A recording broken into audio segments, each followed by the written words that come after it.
Welcome, dear friends, to tonight's bedtime story, where the gentle whispers of spring invite you to let your imagination drift into whimsical worlds. As the soft hues of twilight envelop us, let go of your worries and embrace this serene moment. Awaiting you are delightful and calming tales that will transport you to magical and peaceful places, where relaxation blooms like spring flowers, guiding you to sweet dreams. Close your eyes, take a deep breath, and allow the journey to begin. Story 1. The village of Little Hemlock nestled in a valley where mist clung to the hills like damp wool, and the cobblestone streets held the quiet secrets of generations. In a cottage that smelled perpetually of cinnamon and dried lavender lived a boy named Juniper. He wasn't the loudest or the quickest, but his eyes noticed things others missed, the way dew gathered on a spiderweb like scattered diamonds, or the precise moment the first star blinked awake in the twilight sky. His most treasured possession was a quilt, passed down from his great-grandma Sylvie. It wasn't grand or new, its patches were faded velvets and worn cottons, stitched together with thread that shimmered faintly silver if you caught the light just right. Grandma Riva called it the listening quilt, but Juniper never quite understood why. It felt warm and safe, like a hug made of cloth, nothing more. One crisp autumn afternoon, while a fire crackled merrily in the hearth and rain pattered against the window panes, Juniper snuggled under the quilt, feeling a little lonely. His friends were playing boisterous games in the barn, but Juniper's quiet nature often left him feeling like a shadow on the wall. As he traced a particularly intricate patch, a deep blue velvet, embroidered with tiny, silver constellations, a strange warmth spread from his fingertips. Then he heard it. A sound like the tiniest sigh, fragile as a moth's wing brushing glass. Oh dear, so heavy. Juniper froze. The sigh hadn't come from Grandma Riva humming in the kitchen, nor from the wind whistling down the chimney. It seemed to come from within the quilt itself, resonating from the patch he was touching. Heart pounding with a mix of fear and thrilling curiosity, he pressed his palm flat against the blue velvet. The sigh came again, clearer this time. The weight it presses, like stones on my heart. Juniper looked closer. Where before he'd only seen beautiful embroidery, he now perceived something else. Tiny, almost invisible cracks seemed to web across the velvet patch, radiating from the center like fractured ice. And the feeling emanating from it wasn't just sound. It was a deep, aching sadness that made his own chest feel tight. The listening quilt wasn't just warm. It listened. And somehow it showed him the hidden hurts of others. That night, unable to sleep, Juniper wrapped the quilt around his shoulders like a cloak. As he crept past Grandma Riva's rocking chair, his hand brushed a worn patch of sunflower yellow cotton. Instantly a wave of gentle concern washed over him, accompanied by a soft murmur, "Little Juniper, so quiet lately. Hope he finds his sunshine." He saw no cracks, just a warm, steady glow. Touched, he gave the patch a soft pat. Venturing outside into the damp, moonlit garden, Juniper encountered a small, prickly shape huddled under a holly bush. It was Thistle, the village hedgehog, known for being unusually shy. Juniper, moved by an impulse, gently draped a corner of the quilt near him. When his finger touched a patch of soft, mossy green wool near Thistle, a jumble of high-pitched squeaks and shivers filled his mind. Too bright, too loud, the big boots stomp, want quiet dark. Safe dark, the mossy patch shimmered with jagged, anxious lines. Juniper understood. "It's okay, Thistle," he whispered, his voice barely louder than the rustling leaves. "It's quiet now, just the moon and the rain." He carefully folded the quilt to create a small, dark canopy over the hedgehog. The anxious lines on the mossy patch softened, fading slightly, and Thistle uncurled just a fraction, his tiny black eye glinting with a hint of trust. The next day, Juniper discovered the quilt's magic extended beyond simply hearing. When he focused his own calm feelings towards the cracked blue velvet patch, imagining warm sunlight and gentle breezes, the silver threads stitching the constellations seemed to glow brighter, and the cracks visibly mended, tiny fissures sealing like wounds kissed by light. The heavy sigh within faded to a peaceful murmur. He realized his own kindness, channeled through the quilt, could help mend the hidden hurts it revealed. His journey had begun, not across mountains, but into the hidden landscapes of the heart. He needed help, though. The quilt showed him the wounds, but understanding how to truly heal them required wisdom he didn't yet possess. He found his first helper in the village library, a place smelling of old paper and beeswax. Miss Alara, a different name, wasn't a librarian, but the keeper of the village archives, a woman with eyes like deep wells and hair like spun silver. She moved with the quiet grace of falling snow. Juniper, clutching the quilt, hesitantly told her about the sighing patch and thistle. Miss Alara listened, her gaze thoughtful. She didn't seem surprised. "Ah, Sylvie's quilt," she murmured, her voice like pages turning.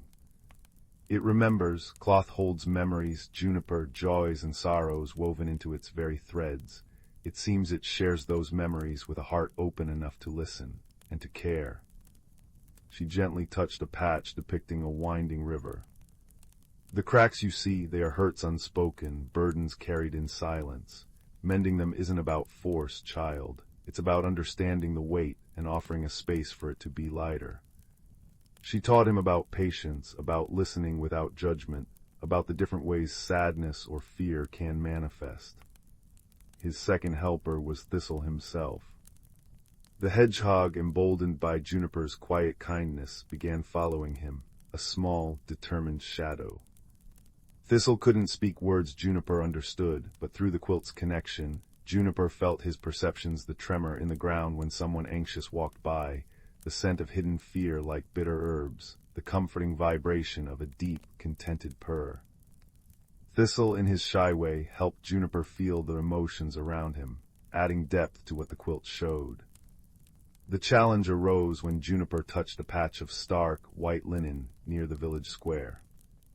An icy blast of loneliness and sharp, bitter resentment struck him, so intense it made him gasp. The linen wasn't cracked, it was frozen, hard and brittle, covered in a lattice of frost. The voice that echoed was Mr. Burrow, the gruff, solitary woodcarver who lived on the edge of the village. Alone, always alone, they laugh, they whisper, let the ice hold, safer. Mr. Burrow was notoriously prickly. Children avoided his workshop, adults exchanged curt nods. Trying to force cheerfulness or company upon him would be like throwing pebbles at a glacier. Wisdom, not force, was needed. Juniper remembered Miss Alara's words. Understand the weight. He sat under the old, wise oak tree at the edge of the square, Thistle nestled beside him under the quilt. He focused on the frozen linen patch, not trying to melt it with false warmth, but simply acknowledging the cold loneliness radiating from it. He imagined the weight of years spent pushing people away, the sting of imagined slights, the deep, aching chill of isolation. He sent waves of quiet understanding, like deep, still water accepting the cold. Days passed. Juniper didn't approach Mr. Burrow directly. Instead, he started leaving small things near the woodcarver's gate, always when he knew Mr. Burrow was inside. A perfectly smooth river stone thistle found, a sprig of fragrant pine needles, a small, clumsily carved bird Juniper made himself, inspired by watching Mr. Burrow's masterful work from afar. He never stayed to be seen. He simply let the offerings be tiny, silent whispers of, "You are noticed, you are not entirely alone." He monitored the frozen linen patch. Slowly, almost imperceptibly at first, the frost began to recede from the edges. The bitter voice softened, becoming more weary than angry. Why leave things not wanted, not needed, yet the frost kept melting? One bitterly cold afternoon, Juniper saw Mr. Burrow struggling to lift a heavy log onto his workbench, his old joints protesting. Without a word, Juniper scurried over. He wasn't strong enough to lift the log, but he found a sturdy wedge of wood and carefully slid it under one end, leveraging it just enough for Mr. Burrow to get a better grip. He didn't smile broadly or chatter. He simply helped quietly and efficiently, then stepped back. Mr. Burrow stared at him, his usual gruffness momentarily suspended. He looked at the boy, then at the small collection of river stones and carvings he'd secretly kept on his windowsill. He gave a single, stiff nod. No words were exchanged. But when Juniper touched the white linen patch later that night, the frost was almost gone. The voice was a low murmur, tinged with something new, confusion perhaps, but also a fragile thaw. The boy, quiet like the snow, helped, didn't ask, didn't speak. The patch now felt cool but pliable, no longer brittle. Juniper's journey changed him. He was still quiet, but his quietness now held a profound power. He no longer felt like a shadow. He felt like the moon, gently illuminating hidden things. He learned that the greatest magic wasn't in grand spells, but in the quiet act of listening, truly listening, to the unspoken heart. He learned that kindness, offered without expectation, was the warmest light to melt the coldest ice. He learned that even the smallest creature, like thistle, or the most ordinary object, like a patchwork quilt, could hold extraordinary secrets and offer invaluable wisdom. One evening, as firelight danced on the walls and Grandma Riva's knitting needles clicked a soft rhythm, Juniper snuggled once more beneath the listening quilt. He ran his fingers over its surface, the blue velvet now whole and serene, the mossy green patch calm and soft, the white linen cool but peaceful. He touched a new patch, one he hadn't noticed before, a vibrant piece of golden silk. A feeling of deep contentment, of belonging, and a newfound gentle strength washed over him. It was his own patch, woven into the quilt's story. He looked at Grandma Riva, her face softened by the firelight. He reached out and touched the sunflower yellow patch on her sleeve. The warm, steady glow pulsed softly, and the gentle murmur came, "There's his sunshine, shining bright." Juniper smiled, a quiet, sure smile. Outside, the stars, mirroring the quilt's constellations, shone down on Little Hemlock. Thistle snuffled contentedly in his moss-lined box by the hearth. All was peaceful, all was understood. The quilt hummed softly, a lullaby woven from mended hearts and quiet kindness, promising that even in the ordinary, wonder slept, waiting only for a listening ear and a caring touch to awaken. And with that gentle hum echoing the crackle of the fire, Juniper drifted into a sleep as deep and peaceful as the valley itself, wrapped in the extraordinary secret warmth of the listening quilt. Story 2. The hum of Harmony Station's docking bay vibrated through Zara's boots as she stepped off the Stardust Serenity with her parents. Around them, a kaleidoscope of species flowed, tentacled merchants from Aquarius Prime haggling over glowing orbs, feathered scholars from Lyra exchanging data crystals, and stoic mineral beings from Rigel V moving with tectonic slowness.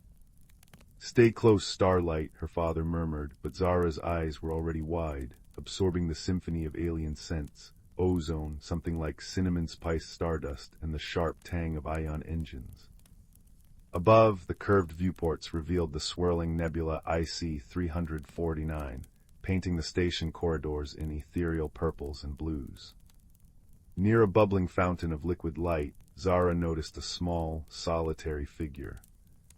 Its skin shimmered like fractured amethyst, shifting from deep violet to anxious gray.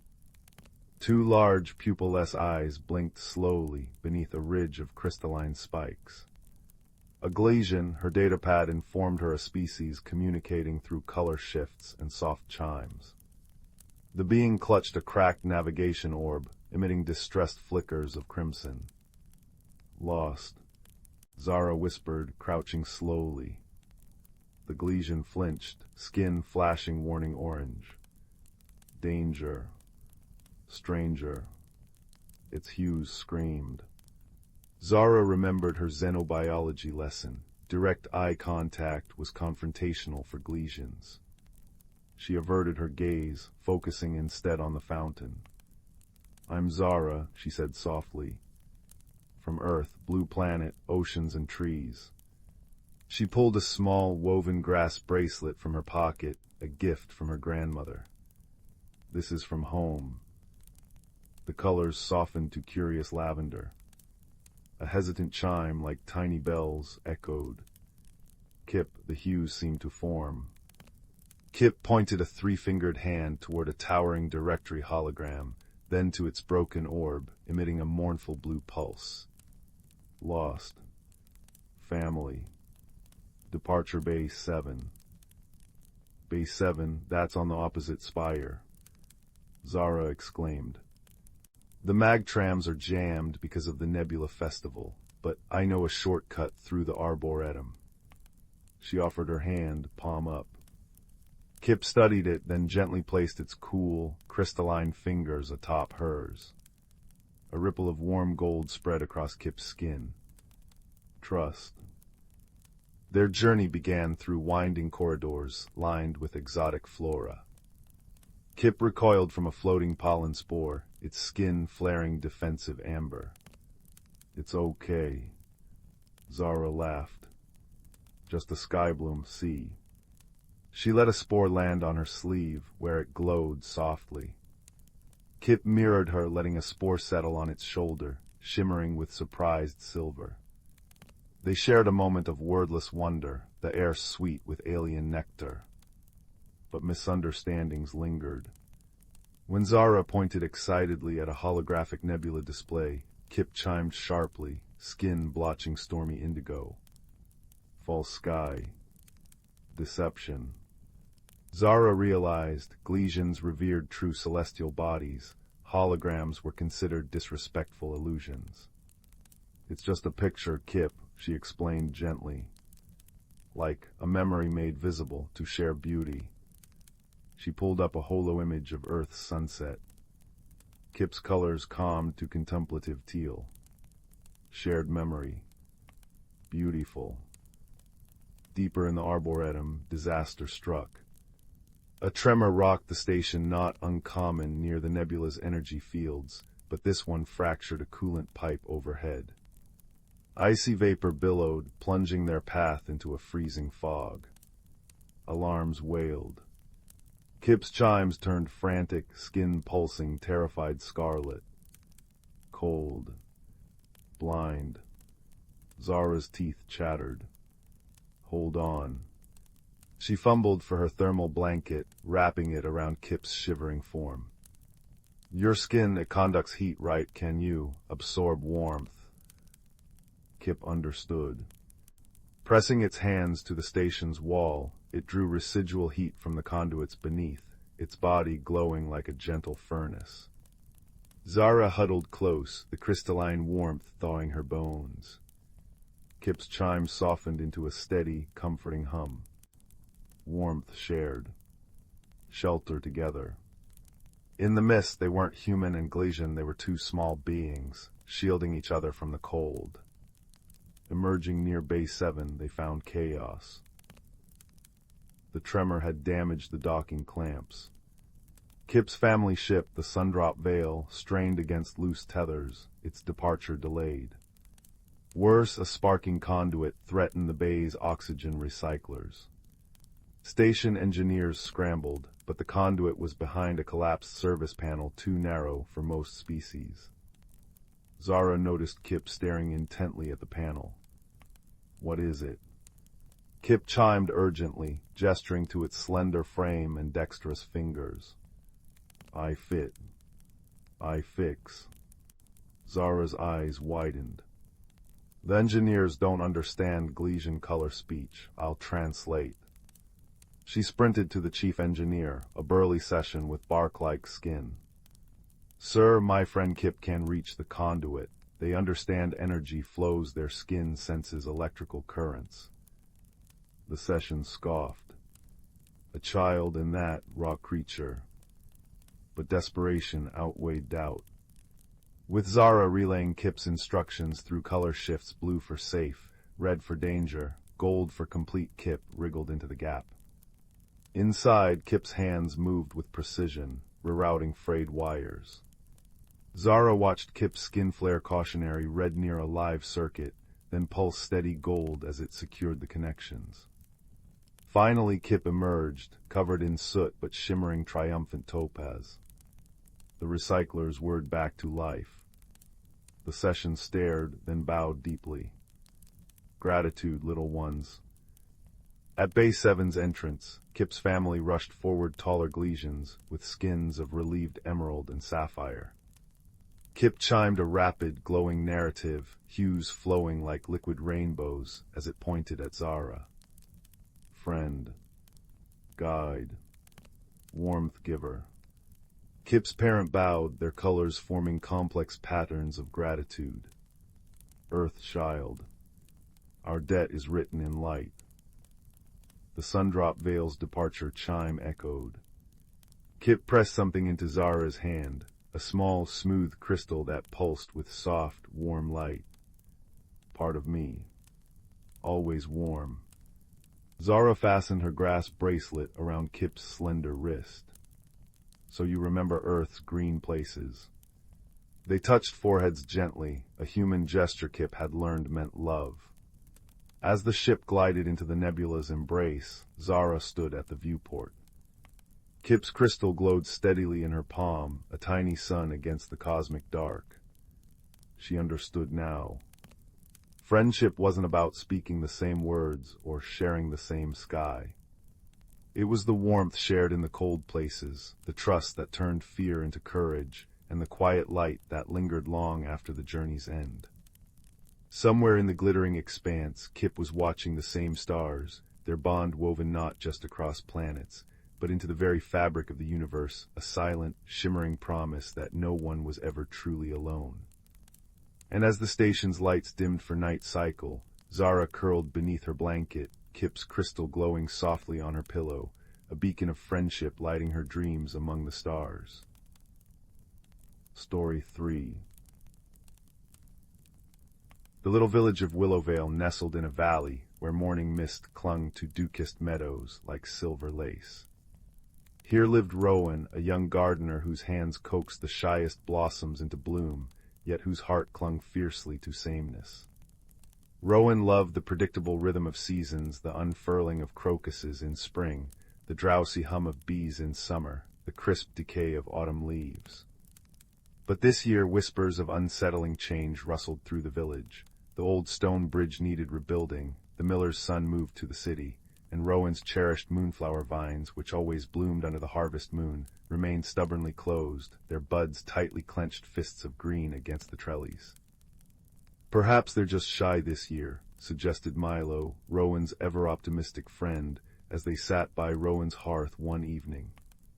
The fire crackled, casting dancing amber shadows on the cottage walls, fragrant with drying lavender. Milo's freckled face was earnest. Things shift, Rowan, like the river carving a new path after a storm. It doesn't mean the water's lost. But the moonflowers always bloom, Rowan murmured, twisting a dried stem between anxious fingers. The unopened buds felt like a personal failure, a mirror to Rowan's own resistance. Change felt like a cold wind, threatening to extinguish the cozy candle of familiarity. What if they never open? What if I can't make them right? Deep in the whispering woods bordering Willowvale lived Nana Fern, a woman whose hair was spun silver and whose eyes held the deep, knowing green of ancient moss. Sensing Rowan's turmoil reflected in the unnatural stillness of the wood's birdsong muted stream waters flowing sluggishly, she sent a message woven from ivy tendrils. Seek the heartwood glade when the moon is highest. Bring only your uncertainty. The path to the glade shimmered with bioluminescent fungi, painting Rowan's steps in soft blues and greens. The air hummed with a quiet magic, thick with the scent of damp earth and pine resin. In the glade's center stood an ancient heartwood tree, its bark etched with spirals that pulsed faintly with inner light. Beneath it sat Nana Fern, stirring a small cauldron that emitted not steam, but swirling motes of light like captured fireflies. Ah, Rowan, she said, her voice like wind through reeds. The moonflowers mirror your spirit, clenched tight against the new, fearing the unfolding. She gestured to the cauldron. This is starlight dew gathered when constellations dance. It reveals what wishes to grow, even when fear holds it back. Sprinkle it where your heart feels most knotted. Back in the moonlit garden, Rowan hesitated before the silent trellis. The starlight dew glimmered in a tiny vial. With a trembling hand, Rowan sprinkled it not just on the buds, but over their own heart. A sudden warmth bloomed within, gentle as sunrise. The air shimmered. Before Rowan's eyes, the stubborn moonflower buds didn't just open, they transformed.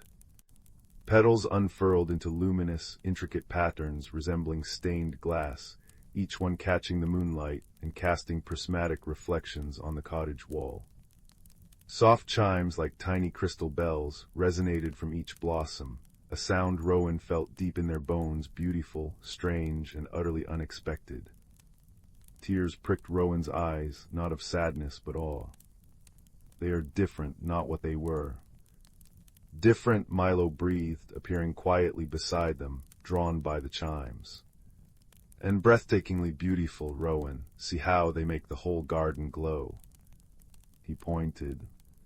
The transformed moonflowers bathed the familiar roses and daisies in ethereal light, making them appear softer, dreamier. Even the stubborn patch of thistles Rowan had battled all summer seemed less hostile, edged in silver. Yet Rowan's old fear surfaced. But how do I tend them now? What if I do it wrong? What if this magic fades? Magic born of acceptance doesn't fade, Nana Fern said, stepping into the moonbeam-dappled garden. It deepens.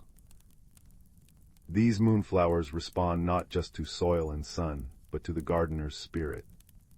Fear kept them closed. Courage lets them sing. She placed a gnarled hand on Rowan's shoulder. Growth isn't about forcing the old shape, it's discovering the new beauty within the change. Tend them with curiosity, not control. So Rowan began anew. Instead of meticulously following old routines, they observed. They noticed the transformed moonflowers thrived when Rowan hummed tunes learned from Milo, their chimes harmonizing. They wilted slightly when Rowan fretted over the village bridge construction, so Rowan learned to breathe deeply, focusing on the present moment, the cool soil, the scent of magic-infused blooms, the comforting weight of Milo's hand on their arm during anxious moments. Milo became a steadfast presence, bringing sketches of the new bridge's graceful arches, reminding Rowan that change could build something strong and beautiful. One crisp autumn morning, Rowan faced another echo of change. Nana Fern announced she was journeying beyond the Whispering Woods for a season, her knowledge needed elsewhere. The familiar pang of loss struck Rowan. But this time, instead of clenching tight, Rowan breathed in the scent of damp leaves and decaying roses, the scent of transition.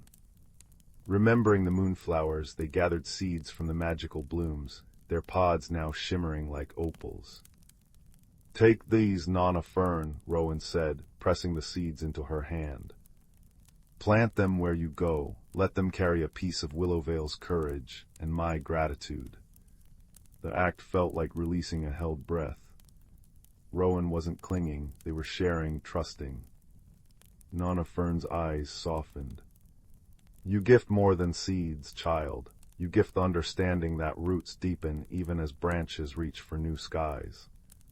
She hugged Rowan, her cloak smelling of wood smoke and distant journeys. The day the new bridge was unveiled, a ribbon of smooth, pale stone arching gracefully over the river, Willowvale gathered. Rowan stood beside Milo, holding a basket woven with vines that still glowed faintly from tending the magical moonflowers. Inside were cuttings of the transformed blooms, their chimes a soft counterpoint to the river's song. As the villagers cheered, Rowan felt a quiet warmth spread through them, a different kind of magic. It wasn't the dazzling transformation of the flowers, but a deeper, steadier light, the warmth of acceptance. The bridge wasn't a loss of the old, but a connection to new possibilities. The moonflowers weren't failures of the past, but unique wonders of the present. And Rowan wasn't just a gardener who feared change. They were becoming a gardener who nurtured transformation, both in the earth and within themselves. That night back in the cozy cottage, fire crackling and the scent of cinnamon tea in the air, Rowan sat by the window. The magical moonflowers glowed softly outside, their chimes a gentle lullaby carried on the cool breeze. Milo dozed in a chair nearby, a half-finished sketch of the new bridge on his lap. Rowan looked out at the moonlit valley, the new bridge a pale curve in the distance, the woods whispering secrets to the stars. The familiar pang of missing the old ways was still there, a soft ache, but it was cradled now in a profound sense of peace. Change wasn't a storm to be weathered, but a season to be lived. Like the heartwood tree in the glade, Rowan felt their own spirit pulsing with a quiet, resilient light, ready for whatever new bud's life might offer, trusting in the inherent magic of unfolding. And in that quiet certainty, wrapped in the peaceful embrace of home and friendship, Rowan drifted towards sleep, knowing that growth, however unexpected, was simply the garden of the soul learning to bloom in its own unique, luminous way. Story 4. Deep within the whisperwood, where ancient oaks wore beards of silver moss and sunlight dripped like melted honey through the canopy, lived the forest's hidden heartbeats. Here, where the air hummed with the scent of pine resin and damp earth after rain, creatures moved in rhythms older than memory. Among them was a young badger named Bramble, whose paws tingled with the forest's whispers. He noticed the bluebells blooming out of season, their petals crisp with frost in midsummer, and the brook running sluggish and silent when it should have been chattering with snowmelt. The harmony was fraying. Bramble sought counsel beneath Grandmother Willow, whose roots cradled a warm, mossy hollow. Her bark, etched with centuries of stories, glowed softly in the twilight. "Ah, little one," she sighed, her voice like wind through reeds. "The season stones are troubled. Deep in the crystal caves, where earth's breath turns to magic, their pulse grows weak." She explained how 4 great stones, Ember Summer, Glisten Winter, Bloom Spring, and Amber Autumn, anchored the forest's balance. Each stone's magic was woven into the lives of all creatures. Fireflies drawing warmth from ember to kindle their lanterns, squirrels reading winter's approach in Glisten's frost patterns, bees guided by Bloom's pollen song, and deer sensing migration tides in amber's falling leaf whispers. Guided by Grandmother Willow's wisdom, Bramble embarked on a journey to the crystal caves. His path wound through valleys where summer rain fell as warm as tears, each drop releasing the scent of wild thyme. He crossed a meadow where dandelion clocks spun in reverse, their seeds flying backward like tiny golden comets, a sign of Bloom's distress. There he met a family of foxes led by Elder Vixen, her fur tipped with autumn russet though it was high summer.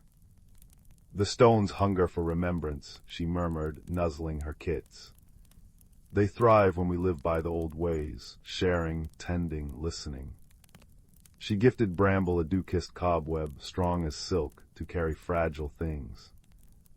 As Bramble descended into the caves, winter's chill bit unexpectedly.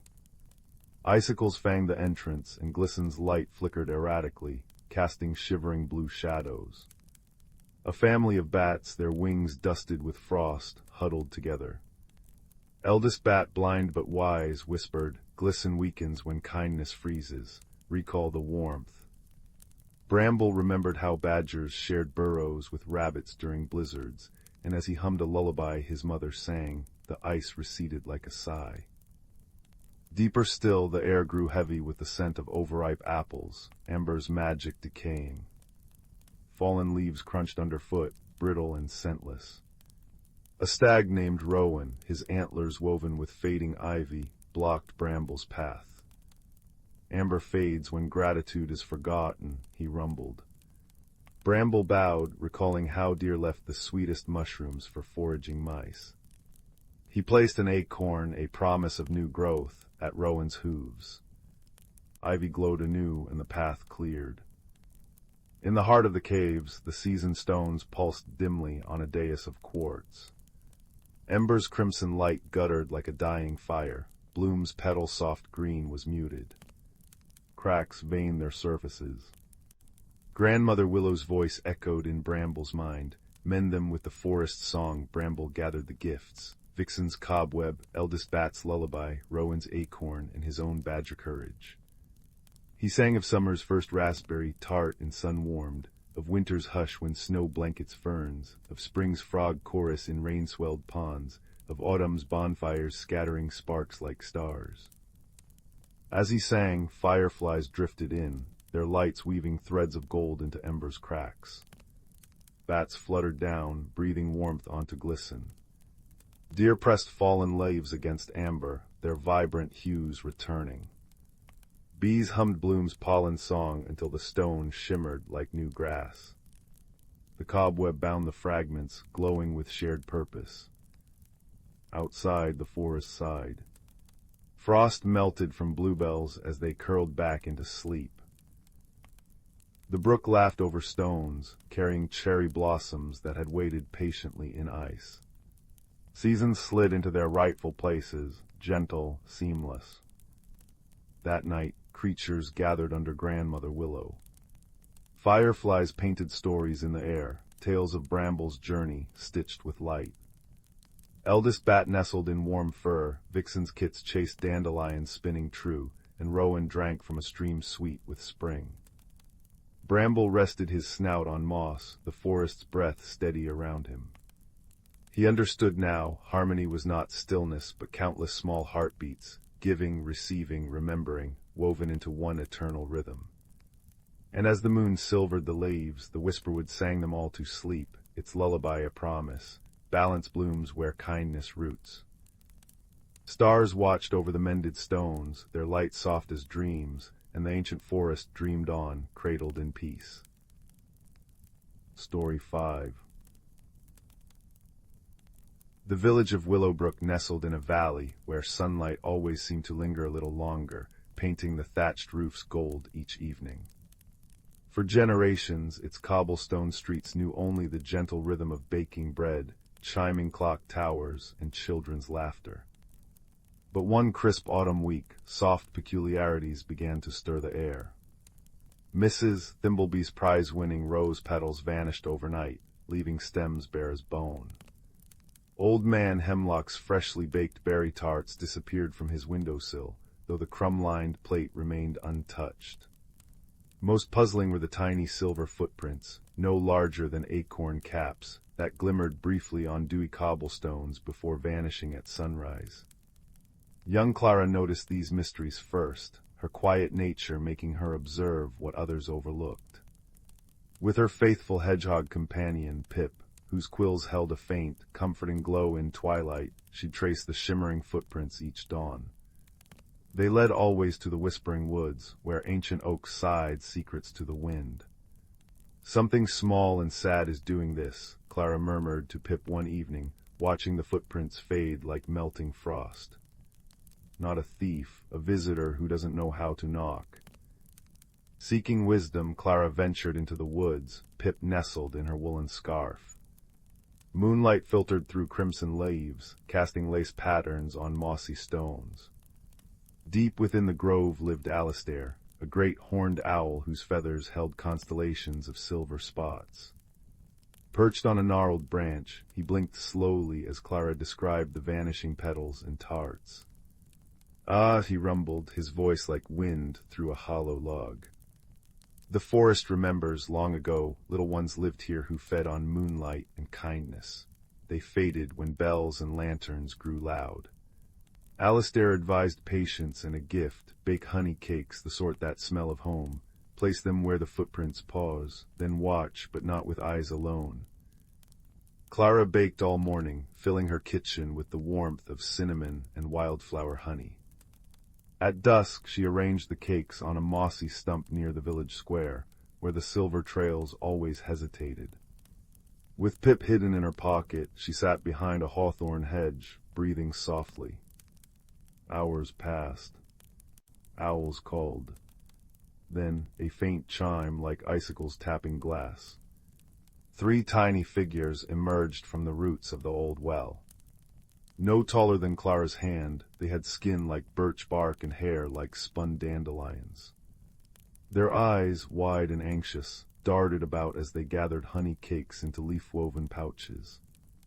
But as they turned to leave, Pip sneezed. The sprites froze, trembling. One dropped her pouch, honey cakes tumbled into the dirt. "Wait," Clara whispered, stepping forward slowly. "Please don't be afraid, we only wish to meet you." The tallest sprite, her voice a rustle of dry leaves, explained they were moon petal sprites, returning after generations. Their hidden grove had been buried by a landslide. Without petals to weave into cloaks that stored moonlight, they'd fade. And the tarts. "Your world smells so lonely," the sprite confessed. "We took crumbs to remember sweetness." Clara's heart ached.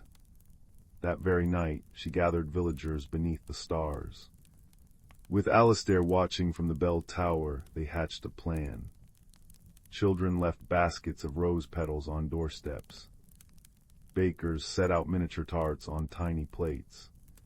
And at the wood's edge, they built a glade of woven branches, lined with velvet moss and seeded with luminous moonflowers.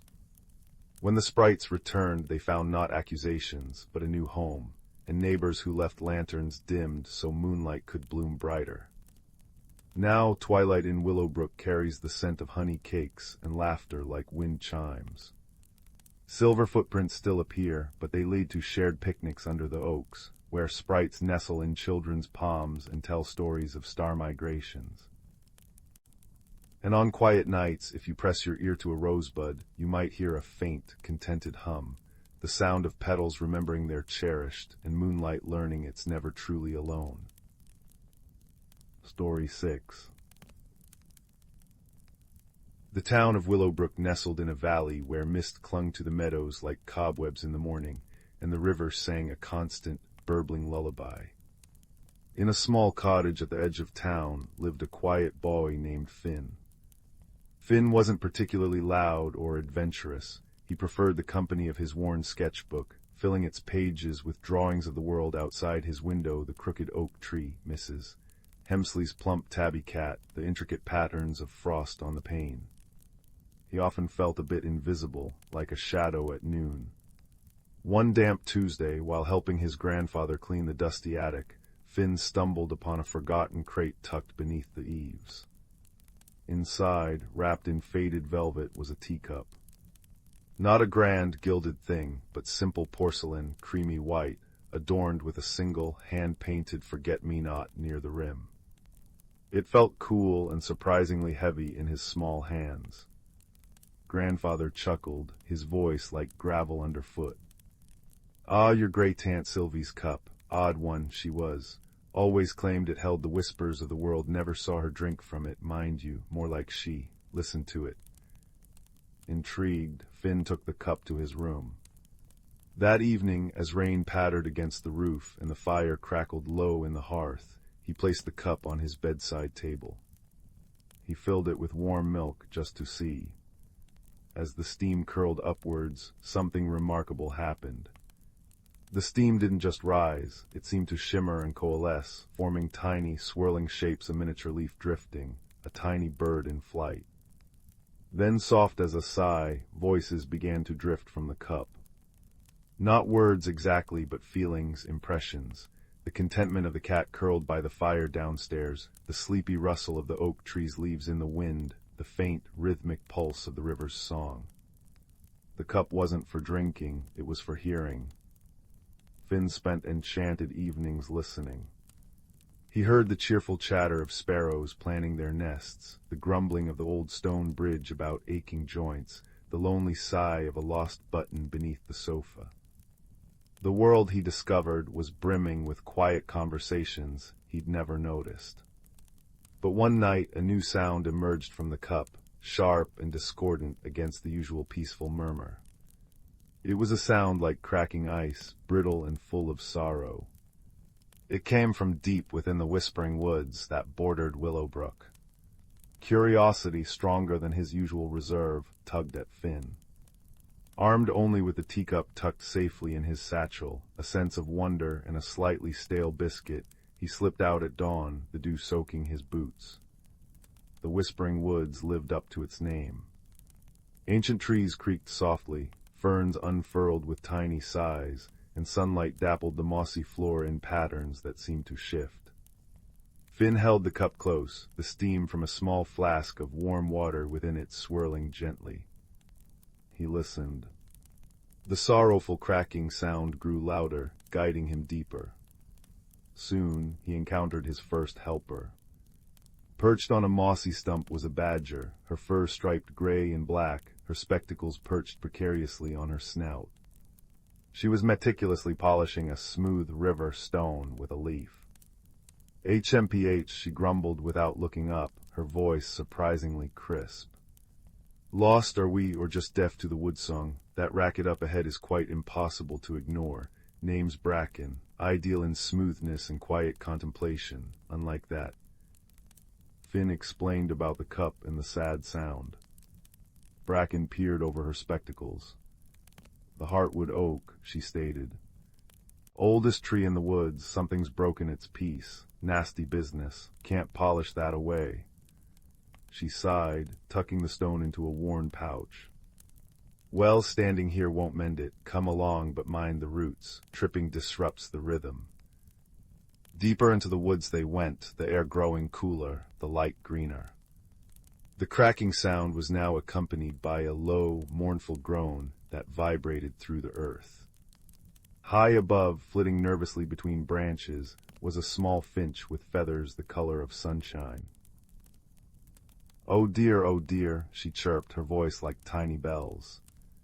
The great oak is hurting, it's dreadful, simply dreadful. I'm Pip, by the way. I deliver messages, or I try to, but the oak's song is all wrong, it's cracked. Pip landed on Finn's shoulder, her tiny body trembling. Finn held up the cup. The steam swirled violently, forming jagged, painful shapes. The sound wasn't just cracking wood. It was a deep, resonant grief, a feeling of being irreparably broken.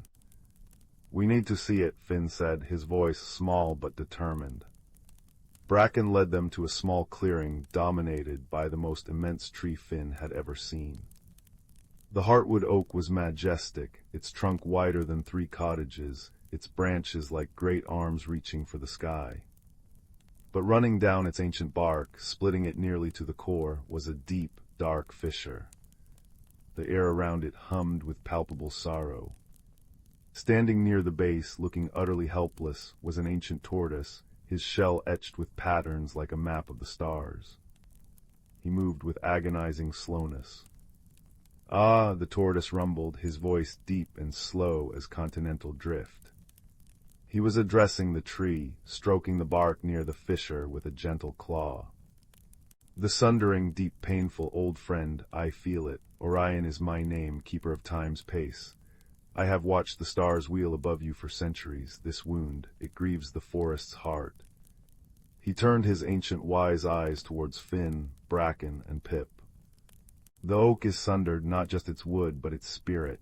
The flow of life song through its roots is choked, fractured. The challenge was immense. How could they mend something so ancient, so deeply wounded? Bracken suggested wedging the crack with polished stones. Pip offered to sing cheerful songs. Orion simply watched the fissure, his gaze heavy. Finn felt utterly out of his depth. He sat down on a mossy root, placing the teacup carefully before him. He poured a little warm water from his flask into it. Closing his eyes, he didn't just listen to the cup. He poured his own worry, his empathy for the great tree into it. He thought of the tree's strength, its age, its importance to the woods. The steam from the cup rose, thick and white. Instead of forming shapes, it flowed like liquid moonlight, drifting towards the fissure in the heartwood oak. As it touched the dark crack, a remarkable thing happened. The steam seeped into the wood, and from the cup, amplified and clear, Finn heard not just the oak's pain, but its memory the feel of sunlight on its leaves, the taste of rain, the joy of nesting birds, the deep connection to the earth through its roots. And he heard the cause of the fracture, a recent, violent tremor deep underground, a shift in the earth's bones that had stressed the ancient tree beyond endurance. It wasn't broken wood, it was a broken connection. The roots, Finn breathed, understanding blooming like the steam. The tremor, it didn't just crack the trunk, it shifted the ground, strained the roots beneath the fissure. There, pinched, the life song can't flow properly. It's not about mending the wood right now, it's about easing the roots. Orion's slow nod was profound. Wisdom, in listening deeply, he rumbled. The roots, yes. Bracken immediately began digging with surprising efficiency near the base, following Finn's guidance based on the whispers from the cup that described the strained roots. Pip flew down, using her tiny beak to carefully pluck away sharp stones and debris Bracken unearthed. Orion, with immense patience and strength, used his shell and claws to gently nudge a large, shifted stone that was pressing cruelly on a major root. Finn remained by the cup, his hand resting lightly on the oak's bark, acting as a conduit. He poured his focus, his hope, and the oak's own remembered strength back through the cup and into the tree. He whispered reassurances, not with words, but with feelings of sunlight, deep earth, and the rustling joy of leaves. It took hours. The light shifted, dappling the clearing. Sweat beaded on Finn's forehead, Bracken's fur was matted with dirt, Pip's wings drooped with fatigue, and Orion moved with even more deliberate slowness. But slowly, as the pressure on the roots was eased, the discordant cracking sound from the fissure softened. The deep groan subsided. The steam from the cup calmed, flowing smoothly again. The fissure remained, a scar on the ancient trunk, but the raw pain was gone. The air hummed not with sorrow, but with a profound, deep sigh of relief. A single, impossibly green leaf unfurled near the topmost branch, catching the late afternoon sun. The heartwood oak's life song, heard clearly now through the cup, was a slow, deep, resonant thrum of gratitude and renewed strength. The journey back through the whispering woods felt different. The trees seemed to lean in, whispering blessings. Bracken grumbled about needing a good polish, but her eyes twinkled. Pip sang a triumphant, if slightly off-key, little song from Finn's shoulder. Orion walked beside them, a silent, steady presence. Finn carried the teacup, no longer just an object, but a trusted friend, warm against his chest. Word of Finn's quiet adventure spread, not through boasts, but through the grateful rustle of the woods and the relieved song of the river. Finn didn't feel invisible anymore. He felt connected. He still sketched, but now his drawings captured the sparkle in Bracken's spectacles, the precise angle of Orion's star map shell, the vibrant yellow flash of Pip in flight, and the deep, enduring strength in the scarred bark of the heartwood oak. Evenings found him by his window, the forget-me-not cup steaming gently. He listened to the comforting symphony of Willowbrook, the cat's purr, the oak tree's sleepy rustle, the river's lullaby, and now the deep, contented hum of the ancient forest, a sound like the earth itself breathing slowly in the dark. He learned that the greatest magic wasn't in loud spells or flashing lights, but in the quiet act of listening, truly listening, to the whispers of the world. It was in understanding that even the deepest cracks could heal when met with gentle hands, patient helpers, and the quiet wisdom of an open heart. And as the fire crackled low and the stars began to peek through the night sky, Finn would take a slow, deep breath, feeling the world's quiet song resonate within him, a peaceful, comforting melody that promised wonder was always just a whisper away. The steam from the cup curled upwards, forming a perfect, tiny, unfurling leaf, before dissolving into the warm, safe darkness of his room, leaving only the scent of earth and peace. And sleep, when it came, was deep and dreamless, cradled in the arms of a world that had finally been heard. Story 7. The fire crackled softly in the hearth, casting dancing shadows on the walls of the little cottage nestled deep within the whispering woods. Outside, the ancient trees sighed in the evening breeze, their leaves brushing against the window panes like gentle fingertips. Inside, curled under a thick quilt, young Finn traced the worn pattern of the rug with his toe, a quiet restlessness in his heart. "Grandmother," he murmured, his voice barely louder than the settling logs, "sometimes I feel like a leaf blown from a tree, not knowing which branch I came from." His grandmother, her silver hair gleaming in the firelight like spun moonlight, paused in her knitting.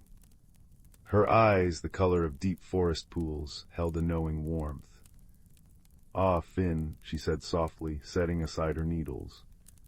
"Every leaf knows its tree, even if it takes a journey to remember. Perhaps it's time." She rose slowly, her movements as graceful as the willow branches outside, and moved to a heavy oak chest tucked beneath the window. From its depths she drew out a small bundle wrapped in faded blue velvet, tied with a silver cord that shimmered faintly. "This," she said, placing it gently in Finn's hands, "belonged to your great-grandmother, and hers before her, back to times when the woods spoke more clearly. It is yours now, on the eve of your 12th moon." The velvet felt cool and smooth against Finn's skin. As he carefully untied the cord, the fabric fell away to reveal a pendant. It was a simple disc of polished river stone, dark as midnight water, but inlaid upon it was a delicate tracery of silver, a pattern of interwoven roots, leaves, and a single, radiant star at its center. It felt strangely warm, humming with a quiet energy that tingled in his palms. "It's beautiful," Finn breathed, his earlier restlessness replaced by awe. "But what is it?" "It is a memory stone," Grandmother explained, settling back into her chair. "Our family has always been keepers of the Glen guardians of the old ways that bind this valley to the earth and sky, but knowledge sleeps, Finn, like seeds in winter. This stone holds whispers of our legacy. To wake them, you must seek the heartwood oak under the full moon tonight." With the pendant cool against his chest, Finn slipped out into the moon-washed night. The forest was alive with soft sounds, the rustle of unseen creatures, the gurgle of the nearby brook, and the sighing of ancient trees. The air smelled of damp moss, pine resin, and the sweet, clean scent of night-blooming flowers. Moonlight filtered through the canopy, painting the path in silver and shadow. He followed a familiar trail, his feet finding their way almost without thought, drawn by the gentle pulse of the stone against his skin. Deep within the oldest part of the woods stood the heartwood oak. Its massive trunk, wider than 3 men could embrace, rose like a pillar to the heavens. Its branches spread wide, cradling the moonlight. Moss grew thick and soft around its roots, and fireflies drifted around it like tiny, wandering stars. As Finn approached, the pendant grew warmer. He placed his hand flat against the ancient bark, rough and cool beneath his palm. Then, guided by an instinct deep within, he touched the memory stone to the oak. A soft chime resonated through the air, like a bell struck underwater. The silver tracery on the stone flared, bathing the clearing in a gentle, pearly light. Suddenly, Finn wasn't just standing by the tree. He was within a memory, vivid as life itself. He saw a woman with eyes like his grandmother's, kneeling by a clear spring. She wore simple clothes woven from forest fibers. In her hands she held a small clay bowl, intricately painted with swirling patterns like those on the pendant. She was singing a wordless melody that resonated with the bubbling water and the rustling leaves. Finn felt the cool spray of the spring on his face, smelled the wet earth and wild mint. The woman poured water from the bowl onto the roots of a young sapling, the very heartwood oak, Finn realized centuries younger. He understood, not with words, but with a deep, resonant feeling. She was thanking the water, honoring the tree, renewing the pact between their people and the land. This was the first keeper, Aelwyn, and the bowl was her artifact, a symbol of reciprocity. The vision shimmered and changed. Now he stood on a windswept hilltop under a bruised sky. A man, his face lined with worry but kind, held the memory stone pendant aloft. Below, Finn saw their village, threatened by a creeping blight that withered crops. The man wasn't chanting spells, he was speaking calmly, his voice carrying on the wind, reminding the villagers of Aelwyn's ways to share the harvest fairly, to tend the sick, to offer gratitude to the soil. He urged them to plant the resilient moonpetal flowers, whose roots cleansed the earth. As the villagers worked together, sharing tools and hope, Finn felt the pendant pulse with the warmth of their collective kindness. The blight receded not by force, but by the gentle, persistent power of community and respect learned from the past. The lesson echoed, wisdom wasn't dominance but harmony. Another shift, a young girl, barely older than Finn, hiding the pendant beneath her cloak as shadowed figures with axes marched towards the woods. Fear clenched Finn's heart, but the girl didn't fight. Instead, guided by the stone's quiet hum, she led the wary men to a grove of singing stones. She showed them how the stones, when struck gently, produced pure, calming tones that eased anger. She spoke of how the oldest trees held timber too precious to fell, how they sheltered creatures that kept pests from fields. Her courage wasn't defiance, but understanding offered like a bridge. The axes were lowered, the woods were spared. The pendant glowed with the gentle light of preservation through connection. Each vision flowed into the next, a river of ancestral memory. Finn saw keepers using woven baskets symbolizing interconnectedness, whispering to bees for guidance, reading the stories written in the stars and the river currents.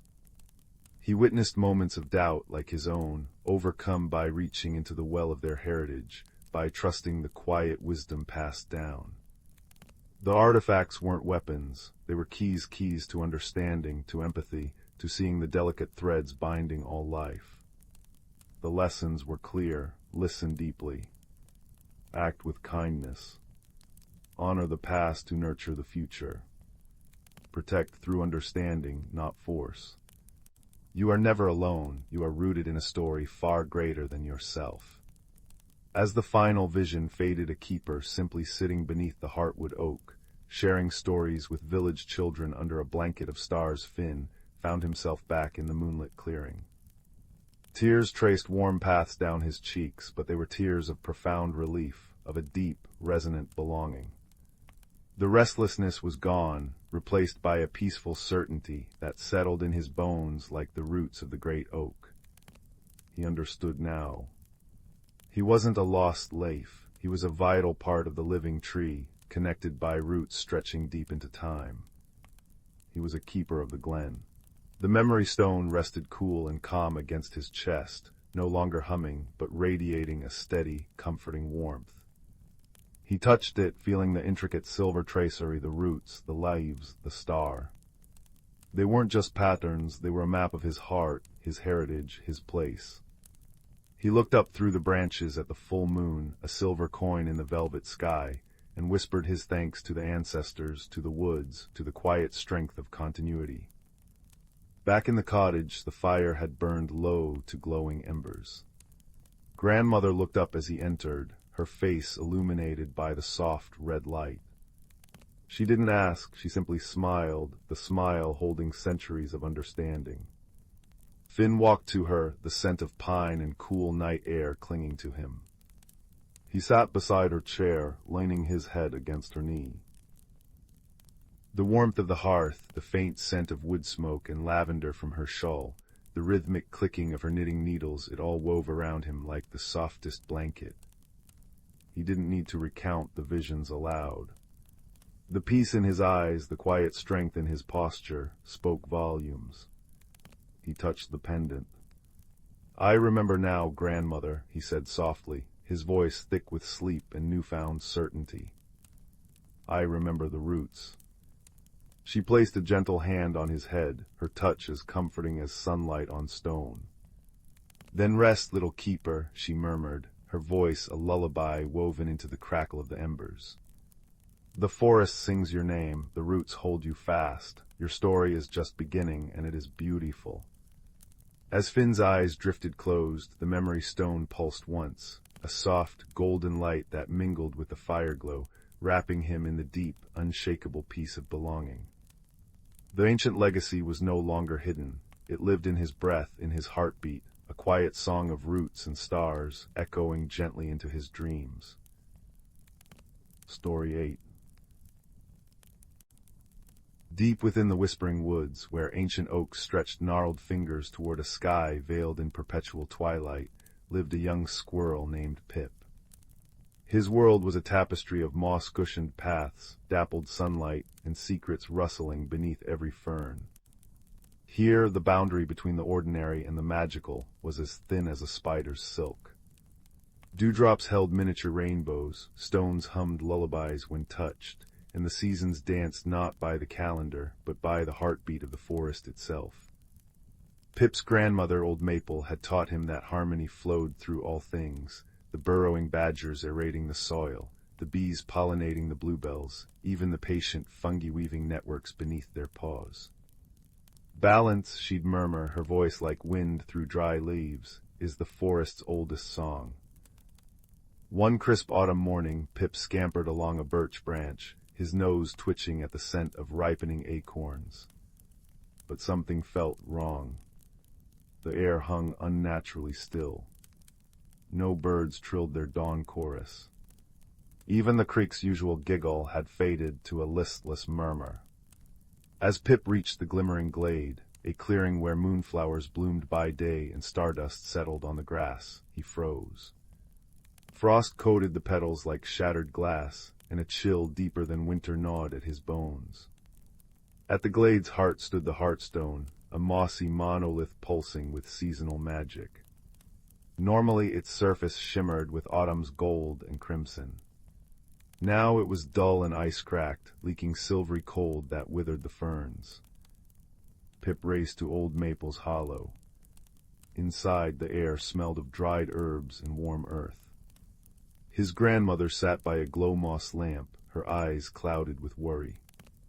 The Heartstone's rhythm is broken, she sighed. Without it, winter will never yield to spring. The frost will spread until life itself sleeps forever. She explained that generations ago, the forest's guardians had entrusted the stone's care to all creatures. But the knowledge of mending it, she admitted, was kept by the frostfire foxes, shy beings of ice and flame. They vanished long before my time. Determined, Pip set out. He traversed valleys where whispering willows wept frozen tears, and hills where badgers shivered in snow-dusted burrows. He met Thistle, a prickly but kind-hearted hedgehog, whose spines glittered with rime. The foxes lived near the singing caves, Thistle recalled, nose poking from her nest of frost-nipped bracken. But the path is treacherous now. Together they navigated ice-slicked roots, their breath puffing white in the unnatural chill. At the caves, stalactites dripped melancholy tunes, but the caverns were empty, save for ancient murals depicting foxes weaving auroras across the sky. As despair crept in, Pip noticed a faint warmth near a mural of a fox curled around a flame. Pressing his paw to the stone, he felt a vibration, a memory of magic. Look, Thistle pointed. Carved beneath the flame were intersecting circles, one of frost crystals, one of embers. A puzzle, Pip realized. Remembering Old Maple's lessons, he gathered ice from the cavern floor and struck it against a flinty rock. Sparks flew, but fizzled out. Thistle nudged him gently. Harmony needs many voices, little friend. They rallied the forest. Badgers tunneled to find dormant embers buried deep in the earth. Bees, sluggish with cold, hummed melodies to coax warmth into the sparks. Spiders spun silk-thin threads to cradle the embers, while ants carried thawing droplets of sap. In the glade, Pip arranged the ice and fire into the mural's pattern. Still, the Heartstone remained silent. It needs the fox's song, whispered a voice. Pip turned to see a ghostly fox materializing from the mist, a spirit guardian, her form shimmering like a mirage. We faded when the forest forgot our role, she lamented. But the song lives in all who cherish balance. Pip closed his eyes, recalling old maple stories, the sigh of spring sap rising, the crackle of summer bonfires, the rustle of autumn leaves, the hush of winter snow. Softly, he began to hum. Thistle joined, her spines rattling like rain sticks. The badgers rumbled a earthy bass, the bees buzzed a harmonic drone, and even the wind whistled through the frozen branches. Their voices wove together, a tapestry of belonging. The ice on the hearthstone softened. Frostfire foxes, ethereal and radiant, materialized from the collective song, their tails trailing sparks and snowflakes. They circled the stone, their voices rising in a celestial chorus that resonated through Pip's very bones. Warmth bloomed from the monolith's core, melting the frost in ripples of gold and green. Color flooded back into the glade, moss-greened, moonflowers unfurled silver petals, and the creek burst into joyful song. As the first true snow of winter began to fall, gentle and timely, the foxes bowed to Pip. You remembered, their leader murmured, eyes like captured stars. Harmony is not one note, but the chorus of all. With a promise to guard the seasons anew, they vanished into the aurora-streaked sky. Pip returned to Old Maple, the forest sighing in relief around him. Fireflies now dotted the twilight like scattered embers, and the oaks creaked contentedly. You see, little one, his grandmother whispered, tucking him into a bed of fragrant pine needles, wisdom isn't just remembered, it's lived. In every creature's breath, in every shared struggle. Outside, snowflakes settled like blessings, each one a promise of spring's return. Pip curled into the warmth, the forest's heartbeat steady and strong in the darkness, a lullaby of balance sung by countless voices, forever intertwined. And as he drifted to sleep, the stone's soft pulse echoed through his dreams, gentle, eternal, and perfectly at peace. Story 9. The first frost came early to the village nestled beside the whispering woods, painting window panes with delicate lace and crunching underfoot like sugar. In a cottage tucked beneath the eaves of ancient oaks, Finn stared out at his beloved garden. Once a vibrant tapestry of late-blooming asters, plump pumpkins, and fiery chrysanthemums, it now lay under a blanket of white, the skeletal remains of plants poking through like forgotten bones. A deep sigh escaped him, fogging the cold glass. Change, he thought, felt like this frost sudden, unwelcome, and silencing the familiar song of his world. Finn had always found comfort in routine. His garden followed the predictable rhythm of the seasons, planting in spring's gentle warmth, tending through summer's lazy hum, harvesting autumn's bounty. Winter was meant for rest, for quiet contemplation by the hearth. But this year the swift, harsh frost felt like a thief stealing his familiar rhythm. He missed the rustle of leaves, the scent of damp earth warmed by the sun, the vibrant colors that greeted him each morning. The silence of the frozen garden echoed the unease settling in his own heart. He felt stuck, like a seed frozen in the ground, unsure if it dared to sprout again.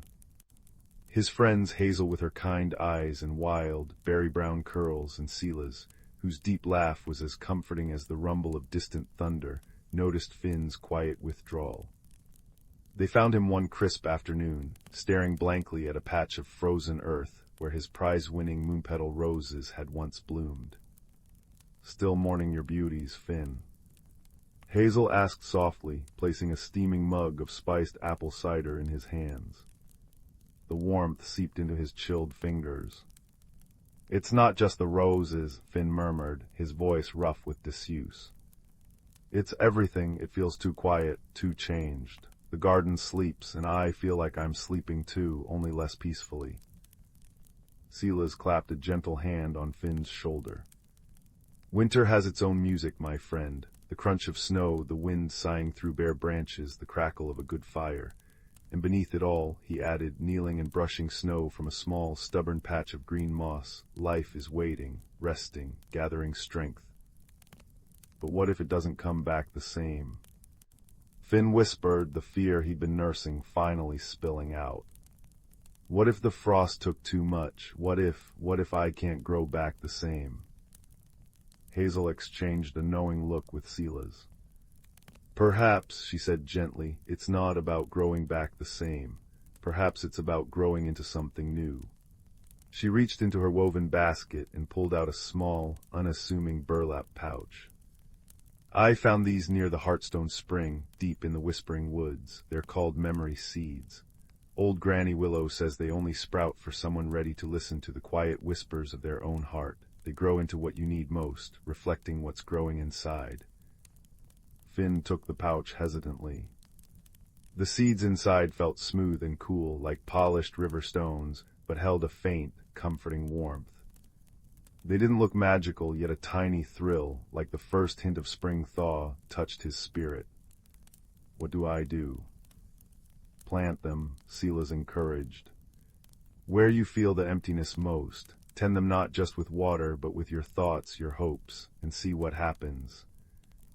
Feeling a flicker of the old curiosity that used to guide his planting, Finn chose the spot where his cherished moon petals had stood. The frozen earth resisted, but he worked patiently, breaking the crust, mixing in rich compost from his summer stores that smelled of sunshine and decay, creating a small, dark cradle. He placed the 3 memory seeds carefully, covering them tenderly, whispering a quiet wish for understanding. As he patted the soil, a faint, silvery glow pulsed once beneath his fingertips, then vanished. Days passed. Finn visited the small patch daily, sometimes just sitting beside it, breathing in the cold air, listening to the silence of the sleeping garden. He didn't expect miracles, yet he felt a shift within himself. Tending the seeds became a quiet ritual, a point of focus. He found himself noticing other things, the intricate patterns of frost feathers on his window, the way the weak winter sun painted the snowdrifts pink at dawn, the cheerful chatter of hardy chickadees flitting through the bare lilac bushes. The world wasn't silent, it was singing a different, softer song. One morning a week later, Finn saw it. 3 tiny, impossibly green shoots had pushed through the dark soil. They shimmered faintly, as if dusted with starlight. Joy, bright and sudden, bloomed in his chest. He tended them with renewed care, bringing them melted snow warmed by the hearth, talking softly to them about the changing light, the feel of the cold air, his own jumbled feelings about the frost and the quiet. As the shoots grew, something remarkable happened. They didn't look like any plant Finn knew. One developed leaves that shifted color like opal's soft blues when he felt peaceful, warm golds when he remembered summer sunshine, deep violets when a pang of missing his moon petals struck him. Another grew slender, strong stems that seemed to hum faintly, a sound like distant wind chimes, growing louder and more harmonious whenever Finn managed a genuine laugh with Hazel and Sila's over hot cider. The third sprouted delicate, translucent buds that pulsed with a soft, inner light, glowing brighter when Finn sat quietly, simply accepting the stillness. The garden, it seemed, was responding too. Where Finn's footsteps fell near the memory plants, patches of frost would recede faster. Tiny, hardy snowdrop flowers, usually weeks away, began to brave the cold, pushing up like brave white soldiers around the edges of the frozen beds. A dormant climbing ivy near the cottage wall unfurled a single, bright green leaf, vibrant against the gray stone. The magical plants weren't just growing, they were acting as conduits, mirroring Finn's internal thaw and subtly encouraging the world around him. Yet, challenges remained. A fierce blizzard swept in one night, howling like a wild thing, burying the garden under deep, heavy drifts. Finn awoke to a world smothered in white. Panic clawed at him. His fragile shoots. The tentative signs of life. He rushed outside, shoveling frantically towards the memory plant's patch. The cold bit deep, the wind whipped his face, and despair threatened to freeze him solid. What if all his small growth was buried? What if the frost won after all? He reached the spot, his breath coming in ragged gasps, his hands numb. The snow was deep. He dug, his movements becoming frantic, less precise. Just as his hope began to wane, he heard voices. "Finn, over here." Hazel called, her voice muffled by the wind. She and Silas were already shoveling a path from their cottages, their breath pluming in the icy air. Silas carried a large, woven reed mat. "We saw the storm come in," Silas shouted over the wind, his voice steadying Finn's racing heart. "Thought your little wonders might need shelter." Together, they cleared the snow from around the memory plants. Finn's heart leaped. The opal-leaved plant was huddled, its colors dimmed to a worried gray-blue. The humming stems were silent. The glowing buds flickered weakly. But they were alive, protected by a small pocket of air beneath the snowdrift. Silas laid the reed mat carefully over them, staking it down securely. "There," he said, dusting snow from his beard. "A little shield against the harshest bite." Hazel touched Finn's arm. "Change can bring storms, Finn, but it doesn't mean we're alone in them." Standing there, shivering but warmed by his friend's presence, watching the reed mat shelter his vulnerable plants, Finn felt a profound shift. The fear of change hadn't vanished, but it was joined by something stronger: trust. Trust in the resilience of life, trust in the support offered, trust in his own capacity to weather the storm. He looked at the sheltered plants, symbols of his own inner journey, and felt a deep sense of gratitude. He wasn't just waiting for spring, he was learning to find the beauty in winter. As the days lengthened and the sun gained strength, the memory plants flourished under Finn's tender, less fearful care. The opal-leaved plant grew into a small, shimmering bush, its colors now a calm, steady green shot through with veins of gold, reflecting his growing acceptance. The humming stems wove themselves into an archway, its chime a constant, gentle melody that filled the garden with peaceful sound. The third plant unfurled its translucent buds into large, luminous flowers shaped like gently cupped hands, radiating a soft, golden light that seemed to warm the very air around them. The magic rippled outwards. Where the light of the memory flowers fell, the frost retreated completely. Snowdrops multiplied into cheerful drifts. Crocuses, brave and purple, pushed through the softening earth. The climbing ivy burst into vibrant life, covering the cottage wall in a cascade of green. Finn found himself planting again, not trying to recreate the past, but experimenting. He planted hardy winter jasmine beside the memory arch for its sunny yellow blooms. He tucked clusters of fragrant witch hazel near the luminous flowers, their spidery blossoms releasing a sweet, clean scent into the cold air. He discovered the stark beauty of red-twig dogwood, its crimson branches vivid against the snow. The garden was transforming, becoming a tapestry woven with both the familiar and the wonderfully new, mirroring the transformation within Finn. He still cherished the memory of his summer blooms, but he no longer feared the quiet space winter created. He learned to listen to its subtle music, to appreciate its unique light, its invitation to rest and reflection. He realized change wasn't an ending, but a turning of the page, an invitation to discover new facets of the world and of himself. The frost hadn't silenced his garden, it had simply changed its song, and Finn had learned to hear it. One twilight, as the first stars pricked the violet sky, and the luminous memory flowers cast a soft, golden pool of light, Finn sat on his porch with Hazel and Silas.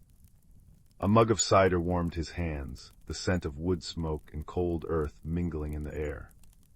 The garden, bathed in the flowers' gentle glow, looked enchanted. The shimmering bush, the humming arch, the brave snowdrops, the vibrant dogwood, all resting under the watchful gaze of the ancient oaks.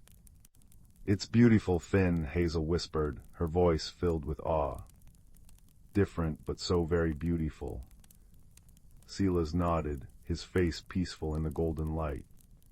"Like a story written in snow and starlight and stubborn green." Finn smiled, a deep, contented warmth spreading through him, as comforting as the hearth fire inside. He looked at his friends, then at the garden born from both loss and discovery. "It is," he agreed softly. "It's the beauty of remembering the summer sun while learning to love the winter stars. It's the magic of finding that even when the world feels frozen, your life is always ready to grow, just maybe in a direction you hadn't planned." He took a sip of cider, the sweetness lingering on his tongue. The frost came, it changed things, but look. He gestured to the luminous flowers, their light holding the gathering dusk at bay. It also made space for new kinds of light. As the night deepened, the gentle hum of the memory arch and the soft radiance of the flowers wove a cocoon of peace around the cottage. Finn felt no urgency for spring, only a deep gratitude for the quiet beauty of the now. He understood that personal growth wasn't a destination reached after the storm, but the quiet courage to plant seeds in the frozen ground, to tend them with hope, and to trust that even in the deepest winter, transformation was already unfolding, as magical and inevitable as the unfurling of a leaf beneath the returning sun. And with that peaceful understanding warming him like the golden light of his own resilient heart, Finn closed his eyes, listening to the gentle song of his transformed garden, ready to welcome whatever change the turning seasons might bring. The stars above winked, silent witnesses to the quiet, enduring magic of growth discovered one frozen seed and one brave step at a time. Story 10. The little town of Bramblebrook was known for two things: exceptionally good apple tarts and exceptionally quiet afternoons. Young Leo, with his perpetually smudged spectacles and a mind that whirred like clockwork, often felt the quiet pressed in a little too heavily. While other children chased butterflies or kicked pebbles down the lane, Leo preferred the dusty solace of his grandfather's attic, a treasure trove of forgotten things. One rain-drumming afternoon, exploring a trunk draped in faded velvet, Leo unearthed a teacup. It wasn't particularly grand, chipped at the rim, the porcelain a simple ivory, painted with forget-me-nots so faint they seemed like memories themselves. But as Leo lifted it, a strange warmth radiated from the ceramic, not the heat of the attic, but a comforting glow, like sunlight held within. Curious, he traced a finger over the painted flowers. Instantly a soft, melodic hum filled the air, like a lullaby sung by a distant stream, and the cup shimmered with a light the color of dawn.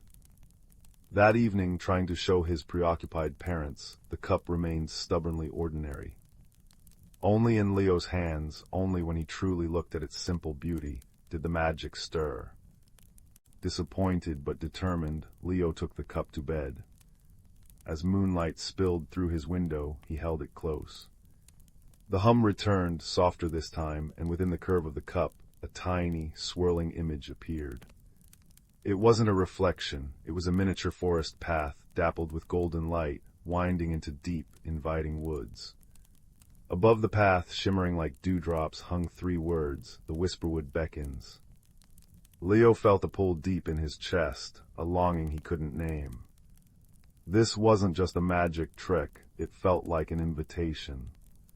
Packing a small knapsack with biscuits and his warmest jumper, Leo slipped out at first light, the humming cup nestled safely in his pocket. He followed the faint tug towards the outskirts of town, where the familiar fields gave way to the ancient, mist-wreathed expanse of the Whisperwood, a place usually spoken of in hushed tones and warnings of getting lost.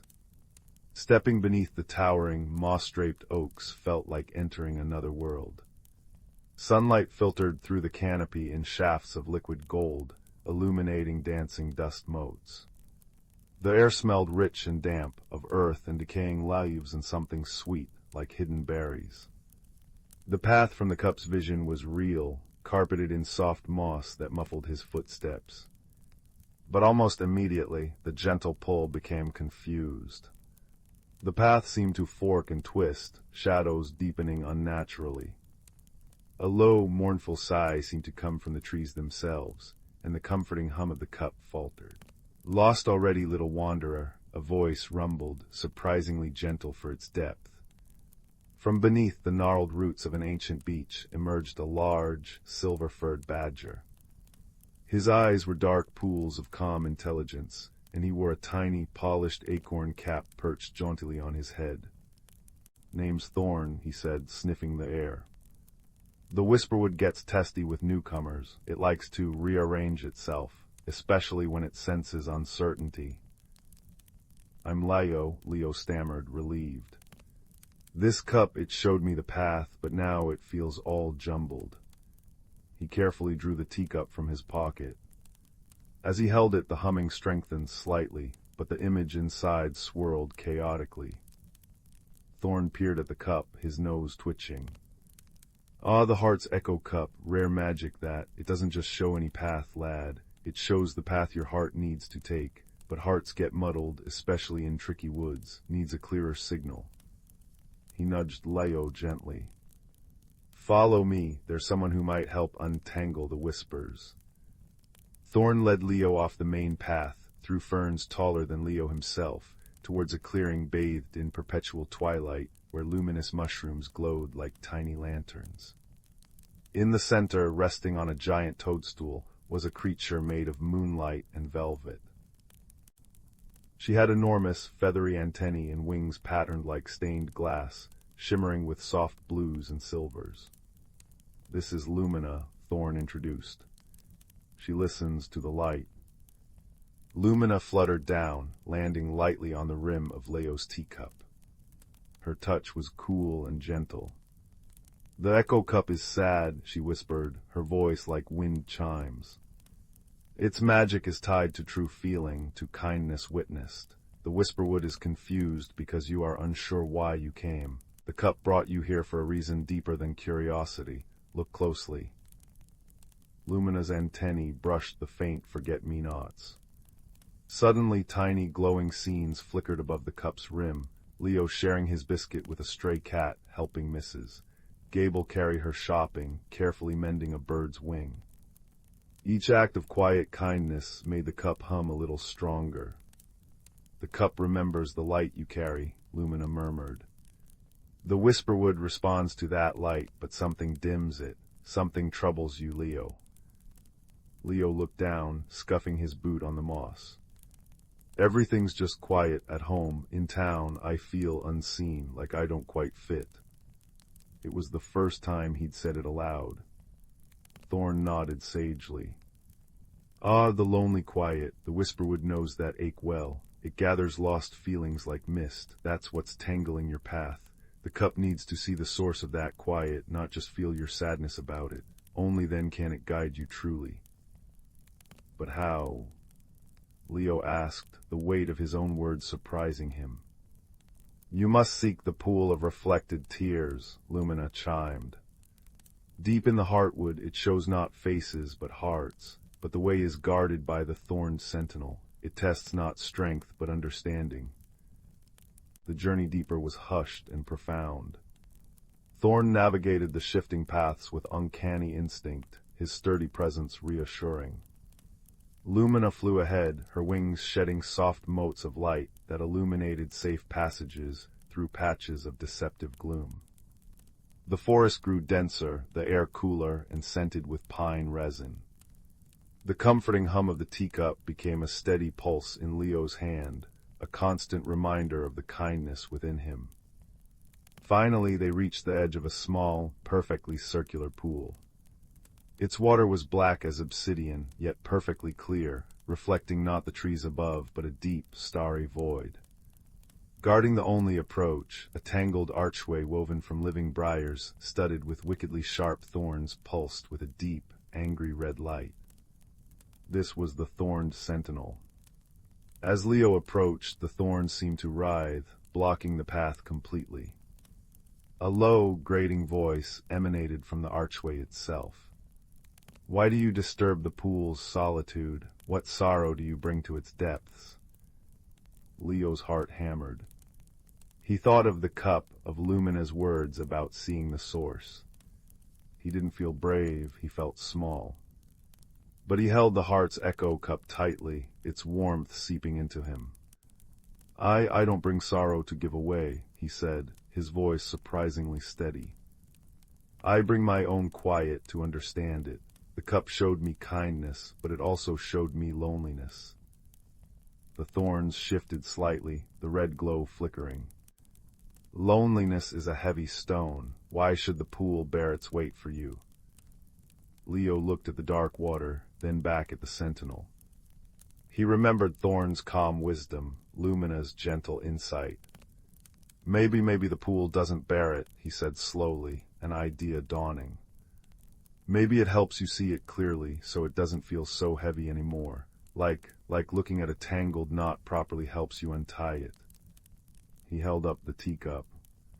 This shows the good feelings. Maybe the pool shows the hard ones, so they can be understood.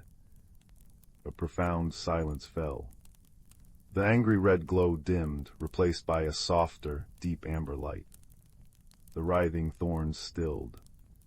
Wisdom whispers where force shouts, the sentinel intoned, its voice less grating, almost thoughtful.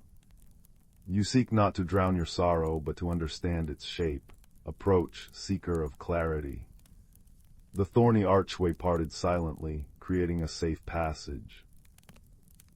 Heart pounding with awe, Leo stepped to the edge of the pool of reflected tears. He looked down.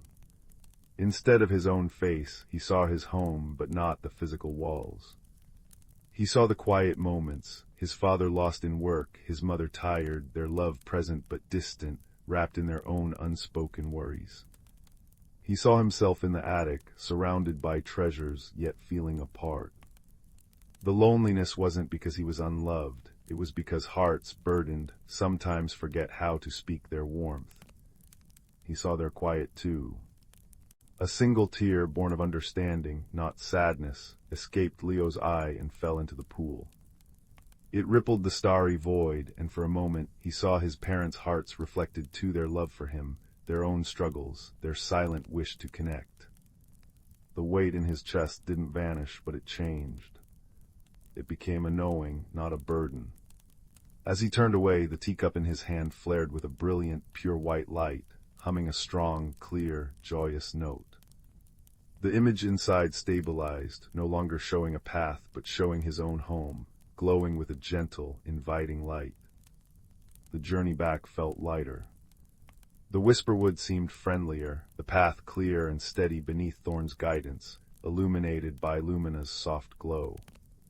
They reached the forest's edge as the setting sun painted the sky in hues of peach and lavender. Remember Leo, Thorn rumbled, nudging him gently. The echo cup shows the heart's true path. Sometimes the path is outward, sometimes it's inward. And kindness, he added, tapping the cup with his nose, is the compass that always points true. Lumina fluttered down, brushing his cheek with a cool wing. And light, she whispered, is best seen when shared. Don't hide your own. Leo thanked them both, his heart full. He walked back into Bramblebrook, not to the attic, but straight home. The quiet house greeted him. His father looked up from his papers. His mother paused in wiping the kitchen counter. They saw him standing there, the faint, warm glow from his pocket casting a soft halo around his hands. Leo, his mother asked, concern in her eyes. Where have you been? We were worried. Instead of retreating, Leo took a small step forward. He drew out the heart's echo cup. It still hummed softly, radiating its gentle warmth. I found something, he said, his voice quiet but clear. Grandfather's teacup, it's special. It showed me things. He hesitated, then added, it showed me how quiet it can feel sometimes. But it also showed me. He looked at them, really looked, seeing the tiredness but also the love beneath. It showed me how much I love apple tart nights when we all sit together. A profound silence fell, but this quiet was different. It was soft, waiting. His father put down his pen. His mother wiped her hands on her apron and came closer. They looked at the cup, then at Leo, truly seeing him, perhaps for the first time in a while. Leo placed the cup gently on the kitchen table. As he did, its light pulsed softly, bathing the room in a warm, comforting glow, like the heart of a tiny sun. His mother reached out not for the cup, but to smooth Leo's hair, her touch warm. "It is quiet sometimes, isn't it?" she murmured. "Too quiet." His father pushed his papers aside. "Apple tart night sounds perfect. Tell us," he said, his voice softer than Leo had heard in months. "Tell us about your adventure, Leo. Show us what the cup showed you." Leo smiled, the lingering sense of being unseen dissolving like mist in morning sun. He sat down, the humming cup a warm anchor between them. He began to speak not of thorns and sentinels, but of a wise badger and a gentle moth, of a forest that listened, and a pool that helped hearts understand. He spoke of kindness as a compass and light meant for sharing. The teacup glowed steadily, filling the quiet kitchen with warmth, not magic for secrets, but magic for connection. Outside, the first stars blinked awake in the twilight sky, watching over Bramblebrook, where the quiet had finally found its voice, and a little boy, holding a simple, chipped cup, knew he was truly home. The gentle hum of the heart's echo cup blended with the murmur of voices, weaving a new kind of enchantment, the cozy, enduring magic of being heard and deeply, deeply loved. And as sleepiness finally crept in, the cup's light dimmed to a soft ember glow, a silent guardian of the newfound warmth, promising that even the quietest hearts could find their song. Story 11. Deep within the whisperwood, where ancient oaks stretched gnarled fingers towards a sky perpetually dusted with twilight, the boundaries between the seen and unseen were as thin as cobwebs. Here, beneath the emerald canopy dappled with starlight even at noon, lived the hidden folk creatures of bark and leaf, of moss and moonlight, whose lives were woven into the very breath of the forest. Fern, a young hedgehog with spines like polished chestnut and eyes the color of deep moss, lived in a snug burrow lined with fragrant cedar shavings and dried lavender. Each dawn she'd emerge to the symphony, the drip, drip, drip of dew sliding from broad maple leaves, the soft crunch of beetles navigating the loamy earth, the distant, melancholic coo of the morning doves who guarded the forest's oldest secrets. The whisperwood thrived on harmony. The industrious moss sprites, no bigger than acorns and glowing faintly like fireflies, tended the intricate networks of fungi that nourished the roots of the great trees. Their tiny voices sounded like rustling leaves as they worked. The brook weavers, sleek otters with fur like liquid obsidian, maintained the crystal-clear streams, ensuring the water sang over smooth pebbles, carrying nutrients and whispered news downstream. Old Thorn, a venerable badger whose silver-tipped fur held the scent of damp earth and wisdom, was the keeper of the ancient lore. He spoke of the world tree's roots cradling the forest, of the sky stag who painted the constellations with his antlers, and of the delicate dance between the seasons, orchestrated by the gentle magic woven into the land. This magic was tangible. In spring, the air hummed with unseen energy, coaxing buds into blossoms so vibrant they seemed to hold captured sunlight. Petals would unfurl with soft sighs, releasing perfumes of honey and wild strawberries.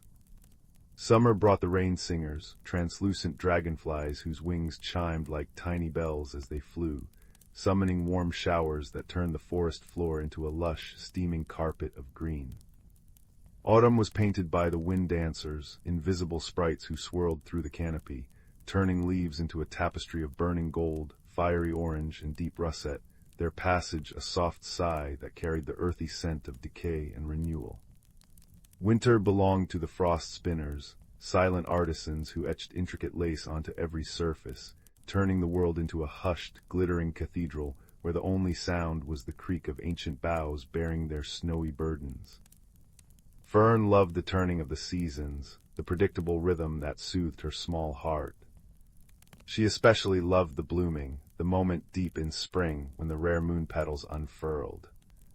These luminous flowers, silver blue and pulsing with a soft inner light, bloomed only once a year for a single night under the full willow moon.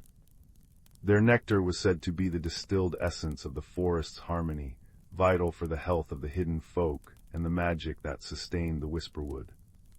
Old Thorn often recounted tales passed down from his great-grandmother's time, tales of times when the blooming was threatened, and how unity and respect for the natural balance had always saved it. "The forest breathes as one little quill," he'd rumble, his voice like stones tumbling in a gentle stream. "Disturb one root, and the whole tree may tremble." This year, however, as the days lengthened and the air grew thick with the scent of waking earth, a subtle discord began. The moss sprites reported patches of unusual cold deep in the heartroot glades, where the moon petals grew. The usual warm hum of spring magic felt muted, replaced by a faint, brittle crackling in the air, like thin ice forming. The brook weavers found sluggish currents in streams that should have been rushing, and the water tasted faintly metallic, devoid of its usual sweet clarity. Worry as cold and sharp as the unexpected frosts began to seep through the hidden folk. Fern felt it keenly one misty morning. She was gathering dewdrops from spiderwebs for Thorn's rheumatism poultice when she brushed against a young sapling. Instead of the expected surge of vibrant life, a jolt of unnatural cold shot through her paw, making her gasp. Looking closer, she saw tiny, intricate patterns of frost, like frozen lace, creeping up the tender bark of frost spinner's work, but out of season and far too deep into the forest's warm heart. This wasn't the gentle winter artistry. This felt invasive, wrong. She scurried to old thorns set beneath the roots of the great sentinel oak. The air inside was warm and smelled of dried herbs and warm stone. Thorn listened gravely, his deep-set eyes clouded. "Ay, little quill," he sighed, the sound heavy. "The whispers grow louder, the frost spinners, they are restless. Something has chilled their hearts, driven them from their high winter perches down into the spring's cradle. If this cold deepens—" He didn't need to finish. The moon petals couldn't bloom in frost. Without their light and nectar, the delicate magic sustaining the whisperwood could fray, weakening the hidden folk and the forest itself. A council was called near the Whispering Falls, where the water's constant murmur helped thoughts flow clear. Fern huddled beside Bramble, a quick-witted squirrel with a tail like a rusty plume, and Pip, a timid but observant field mouse whose whiskers trembled with concern. Moss sprites hovered like worried emerald sparks, brook weavers sleeked their wet fur anxiously on the banks, and even a few wind dancers, usually elusive, manifested as faint shimmers in it. "The cold comes from the forgotten vale," piped a tiny moss sprite, its voice like a dry leaf skittering. "Deep in the north glade, where the old stone circle sleeps." "The vale," Bramble chittered, tail twitching. "But that's always been quiet, dormant." "Something wakes," rumbled a brook weaver, smoothing the water with a paw. "Or something has been disturbed. The springs feeding the vale run slow and bitter." Old Thorn nodded slowly. "The tales tell long, long ago, before even my time, the vale held a heart of winter, a place of deep rest and reflection necessary for the cycle, but it was sealed with warmth, with understanding of the seasons. If that seal weakens, if winter bleeds into spring—" Fern felt a shiver that wasn't from the encroaching cold. "What can we do, Thorn? We can't fight winter. It's part of the dance." "True wisdom, little quill," Thorn said, his gaze softening. "We do not fight, we remind, we restore the balance. The seal in the vale was woven from harmony, the warmth of the earth, the song of the water, the breath of the wind, and the enduring spirit of the wood. It needs rekindling, not force." A plan, fragile as a spiderweb but strong with shared purpose, began to form. They would journey to the forgotten vale. The moss sprites would seek the warmth deep within the earth, the source of the forest's lifeblood. The brook weavers would clear the choked springs, letting the pure, singing water flow again. The wind dancers would carry messages of warmth and life on their breezes. And Fern, Bramble, and Pip, representing the grounded life of the forest, would carry a symbol of enduring spirit, a seed pod from the great sentinel oak, imbued with centuries of resilience. The journey north was through a changing landscape. The familiar vibrant greens faded to muted grays and browns. The air grew colder, carrying a scent like frozen metal, and the comforting hum of life grew fainter, replaced by an eerie silence broken only by the crunch of frost underfoot and the mournful sigh of the wind. Fern's nose twitched at the unfamiliar sharpness. Bramble leaped nervously from branch to branch, finding frost where new buds should have been. Pip stayed close to Fern's side, his small body trembling. They reached the edge of the forgotten vale as dusk painted the sky in bruised purples and grays. It was a bowl-shaped depression, ringed by ancient skeletal trees draped in thick, unnatural hoarfrost. In the center stood a circle of weathered standing stones, usually just mossy sentinels. Now they pulsed with a faint, sickly blue light. From a crack in the largest stone, tendrils of intense cold radiated, visible as shimmering waves that made the air itself seem brittle. Frost spinners, normally solitary and serene, flitted erratically around the stones, their movements jerky and distressed, trailing ice crystals like frozen tears. It was desolate, beautiful in a terrifying way, but utterly devoid of life's comforting warmth. The cold stung Fern's eyes and made her spines feel brittle. This was winter's heart bleeding out of season, chilling the forest's spring song. Working quickly, guided by the moss sprite's faint inner glow, the brook weavers located the choked spring near the stone circle. Its mouth was clogged with frozen mud and dead roots. With strong claws and determined nudges, they began to dig, their movements careful but urgent. As the first trickle of dark, sluggish water appeared, the moss sprites swarmed over the muddy banks. They glowed brighter, a soft, warm gold, and pressed their tiny bodies against the frozen earth.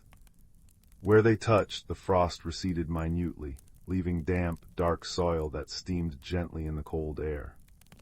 It was a slow, painstaking process, a battle of warmth against deep chill waged 1 inch at a time.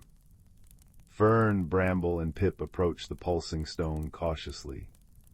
The cold radiating from the crack was intense, like stepping into a deep freeze. Fern held the sentinel oak seed pod tightly, its rough surface warm against her chilled paws. It felt alive, a tiny heartbeat echoing the great tree's strength. "Remember Thorn's words," Bramble whispered, his breath frosting instantly. "Remind it, don't fight." Pip, gathering courage, scurried forward and placed a single, perfect acorn he'd carried all the way at the base of the stone. For the future," he squeaked, his voice barely audible over the sighing wind.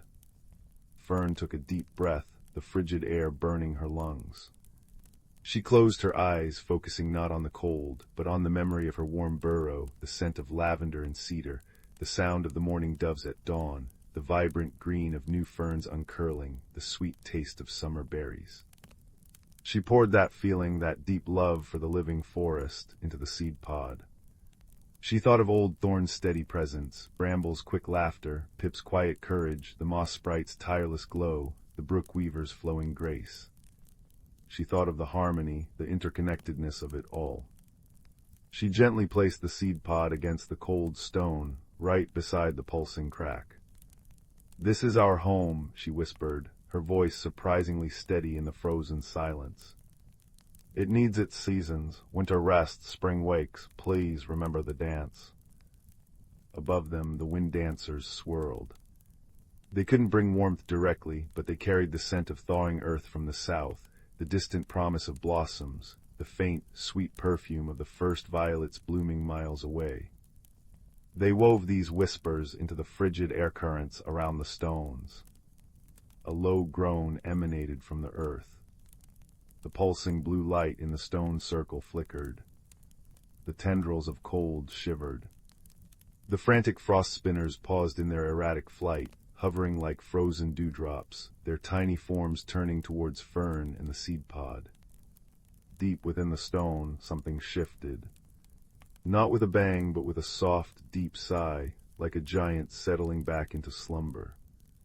The pulsing light dimmed, fading from icy blue to a deep, dormant gray. The tendrils of cold dissipated like mist under a morning sun. The intense, invasive chill radiating from the crack lessened dramatically, replaced by the natural, deep cold of stone, a cold that held the promise of rest, not invasion. Simultaneously, the brook weavers gave a final heave. The clogged spring burst open, releasing a gush of clear, sparkling water that sang as it tumbled over newly exposed rocks, washing away the frozen mud. The moss sprites cheered, their golden glow intensifying as they felt the true warmth of the earth surge upwards, meeting the cleansing water. Patches of dark, fertile earth began to steam visibly. The frost spinners, their agitation calmed, drifted upwards, away from the heart of the vale, back towards the high, cold peaks where they belonged. Their movements were graceful again, serene, trailing gentle frost that sparkled harmlessly in the dim light, no longer invasive, simply part of the natural order. The unnatural freeze gripping the vale began to recede. It didn't vanish instantly. Deep winter doesn't melt in a moment. But the wrongness was gone.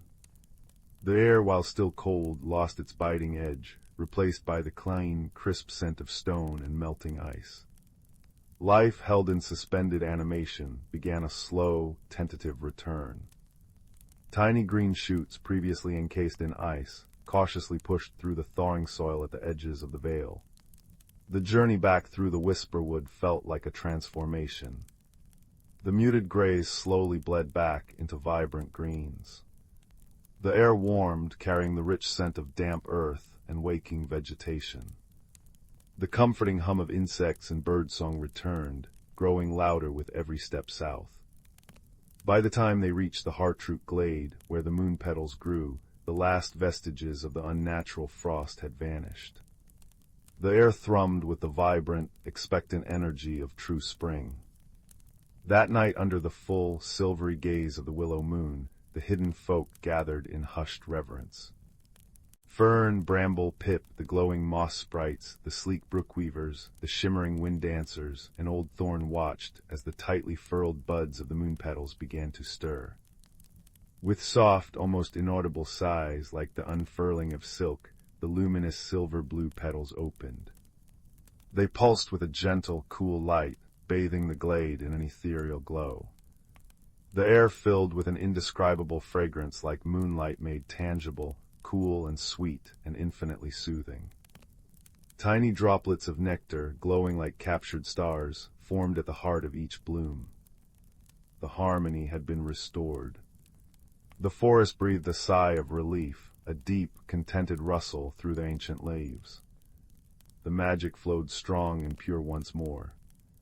Fern curled up on a bed of soft moss near old thorn, sipping a tiny drop of moon-petal nectar offered by a grateful moss sprite.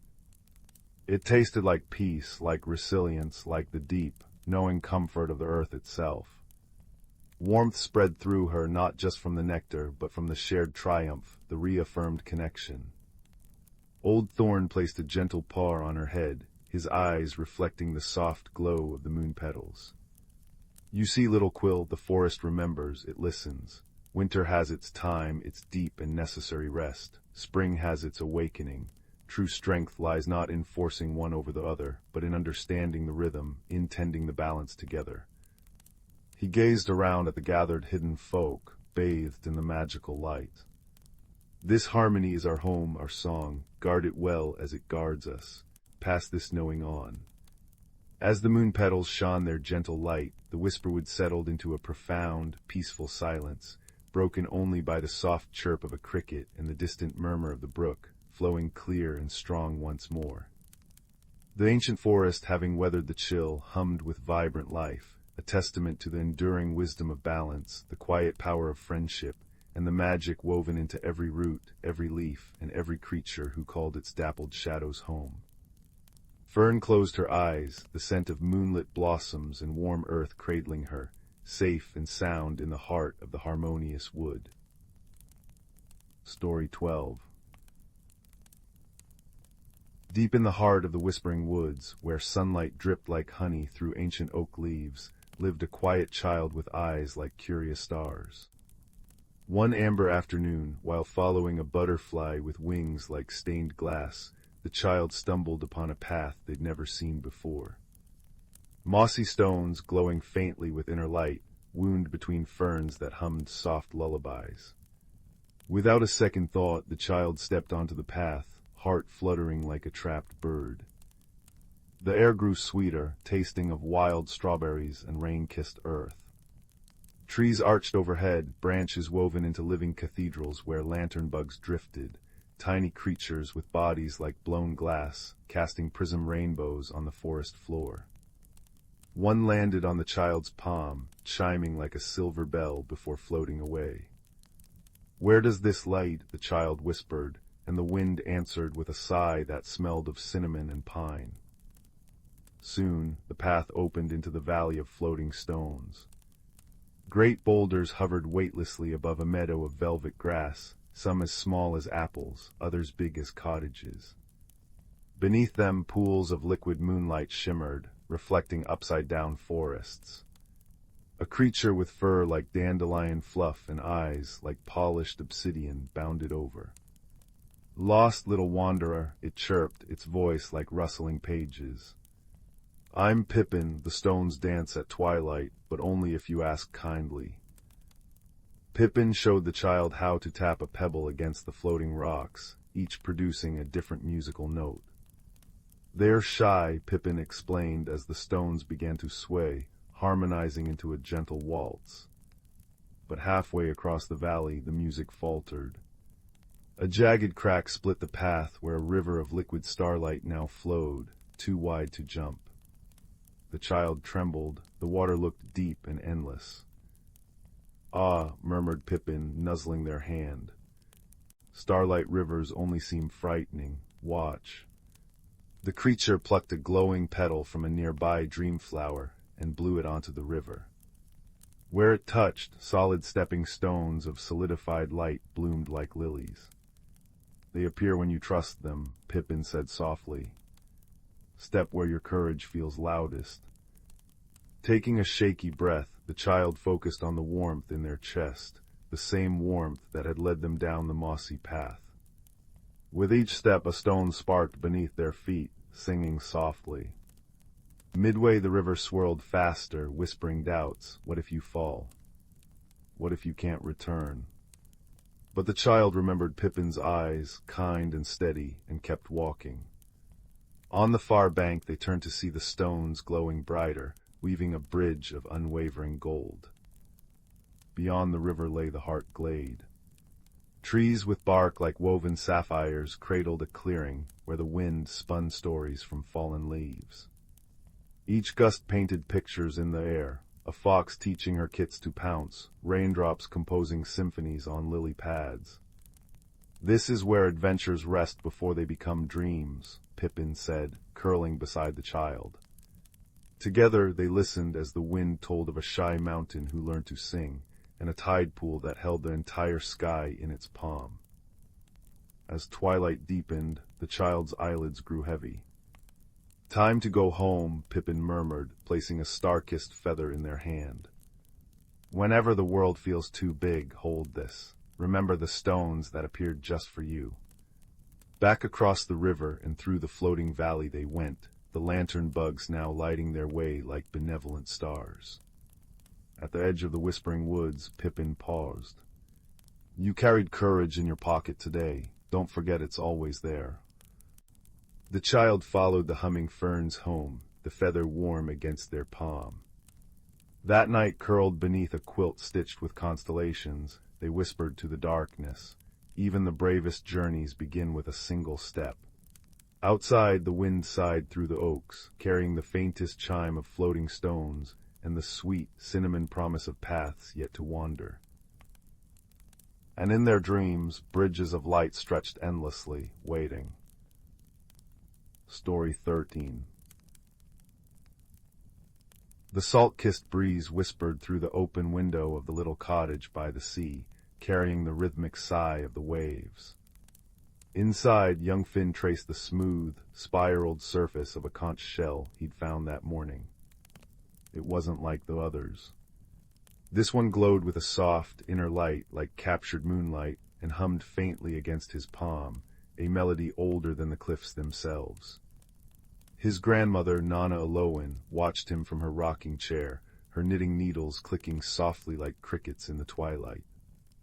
"That shell," she murmured, her voice as warm as the driftwood fire, "has been waiting for you, child. It remembers the blood in your veins." Finn knew little of his family beyond Nana. His parents had sailed to distant shores long ago, leaving only whispers and the scent of salt in their wake. But this shell, it felt like a key. "What does it remember, Nana?" he asked, the shell's hum vibrating through his bones. "Stories," she said, her eyes reflecting the firelight like dark pools. "Stories written in starlight and tide. Tonight, under the full moon, it will show you. But you must listen not just with your ears, but with your heart." She placed a woven kelp satchel in his hands, filled with sprigs of rosemary and lavender, herbs that smelled of sunshine and memory. "Follow where the shell leads, trust the path, and trust yourself." As dusk deepened into a velvet night, Finn stepped onto the shore. The moon painted a silver road across the restless sea, and the shell in his hand pulsed brighter, its hum swelling into a gentle song that seemed to harmonize with the waves. It tugged him northward, past familiar fishing nets and beached boats, toward the wilder cliffs where seabirds nested in jagged stone. The air grew cooler, scented with wet rock and blooming sea thrift.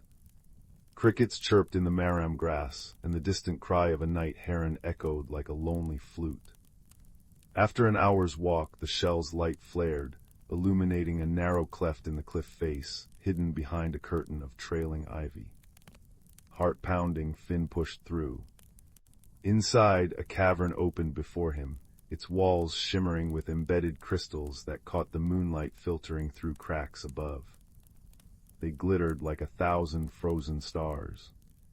In the center stood a stone pedestal, worn smooth by time, carved with spirals that mirrored his shell. As Finn approached, the shell's song grew clearer, a wordless lullaby of the sea. He placed it gently on the pedestal.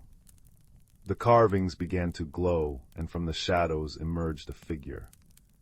Not a ghost, but a presence woven from light and sea mist, a woman with eyes the color of storm clouds and hair like kelp.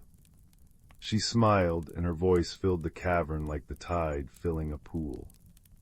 "Welcome, child of the wave walkers. I am Leora, your many times great-grandmother. This place remembers us." Leora gestured to the walls. The crystals flared brighter, revealing intricate murals, people with shells braided in their hair, dancing on moonlit shores, elders whispering to dolphins, children planting luminous pearls in tidal pools to make the waters bloom. "We were keepers," Leora explained. "Not rulers, but listeners. The sea spoke to us in currents and creatures, in the sigh of the waves and the salt on the wind. Our legacy was stewardship, to tend, not take, to honor, not own." She pointed to Finn's kelp satchel. "The herbs are not just for scent, they are a promise, rosemary for remembrance, lavender for peace. We left them as offerings, asking the sea's forgiveness for any harm, pledging our care." Finn's throat tightened. He thought of the plastic he'd seen tangled in seagrass, the tired fish in the harbor nets. "But the sea feels wounded now," he whispered. Leora's light dimmed softly. "All things ebb and flow, little one. Pain is not forever if met with kindness. Our greatest lesson was this: the sea's heart beats in every drop. Hurt one, hurt all. Heal one, heal all." She touched his chest, her hand cool as sea spray. "You carry that heartbeat within you. You need no crown or scepter, only open eyes, a gentle hand, and the courage to speak for those without voices." She guided him to a shallow pool at the cavern's edge. "Place the herbs here, as our people did." Finn scattered the rosemary and lavender onto the water. Instantly the pool ignited with bioluminescent algae, swirling in patterns of blue and green, a living map of currents and constellations. The shell on the pedestal sang louder, and Finn felt a warmth spread through him, as if 100 hands rested on his shoulders, generations of wave walkers lending him their strength. Leora faded like mist at dawn, her final words lingering. The legacy is not locked in stone or shell, but in every choice to listen, to protect. You belong to this as it belongs to you. Finn retrieved his shell, its glow now a steady, comforting pulse. As he stepped back onto the moonlit shore, the cavern entrance sealed silently behind him, hidden once more. The sea murmured against the sand, and for the first time Finn understood its language, not as noise but as a story. A story of resilience, of cycles, of deep, abiding connection.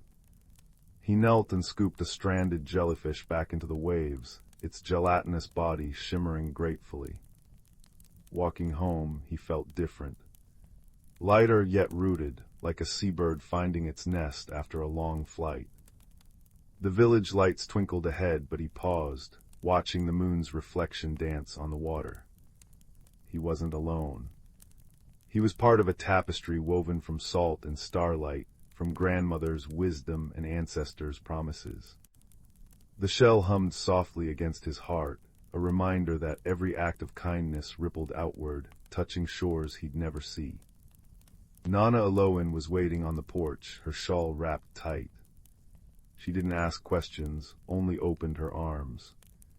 Finn nestled into her embrace, the scents of rosemary and lavender still clinging to his clothes. "I understand now, Nana," he murmured, the shell warm between them. "The sea's song is ours to carry." She kissed his forehead. "And you, my tide child, are home." Inside, the fire crackled, painting stories on the walls. Outside, the waves whispered secrets to the shore, a lullaby of belonging, as ancient and endless as the moon's path across the sky. Finn closed his eyes, the shell's hum blending with the sea's sigh, and knew he'd dream of pearls blooming in dark water, and the gentle, guiding light of those who walked before. Story 14.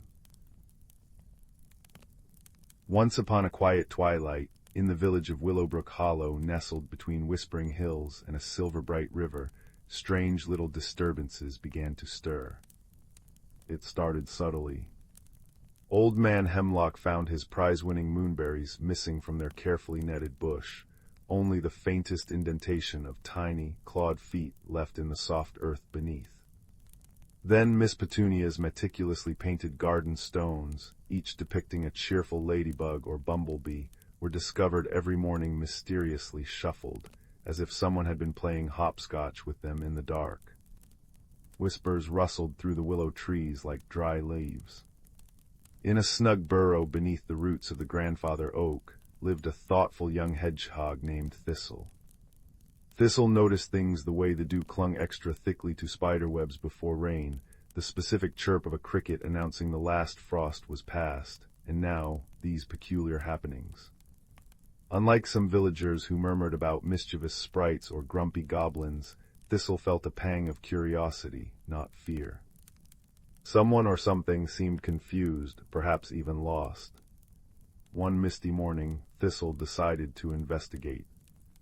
Armed with a small acorn-capped lantern filled with gently glowing firefly light, a gift from his friend Flicker, a notebook woven from birch bark, and a pocketful of calming chamomile biscuits, he set out. His first stop was Old Man Hemlock's moonberry patch. Kneeling carefully, Thistle examined the footprints. They weren't the sharp points of a sprite or the heavy tread of a goblin. They were small, round, and clustered close together, with faint drag marks between them. Almost, Thistle mused, sketching the pattern, like someone very small was carrying something heavy. Next, he visited Miss Petunia's garden. The painted stones were indeed jumbled, but Thistle saw a pattern. They weren't randomly scattered. They formed a rough circle around her prized snapdragon patch, as if guarding it. And near the edge of the circle, half hidden under a fern frond, he found a single, downy gray feather, softer than dandelion fluff. He tucked it carefully into his notebook. Puzzled, Thistle decided to seek counsel. High in the branches of the grandfather oak lived Master Alurin, a great horned owl whose knowledge was as deep as the roots of the ancient tree.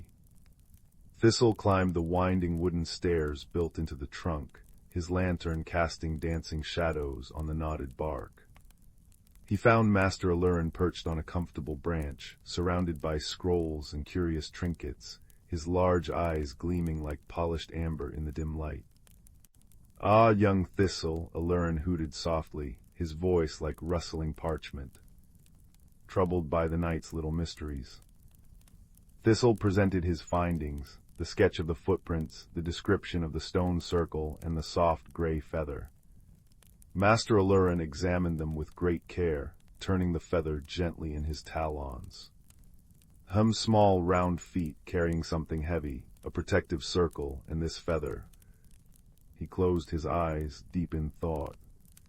This is not malice, Thistle. This speaks of care, and perhaps of being new to this world. The feather is from a young badger kit, very young. A badger kit. Thistle blinked. Badgers were shy, nocturnal creatures who lived in sets on the far side of Whispering Hill. They rarely came near the village. But why would a badger kit take moonberries and move garden stones? Moonberries are sweet and nourishing, perfect for growing kits, Alurin explained. And the stones, well, young kits are playful, but also instinctively protective. Perhaps it was trying to safeguard something it found precious like Miss Petunia's snapdragons, which might look like strange, colorful creatures to inexperienced eyes. But why here? Thistle pressed. Their set is far away. Perhaps, Master Alurin suggested gently, one strayed. Or perhaps there's a new set closer than we know. Young kits are curious and can wander. The dragging marks suggest it might have been struggling with the berries. It needs help finding its way, or its family needs to know it's venturing near the village paths. Thistle felt a surge of understanding, replacing his curiosity with concern. We need to find it, Master Alurin, before it gets truly lost or stumbles into something dangerous. Wisely said, the owl nodded. Observation is your best tool. Watch the moonberry patch tonight, but remember, approach with kindness. Fear will only frighten it further. That night Thistle nestled himself into a hollow near Old Man Hemlock's garden, his acorn lantern dimmed. The air was cool and sweet with the scent of night-blooming jasmine. Fireflies drifted like scattered stars. Thistle waited, listening to the symphony of crickets and the distant murmur of the river. Hours passed, the moon climbing high, painting the world in silver. Then a soft rustle. From the shadow of the hawthorn hedge emerged a tiny figure. It was indeed a badger kit, impossibly small, its gray fur fluffed out, its eyes wide and dark in the moonlight. It moved hesitantly, sniffing the air. Thistle's heart squeezed. The kit looked so vulnerable. It shuffled towards the moonberry bush, but instead of going under the net, it stopped by the base, where a few fallen berries lay. It tried to nudge one with its nose, then clumsily attempted to roll it, making small, frustrated whimpers. It was trying to gather them, but couldn't carry them easily. Thistle remembered the feather, the protective circle. This little one wasn't stealing. It was trying to gather food, perhaps for a sick sibling or parent, and playing protective games with the stones. He thought of Master Alurin's words, kindness. Very slowly, making soft clicking sounds like pebbles tumbling together, a soothing sound in the badger world, Thistle emerged from his hiding spot. The kit froze, eyes wide with alarm. Thistle stopped, keeping his spines relaxed. He gently placed a chamomile biscuit on the ground between them, then slowly backed away, sitting down. The kit watched him, trembling. The sweet, honeyed scent of the biscuit drifted on the air. Hunger overcame caution. The kit inched forward, snatched the biscuit, and scurried back to the hedge, munching it quickly, its eyes never leaving Thistle. Night after night, Thistle returned. He'd leave a biscuit and sit quietly.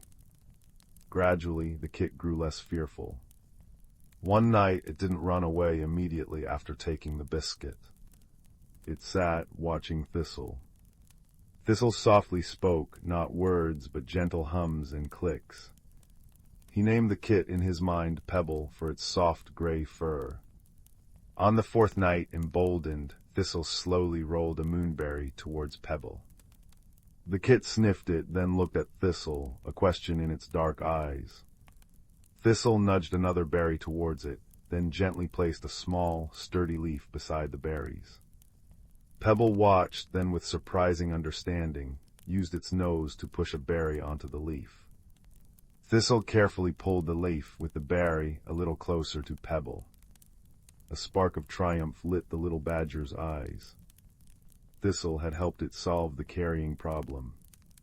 Gaining trust, Thistle knew he needed to find Pebble's home.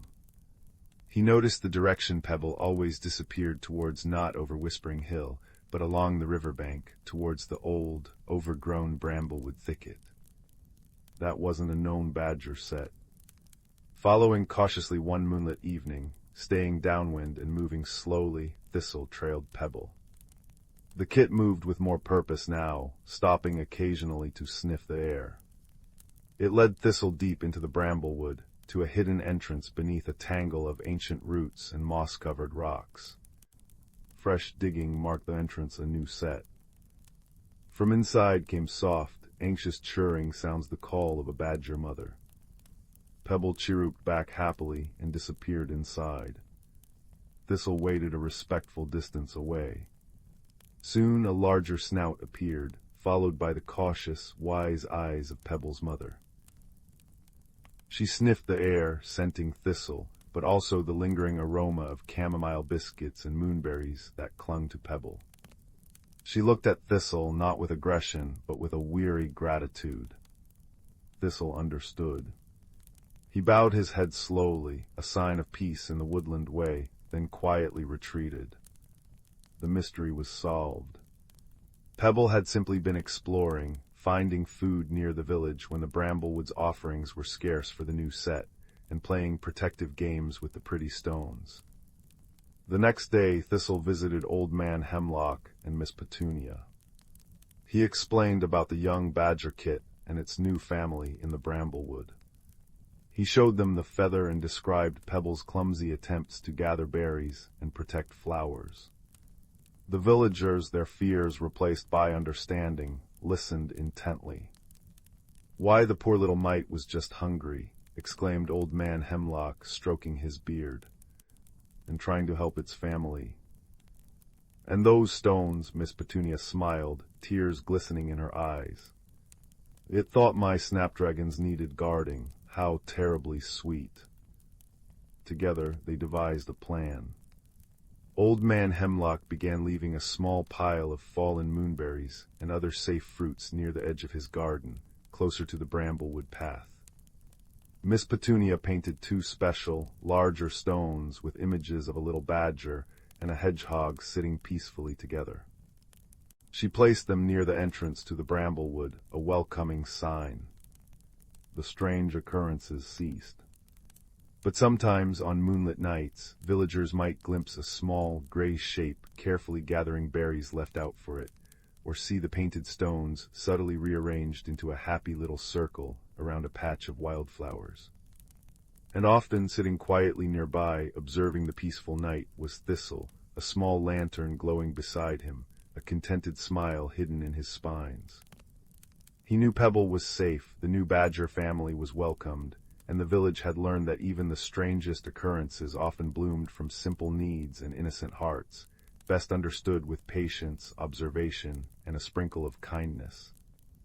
The fireflies danced their gentle dance, the river sang its soft lullaby, and under the watchful silver moon, Willowbrook Hollow slept peacefully once more, its cozy magic deepened by a mystery solved not with force, but with friendship and a young hedgehog's quiet wisdom. All was well, snug and safe, ready for dreams to weave their own gentle tales. Good night. Story 15.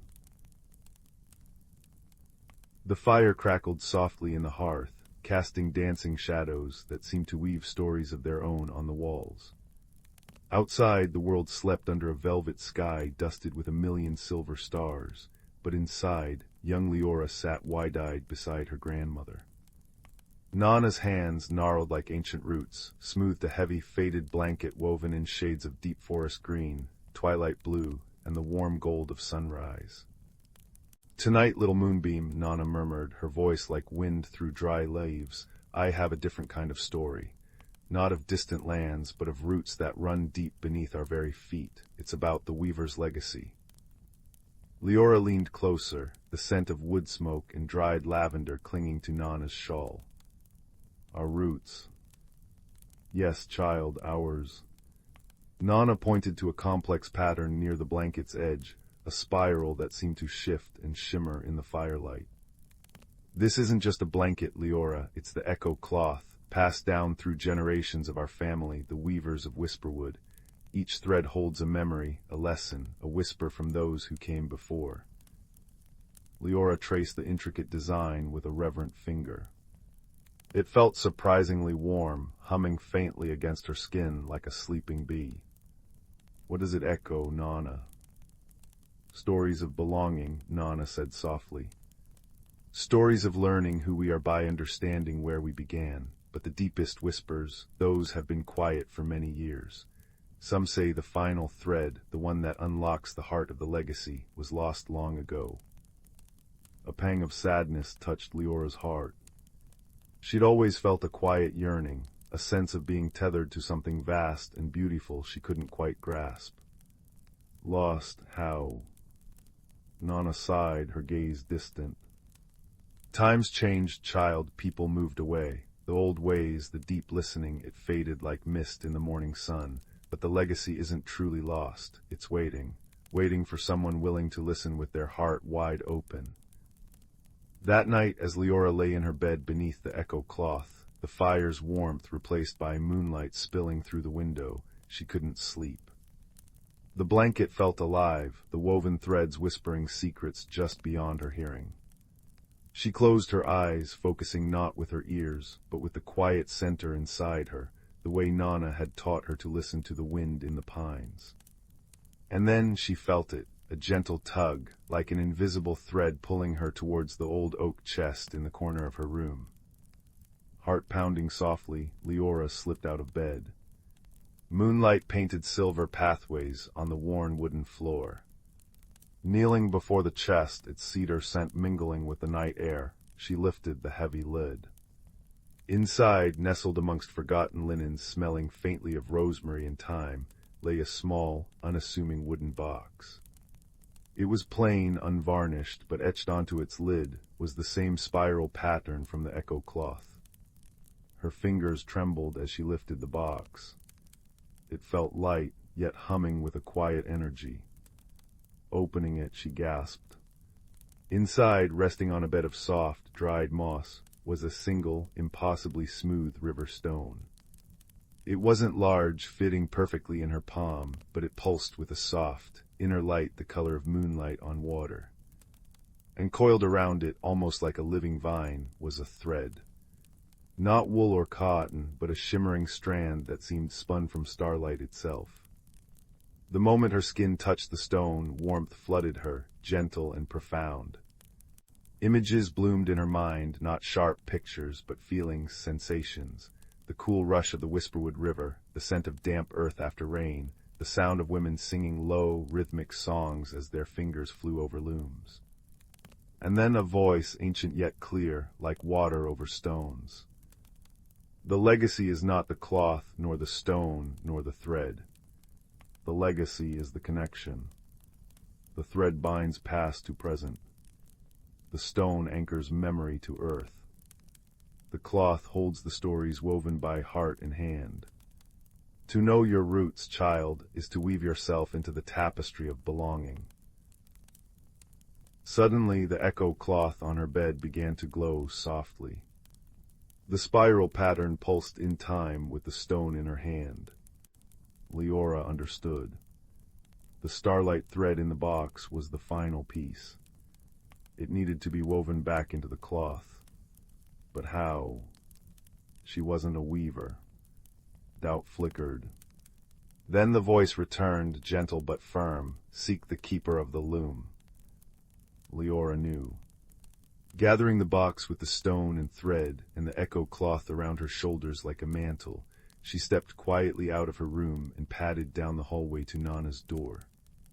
She pushed it open gently. Moonlight streamed onto Nana's sleeping face. On the wall beside her bed hung an ancient, simple handloom, dusty and unused for years. "Nana," Leora whispered.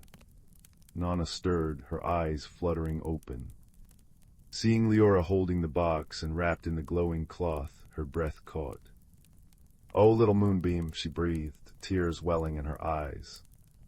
"You found the heartstone and the silver thread." The voice. Leora began, holding out the box. It said to seek the keeper. A smile, radiant as dawn, spread across Nana's face. "And so you have." She rose, her movements suddenly lighter, and reverently touched the old loom. "This," she said, her voice thick with emotion, "was my grandmother's loom. The keeper isn't one person, Leora. It's the one who holds the knowledge, who tends the flame of the legacy until the next heart is ready to receive it." Together, in the hushed silence of the moonlit room, Nana carefully dusted the loom. She showed Leora how to set the warped threads, her fingers remembering the movements ingrained in her bones. Then, with infinite care, Nana took the shimmering silver thread from the box. It felt cool and alive in her hand. "Now," Nana said softly, guiding Leora's smaller hands, "we weave the thread back, not just into the cloth, but into the story, into us." Leora's fingers, clumsy at first, soon found a rhythm guided by Nana's steady presence and the gentle hum of the heartstone resting nearby. As the silver thread intertwined with the existing threads of the echo cloth, something magical happened. The entire blanket blossomed with light. The faded colors deepened, becoming vibrant, the green of sun-dappled ferns, the blue of a twilight sky, the gold of ripened wheat. The spiral pattern glowed brightest of all, pulsing with warmth, and the whispers became a chorus. Leora saw not just images, but felt the lives. A woman weaving by firelight, singing a lullaby Leora somehow knew. A man planting seeds by the riverbank, whispering thanks to the earth. Children laughing, gathering berries, elders sharing stories under ancient trees. She felt their joys, their sorrows, their resilience, their deep, abiding love for the whisperwood and each other. She felt their connection to the land, to their craft, to the generations that stretched back like roots and forward like branches. The lesson wasn't shouted, it settled into her bones like the warmth of the stone. You belong. You are part of something vast and beautiful, woven from the threads of those who came before and those yet to come. Your story matters. Cherish the connections. Tend the roots. Weave with kindness. As the final stitch was secured, the light gently subsided, leaving the echo cloth glowing softly with its own inner warmth, richer and more vibrant than ever before. The silver thread was seamlessly integrated, a luminous strand within the spiral. The heartstone pulsed contentedly. Leora looked at Nana, tears of profound understanding and peace streaming down her face. She wasn't just Leora anymore. She was Leora, weaver of whisperwood, keeper in training of the echo cloth. She felt the roots deep within her, anchoring her to the earth, to her ancestors, to Nana. She belonged. Nana wrapped the echo cloth tenderly around them both as they sat together by the moonlit window. Below, the whisperwood slumbered, its ancient trees sighing softly in the night breeze. Fireflies danced like tiny stars above the meadow. The legacy isn't just a thing of the past, little moonbeam, Nana whispered, her voice thick with love and pride. It lives in the whisper of the river, in the scent of pine needles, in the rhythm of our hearts, and now in your hands. It's the understanding that we are never truly alone, that we are held by the love and wisdom of all who came before, and that we carry their light forward. Leora snuggled closer, the echo cloth a warm, comforting weight, humming with the peaceful song of generations. She looked out at the sleeping woods, feeling their presence, feeling the deep roots beneath her own feet. The yearning was gone, replaced by a profound sense of peace, a belonging as deep and enduring as the ancient oaks outside. She closed her eyes, listening to the gentle rhythm of Nana's breathing and the soft, contented hum of the hearthstone. The fireflies outside winked like approving stars, and the whisperwood cradled them all in its timeless embrace. Sleep, warm and deep as the roots of the world, gently claimed her, wrapped in the comforting glow of the weaver's legacy. Story 16.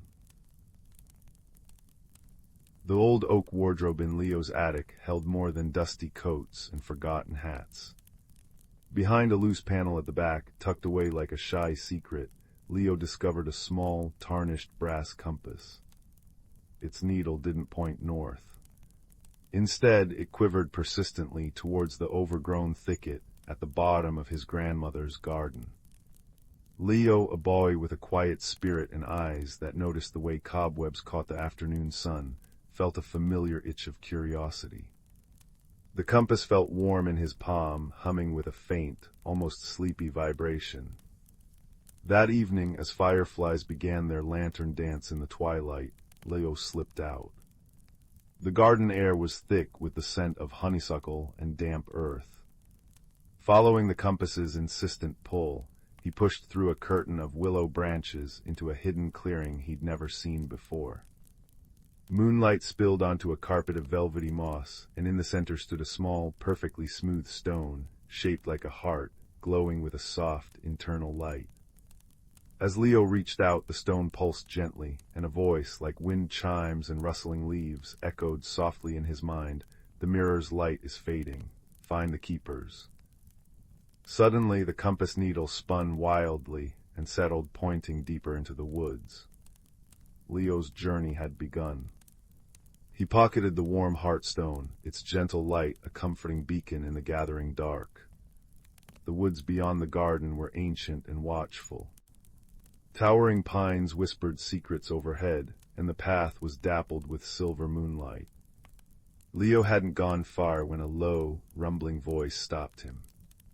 "Bit late for wandering, little spark," it grumbled. From beneath a mossy log emerged a badger with fur the color of storm clouds and eyes like polished onyx. He yawned, revealing surprisingly neat teeth. "Name's Bramble, saw your wee light bobbing about, lost." Leo explained about the compass and the hearthstone's plea. Bramble sniffed the air thoughtfully. "Mirror's light, eh? Sounds like the moon pool's in trouble. Nasty business, the keepers. Well, one's a flibbertige a bit, t'other's a warrior. Needs someone sensible." He lumbered alongside Leo, his sturdy presence immediately calming. "Wisdom's what's needed, not stomping about, remember that." Deeper they went, where the trees grew closer, their branches weaving intricate patterns overhead. A frantic fluttering erupted nearby, followed by a tiny, trembling voice. Oh dear, the shadows, they're nibbling. A small bird, her feathers a shimmering cascade of blues and greens like a captured piece of twilight, darted frantically around a cluster of glowing mushrooms. Where her wings brushed, the mushroom light dimmed, as if smudged by unseen fingers. "They're eating the light," she chirped, nearly in tears. "I'm Sylvie, keeper of the glimmer motes, but the shadows are too quick." Bramble grunted. "Told you, flibbertige a bit, Sylvie, calm your feathers. This is Leo, he's got the stone's call." Sylvie landed on Leo's shoulder, her tiny body vibrating with anxiety. "The shadows, they come from the moon pool. If the pool's light fades, oh, the glimmer motes will vanish, then the fireflies, then the starlight in the dewdrops."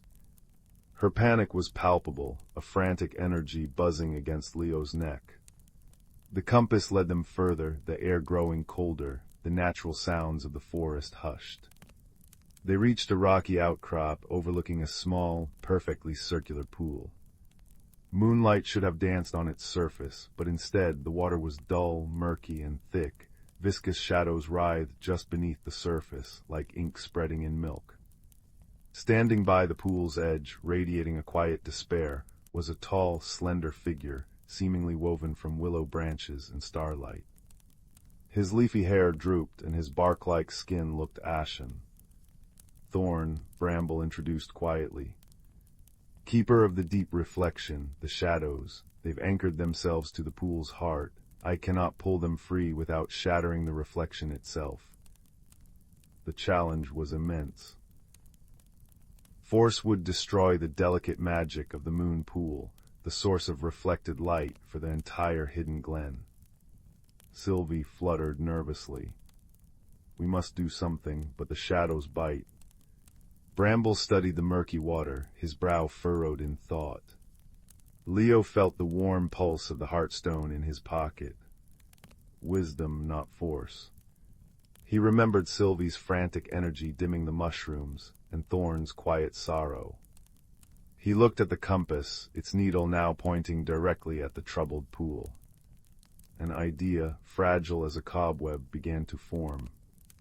Sylvie, Leo whispered, his voice barely disturbing the heavy air. The shadows nibble light, but what if they had too much light, too much gentle light? He took out the heartstone. Its warm glow seemed to push back the oppressive gloom slightly. Thorn, the pool reflects, but could it share? Thorn's luminous eyes widened. Share the light. Yes. Leo continued, the idea gaining strength. Sylvie, you're so fast. Could you carry tiny pieces of the heartstone's light, like glowing seeds? Bramble, you're strong and steady. Could you help Thorn guide the pool's reflection just a little to meet Sylvie's light? Understanding dawned on Thorn's face, replacing despair with fragile hope. We could weave the light back, offer it to the shadows, not fight them but fill them. Sylvie stopped trembling, her tiny chest puffing out with purpose. I can be fast, I can sow light seeds. Bramble nodded, a rare smile touching his snout. Wisdom, little spark, quiet strength, let's weave. Carefully, Leo held the heartstone near the water. Thorn knelt, placing long, graceful fingers on the pool's edge. He closed his eyes, humming a deep, resonant note that made the water tremble. Bramble stood behind him, a solid anchor, lending his quiet strength. The murky water swirled, and for a moment, a faint, fractured image of the moon appeared deep within. Now, Sylvie, Leo whispered. Sylvie darted forward. As she passed the heartstone, a tiny spark of its warm light clung to her wingtip like a dewdrop of sunshine. She zipped over the pool, skimming the surface where Thorn had coaxed the faintest reflection. Where her light-tipped wing touched the murky water, a tiny pinprick of pure, warm light blossomed. The writhing shadows near it recoiled slightly, then hesitated. They seemed drawn to the new light, not to consume it aggressively, but to investigate its warmth. Again and again, Sylvie flew, gathering sparks from the heartstone and planting them like luminous seeds onto the fragile reflection Thorn and Bramble were carefully nurturing. Each tiny light pushed back the murk, not by force, but by gentle invitation. The shadows, deprived of their purpose in the growing brightness, began to lose their form, dissolving like smoke in sunlight. They weren't defeated, they were simply filled, tranquilized by an abundance of gentle radiance.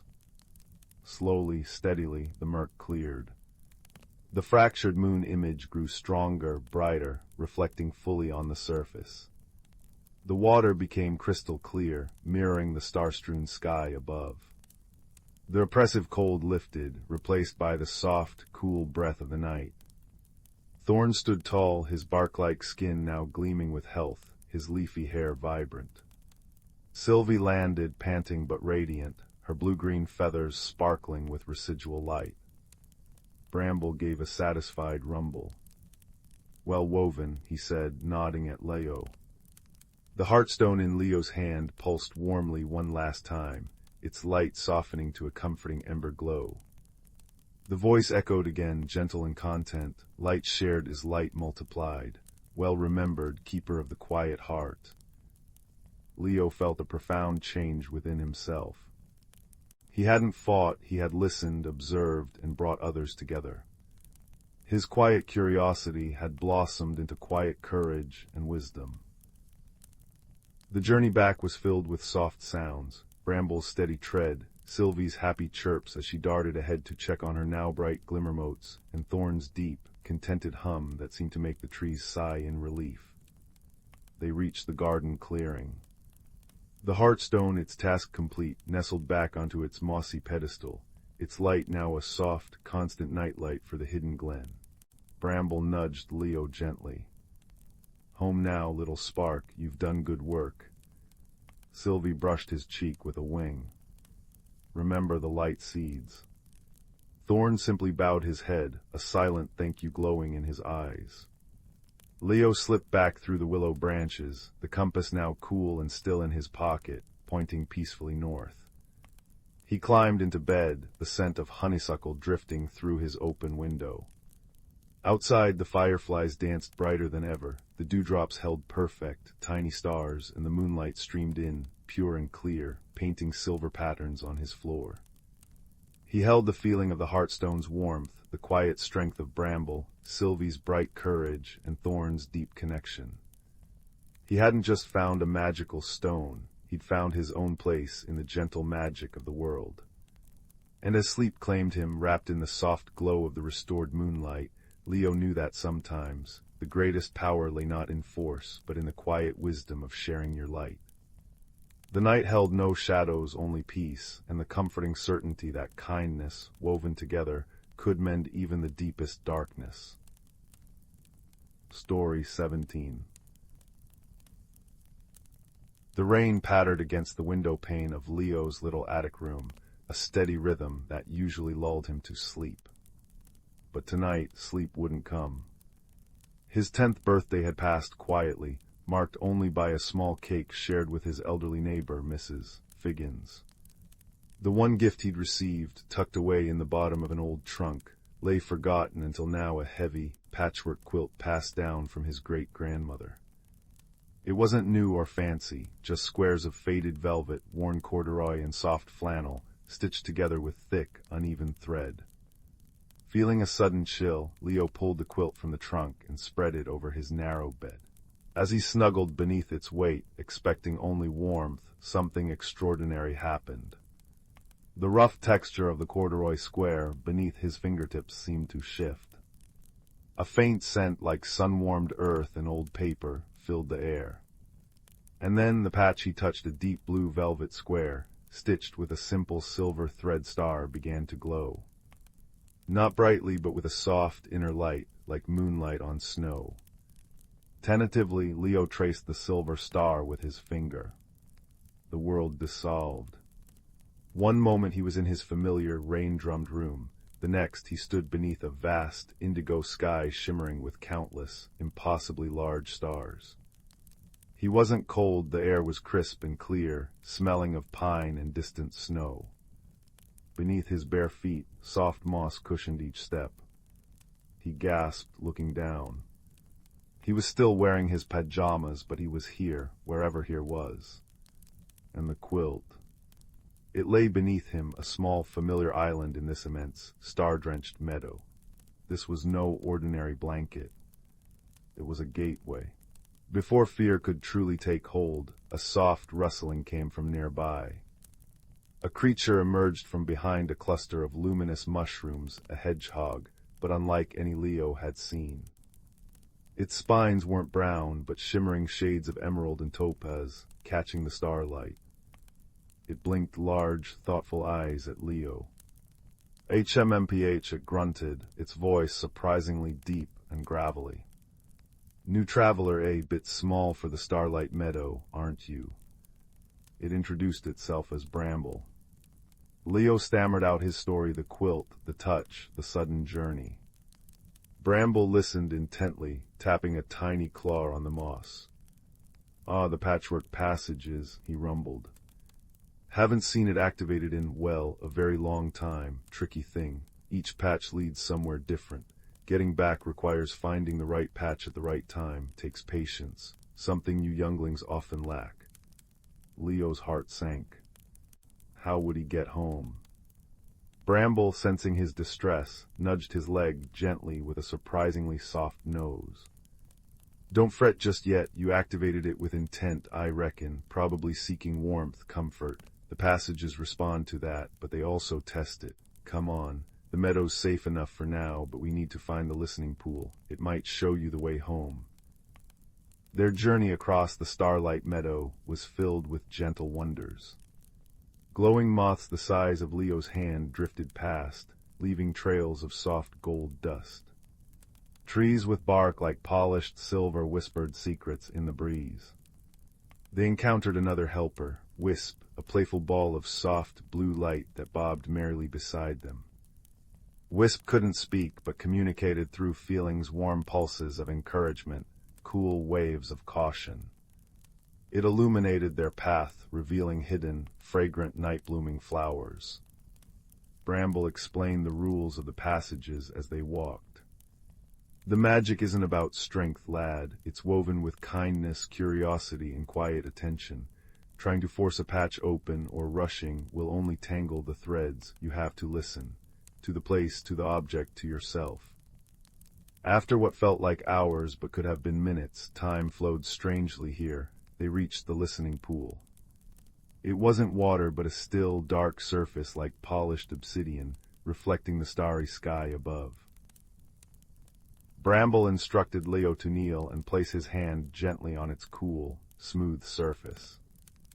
Think of home, Leo. Think of the warmth you sought under the quilt. Leo closed his eyes. He pictured his little room, the sound of the rain, the smell of Mrs. Figgin's baking drifting up the stairs. He felt the longing for his familiar bed. The pool's surface rippled. An image formed, not his room, but a specific patch on the quilt, a square of warm, golden flannel stitched with a pattern of interlocking circles. It glowed faintly in the reflection. That's the one. Bramble confirmed. The hearthstone patch leads back to places of warmth and safety, but he peered closer. The image shimmered, and Leo saw the threads around the golden patch were tangled, knotted into a snarled mess. The way back is blocked. Tangled threads mean tangled emotions or haste somewhere in the passage. We'll need to find the source. Wisp pulsed a worried blue. Bramble sniffed the air. Smells like worry and maybe a touch of stubbornness, coming from the whisperwood patch. He pointed a claw towards a patch of forest bordering the meadow, where the trees seemed woven from shadows and sighs. Something there is upsetting the balance. Entering the whisperwood was like stepping into velvet darkness. The air grew cool and damp, filled with the soft susurration of leaves and faint, mournful sighs that seemed to come from the gnarled roots themselves. The path was narrow and twisting. Soon they found the source of the sorrow. A magnificent ancient oak tree stood weeping, its bark slick with silvery tears. Its roots were hopelessly tangled in thick, thorny vines that pulsed with a sickly purple light, choking it. Each sob from the tree sent a ripple of unease through the very air. There it is, Bramble whispered. The heartwood oak, its roots anchor the calm in this patch. If it's choked, the whole whisperwood grieves and the tangles spread. Leo approached cautiously. Why is it crying? He asked softly. The oak's voice was a deep, trembling rustle. They bind me, the worry vines, grown from forgotten fears and hurried steps. They tighten with every anxious thought. I cannot breathe. The light fades. Leo looked at the pulsating vines. Bramble had said force wouldn't work. Wisp dimmed, sensing the despair. Leo remembered Bramble's words. Listen. Quiet attention. He sat cross-legged on the mossy ground before the great tree, ignoring the dampness seeping into his pajamas. He closed his eyes, not to think but to feel. He listened to the tree's sobs, not as noise, but as a language of sadness. He felt the cold fear emanating from the purple vines. He thought of his own moments of worry, how it felt like being squeezed. An idea bloomed, soft and quiet. not to cut but to soothe, not to fight but to understand. Great oak, Leo said gently, opening his eyes. The vines, they're scared, aren't they? Scared of being forgotten, scared the light will leave them too. The oak's weeping paused. A single, shimmering tear rolled down its bark. Yes, child, they cling, fearing the unknown, fearing the silence. Leo took a deep breath. Maybe if they knew, they wouldn't be forgotten, that the light isn't leaving, just changing. He didn't know where the words came from, but they felt right. He reached out not to pull the vines, but to place his small hand gently on one thick, thorny stem. It felt cold and knotted under his touch. He poured all his calm, his newfound understanding, his simple wish for peace into that touch. He imagined warmth flowing from his hand, not fire, but gentle sunlight. He imagined the vines relaxing, unclenching their fearful grip, realizing they were safe. Bramble watched, his jeweled spines quivering with silent encouragement. Wisp floated closer, bathing Leo and the vine in its soft, calming blue light. Slowly, incredibly, the pulsing purple light within the vine began to soften. It warmed, shifting to a gentle lavender, then a soft pink. The thorn seemed less sharp, the stem less rigid. Where Leo touched, the vine loosened its stranglehold on the root. One by one, the other vines responded. Their light changed, their tension eased. They didn't vanish, but they unwound, slithering back to lie harmlessly along the forest floor, their glow now a peaceful, rosy hue. The heartwood oak sighed, a sound like wind through healthy leaves. Its bark dried. Thank you, little listener, the weight is gone. A wave of profound peace washed through the whisperwood. The mournful sighs turned into contented whispers. The oppressive gloom lifted, replaced by a cool, tranquil dimness. And as the peace settled, something shimmered into existence near the base of the oak, a patch of moss glowing with the same golden light Leo had seen in the pool. It was an exact replica of the hearthstone patch on his quilt. The way is clear now, Bramble said, his gruff voice warm with approval. Wisdom untangles what force only tightens. Well done, lad. Leo felt a warmth spread through him that had nothing to do with the quilt. He turned to his friends. Wisp pulsed a bright, joyful blue, dancing around his head. Bramble gave a dignified nod. You found the quiet strength, Leo. Remember that. Now step onto the patch. Think of your warm bed. Leo knelt and placed his hand on the glowing moss. He thought of his room, the rain, the comforting weight of the quilt. The golden light flared, warm and welcoming. Goodbye, Bramble. Goodbye, Wisp. Thank you. Leo called. Safe travels, listener. Bramble rumbled. Wisp chimed a silent farewell. The starry meadow, the tranquil woods, the jeweled hedgehog, and the bobbing light dissolved into swirling gold. Leo blinked. He was back in his little attic room. Rain still tapped gently on the window. He was snuggled under the patchwork quilt. The golden flannel patch with the interlocking circles lay warm beneath his hand, its glow fading like the last embers of a fire. It felt right. On his nightstand, something gleamed in the faint light from the street lamp outside. A small object he hadn't seen before. He picked it up. It was a simple silver thimble, cool to the touch, etched with a tiny, perfect star. A gift from the passage. A reminder. He placed the thimble carefully beside his bed, a tangible piece of wonder. As he drifted to sleep, the quilt warm and comforting around him, he realized the journey hadn't just changed where he was for a night, it had changed something inside him. He understood now that the greatest magic often lay not in loud spells or grand feats, but in the quiet act of listening, in the gentle touch of understanding, and in the patient warmth of kindness. The secrets of the world, he thought sleepily, were stitched into the most ordinary things, waiting for a patient heart to discover them. And with that comforting thought, wrapped in the magic of an extraordinary ordinary quilt, Leo slipped into a deep, peaceful sleep, the silver thimble glinting softly beside him like a captured star. Story 18. The first frost had barely painted the village rooftops silver when Leela noticed the peculiar glint beneath the gnarled roots of the old willow.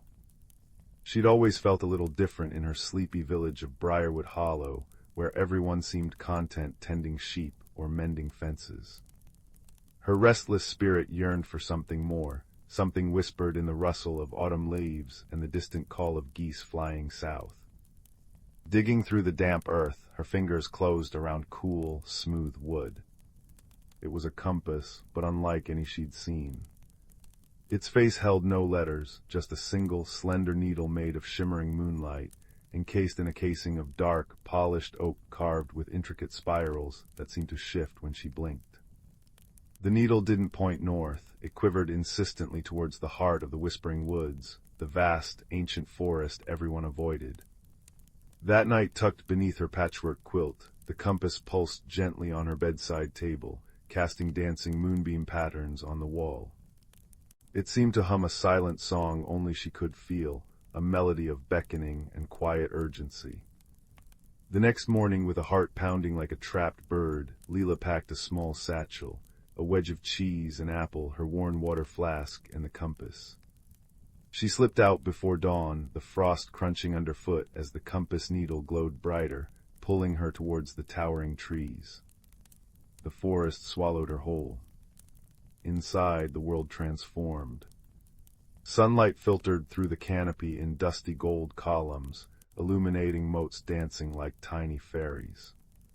The air smelled rich and complex damp moss, decaying leaves, the sweet tang of unseen berries, and beneath it all, a scent like old parchment and lightning. Ferns unfurled in impossible shades of emerald and silver, brushing against her legs with feather-soft touches. Strange, musical chimes seemed to emanate from the trees themselves, harmonizing with the gurgle of hidden streams. The compass needle tugged her deeper, past colossal mushrooms taller than she was, past trees whose bark resembled wise, wrinkled faces, and across a bridge woven from living vines that sighed as she crossed. She'd entered a hidden world, vibrant and alive, yet fading. Patches of the forest floor were unnaturally gray, the leaves duller, the chimes fainter. A profound sense of melancholy hung heavy in the air. It was near a cluster of luminous blue flowers that glowed softly in the dimness that Leila stumbled. Her foot caught on a gnarled root disguised by moss, and she tumbled down a small, fern-covered embankment, landing with a soft thud beside a burrow entrance half hidden by drooping fronds. Out shuffled a creature that made her gasp. He was a badger but enormous, the size of a large dog, his coarse fur striped in charcoal and snow, shimmering with a faint, internal light like starlight trapped in frost. His eyes, however, were ancient, deep pools of amber holding galaxies of sorrow. He huffed, a sound like stones grinding together. "Clumsy seedling," he rumbled, his voice surprisingly deep and resonant. "Trampling the glimmer blooms, what brings your noisy kind so deep into the whispering woods, seeking trouble?"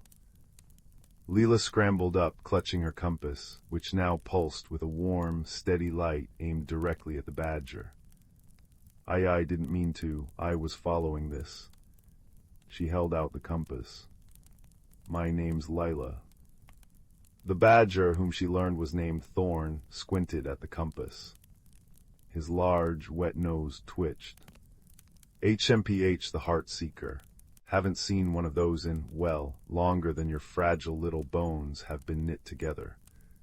He sniffed disdainfully. "It points to what you need most. Apparently, you need a grumpy old badger." He turned to shuffle back into his burrow. "Go home, seedling, the woods are sickening. Nothing for you here but sorrow."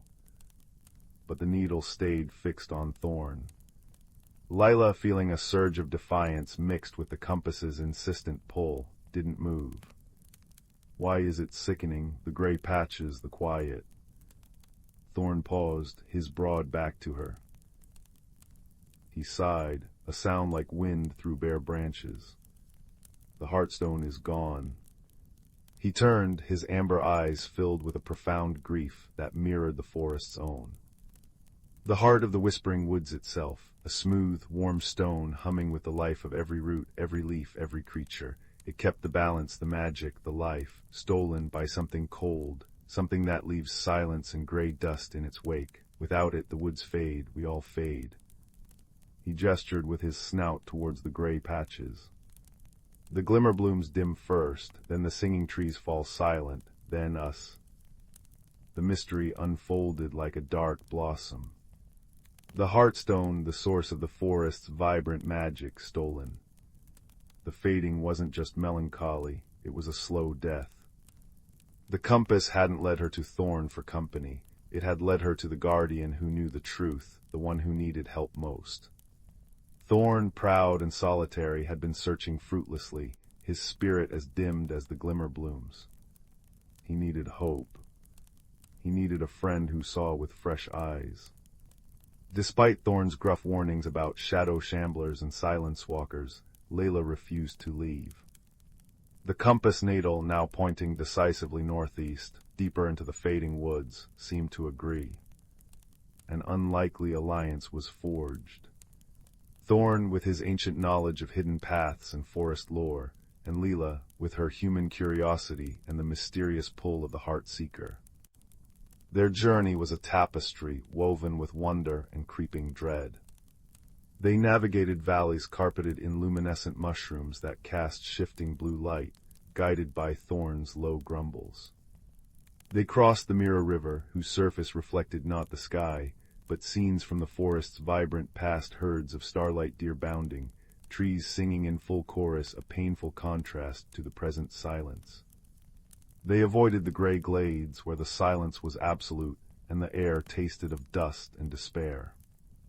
Thorn taught Leela to listen to the subtle language of the woods, the different sighs of the wind through pines versus oaks, the frantic tapping of woodpeckers signaling danger, the faint, mournful creaking of the singing trees whose voices were failing. Leela, in turn, shared stories of Briarwood Hollow, of baking bread and watching stars, simple human things that seemed to momentarily soften the hard edges of Thorn's grief. He began calling her Seedling with a hint of gruff affection. The compass led them higher, towards the jagged peaks known as the Stone Teeth. The air grew thinner, colder. The vibrant magic dwindled, replaced by a brittle stillness. One evening, as they sheltered under an overhang slick with ice, Thorn nudged a patch of strangely smooth, black rock with his snout. "Cold stone," he murmured, his breath frosting the air. "It doesn't belong here, it leaches warmth, life, sound. Where it spreads, the gray follows." He looked at Layla, his eyes grave. "The thief walks this path, it leaves a trail of cold stone." The revelation sent a chill deeper than the mountain air through Layla. The thief wasn't just taking the heartstone, it was actively poisoning the forest in its wake. The mystery deepened, laced with malice. They followed the sporadic patches of cold stone, the compass needle trembling with increasing urgency. The landscape became harsher, bleaker. The comforting sounds of the hidden world were gone, replaced by the mournful whistle of wind through barren rock. Doubt gnawed at Layla. Was she brave enough? What could a village girl and a fading badger do against something that silenced forests? They found the thief's lair hidden within a cavern high on the mountain, its entrance obscured by a frozen waterfall. Inside, the cold was biting, unnatural. The walls glittered with veins of cold stone, radiating a silence so profound it felt like pressure on the ears. And there, on a crude pedestal of ice in the center of the cavern, pulsed the heartstone. It was smaller than Leela imagined, no larger than her fist, but it glowed with a soft, warm, golden light that seemed to fight valiantly against the oppressive cold and silence.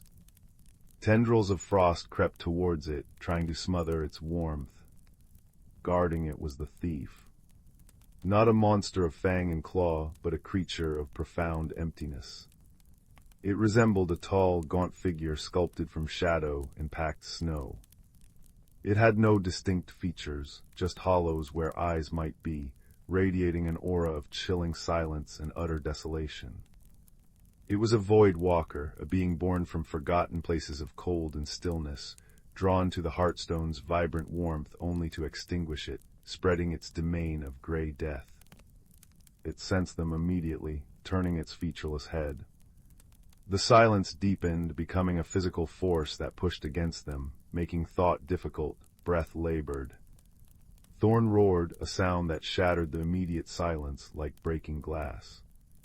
He charged, a streak of starlight fur against the gloom, his massive claws scraping sparks off the cold stone floor. The Void Walker moved with eerie, silent swiftness, meeting Thorn's charge. Where it touched, frost spread instantly over Thorn's fur, and he snarled in pain, his movements slowing. Leela stood frozen, terror icing her veins. The compass in her hand burned with sudden, fierce heat. She looked at it. The needle wasn't pointing at the Heartstone, nor at the Void Walker. It was pointing straight back at her. In that heart-stopping moment, the lesson Thorn had unknowingly taught her echoed. Listen. Listen beyond the fear. Listen to the Heartseeker. It pointed to what she needed most. Not just courage, but understanding. The Void Walker wasn't evil. It was emptiness seeking to fill itself, consumed by its own nature. It craved the Heartstone's warmth, but only knew how to extinguish it. She needed wisdom, not force. She needed to offer connection, not confrontation. As Thorn battled, slowing, encased in creeping frost, Leela took a deep, shuddering breath. She focused not on the terrifying silence, but on the faint, struggling warmth emanating from the Heartstone. She remembered the vibrant forest, the singing trees, the glowing glimmer blooms, the kind, gruff presence of Thorn. She poured all that feeling, all that love for the hidden world, into her voice. She didn't shout, she sang.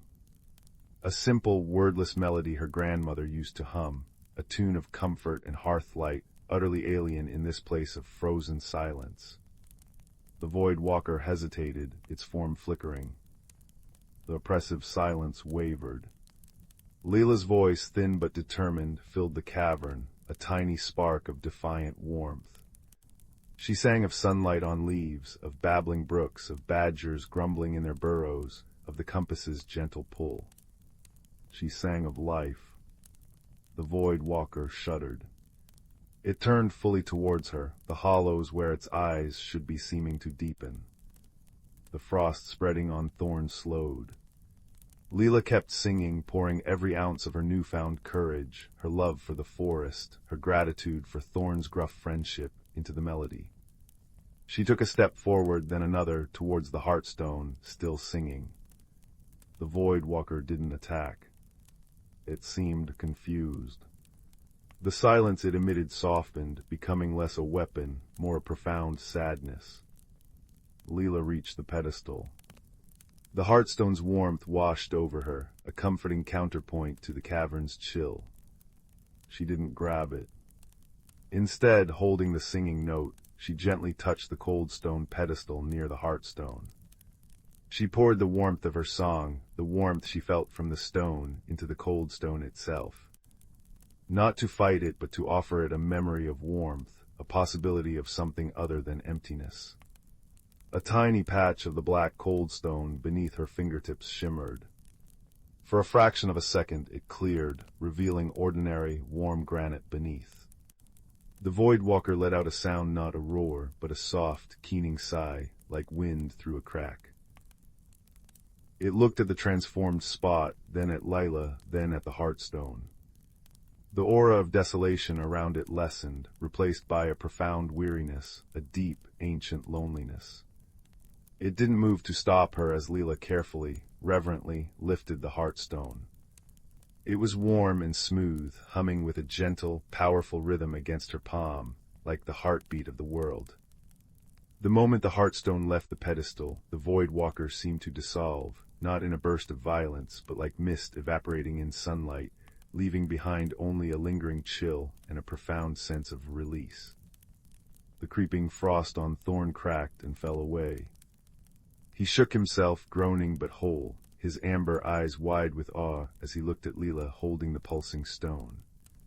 The veins of cold stone in the walls lost their sinister gleam, becoming inert, dark rock. The journey back was a transformation. As Leela carried the heartstone, warmth radiated outwards in visible waves. Gray patches dissolved into vibrant moss and wild flowers. Dull leaves regained their emerald and ruby hues. The singing trees creaked, then sighed, then began a low, harmonious hum that grew stronger with every step. Glimmerblooms reignited, painting the forest floor with soft blue light. The whispering woods was healing, its lifeblood restored. Thorn walked beside Leela, his head held high, his starlight fur glowing brighter than ever. The grumpiness was gone, replaced by a deep, rumbling pride. "Well done, seedling," he said, his voice thick with emotion.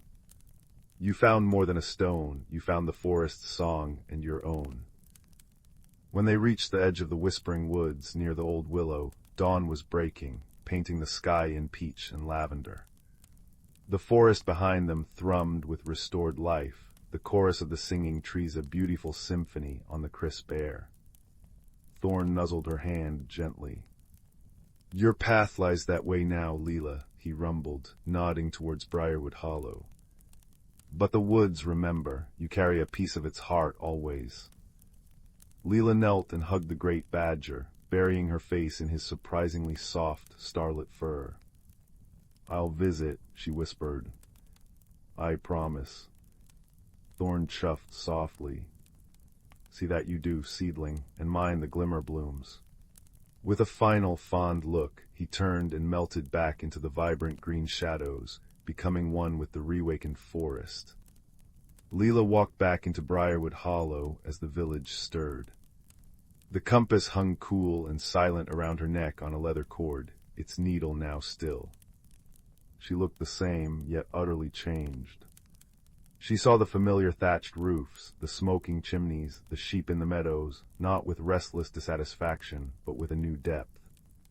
She saw the beauty in the ordinary, the quiet magic woven into everyday life, the warmth of a baker's oven, the clang of the blacksmith's hammer, the laughter of children, each a note in a different kind of song. She had journeyed to a hidden world, solved a profound mystery, faced a creature of emptiness, and forged an impossible friendship. She had discovered courage born not of fierceness, but of compassion and listening. She had learned that the greatest transformations often begin with a single step into the unknown, guided by the quiet pull of one's own heart, and that true magic thrived in connection, in kindness, and in the courage to sing light into the silence. That night, as she lay in her bed, the familiar patchwork quilt tucked around her, she held the smooth, cool wood of the compass. Outside her window, the whispering woods sighed contentedly, a sound rich with life and ancient secrets. The scent of wood smoke and frost mingled with the distant, sweet perfume of unseen glimmer blooms. Leela smiled, a quiet, knowing smile. She closed her eyes, the gentle hum of the singing trees a soft lullaby in her mind, a reminder of the hidden world forever entwined with her own, and the profound comfort that comes from finding your place, not just in one world, but in the vast, interconnected tapestry of all things. The compass rested peacefully on her chest, a silent promise that she would always know the way to what she needed most, wherever her journey led. And with that deep, resonant peace warming her from within, she drifted into dreams filled with starlight fur, glowing blossoms, and the unwavering warmth of a rekindled heart. Sleep came deep and restoring, wrapping her in the soft, comforting embrace of a world made whole again. Story 19. The village of Willowbrook nestled in a valley where mist curled around the chimney tops each morning, and sunlight danced through ancient oaks. At its edge lived a quiet girl named Sylvie, whose fingers always smelled of chamomile from helping her grandmother in the herb garden. Sylvie feared the dark woods beyond their cottage, not for wolves or witches, but for the way shadows swallowed sound whole, leaving only the thump of her own heartbeat. One autumn evening, as amber leaves spiraled downward, grandmother placed a cold, smooth stone in Sylvie's palm. It was unremarkable, dull gray, fist-sized, but pulsed like a sleeping creature. "This found me when I was your age," she whispered, the firelight catching silver veins in the rock. "It sings when something needs mending, troubles humming in the old forest tonight." Outside, the woods shimmered with unnatural twilight, trees bending as if listening to secrets on the wind. Sylvie hesitated at the forest's edge, clutching the stone. Her courage came in a rush when a high, frantic trilling echoed from the pines, a sound like a bird caught in nettles. Stepping beneath the canopy, the stone flared warm. Roots glowed emerald where she stepped, revealing a hidden path veiled by ferns. The air thickened with the scent of pine resin and wet earth, and whispers rustled through branches, lost, fading. Deep in a clearing choked with brambles, she found the source of the cries, a creature no taller than her knee, with moth-wing ears and bark-like skin, tangled in thorny vines. Its eyes, wide as moonstones, reflected Sylvie's own fear. "I'm Twig," it rasped. "The Thornweaver traps those who wander near her lair." As Sylvie freed Twig's delicate limbs, the stone hummed louder. Vines recoiled from its light, hissing like steam. Twig explained between shivers, the forest's heart, the crystal glade, was dimming. The Thornweaver, once a guardian spirit twisted by loneliness, drained its light to weave prisons for living things, craving companionship through capture. "She forgets kindness," Twig murmured, pointing westward where trees grew crooked and leaves crumbled to dust at a touch. Their journey became a tapestry of challenges.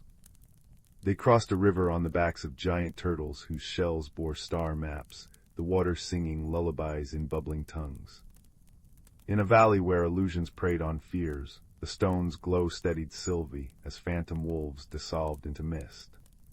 When Twig faltered, weakened by the blighted air, Sylvie carried them in her apron, humming grandmother's garden songs. They discovered the Thornweaver in a cavern woven from poisoned roses, her form shifting between woman and thicket. "Stay," she pleaded, thorns sprouting toward them. "All leave me." Sylvie's hand tightened around the stone, not in defense but offering. Its light spilled over the weaver's face, revealing tears like sap on bark. "You don't need cages," Sylvie said softly. "We found you. Isn't that better?" The cavern trembled. With a sigh like wind through bare branches, the weaver's thorns retracted. She touched the stone, and where her fingers brushed, roses blushed pink and fragrant. "I'd forgotten," she breathed. Light shared grows brighter. Together they hurried to the crystal glade as dawn threatened. At its center stood a tree of pure quartz, its light guttering like a dying candle. The Thornweaver pressed her palms to the trunk. Sylvie placed the stone in a hollow where roots met earth. Energy surged, not a roar but a sigh of relief. Light exploded in crystalline patterns, climbing trees and waking bioluminescent moths that spiraled like living constellations. In the days that followed, Sylvie returned often. She tended the glade with Twig and the weaver, now called Bryony, whose laughter made violets bloom. Villagers marveled at woods, suddenly abundant with healing herbs and birdsong. When skeptics muttered about uncanny magic, Sylvie showed them how to listen to tree sap's rhythm or read weather in lichen patterns. Fear, she realized, was just loneliness wearing a disguise. Years later, Sylvie, now Willowbrook's wisewoman, sat with children under the great quartz tree. Twig dozed in her lap, wings dusted with pollen, while Bryony wove flower crowns that never wilted. Sylvie held the stone, its glow gentle as candlelight. "True magic," she whispered, "isn't in hiding or holding tight. It's in the courage to step into the dark and share your light." As fireflies kindled around them, the forest sighed contentedly. Somewhere beyond the glade, a new path glimmered to life, waiting for the next willing heart to walk its mossy way. And high above, the stars leaned closer, listening. Story 20. Far beyond the Milky Way, where nebulas painted the void in shimmering hues of amethyst and topaz, drifted the Stardust Weaver, a humble survey vessel. Its solitary occupant was Kalen, a small, furry linguist from the mist-shrouded planet of Veridia. Kalen's world was one of soft moss, gentle rains, and complex, whispered languages. He cherished quiet observation, his large, luminous eyes constantly scanning data screens, seeking patterns in the cosmic murmur. His current mission, documenting the unique bioluminescent signals of the Glimmerwood Nebula. One cycle, his sensors pinged frantically. An object tumbled erratically through the nebula's outer tendrils, not rock, but something emitting faint, structured energy signatures. Kalen carefully maneuvered the Weaver closer, his heart pounding like a tiny drum against his ribs. What he retrieved wasn't a vessel, but a being. Encased in a fractured, crystalline shell that refracted the nebula's light into dazzling rainbows, it was utterly still. Kalen named it Silas, after the shimmering silicate sands of his home. Bringing Silas aboard felt like inviting starlight into his cozy cabin. The crystalline form was cool to the touch, smooth and hard, yet somehow radiating a sense of quiet presence. Kalen set up a charging cradle bathed in specific light frequencies his scanners suggested might help. Days passed. Kalen spoke softly, narrating his work, describing the nebula's swirling colors, the comforting hum of the ship's engines, the taste of his favorite moss tea. He felt a bit foolish, talking to a silent crystal. Then one evening, as Kalen sipped his tea, a soft, pure chime resonated through the cabin. It wasn't from the ship. It came from Silas. A single clear note, like a droplet falling into a still pool. Kalen froze, his cup halfway to his lips. He cautiously chimed back with a gentle tap on his own ceramic mug. Silas responded with two brighter chimes. Thus began their tentative conversation, not with words, but with light patterns flickering within Silas's core and resonant chimes that Kalen learned to mimic and interpret. It was slow, frustrating, beautiful. Kalen learned Silas was from Lithos, a planet of living geodes and crystalline forests, where communication was pure resonance and light. Silas's shell was damaged in a meteoroid shower, severing his connection to his kin's harmonic network. The first misunderstanding bloomed from Kalen's well-meaning care. Seeing Silas's light dim one cycle, Kalen brought him a nutrient-rich paste synthesized for Veridian biology. He offered it with a gentle chirp. Silas's core flared a sudden, sharp crimson, emitting a discordant, jarring chime that vibrated painfully in Kalen's sensitive ears. He recoiled, hurt and confused. Why such anger? Later, through patient light pulses, Silas conveyed, the paste's organic compounds were toxic to his mineral-based physiology. Kalen's offering meant his kindness felt like an assault. Kalen apologized with a sequence of soft blue pulses he'd learned meant regret and mistake. Silas responded with a slow, warm amber glow, understanding. Their fragile bond faced a true test when the Stardust Weaver encountered a violent ionic storm on the nebula's edge. Alarms shrieked. Lights flickered. The ship bucked like a wild creature.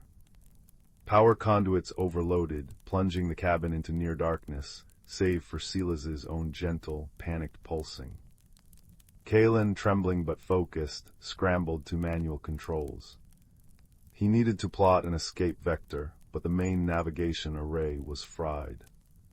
The storm's chaotic energy scrambled sensors. Silas. Kalen cried out, his voice thin with fear. Can you sense the energy flows, the comm paths? He projected the navigational problem onto a secondary screen, its glow weak. Silas understood the fear in Kalen's chirps and the urgency of the flickering diagrams. Lithosians perceived energy fields as vividly as Viridians saw color. Silas focused his entire being, despite his damaged shell. His core pulsed rapidly, not with communication, but with intense perception. He began to glow in complex, shifting patterns, not chimes now, but pure light maps. He projected beams onto the console, illuminating safe trajectories through the storm's raging currents, paths Kalen's instruments couldn't detect. Red for danger zones, cool blue for stable corridors. Kalen's large eyes widened. He didn't understand the light language fully, but he understood the intent, the desperate offering of aid. Trusting the silent map Silas painted with his own essence, Kalen wrestled the controls, following the blue pathways. The ship groaned, shuddered, but held course.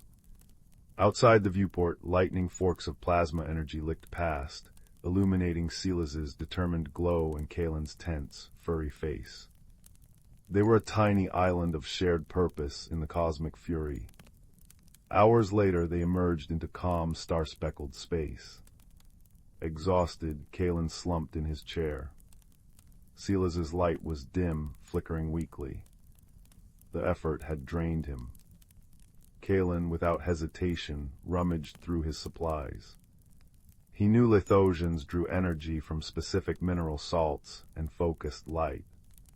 He adjusted the charging cradle, bathing Silas in nourishing ultraviolet frequencies and sprinkling powdered quartz, enriched with rare earth elements near his base, a feast Silas could absorb.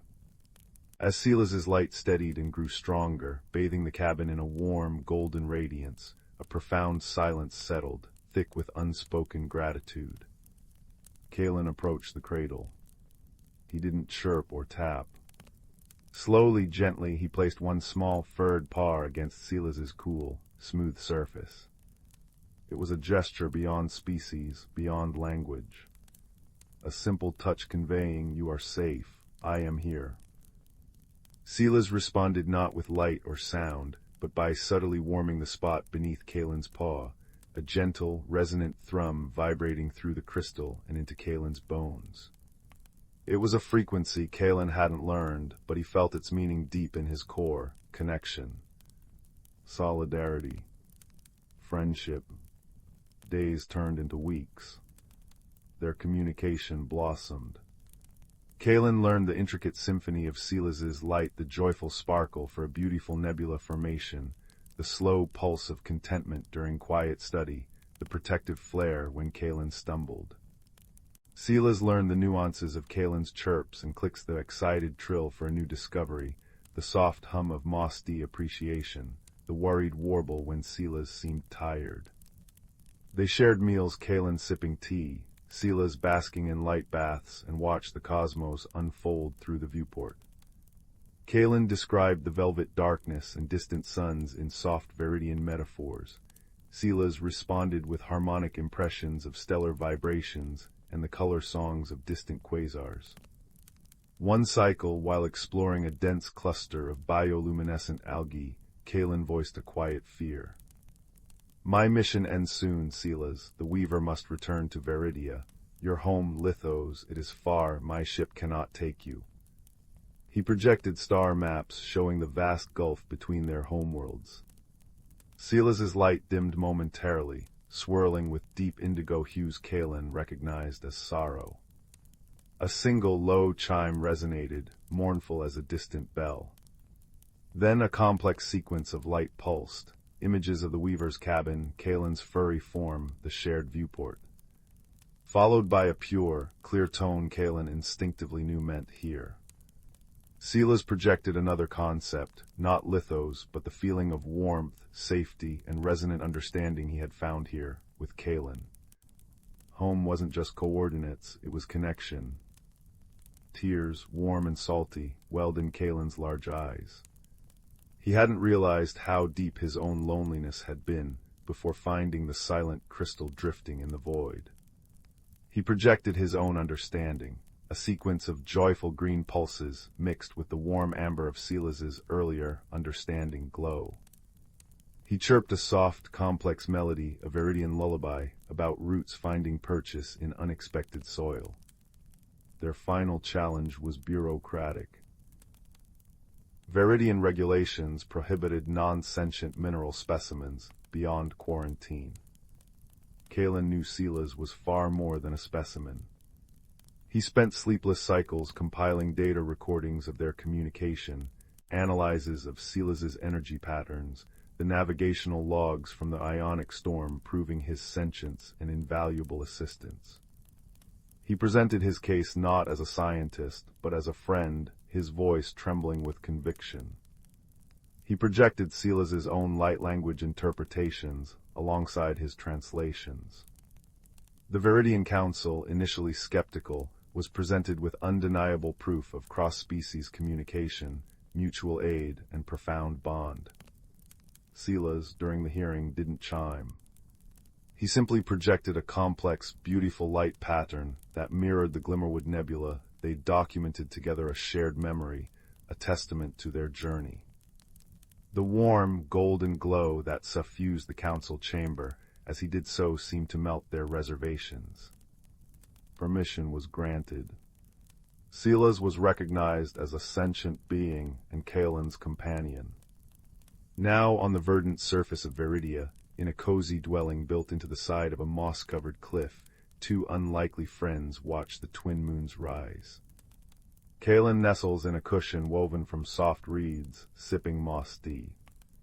Beside him, Silas rests on a special platform that catches the moonlight, his crystalline form glowing with a soft, contented radiance that illuminates the room like a captured star.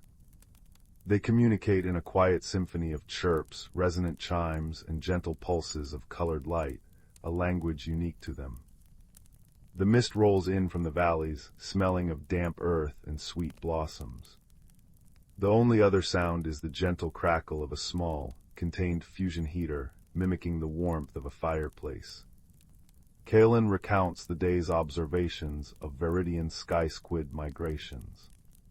Silas responds with a harmonic impression of the wind, singing through the crystalline caves of his memory, a sound Kalen now understands as deeply comforting. They had crossed light years and the vast gulf of biology. They had weathered storms of misunderstanding and navigated the bureaucracies of different worlds. They had offered each other sanctuary, understanding, and the quiet, unwavering support that needs no translation. In the soft glow of Silas's light and the gentle rhythm of Kalen's breath, the true meaning of friendship resonated not in grand declarations, but in the shared silence, the offered pour on cool crystal, the warm light in the dark, and the profound comfort of knowing you are seen, understood, and cherished, exactly as you are, across the infinite tapestry of the stars. The universe outside was vast and cold, but here, in this small pocket of warmth and resonance, they had found their forever home, in each other. And as the twin moons bathed the world in silver, their quiet symphony of belonging played on, a lullaby for the cosmos itself. Story 21. The little cottage at the edge of Whisperwood always smelled faintly of dust and old paper, a scent as familiar to Luna as her own heartbeat. Her grandfather Silas had filled every shelf, every nook, with peculiar trinkets gathered from his travels, a compass that pointed towards laughter, a seashell that hummed forgotten lullabies, a clock whose hands moved only when someone told a truly good story. But since Silas had passed, the cottage felt too big, too quiet, and the magic seemed dormant. Luna missed the sparkle in his eyes when he'd show her a new treasure. One rainy Tuesday, while trying to tidy a cluttered shelf behind the overstuffed armchair, Luna's fingers brushed against something cool and smooth, tucked far back in the shadows. It wasn't glass or metal. Pulling it out, she found a teacup unlike any other. It was made of what seemed like pale, opalescent wood, impossibly light, its surface etched with swirling patterns that looked like wind currents or flowing water.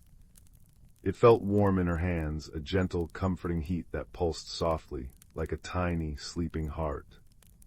Curious, Luna filled it with water from the kettle. The moment the water touched the cup's interior, A soft, clear chime resonated through the cottage, like a tiny silver bell. A wisp of fragrant steam, smelling of cinnamon and sun-warmed earth, curled upwards. Hesitantly, she took a sip. The water tasted extraordinary. It wasn't just refreshing, it carried a profound sense of peace, washing over her like a wave of calm. The lingering sadness in her chest eased, replaced by a quiet wonder. This was Silas's magic, alive and waiting. That night, Luna dreamt vividly. She stood in a moonlit glade deep within Whisperwood, the heart of the forest Silas always spoke of with reverence.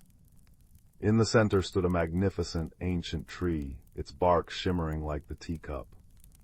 A voice soft as rustling leaves echoed in her mind, "The heartwood cup is cold, the weaver sleeps, find the source." Luna woke with a start, the teacup glowing softly beside her bed, its warmth undeniable but dimmer than before. The dream felt urgent. The heartwood cup, the weaver, the source.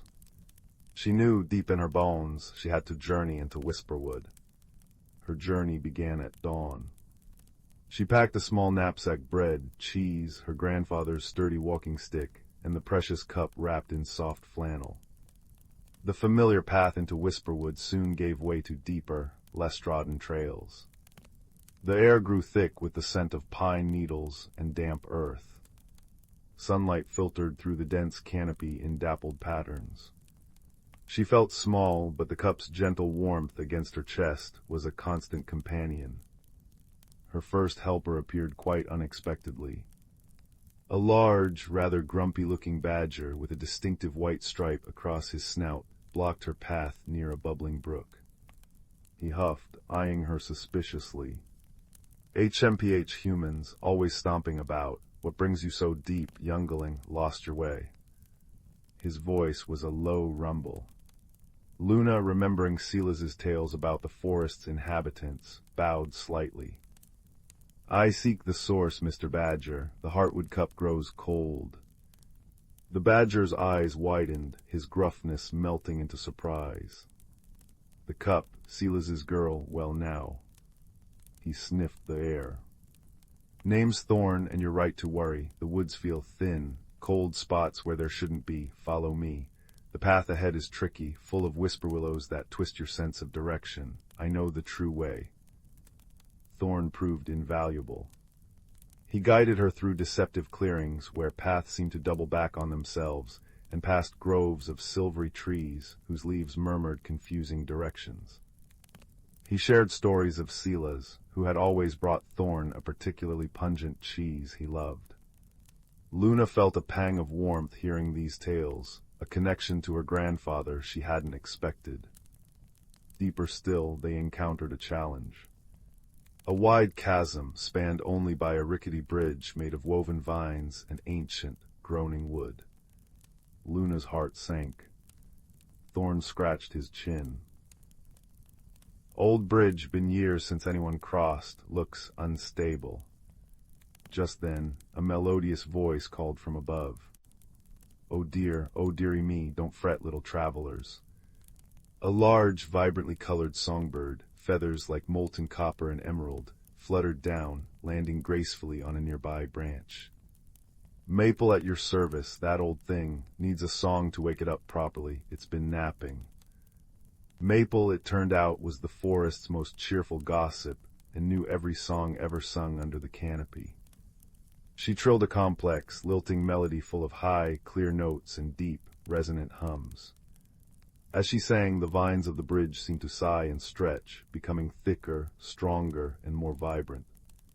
The wood creaked, but now it sounded like contented groans. "There we go, good as new, well, almost, tread lightly." Maple chirped, flitting ahead of them as they crossed the now sturdy bridge. They traveled for days, Luna sharing her simple food and water from the cup. The water, even as the cup's warmth slowly faded, still brought moments of profound peace and clarity to her companions. They told her of strange things, patches of frost appearing on summer leaves, streams running unusually cold and silent, a general unease settling over the deeper woods. the weaver from Luna's dream remained elusive. The forest changed. The vibrant greens became muted. An unnatural chill hung in the air, and an eerie silence fell, broken only by the crunch of frost underfoot. Even Thorn looked uneasy, and Maple's songs became softer, tinged with worry. They reached the edge of a vast clearing, bathed in weak, grayish light. In the center stood the magnificent tree from Luna's dream, the heartwood tree. But its shimmering bark was dull, covered in patches of hoarfrost. A deep, unnatural cold radiated from it. Before the tree sat a figure, small and hunched, draped in robes woven from shadows and frost. This must be the weaver. But she wasn't menacing, she looked desolate. Her thin fingers plucked listlessly at threads of cold light that seemed to emanate from the frozen ground, weaving them into a shroud around the tree's base. Her face, pale and etched with sorrow, was turned away. The weaver, Thorn whispered, his voice tight. But she's grieving. Maple fluttered nervously. Oh, the poor dear, she lost her starling companion, little Pip, just before the last moon. Pip used to sing the sun into the glade every morning, without his song. Understanding dawned on Luna. The weaver wasn't causing the cold out of malice. Her profound sorrow was spilling out, freezing the very heart of the forest. The heartwood cup connected to the tree was growing cold because the tree's spirit was being smothered by grief. Force wouldn't help here. Wisdom and kindness were needed. Luna stepped forward, her heart pounding but the cup warm in her hands despite the chill. She approached slowly, respectfully. The weaver didn't look up, but her weaving fingers paused. Weaver. Luna's voice was soft, gentle. My name is Luna. Silas was my grandfather. At Silas's name, the weaver's head lifted slightly. Her eyes, like chips of frozen sky, held immeasurable sadness.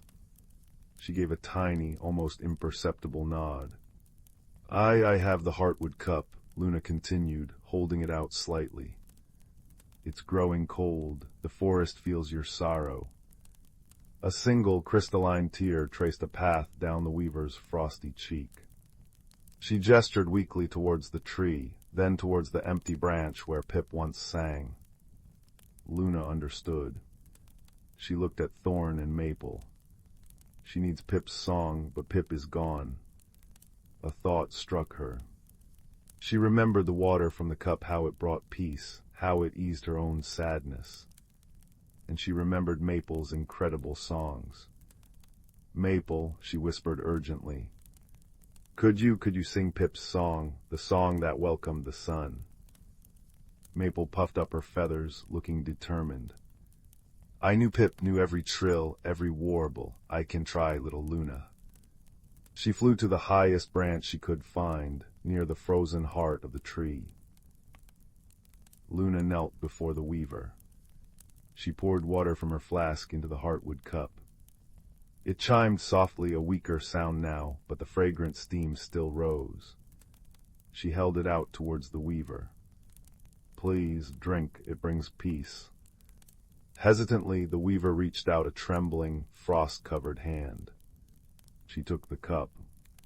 As her fingers touched the warm wood, the frost on them melted slightly. She lifted the cup to her lips and drank deeply. A soft gasp escaped her. The lines of sorrow on her face seemed to soften. The profound, icy grief in her eyes thawed, just a little, replaced by a glimmer of remembrance and gratitude. At that moment, Maple began to sing. She didn't imitate Pip, she sang Pip's song, the one that celebrated the dawn, filled with pure joy and the promise of light. Her voice, clear and strong, poured over the frozen glade. Thorn, moved by the sound, added a low, rhythmic hum, a grounding pulse beneath the melody. Luna watched, holding her breath. The song washed over the heartwood tree. Slowly, incredibly, the patches of hoarfrost began to melt, turning to glistening dew. The dull bark started to shimmer again, faintly at first, then brighter, like captured moonlight. The unnatural chill in the air lessened, replaced by a gentle, natural coolness. The weaver lowered the cup. Tears still fell, but they were warmer tears now, tears of remembrance, not despair. She looked at Luna, then at the singing maple and humming thorn. A small, fragile smile touched her lips. She raised her hands, not to weave frost, but to gently brush them against the heartwood tree's trunk. A soft, golden light pulsed from her fingertips, flowing into the tree, reinforcing Maple's song. The heartwood cup in Luna's hands suddenly pulsed with a strong, vibrant warmth. It chimed again, loud and clear, a sound of pure, resonant joy that echoed through the clearing. The source was awakening. The journey back was different. The forest felt alive, vibrant, and welcoming.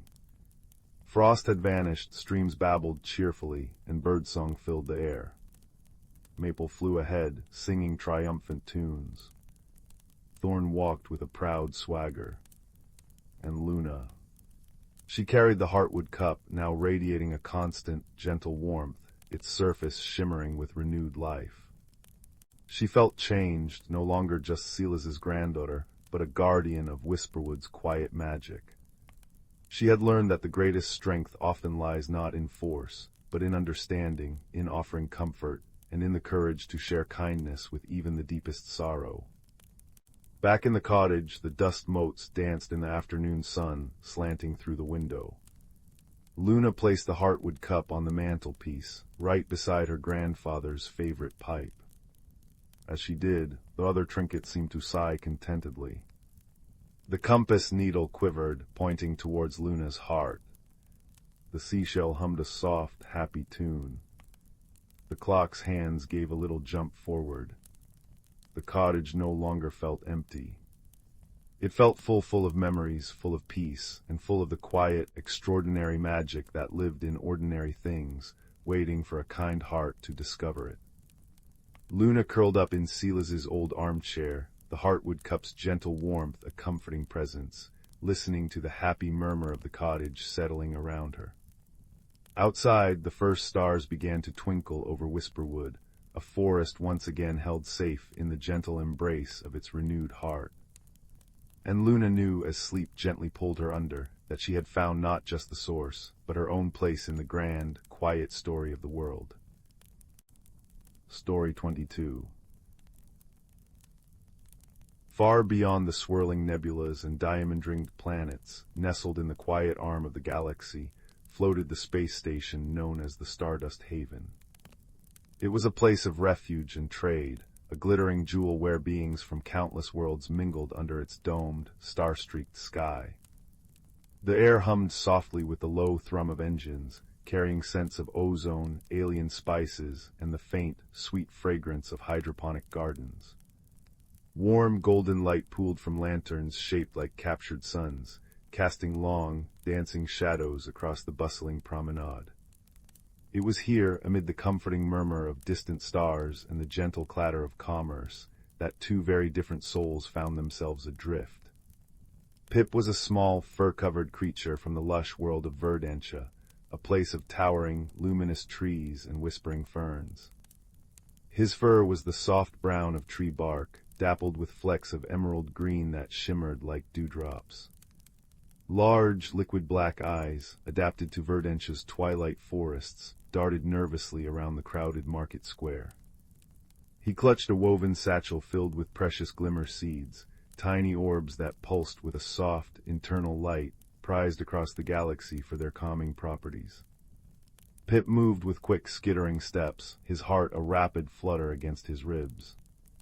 Everything here was too loud, too fast, too metallic. He missed the damp earth and the sigh of wind through leaves. Then a shadow fell over him, vast and imposing. Boulder was a being from Ignis Prime, a world of molten rivers and mountains that breathed fire. His body was composed of smooth, dark volcanic rock, shot through with veins of glowing orange magma that pulsed like a slow, steady heartbeat. He stood taller than two humans, his movements deliberate and heavy, each step causing the deck plates to vibrate faintly. In one massive stone hand, he carried a rough-hewn crate filled with fire crystals, jagged gems that radiated gentle warmth, used for powering starship engines or heating homes on icy moons. Boulder's face, if it could be called that, was a craggy formation with two deep-set pits that glowed with a soft, amber light, his eyes. He felt profoundly out of place. The Stardust Haven's smooth surfaces and delicate sounds were alien to him. He longed for the deep, rumbling song of Ignise's core. Pip, startled by the sudden darkness, tried to dart aside but misjudged the space. His small shoulder bumped against Boulder's thick leg. "Eep," he squeaked, stumbling backward. His satchel slipped and a cascade of glimmer seeds scattered across the polished floor, rolling like tiny, lost stars. At the same time, Boulder, caught off balance by the unexpected nudge, shifted his weight. The crate in his hand tilted, and several fire crystals clattered out with heavy thuds, their radiant heat making the air shimmer. "Oh no, my seeds." Pip cried, his voice a high, frantic whisper as he scrambled on all fours, trying to gather the precious orbs before they rolled into grates or underfoot. "Clumsy rock, look what you did." Boulder's deep voice rumbled like distant thunder, slow and resonant. "Small fur thing bumped me." He bent slowly, his stony fingers carefully retrieving a crystal. "Your bright pebbles are in the way." He didn't mean to sound harsh, but his words came out blunt and heavy, like stones dropped into water. Pip flinched, his fur bristling. "Pebbles, these are Verdentia's heart light. You great lumbering mountain, you don't understand anything." He scooped up the last seed near him, hugging the half-empty satchel to his chest.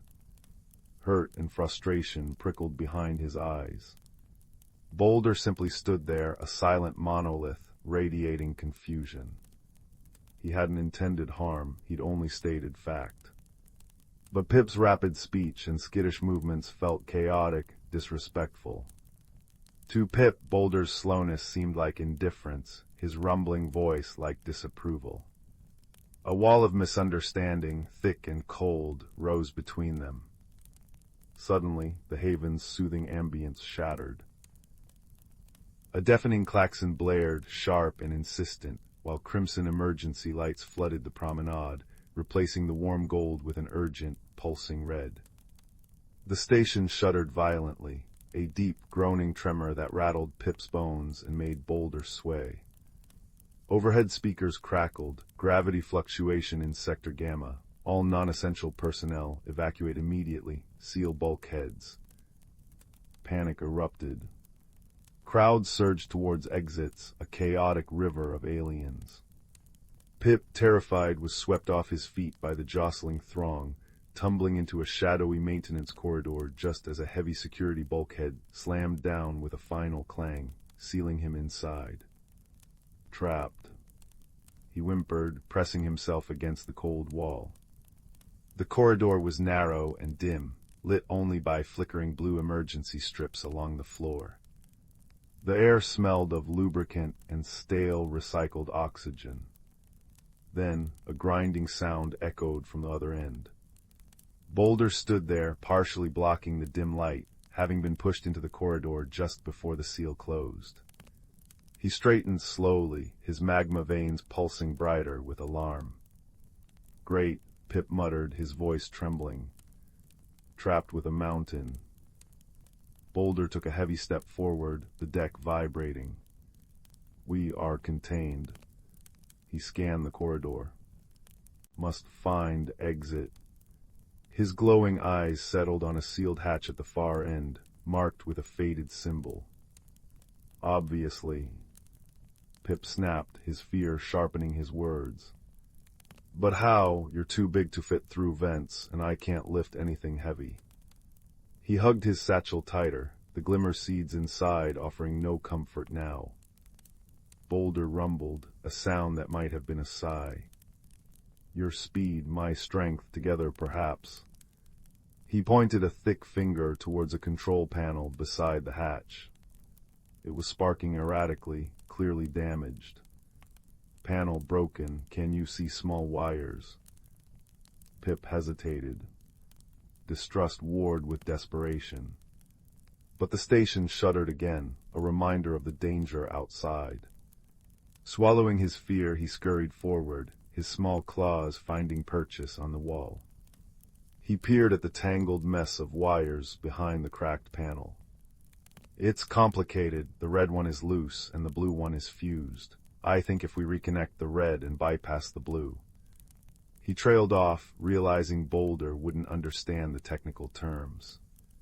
I need to fix it, but I can't reach properly while holding my seeds. He looked down at his satchel, conflicted. Slowly, ponderously, Boulder lowered one massive, stone hand, palm upturned, near the floor beside Pip. Place seeds here, safe. The heat radiating from his palm was gentle, like warm sunlight on stone. Pip stared at the offered hand, then at Boulder's glowing eyes. There was no malice, only a simple offer. Trusting felt like jumping into the dark. But what choice did he have? Carefully, Pip placed his precious satchel onto Boulder's broad, warm palm. The seeds pulsed softly against the dark rock. Boulder didn't move, becoming a steadfast, warm pedestal. Free now, Pip scrambled up, his small fingers nimble as he worked. Okay, red wire here, no, that's green, yes. A tiny spark flew and the hatch hissed, sliding open a fraction before jamming. It stuck. Pip cried. Boulder stepped forward, placing his free hand against the heavy metal. With a deep, grinding groan that echoed in the confined space, he pushed. Muscles of stone flexed, veins of magma flaring bright orange. Slowly, irresistibly, the hatch yielded, screeching open just enough for them to squeeze through. Pip grabbed his satchel, relief washing over him. You did it, he breathed. The next corridor was worse. A section of the ceiling had collapsed, blocking their path with twisted beams and shattered plating. Water from a ruptured pipe sprayed a cold mist, making the metal slick. Now what? Pip shivered, the water chilling his fur. Boulder surveyed the mess. Too heavy, cannot lift alone. He looked down at Pip. You climb. Find weak point. Tell me where to push. Pip nodded, his earlier fear replaced by a fragile thread of cooperation. He darted up Boulder's arm like a squirrel scaling a tree, finding a perch on his broad shoulder. From this high vantage, he could see the debris clearly. There, he pointed with a tiny claw. That beam, the one with the crack, push it there. Boulder braced himself, placed his massive hands against the indicated spot, and pushed. Pip clung on, feeling the immense power vibrate through the stone. The beam groaned, shifted, and the pile of debris collapsed inward just enough to create a narrow, unstable tunnel. Go, Pip urged. Boulder squeezed through first, shielding Pip from falling debris with his body. Pip scrambled after, his heart pounding not just with fear, but with a dawning sense of awe at Boulder's solid protectiveness. As they emerged near the station's outer ring, an even more terrifying sight met them. Through a large viewport, they saw the source of the tremors, a jagged tear in the haven's outer hull, not far from their position. The silent, airless void of space yawned beyond, stars glittering coldly. Alarms wailed a continuous, mournful cry. Emergency force fields flickered weakly, but they wouldn't hold. Air hissed out, forming visible, swirling tendrils of frost. If the breach widened the entire sector, maybe the whole haven would decompress. We have to seal it. Pip yelled over the alarms, his voice thin with terror. But how? The repair bots aren't responding. Boulder stared at the breach, his glowing eyes fixed on the shimmering, unstable force field.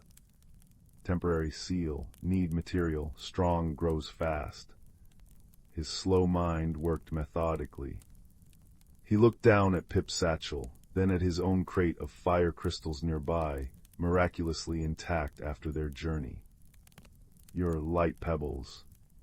My glimmer seeds," Pip gasped. "But they're just seeds, they need soil, time." "Fire crystals." Boulder rumbled, lifting one large crystal. Its inner heat pulsed visibly. "Give energy, rapid growth together." Understanding dawned on Pip like a sunrise. Verdantia's seeds thrived on geothermal energy. The fire crystals weren't just warm stones, they were concentrated power sources. Yes, throw the seeds into the breach near the force field, then the crystals. Working as one, they sprang into action. Pip, swift and agile, darted along the edge of the breach zone, ignoring the terrifying pull of the vacuum just beyond the flickering barrier. He hurled handfuls of glimmer seeds into the swirling frost near the tier.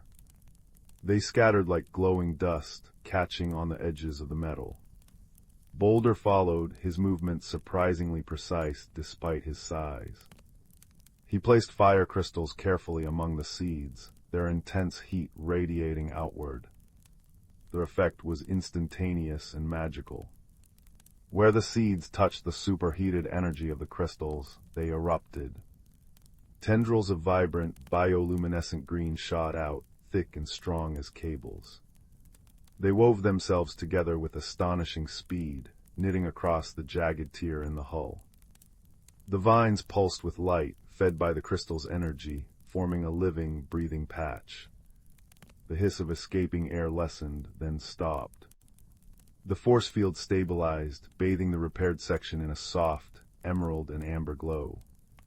The haven's violent shuddering ceased, replaced by the return of the comforting, steady thrum. Silence fell, broken only by their own breathing. Pip slumped against a wall, exhausted, his fur damp and ruffled. Boulder stood beside him, the glow of his magma veins dimming to a warm ember.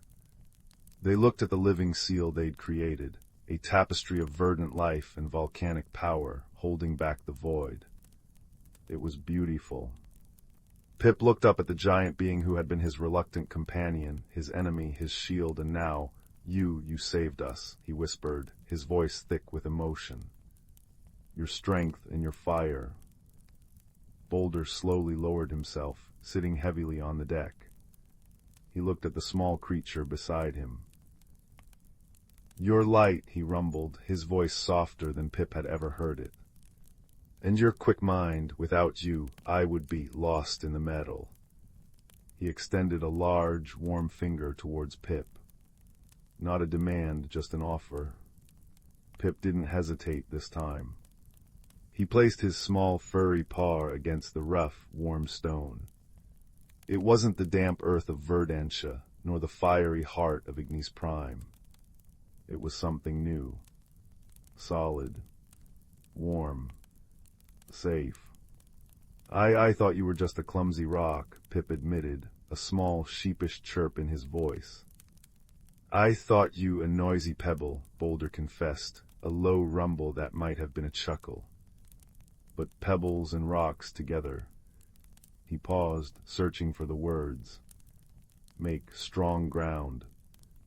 A wave of pure warmth, deeper than any fire crystal, washed over Pip. It wasn't just relief, it was understanding. Friendship wasn't about being the same. It was about the space between differences, bridged by trust, and the strength found when light met fire. They sat there in the quiet aftermath, bathed in the dual glow of the living seal and the haven's restored golden lights, the distant stars watching like kindly eyes. The Stardust Haven felt safer, warmer, somehow homelier. Pip leaned his small body against Boulder's solid, warm side. Boulder didn't move away. He simply sat, a steady mountain in the gentle hum of the station, his warmth a silent promise against Pip's fur. Outside, the living patch pulsed softly, a testament to unlikely companions who discovered that the truest meaning of friendship wasn't found in sameness, but in the quiet, enduring strength of standing together, different yet united, against the vast and starry dark. And in that warmth, amidst the quiet thrum of the haven, both knew they were no longer alone. Story 23. In the sun-dappled valley of Gleamshire, where dandelion clocks whispered secrets and brooks giggled over polished stones, lived a boy named Pip whose freckles glowed like tiny lanterns at twilight. Pip's best friend was Thistle, a girl whose braids coiled like cinnamon rolls and whose pockets always rustled with enchanted acorns that hummed when happy. Their peaceful days were spent chasing cloud sheep, fluffy creatures that rained confetti when startled, or picnicking on meadows where buttercups chimed like bells. But one misty morning calamity struck. All the rainbows had vanished from the sky. Not just any rainbows, these were Gleamshire's magical maintenance rainbows, woven by ancient sky-weavers to polish the stars, flavor the wind with berry sweetness, and keep the moon's silver from tarnishing. Without them, the stars grew dusty, the breeze turned sour, and the village's famous laughter lilies wilted into grumpy frowns. Even the cloud sheep drooped, their confetti falling like soggy breadcrumbs. Pip and Thistle consulted their eccentric neighbor, Professor Figwort, who lived in a cottage balanced on a giant turtle's back. The professor, sporting goggles made of frozen starlight and a coat patched with map fragments, gasped. "The rainbow spool," he cried, pointing a trembling finger made twiggy by a botched potion. "It must be tangled. It lives in the Thistledown Palace, guarded by the Dreamweaver bats." The Thistledown Palace floated on a lake of liquid sapphire, its towers spun from cobwebs and stardust. To reach it, the trio needed transport. Thistle planted a humming acorn, which sprouted into a carriage pulled by 6 ladybugs in velvet waistcoats. "Mind the ticklish tunnels," chirped the lead ladybug as they zoomed past giggling hills that squirmed when tickled by shadows. Inside the palace, crystalline halls echoed with the snores of Dreamweaver bats, plump, furry creatures who napped in hammocks woven from lullabies. And there, in the heart of the shimmering throne room, sat the rainbow spool, a colossal, jeweled wheel with threads of light snagged into a catastrophic knot. "Oh, biscuits," whispered Pip. "It looks like a squirrel's yarn nightmare." As they tiptoed closer, Pip's freckles flared, illuminating a tiny door labeled "For Emergencies," unknotting kits. Behind it lay 3 peculiar tools: a spoon that giggled when dipped in moonlight, a thimble that turned into a trampoline, and a pair of scissors that snipped only silence. "Right," said Thistle, pocketing an acorn. "Plan A, the giggling spoon distracts the bats. Plan B, we bounce on the thimble to reach the knot. Plan C, snip the mess with silent scissors." Chaos ensued. The spoon's giggles woke the bats, who fluttered about in dizzy confusion, bumping into walls and harmonizing off-key lullabies. Pip bounced on the thimble trampoline, soaring toward the knot while Thistle tossed acorns that bloomed into sticky vines to anchor him. But the knot pulsed defiantly, tangling tighter with each tug. "It's feeding on frustration," realized Professor Figwort. "We need joy." Thistle had a notion. She scooped a handful of the bat's discarded lullabies, shaped them into a bubble, and blew it toward the knot. Inside the bubble, Pip danced a silly jig, elbows wiggling, knees knocking, until the knot began to chuckle. The vibrations loosened the threads. With a final bounce, Pip landed atop the spool and snipped the knotted core with the silent scissors. Pluomph. The threads exploded in a shower of candy-colored sparks, weaving into 7 perfect rainbows that zipped through the palace windows. Outside, the sky blushed with hues as stars sparkled clean, the wind burst with blueberry zest, and laughter lilies bloomed in giddy spirals. The Dreamweaver bats bowed, offering the heroes crowns woven from rainbows and snores. Back in Gleamshire, celebrations erupted. Cloud sheep rained lemon-drop confetti, children slid down rainbows into pools of fizzy starlight, and Professor Figwort brewed untangled tea that made mustaches curl into smiles.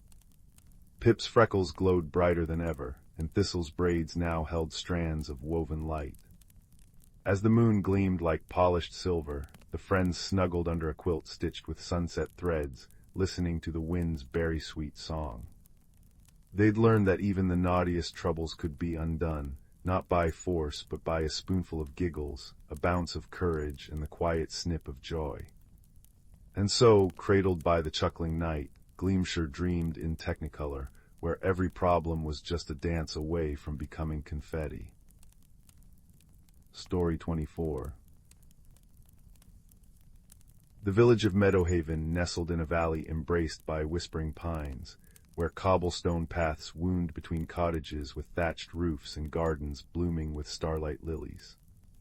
Each evening, as twilight painted the sky in lavender and peach, the villagers would light their lanterns, not with ordinary flame, but with captured moonbeams that glowed with a soft, silver light. For generations, this gentle radiance had guided night wanderers and soothed children to sleep. But one crisp autumn week, something peculiar began to happen. Precisely at 7 o'clock, the lanterns would flicker wildly, casting frantic shadows, before dimming to near darkness for exactly 13 minutes. Young Milo, whose bedroom overlooked the village square, noticed it first. He'd watch from his window as the silvery light sputtered like a nervous heartbeat, leaving the streets draped in an eerie half-light. His friend Clara, who tended the garden where the moonbeams were gathered each dusk, found the glass jars unusually cold to the touch when the dimming occurred. Whispers rustled through Meadowhaven. Had the moon grown weary? Had someone broken the ancient pact with the Lumini, the shy light sprites who renewed the lanterns? The village elder, a silver-haired woman named Alara, gathered everyone in the cozy commons hall. Fire crackled in the hearth as she spoke, her voice as soothing as woven velvet. Fear not, dear hearts, mysteries are but puzzles waiting for kind hands to solve them. She placed a weathered journal on the oak table, a record of Meadowhaven's harmonies with nature. We must observe, not assume. Watchfulness is the key to gentle truths. Milo and Clara volunteered, their curiosity alight like the first star of evening. For 3 nights they walked the lantern-lit paths at 7 o'clock, notebooks in hand. Milo noticed the flickering always began near the old willow tree by the stream, rippling outward like a stone dropped in water. Clara felt a faint chill in the air moments before the dimming, as if winter had breathed a sigh too soon. On the 3rd evening, a small, mossy creature with eyes like dewdrops scurried across Clara's boot, a glimmerkin, one of the earth sprites who mended roots and stones. It chirruped anxiously, tugging her skirt toward the willow. Beneath the willow's sweeping branches, they found a sight that stole their breath. Dozens of glimmerkin huddled in a circle, their tiny bodies pulsing with amber light. At the center lay a wounded creature none had seen before, a moon pup, its fur like spun starlight, one wing bent awkwardly. Every night at 7, the glimmerkin gathered their collective warmth to heal it, their energy surging so powerfully that it briefly drained the nearby lanterns, which drew from the same celestial wellspring. The faint chill Clara felt was the moon pup's pain, a tiny fracture in the valley's magic. Alara was summoned. She knelt, humming an old tune that made the willow's leaves shimmer. "Ah, little traveler," she murmured, "you've journeyed far from your constellation." She explained that moon pups were rare guardians who rode comet tails, and this one must have fallen during the Perseids showers. The glimmerkin, sensing its distress, had poured their own light into mending its wing, a sacred act of kinship that inadvertently dimmed the lanterns. Milo had an idea. What if we help them, share our warmth so the lanterns won't flicker? Clara raced home, returning with armfuls of her grandmother's quilts. Alara gathered moon-kissed herbs to ease the pup's pain. Together, villagers and glimmerkin wove a nest of clover and wool beneath the willow, while children sang lullabies to steady the magic. As the clock chimed 7 the next evening, the lanterns glowed unwavering, for the humans' shared kindness had bolstered the sprite's strength, healing the moon pup faster. On the fifth night, the pup stretched its mended wing, scattering diamonds of light. With a joyful yip, it soared into the sky, trailing a path of opalescent mist. The lanterns blazed brighter than ever, casting pools of silver so clear, every pebble on the path gleamed. The glimmerkin danced in grateful circles, their chirps weaving into the villagers' laughter. Ilara smiled, stroking the willow's bark. See how mysteries unfold, not with thunder but with whispers. When we tend to one small heart, the whole world brightens. Now Meadowhaven's children leave honey cakes by the willow each seventh night, and sometimes, if you're very quiet, you'll hear a distant, happy yip from the stars, a reminder that kindness, like moonlight, never truly fades. And as the lanterns glow steady and sure, the village drifts into dreams, cradled in the gentle certainty that every secret, when met with open eyes and a tender heart, becomes a story of light. Story 25. Story 26. The Stellaris space station floated serenely against the velvet blackness of the cosmos, its gleaming hull reflecting the swirling nebula below like a jewel. Inside, the corridors hummed with the gentle pulse of life support systems and the distant chatter of alien dialects.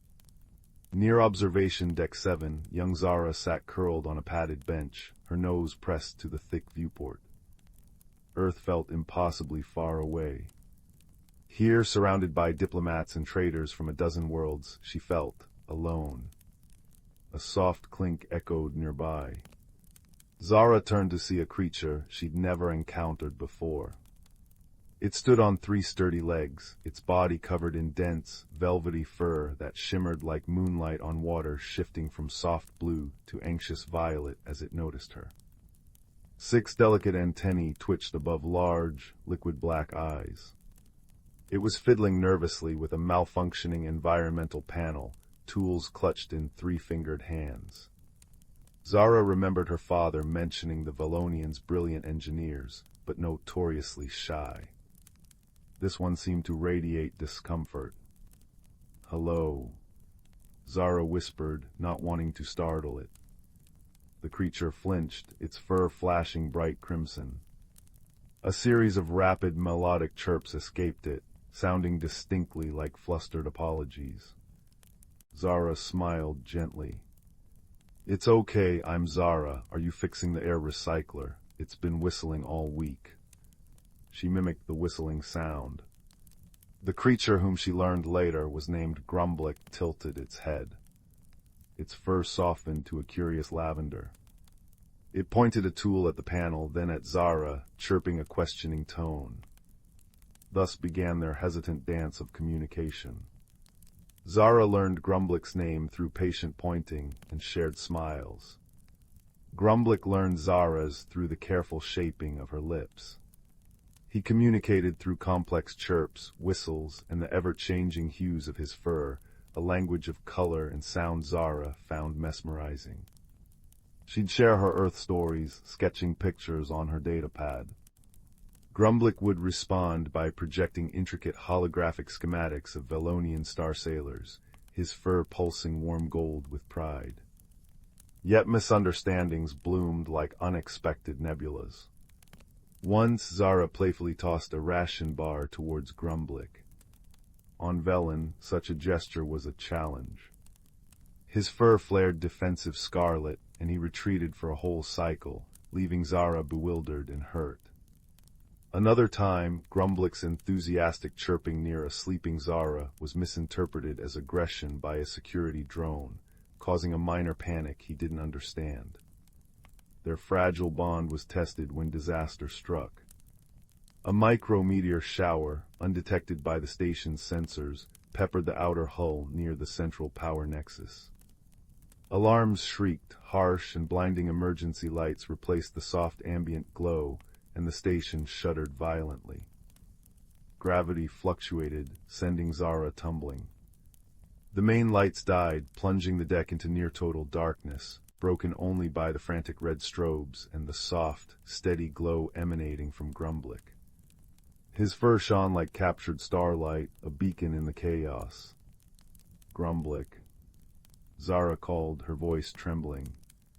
She found him clinging to a support beam, his fur flickering panicked violet and orange. He chirped urgently, pointing 3 trembling hands towards engineering.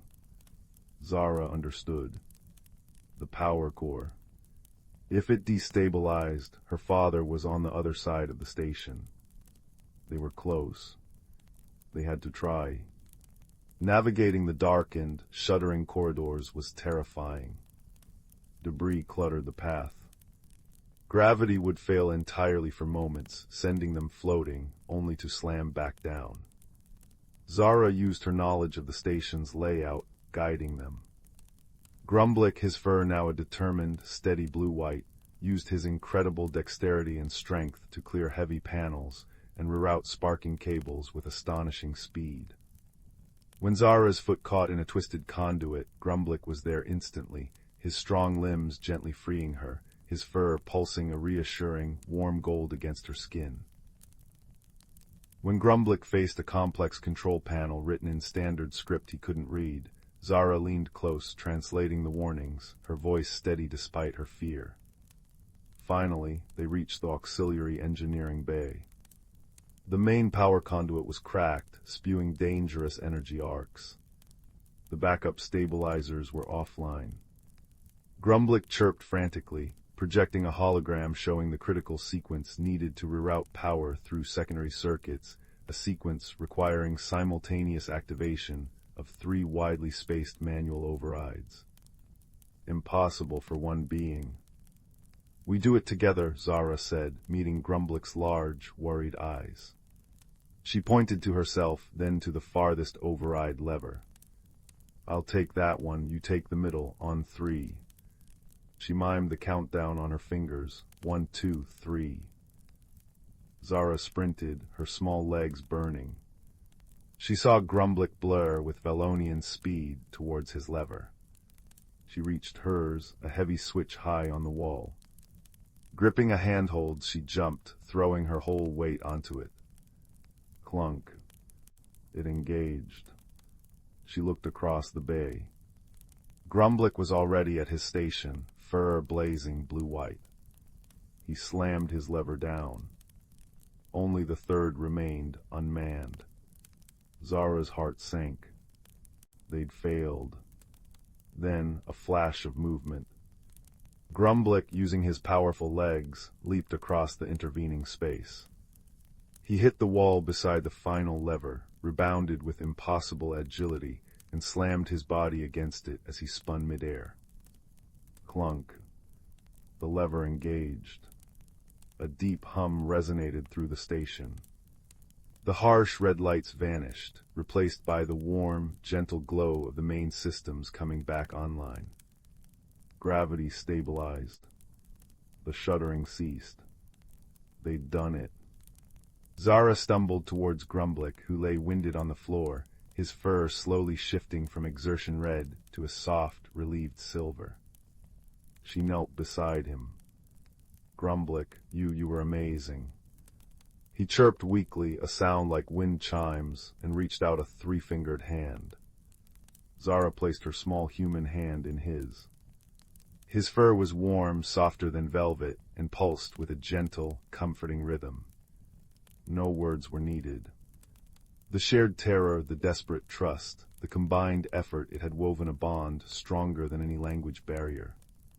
Later, safe on observation deck 7, the nebula painting the viewport in breathtaking hues, they sat side by side.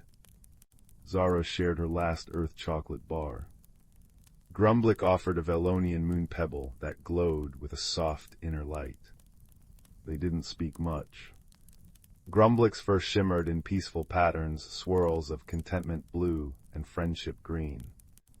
Zara leaned her head against his warm, softly glowing side, listening to the quiet purr-like vibration deep within his chest. They had come from different stars, speaking different languages, shaped by different worlds.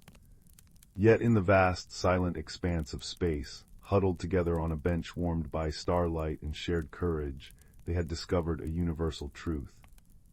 Friendship wasn't about perfect understanding from the start. It was about showing up in the darkness, offering a hand or three, and trusting that kindness could build a bridge across any void. The station hummed its peaceful song around them, a lullaby for two unlikely companions, finally home in the quiet certainty of each other.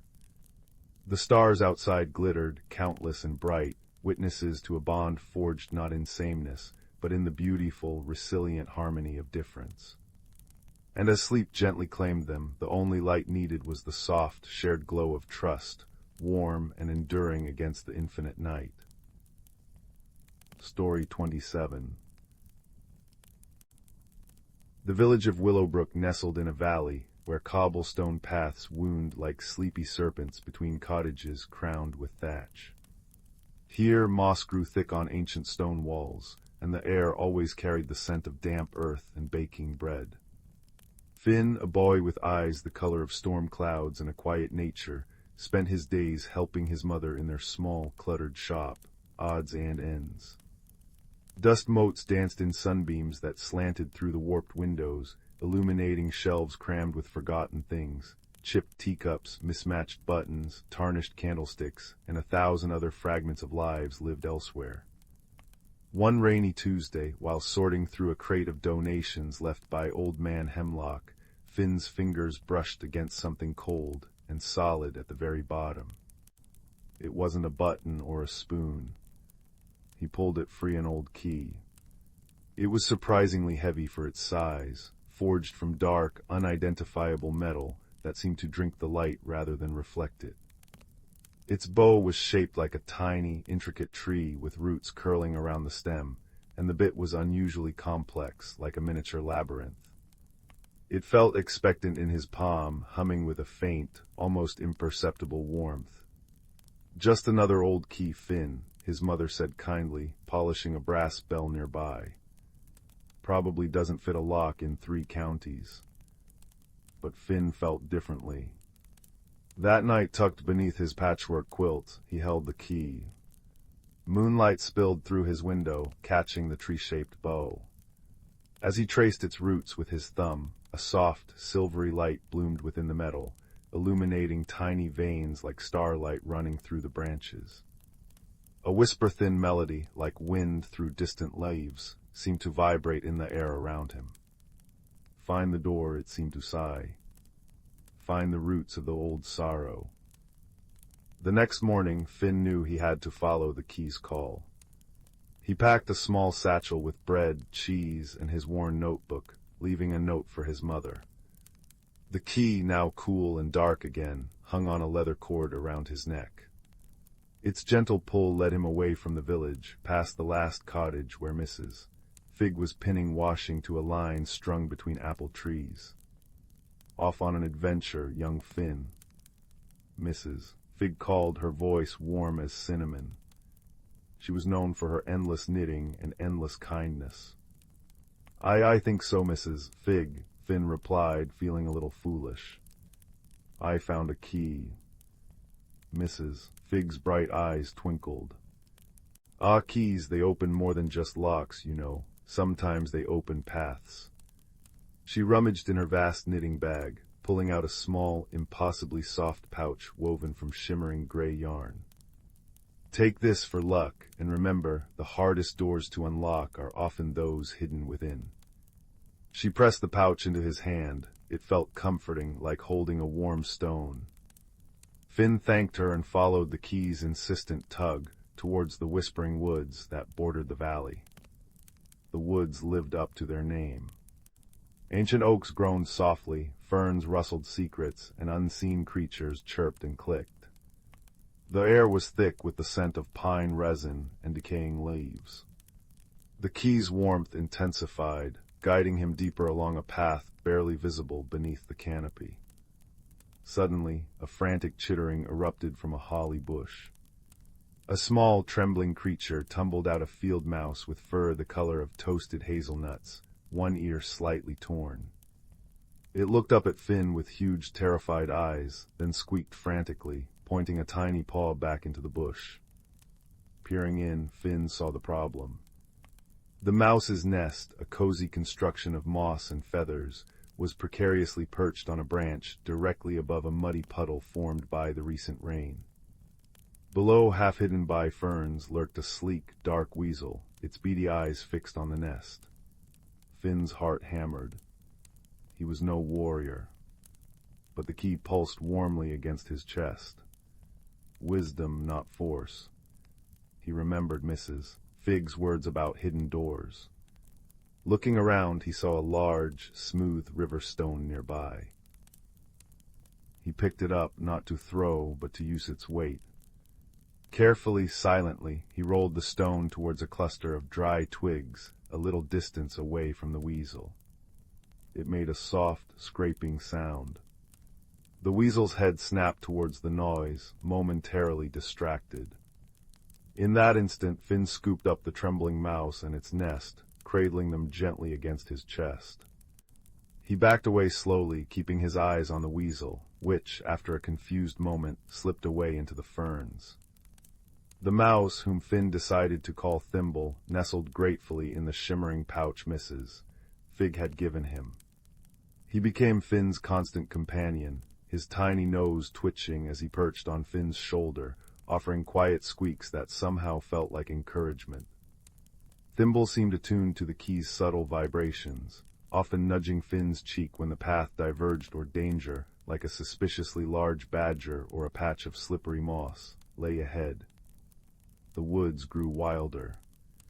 The trees seemed older, their bark deeply furrowed, their branches heavy with lichen that glowed faintly in the dim light. The key's pull grew stronger, leading them towards a steep, rocky outcrop where a waterfall cascaded into a deep, clear pool. Mist hung in the air, smelling of wet stone and secrets. Sitting beside the pool, looking impossibly large and impossibly sad, was a figure made of moss-covered stone.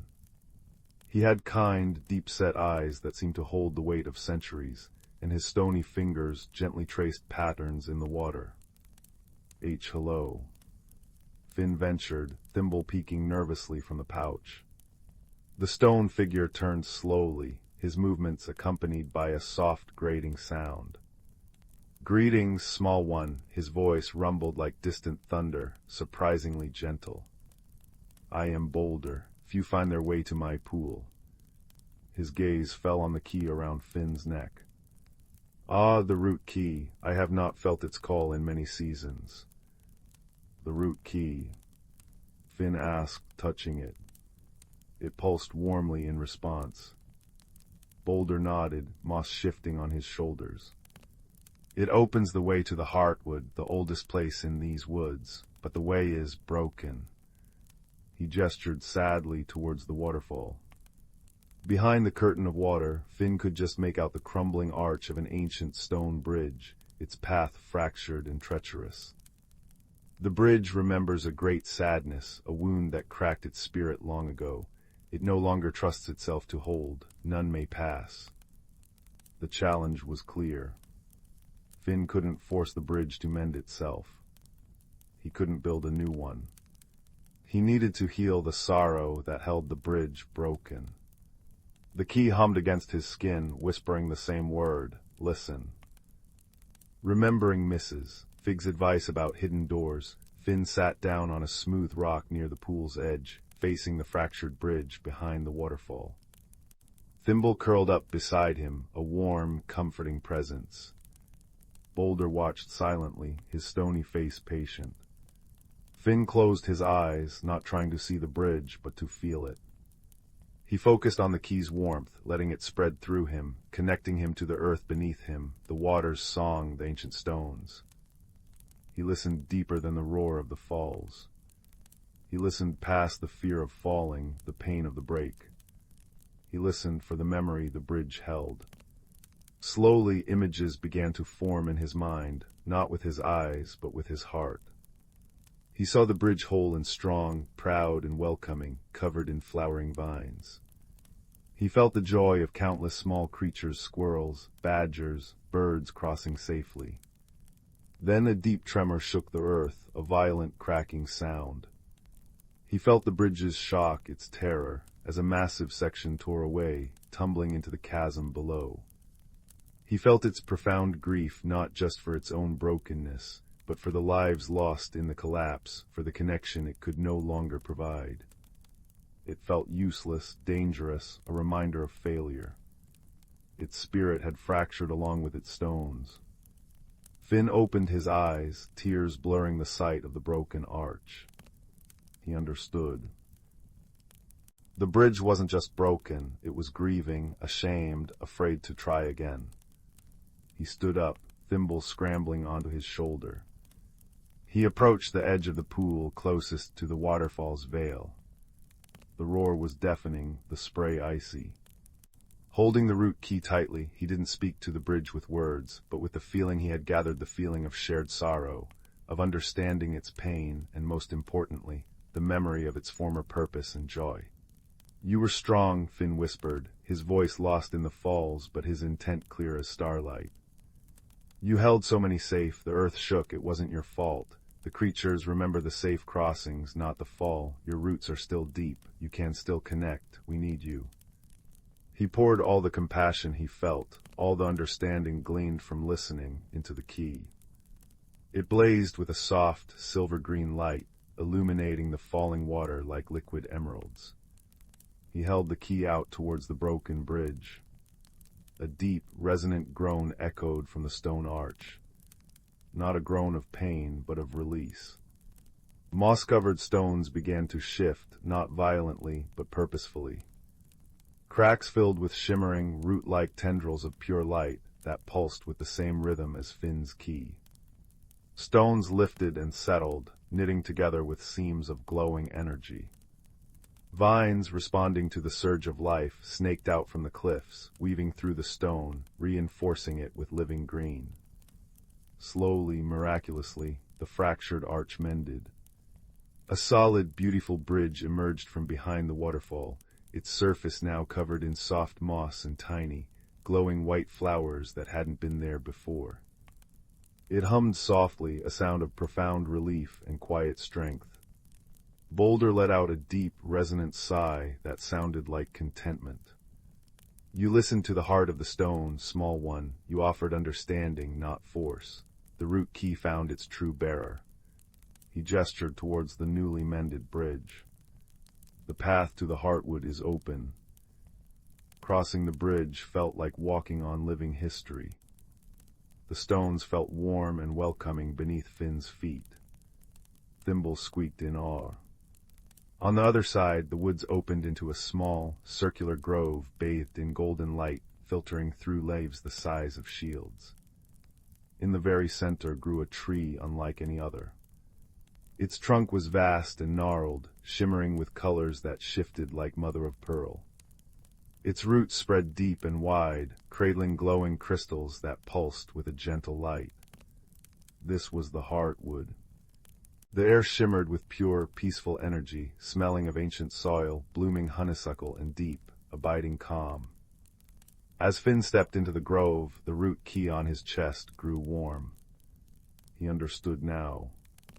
The heartwood wasn't a place to take anything. It was a place to remember connection. He knelt, placing his hand on one of the great roots. A wave of pure belonging washed over him, the connection to the earth, to the trees, to Mrs. Fig's kindness, to Thimble's trust, to Boulder's quiet strength, to his mother back in the dusty shop. He felt the interconnectedness of all things, the roots that bound them together beneath the surface of the world. The key's light softened, settling into a contented glow. When Finn finally walked back across the mended bridge, Boulder nodded his great head. "The heartwood's peace goes with you, bearer." Thimble chittered happily. The journey back through the whispering woods felt lighter, the path clearer. The trees seemed to whisper welcomes now, not secrets. He returned to Willowbrook as dusk painted the sky in hues of lavender and rose. His mother rushed out, relief softening the worry on her face. "Finn, where have you been?" Finn smiled, touching the root key, now quiet and cool against his skin. "I found where the key belonged, Mum, and I learned how to listen." He told her of the woods, of Mrs. Fig's pouch of brave Thimble now nestled asleep inside it, of wise Boulder, and of the mended bridge and the Heartwood's peace. He didn't mention the key's light or the bridge's song, but the wonder in his eyes spoke volumes. Later, as Finn lay in bed, Thimble a warm lump beside his pillow in the soft pouch, he looked at the old key on his bedside table. It was just a dark, intricate shape again, but he knew its secret. It didn't unlock physical doors, but doors of understanding, doors to the hidden roots of things. It taught that true strength lay in listening with the heart, in offering kindness to sorrow, and in seeing the invisible connections that bind the world together. He drifted to sleep, the scent of moss and distant honeysuckle lingering in the air, the memory of the Heartwood's deep peace a comforting warmth in his chest, knowing that sometimes the most extraordinary magic begins with listening to the quietest whispers of an ordinary world. The gentle rhythm of Thimble's breathing beside him was the perfect lullaby, a small, living reminder of the friendship found on the journey, and the peaceful resolution settled over him like the softest blanket, promising sweet dreams of ancient trees and mended stones. Story 28.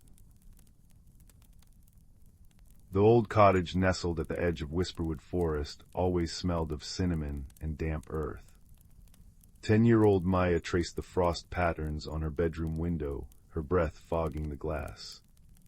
Downstairs, laughter bubbled up from the kitchen where her parents and grandmother chatted, but Maya felt adrift, a silent boat in a noisy harbor. At school, her quiet nature made her invisible. At home, her older brother's boisterous adventures filled every room. She yearned for something only she could find, though she didn't know what it was. Grandmother's gift that evening was unexpected, a small wooden box, its surface carved with winding vines and crescent moons. "This belonged to my mother," she said, her eyes twinkling like dew on spider webs. She found it beneath the sentinel oak. Inside, resting on velvet as dark as midnight, lay a smooth river stone. Not just any stone, it pulsed with a faint, warm light, like a captured firefly. "It's called a moonstone," grandmother whispered. "They say it remembers the forest's dreams." That night, unable to sleep, Maya crept into the moonlit garden. The sentinel oak loomed tall, its roots snaking into the earth like ancient serpents. The moonstone in her palm glowed brighter as she approached, humming softly. Kneeling, she noticed a gap between two gnarled roots, a space that hadn't been there before. Light spilled from it, smelling of wet moss and wild strawberries. Heart-pounding, Maya crawled through. She tumbled into a world spun from starlight and secrets. Sylvan Hollow. Bioluminescent mushrooms glowed sapphire and emerald along paths of soft moss. Trees with silver bark whispered in a breeze, carrying the scent of honey and pine.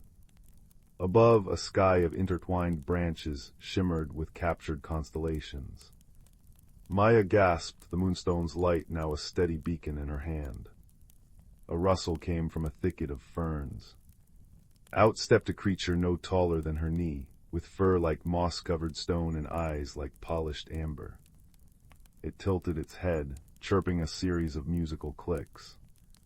"You're lost, little human," it seemed to say. Maya, surprisingly unafraid, knelt. "I'm Maya, what are you?" The creature puffed its chest. "Bramble," it declared in a voice like rustling leaves. "Guardian of the lower roots." Bramble explained he was a mosskin, a caretaker of Sylvan Hollow's deepest magic. But sorrow dimmed his bright eyes. "The heart of the forest is fading," he whispered. The heart, he explained, was a crystal woven into the roots of the great heartwood tree, source of all life in Sylvan Hollow. Stolen by a shadow that slithered through cracks in the world, its absence was causing the hollow to wither, colors dulling, whispers fading, warmth leaching away. "The shadow is clever," Bramble sighed. "It hides in plain sight, shifting forms. Only a human child, pure of heart and carrying a moonstone, can see its true shape and retrieve the heart." Maya's ordinary heart hammered against her ribs. I'm not brave, she confessed, thinking of schoolyard bullies and dark bedrooms. Bramble touched her hand with a tiny, twig-like finger. Courage isn't the absence of fear, small one. It's feeling the fear and choosing to walk beside it. Will you walk with me? Their journey began beneath canopies of luminous leaves. The moonstone guided them, its pulse quickening near hidden paths. They traversed the glimmering marsh, where willows wept glowing tears onto water that reflected 1,000 tiny moons. Giant, gentle frogs with jeweled skin offered them lifts across lily pads as wide as tables. Maya, who usually stumbled over her words, found herself laughing, sharing stories of her world with Bramble, his chirps and clicks translating effortlessly through the moonstone's gentle resonance. He, in turn, spoke of tending phosphorescent lichen and singing lullabies to saplings. An unexpected friendship bloomed, delicate as a moonflower, strong as oak root. The landscape shifted as the hollow's sickness deepened. They entered the whispering crags, where jagged rocks groaned like old bones, and the air grew thin and cold. Colors leached into grays and blues. Bramble shivered, his mossy fur losing its vibrant green. Here, illusions plagued them. The path vanished, replaced by bottomless chasms.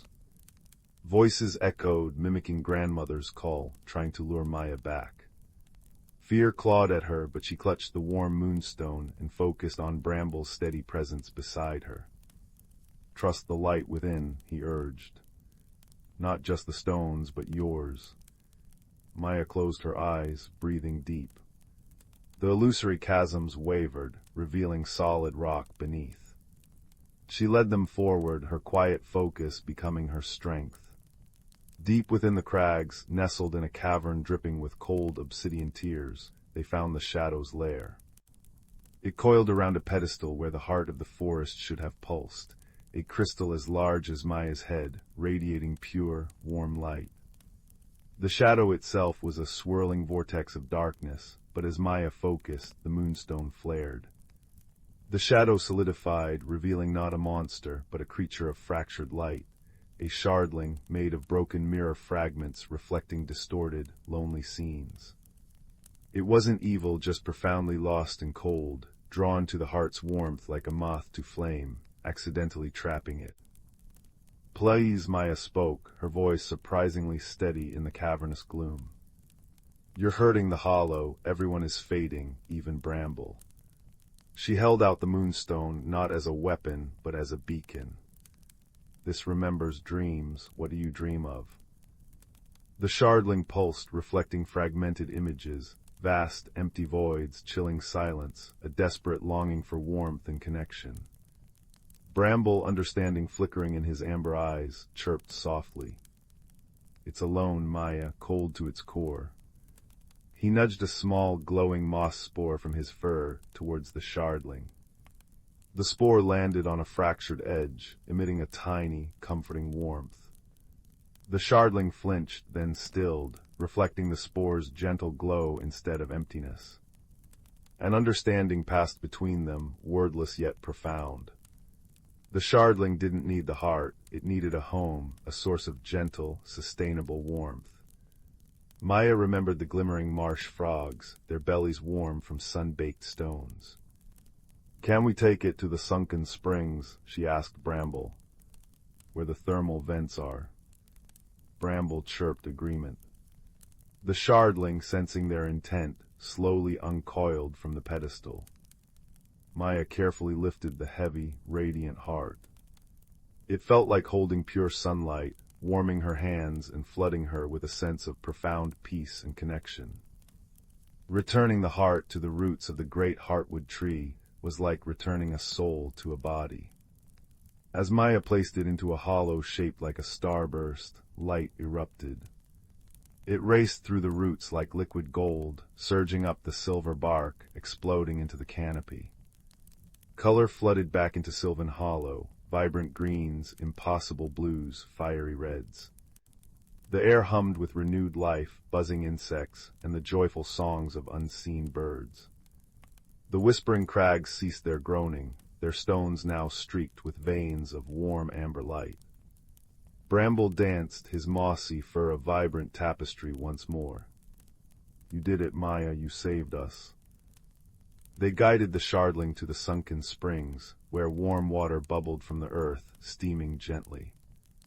The creature settled onto a sun-warmed basalt shelf, its fractured surfaces now reflecting the dancing water and glowing moss, no longer distorted, but shimmering with contentment. It pulsed a soft, warm light of its own, a new, gentle guardian of the springs. Standing beneath the now radiant heartwood tree, Bramble presented Maya with a small seed pod that glowed with the same inner light as the moonstone. "Plant this beneath your sentinel oak," he chirped. "A piece of sylvan hollow, always with you." As she crawled back through the root tunnel, the warm glow fading behind her, Maya felt different. The quiet girl was still there, but inside her bloomed a quiet certainty, a warmth like the heart's light. Back in her world, dawn painted the sky peach and lavender. She planted the seed beneath the sentinel oak. Days turned into weeks. Maya didn't become loud or boisterous. But she noticed things, the intricate web of a garden spider catching the morning sun, the shy smile of another quiet classmate, the comforting rhythm of her own breath during a difficult test. She spoke when she had something to say, her voice clear and calm. She started sketching the wonders of Sylvan Hollow, her art filled with vibrant colors and hidden details that made others pause and look closer. She even stood up for the classmate, her quiet words carrying unexpected weight. One crisp autumn evening, sitting beneath the sentinel oak now adorned with a tiny sapling glowing faintly in the dusk, Maya held the moonstone. It pulsed softly, a comforting echo of the distant heart. She knew Bramble was tending his mosses, the shardling was basking in the springs, and the hollow thrived. The greatest magic, she realized, wasn't just in hidden worlds or glowing stones.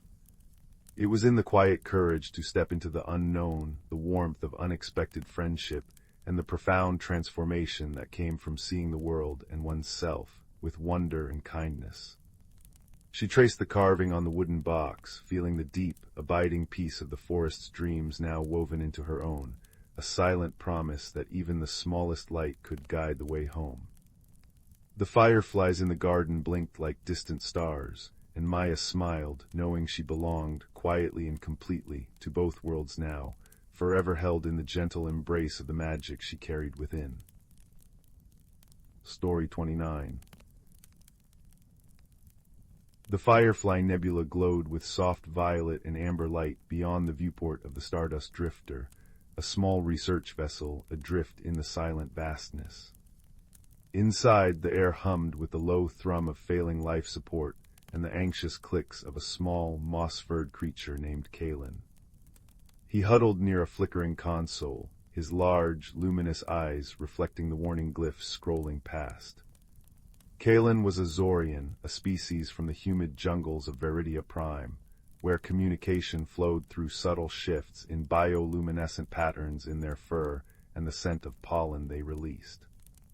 Words felt clumsy and loud to him. Across the cramped cabin, perched rigidly on a crystalline stool, sat Vanya. Her form was geometric, facets catching the dim light like cut amethyst.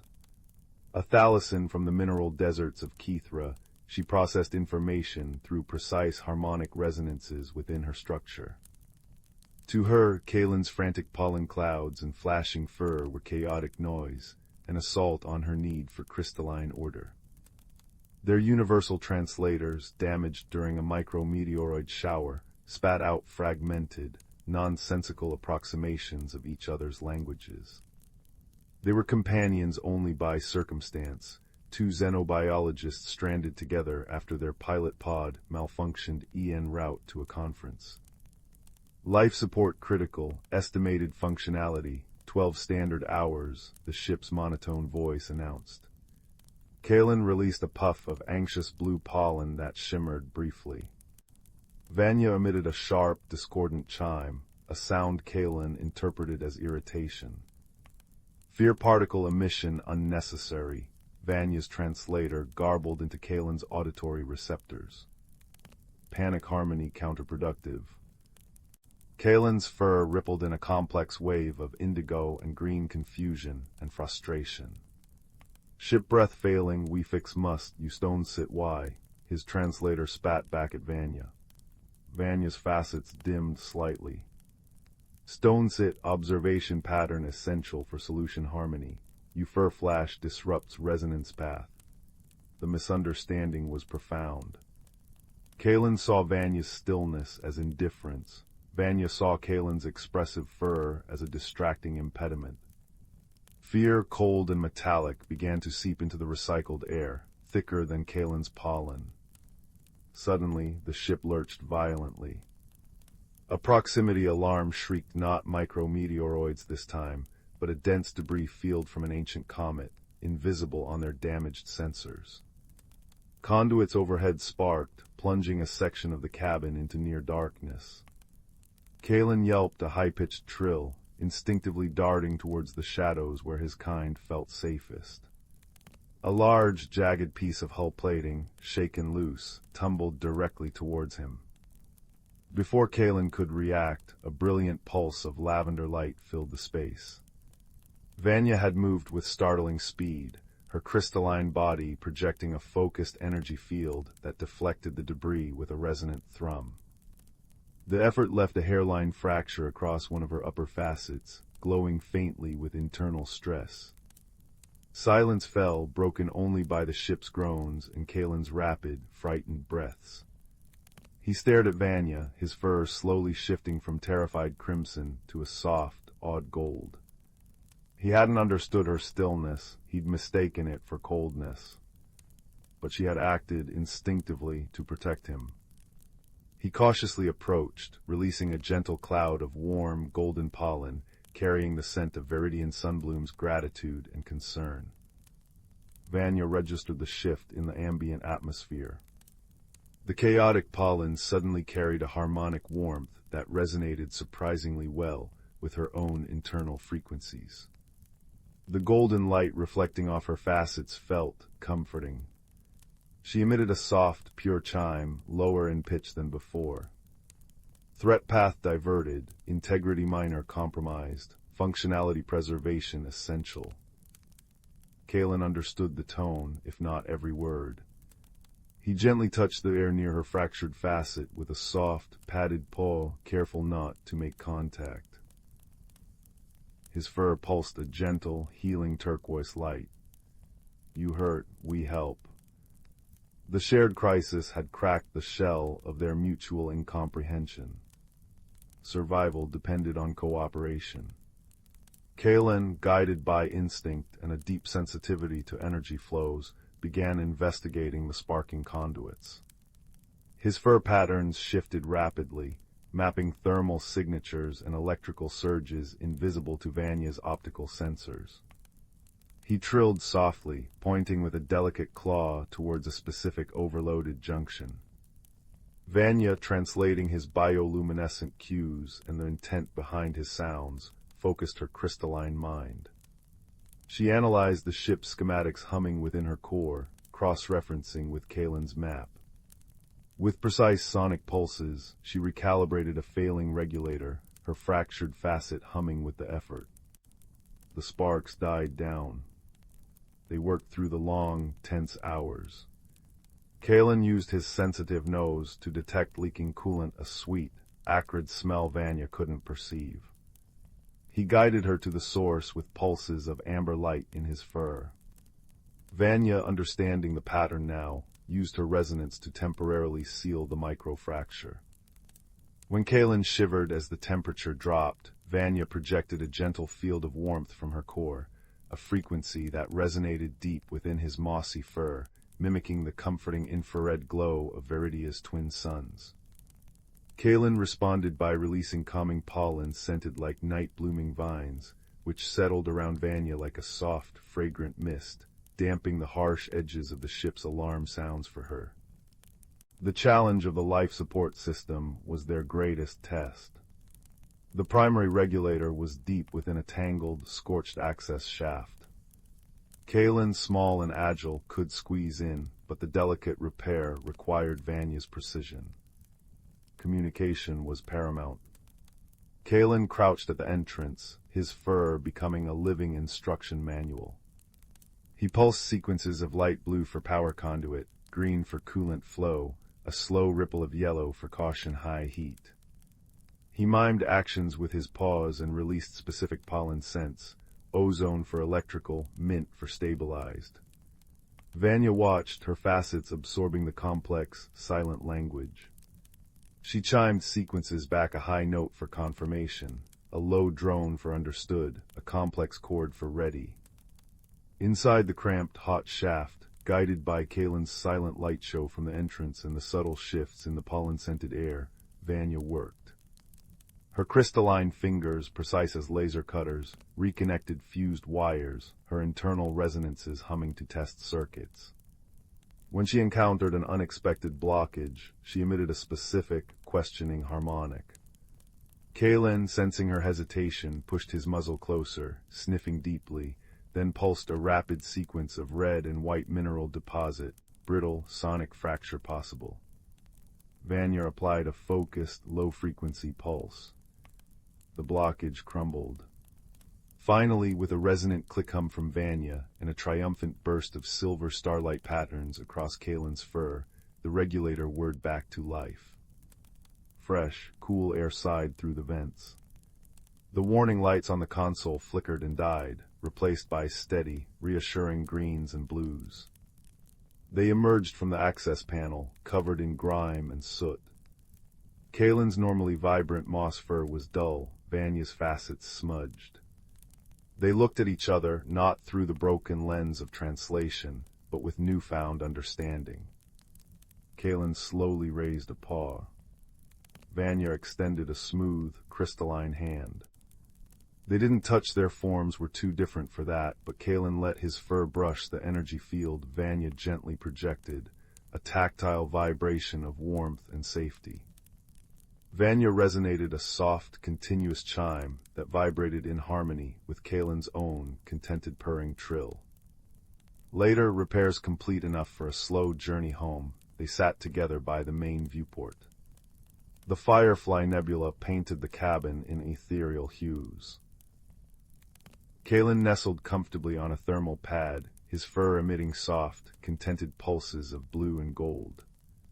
Vanya stood nearby, her facets catching the nebula's light, projecting a gentle, rhythmic glow that washed over Kalen like a lullaby.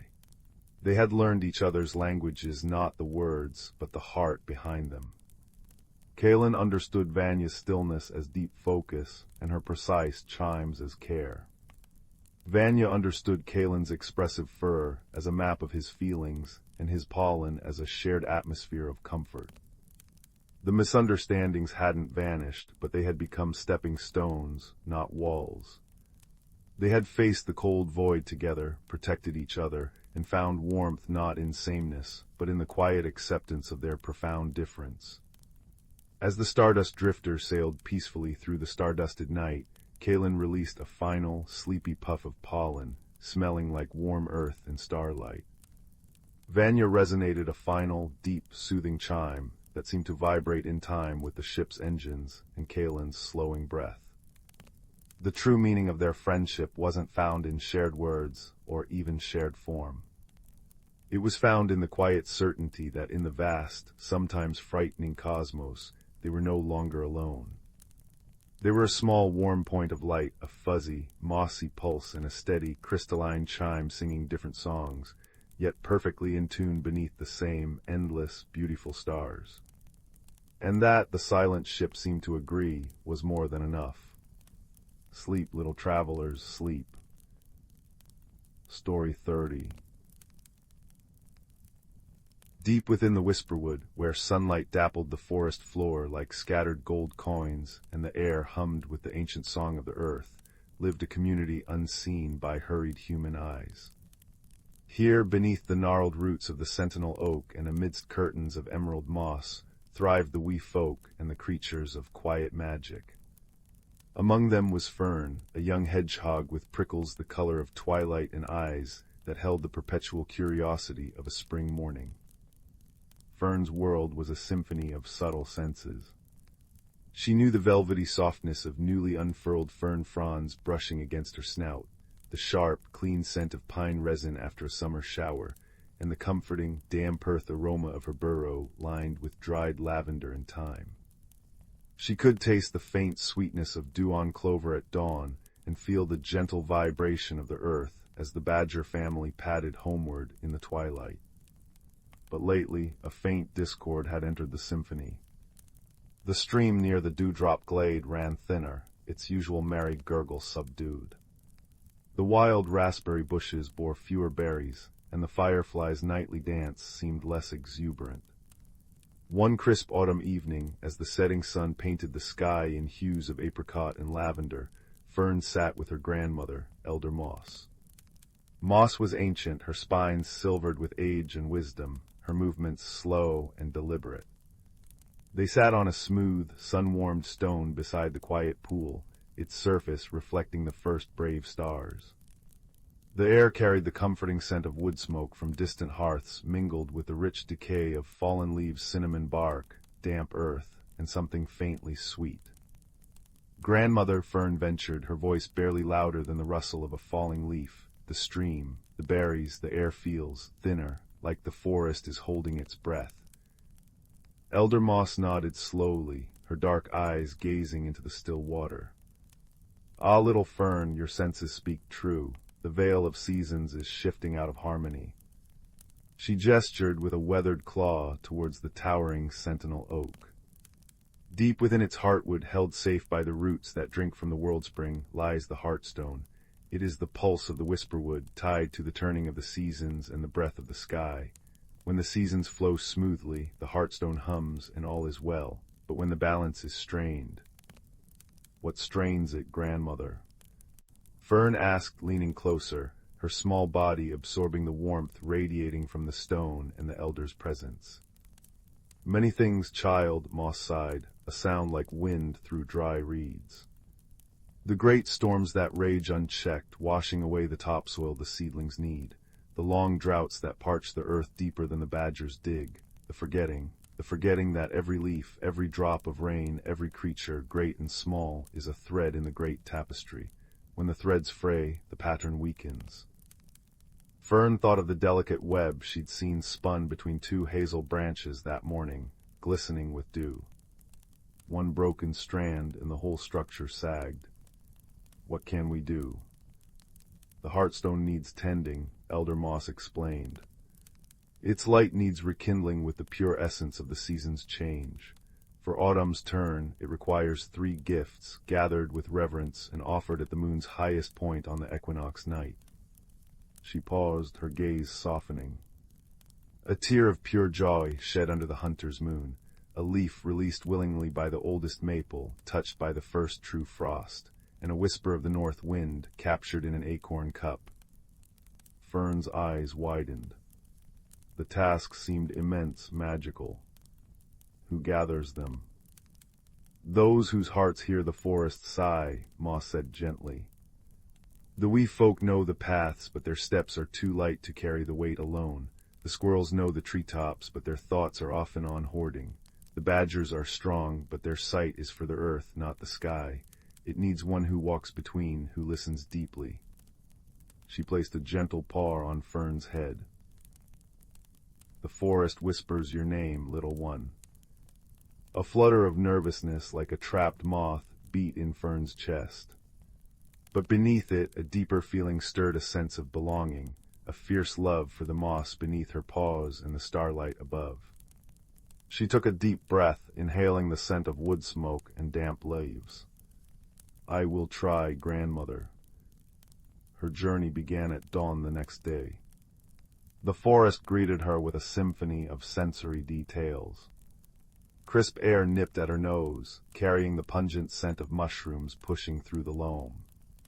Sunlight, pale gold now autumn was deepening, slanted through the canopy, illuminating swirling motes of dust and sparkling on countless dewdrops clinging to spiderwebs. The ground beneath her paws was a mosaic of fallen leaves, russet oak, butter yellow birch, fiery maple crunching softly, releasing their earthy perfume. She followed a path known only to the forest's small inhabitants, marked by subtle signs. A particular knot on a birch tree, a patch of unusually vibrant moss, the friendly chatter of a blue jay named Cerulean who agreed to scout ahead. The first gift, the tear of pure joy, proved elusive. Fern watched otters playfully sliding down a muddy bank into the shallower stream, their squeaks echoing, but their joy seemed boisterous, not the deep, quiet purity the Heartstone needed. She saw a family of field mice discover a hidden cache of hazelnuts, their tiny squeals excited, but tinged with relief, not pure joy. Days passed.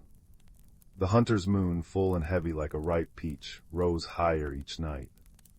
On the eve of the full moon, discouraged, Fern rested beneath a hawthorn bush heavy with crimson berries. A soft chirping made her look up. High in the branches, a young robin, its breast feathers still speckled with youth, was attempting its first flight. It fluttered, tumbled, fluttered again, landing awkwardly on a lower branch. Its parent watched nearby, singing soft encouragement. The young robin gathered itself, took a deep breath, and launched again. This time its wings caught the air perfectly. It soared upwards, a blur of russet against the deepening blue twilight, circling once before landing triumphantly beside its parent. A single crystalline note of pure, unadulterated joy escaped its beak. And as it did, a single tear, glistening like a captured star, rolled down the parent robin's cheek and fell silently onto a broad hawthorn leaf below. Fern held her breath. Moving with utmost care, she approached. The leaf glistened where the tear had landed. Using the very tip of a carefully selected, soft blade of grass, she gently coaxed the tear onto a velvety petal from a late-blooming violet. It nestled there, cool and radiant. The first gift was found. The next task, the willingly released leaf touched by the first frost, led Fern deep into the heart of the oldest part of the forest. Giant maples stood sentinel, their bark deeply furrowed like wise faces. The oldest among them, Grandfather Maple, was a colossal being. His roots formed arches and caverns, and his highest branches seemed to brush the belly of the clouds. Fern felt tiny as a beetle at his base. She explained her quest, her voice small against the vastness of the ancient tree. A deep, resonant hum vibrated through the ground, more felt than heard. Patience, little root, the thought seemed to echo in her mind, not in words, but in a wave of calm understanding. The frost's first kiss is coming. Wait. Fern settled at Grandfather Maple's base. Nights grew colder. She burrowed into a nest of dry ferns, listening to the creak and groan of ancient wood, the sigh of the wind through countless leaves. She smelled the sharp tang of frost approaching on the night air, felt the deep chill seep into the earth. Then one still, clear night, it happened. A silver sheen crept over the forest, glazing every blade of grass, every twig. The first true frost. Fern watched as the moonlight transformed the world into crystal. High above on Grandfather Maple's highest, sun-kissed branch, a single, magnificent leaf, already ablaze with crimson and gold, seemed to shiver. It wasn't a shiver of cold, but of readiness. As the first delicate crystals of frost touched its very tip, the leaf detached. Not falling but floating, drifting down like a slow, silent ember. It spiraled gently, landing perfectly at Fern's paws, the frost sparkling like diamond dust on its surface. The second gift, given freely. The final gift, the whisper of the north wind, was the most ephemeral. Fern knew she needed to reach the highest point, the windwhistle tore, a rocky outcrop where the wind sang freely. The climb was arduous for small paws, scrambling over moss-slicked stones and weaving through thickets of gorse. Cerulean the jay guided her, his blue wings flashing ahead. Finally, breathless, she reached the summit. The view stole her breath anew. The whisperwood spread out below like a rumpled quilt of gold, orange, and deep green, stitched through with silver ribbons of streams. Above, the sky was an endless dome of deepening blue. The wind here was different. It wasn't the playful breeze of the glades, nor the sighing wind in the pines. This was the true north wind, sharp and clean, smelling of distant snow and pine needles. It carried the high, lonely cry of migrating geese far overhead. Fern took out the acorn cup she'd carefully saved a perfect, smooth vessel. She held it aloft, turning it towards the wind's source. But the wind rushed through it, howling, refusing to be caught. She tried cupping her paws, but the wind slipped between her spines. Despair threatened to creep in. How do you capture a whisper? Then she remembered Elder Moss's words, gathered with reverence. She closed her eyes, not trying to catch the wind, but to listen. She felt its cool touch on her face, heard its many voices, a low moan around the rocks, a high whistle through a crevice, a soft sigh over the heather. She felt its power, its freedom, its essential role in carrying seeds, shaping clouds, bringing change. She wasn't trying to trap it, she was asking it to share its essence, for the good of the forest it swept through. Holding the acorn cup steady, she opened her heart not to capture, but to receive. And then it came. Not a howl, but a sigh. A single pure note, like the softest breath across the lip of a flute. It swirled gently into the acorn cup and settled there, silent, but Fern felt its presence, a cool, vibrant stillness within the wooden vessel. The third gift was gathered. The night of the autumn equinox arrived, clear and cold. The full hunter's moon hung heavy and luminous, bathing the whisperwood in spectral silver light. Fern, carrying her precious gifts carefully, the tear on its petal cradled in moss, the frosted leaf wrapped in soft cobweb silk, the whispering acorn cup held securely, made her way to the base of the sentinel oak. Elder Moss was there, along with representatives of the forest, Thistle the sturdy badger, Pip the quick-footed squirrel, Cerulean the watchful jay, and a cluster of solemn-faced wee folk glowing softly like fireflies. The air hummed with anticipation and the deep, rhythmic pulse of the ancient tree. At the very base of the sentinel oak, where its mighty roots plunged into the earth like great fingers, was a small, moss-covered archway Fern had never noticed before. It glowed faintly with an inner light. Elder Moss gestured. The path to the Heartstone lies within. You must go alone, little root. Place the gifts upon the stone with your heart full of the forest's love. Taking a deep breath filled with the scent of damp earth, cold stone, and the faint ozone tang of magic, Fern stepped through the archway. Inside, it wasn't dark, but filled with a soft, golden-green radiance emanating from the walls, which seemed to be formed of living roots woven together. The air was warm and still, smelling richly of healthy soil and ancient wood. The path sloped gently downwards until it opened into a small, spherical chamber. At its center, resting on a pedestal of smooth, water-worn stone, was the Heartstone. It was smaller than Fern expected, about the size of her own curled-up body, but its presence filled the space. It wasn't a gem, but seemed made of solidified light and shadow, swirling with colors that shifted like the forest itself, deep greens, warm browns, flashes of autumn gold, and the cool blue of winter's approach. Its light pulsed slowly, but the pulse was faint, uneven, like a tired heartbeat. Fern felt a profound sense of peace mixed with urgency. One by one, with trembling paws but a steady heart, Fern approached. First, she placed the violet petal holding the tear of joy upon the Heartstone.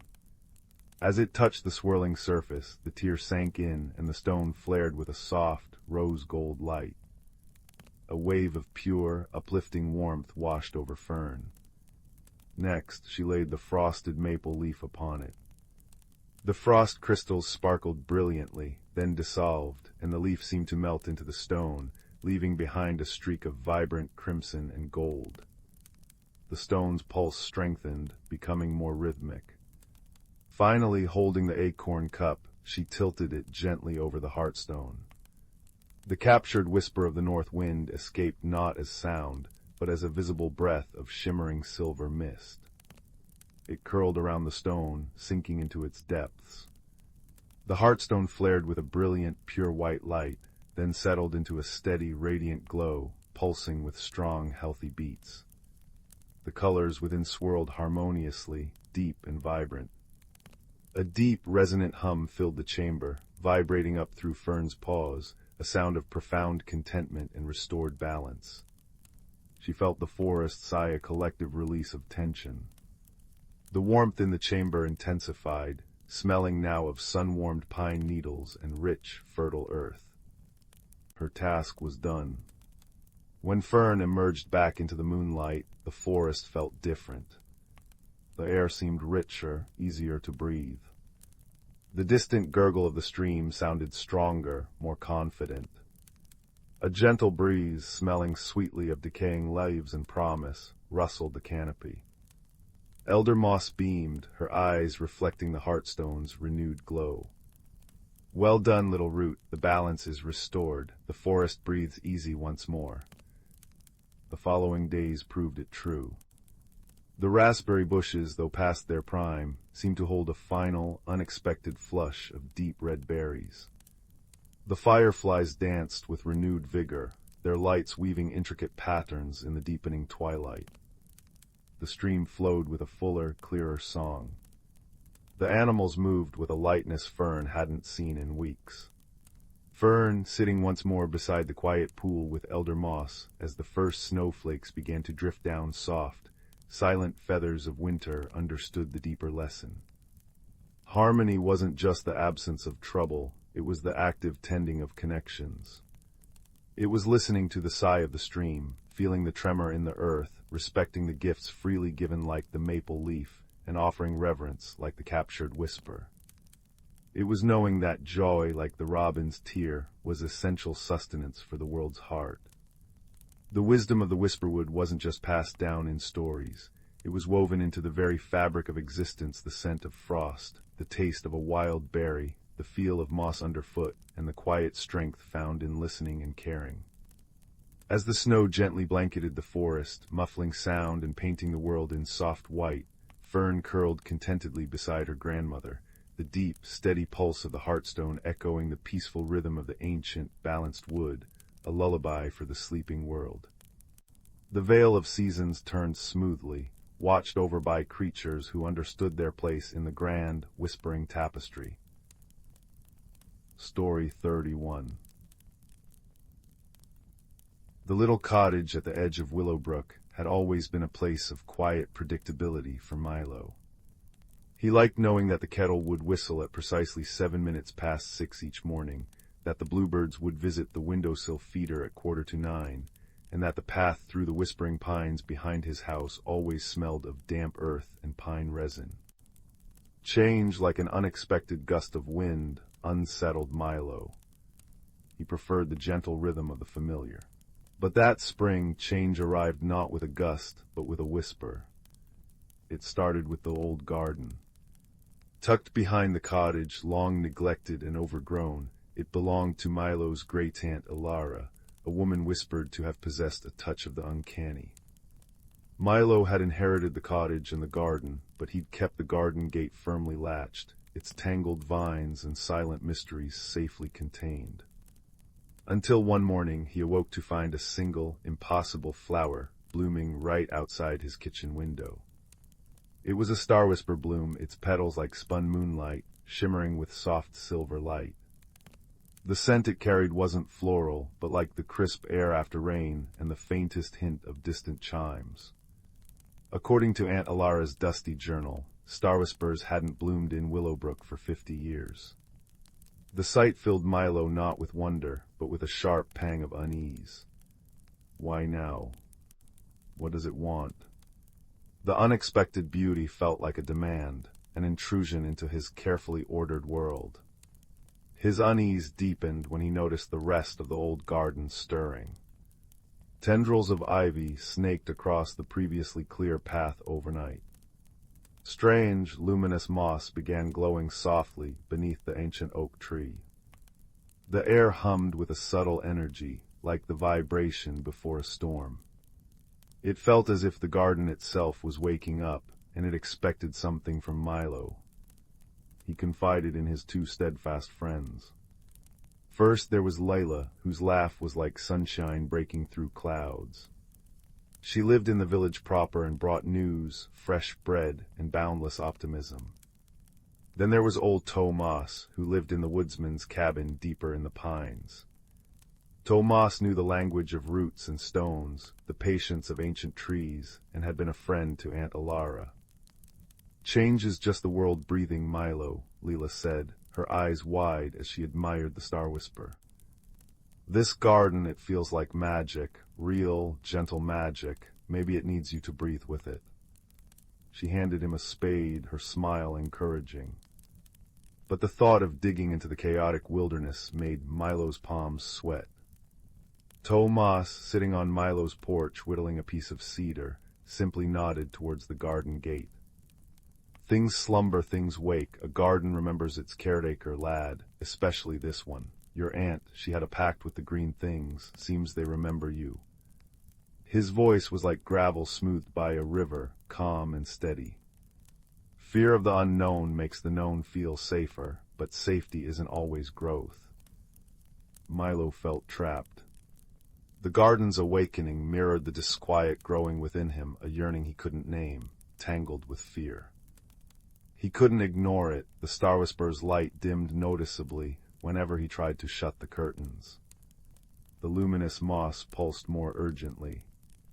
It felt like disappointment, radiating from the very soil. Reluctantly armed with Leila's spade and Tomas's quiet wisdom, Milo unlatched the garden gate. The scent that enveloped him was overwhelming, rich, loamy earth, damp stone, decaying leaves, and beneath it all, the faint, sweet promise of hidden blooms. Vines seemed to reach for him, not menacingly, but curiously. He started small, clearing a tiny patch near the Star Whisper. He worked clumsily, pulling at weeds with unnecessary force, his movements stiff with resistance. The plants around him seemed to wilt slightly. A cluster of snapdragon buds, usually vibrant, closed tightly. The air grew still and heavy. Frustrated, Milo threw down the spade. "See, I don't know what it wants. I'm no gardener. I don't understand this magic." A gentle breeze rustled through the leaves, carrying Tomas's voice from the gate where he'd appeared. "Magic, lad, often mirrors the heart. You fight the garden like you fight the change within yourself. Stiffness begets stiffness. Try listening instead of forcing. What does the earth feel like? What does the air taste like today?" Humbled, Milo sank onto a mossy stone. He closed his eyes, forcing himself to breathe deeply. He felt the cool, slightly damp texture of the moss beneath him. He smelled the complex perfume of the awakening garden decay and life intertwined. He heard the industrious buzz of a bumblebee investigating the Star Whisper, the distant chatter of squirrels. The knot of anxiety in his chest loosened just a fraction. He tried again. This time, instead of yanking weeds, he carefully loosened the soil around their roots. He whispered apologies to the plants he disturbed. He noticed a cluster of withered lavender struggling for light beneath a thick bramble. Instead of hacking the bramble away, he gently trained some of its vines aside, creating a dappled sunbeam for the lavender. As he worked slowly, mindfully, something remarkable happened. The lavender perked up instantly, releasing a wave of calming scent. The snapdragons cautiously unfurled their buds. The Star Whisper's glow brightened, pulsing softly in time with his heartbeat. It wasn't just him tending the garden was responding to him, reflecting his inner state.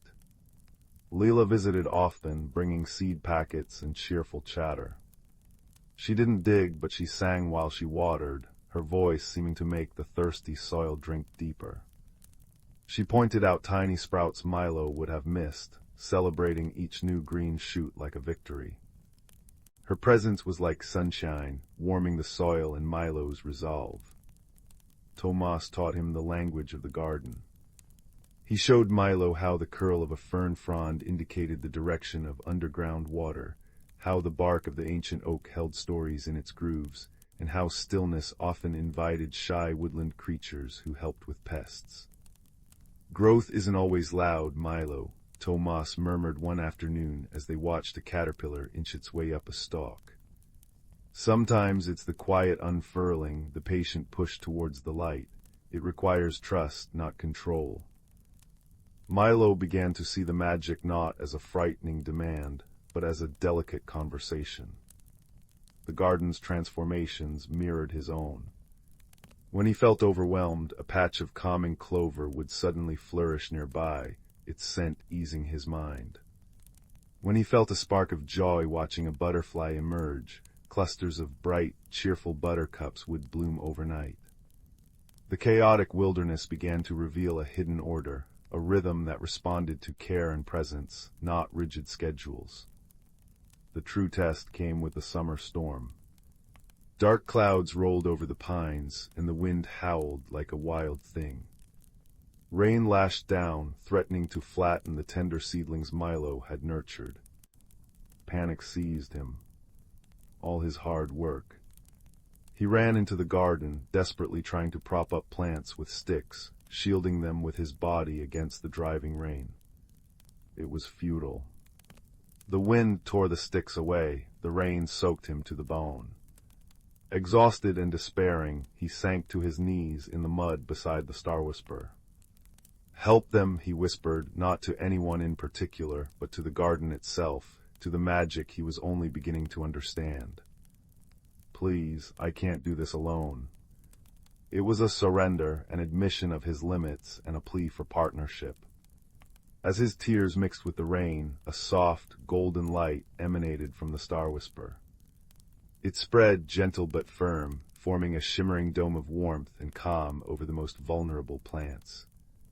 The wind seemed to lessen around them. The rain softened to a nurturing drizzle within the golden sphere.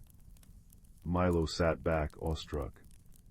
He hadn't forced it, he had asked, trusted, and let go. The storm passed. Under the newly washed sky, the garden glistened. Where Milo had knelt, a circle of luminous, golden moss had sprung up overnight, soft as velvet underfoot. The plants within the Star Whisperer's protective dome stood tall and strong, vibrant with life. And Milo, he felt different. The frantic fear of change had been washed away, replaced by a deep, quiet awe and a newfound resilience. He hadn't conquered the storm, he had learned to weather it with help. In the weeks that followed, the old garden transformed.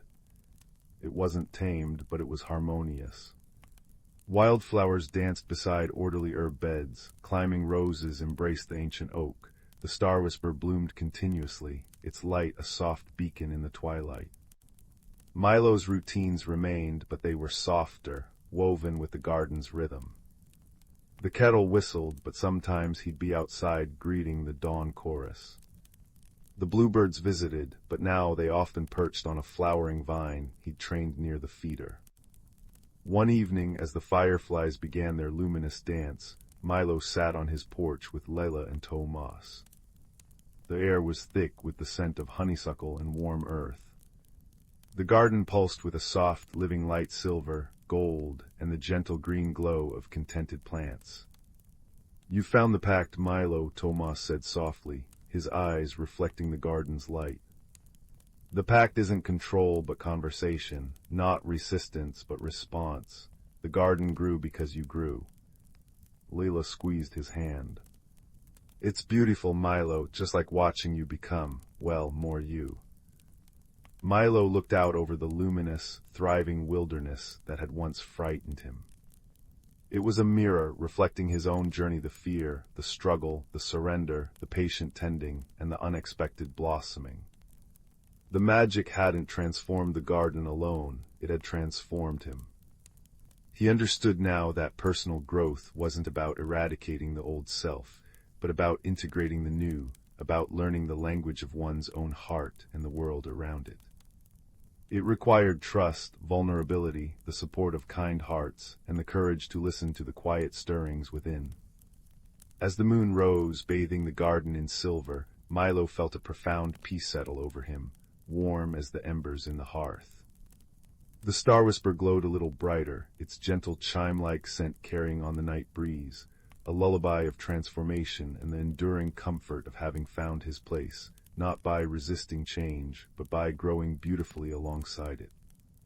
And in that peaceful acceptance, cradled by the magic he now understood, Milo knew deep contentment, ready to welcome whatever gentle changes tomorrow might bring. Story 32. Story 32. The starship Stardust Drifter hummed through the velvet expanse of the Orion Nebula, a lonely speck of warmth in the cosmic chill. Inside its worn but comfortable common room, two passengers sat in awkward silence, separated by more than just the worn synth-leather sofa. Kip, a small, fur-covered mechanic from the arid dunes of Xylos Prime, meticulously polished a complex-looking multi-tool. His large, dark eyes darted occasionally towards his companion. Across from him, perched gracefully on the edge of a seat designed for softer bodies, sat Lumina. She was a crystalline being from the frozen glaciers of Syrah, her form shifting subtly with internal light, casting prismatic rainbows on the bulkheads. Her face, a smooth plane of faceted crystal, held an expression Kip found utterly unreadable. Their journey had been assigned, not chosen.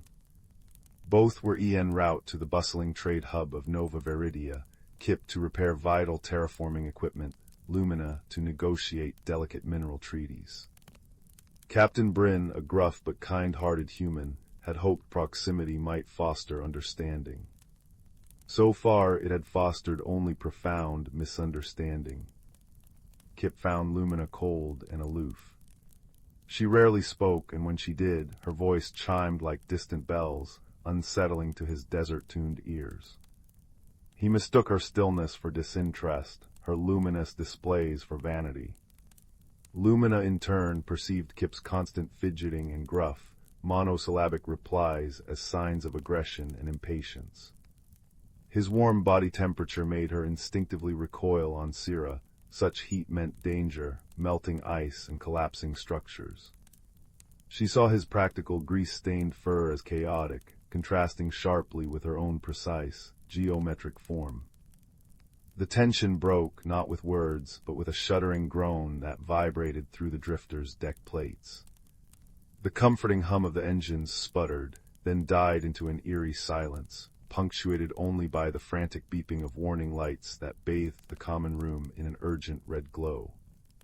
Gravity fluctuated wildly, throwing Kip against the bulkhead and causing Lumina to chime sharply as her crystalline form resonated with the shock. Captain Bryn's voice crackled over the intercom, strained but steady. All hands brace, micrometeoroid swarm clipped us. Main engine offline, secondary life support damaged. We're venting atmosphere in Section Gamma. Kip, Lumina, Section Gamma is the environmental control nexus. I need you down there now. Seal the breach if you can, or reroute life support entirely. Manual overrides, only primary systems are fried. Fear, cold and sharp, momentarily eclipsed their mutual distrust. Survival was the only priority. They scrambled through dimly lit corridors, the ship groaning around them like a wounded beast. The air grew thin and bitingly cold near Section Gamma. A jagged hole gaped in the outer hull, stars glittering coldly beyond. Frigid vacuum sucked at the atmosphere, and frost was already creeping across the deck. Worse, the main environmental regulator console sparked and smoked, its vital functions crippled. Kip immediately assessed the breach. "Need a patch kit, big one," he barked, his voice tight. He began pulling tools from his belt, his small hands moving with practiced speed despite the cold numbing his digits. Lumina hovered near the sparking console. "The regulator core is fractured," her chime-like voice resonated with a new urgency. "It controls heat, oxygen mix, humidity. Without it, life support fails ship-wide in minutes, regardless of the breach." Kip, wrestling with a heavy emergency sealant plate, grunted. Seal the hole first, or we all freeze and suffocate now. Your fancy light show won't fix this. He gestured angrily at the sucking void. Lumina's facets pulsed a deep, troubled blue. Your patch is temporary. The regulator failure will destabilize the entire atmospheric matrix. We require both. She moved towards the console, but a surge of sparks forced her back. The electrical feedback, it disrupts my internal harmonics. I cannot interface safely. Kip paused, the heavy plate slipping slightly in his grip. He saw the genuine frustration in the subtle dimming of her light. He saw the way the sparks genuinely seemed to hurt her resonant form. It wasn't disinterest, it was a limitation. Just like his small frame struggled with the heavy plating. A spark of understanding, warmer than the failing ship's heaters, flickered within him. "All right," he said, his voice losing its edge. "All right, Crystal, you tell me what needs doing inside that sparking monster. I'm better with my hands in tight spots, even sparky ones. You guide, I'll do the fiddling." He pushed the sealant plate towards the breach, wedging it temporarily. "But talk fast, it's getting colder than your home planet in here." Lumina's light shifted, warming slightly to a soft amber. "Understood, Sand Shaper." She moved closer, carefully avoiding the worst of the sparks, her facets projecting intricate, holographic schematics onto the console above the damaged components. The primary flow valve is jammed. It requires precise counterpressure applied to the secondary actuator rod there. A small glowing point highlighted a specific component deep within the tangle of wires and circuits. Simultaneously, the thermal coupler must be realigned 3 degrees starboard. They must occur together within 1 standard second. Kip peered into the console, his breath misting in the freezing air. The space was cramped, the components delicate, and his thick fingers felt clumsy. "Tight fit, can't see the coupler properly from this angle." Without hesitation, Lumina positioned herself beside him. She extended a slender, crystalline hand.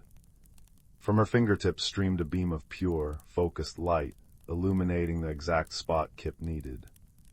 "Focus here, Sand Shaper. My light will hold steady."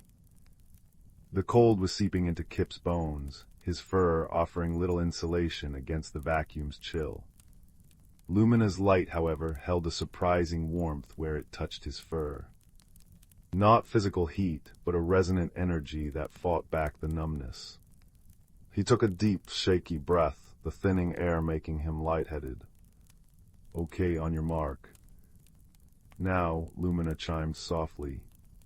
With a grunt of effort, Kip pushed the actuator rod with one hand, while simultaneously nudging the thermal coupler with a delicate probe held in the other. His muscles screamed with the awkward angle and the cold.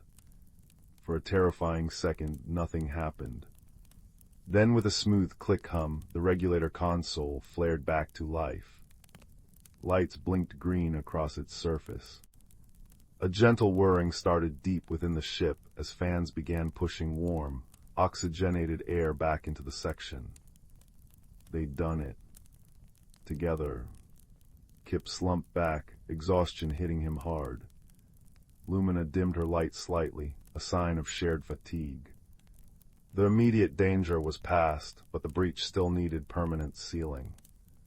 Kip looked at the heavy sealant plate, then at Lumina. He remembered how her light had guided him, how its resonance had chased the cold from his core. "All right," he said, his voice rough but no longer hostile. "My turn to help you, Crystal. That plate, it's too heavy for me to position and weld alone in this gravity flux. But maybe if you use that light of yours, not to guide but to hold, can you make it solid, like a brace?" Lumina considered. Solidifying her light projection required immense focus and energy, something usually reserved for ceremonial purposes on Sira. But looking at the small, determined mechanic shivering beside her, she understood necessity. "I can attempt it, Sand Shaper, guide me." Kip positioned the heavy plate over the breach. Need it held right there, he pointed, while I weld the edges. Lumina concentrated. Beams of shimmering amber light lanced from her hands, coalescing around the heavy plate like ethereal scaffolding. They hummed softly, holding the metal firmly in place against the vacuum's pull. Kip activated his plasma welder, the blue flame hissing in the still chilly air. Sparks flew, but Lumina's light held steady, unwavering. He worked quickly, efficiently, sealing the hull breach with strong, neat welds. As the final weld cooled, Lumina released the light. The amber scaffolding dissolved into shimmering motes that hung in the air for a moment before fading. Warm air now flowed steadily, chasing the last remnants of frost from the bulkheads. The silence that followed wasn't awkward. It was the comfortable quiet of shared accomplishment, of exhaustion mixed with profound relief. Kip wiped grease from his brow, leaving a smudge. He looked at Lumina, really looked at her. Her facets glowed with a soft, steady light, like captured starlight. He saw not an alien crystal, but a being who had risked her own stability to hold a heavy plate so he could save them. He saw a friend. Lumina observed Kip. She saw the intelligence in his large eyes, the determination in his small frame, the grease smudges not as chaos, but as the marks of a skilled craftsperson. She saw the warmth radiating from him, not as a threat, but as a comforting presence in the vast cold of space. Kip rummaged in his tool belt and pulled out a small, dented thermos. Hot kaffa, he offered hesitantly. Best thing from Xylos, warms you right to the core. He poured a steaming, dark liquid into the cap. Lumina tilted her head. On Syrah, consuming external matter was rare. But the gesture, the warmth of the steam curling in the air, the earnestness in Kip's eyes, it resonated differently now. She extended a crystalline hand, not to take the cap, but to hover just above the steaming liquid. The rising heat interacted with her structure, causing her internal light to shimmer with complex, beautiful patterns of gold and rose. It is warming, she chimed softly, a sound like contented wind chimes. Not through consumption, but through resonance. Thank you, Kip. It was the first time she'd used his name. Kip grinned, a wide, genuine expression that crinkled the fur around his eyes. He took a sip of the kaffa, the warmth spreading through him. You're welcome, Lumina. He paused, then added, your light, it's not just pretty, it's strong, saved our hides back there. And your hands, Lumina replied, her light pulsing warmly, possess a wisdom that transcends words. They understood the machine's heart when my projections could only map its form. They sat together on the repair deck of Section Gamma, leaning against the newly sealed bulkhead. The Stardust Drifter hummed reassuringly around them as Captain Bryn announced the engines were back online. Outside the viewport, the nebula blazed with colors purples, pinks, and blues reflecting softly in Lumina's facets and glinting in Kip's dark eyes. The misunderstandings hadn't vanished, but they no longer mattered. They had seen beneath the fur and the crystal, past the heat and the cold, the silence and the gruffness. They had faced the chilling void together, relying not on shared language or biology, but on the unexpected strengths of the other. Kip's practical dexterity and resilience had met Lumina's focused intelligence and illuminating power. In the shared struggle against the cold darkness, they had forged a connection warmer than any sun. As the ship sailed on towards Nova Veridia, Kip and Lumina didn't fill the quiet with unnecessary chatter. They simply sat side by side, the small, warm mechanic from the desert sands and the tall, luminous being from the frozen glaciers. One sipped hot kaffa, the other resonated with its steam, both sharing the profound comfort of an unlikely, hard-won friendship.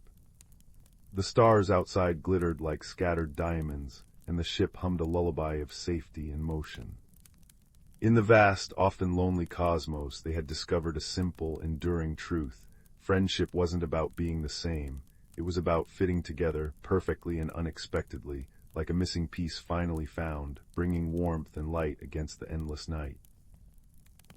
And that, they knew as the gentle thrum of the engines lulled them towards rest, was the most precious discovery of all.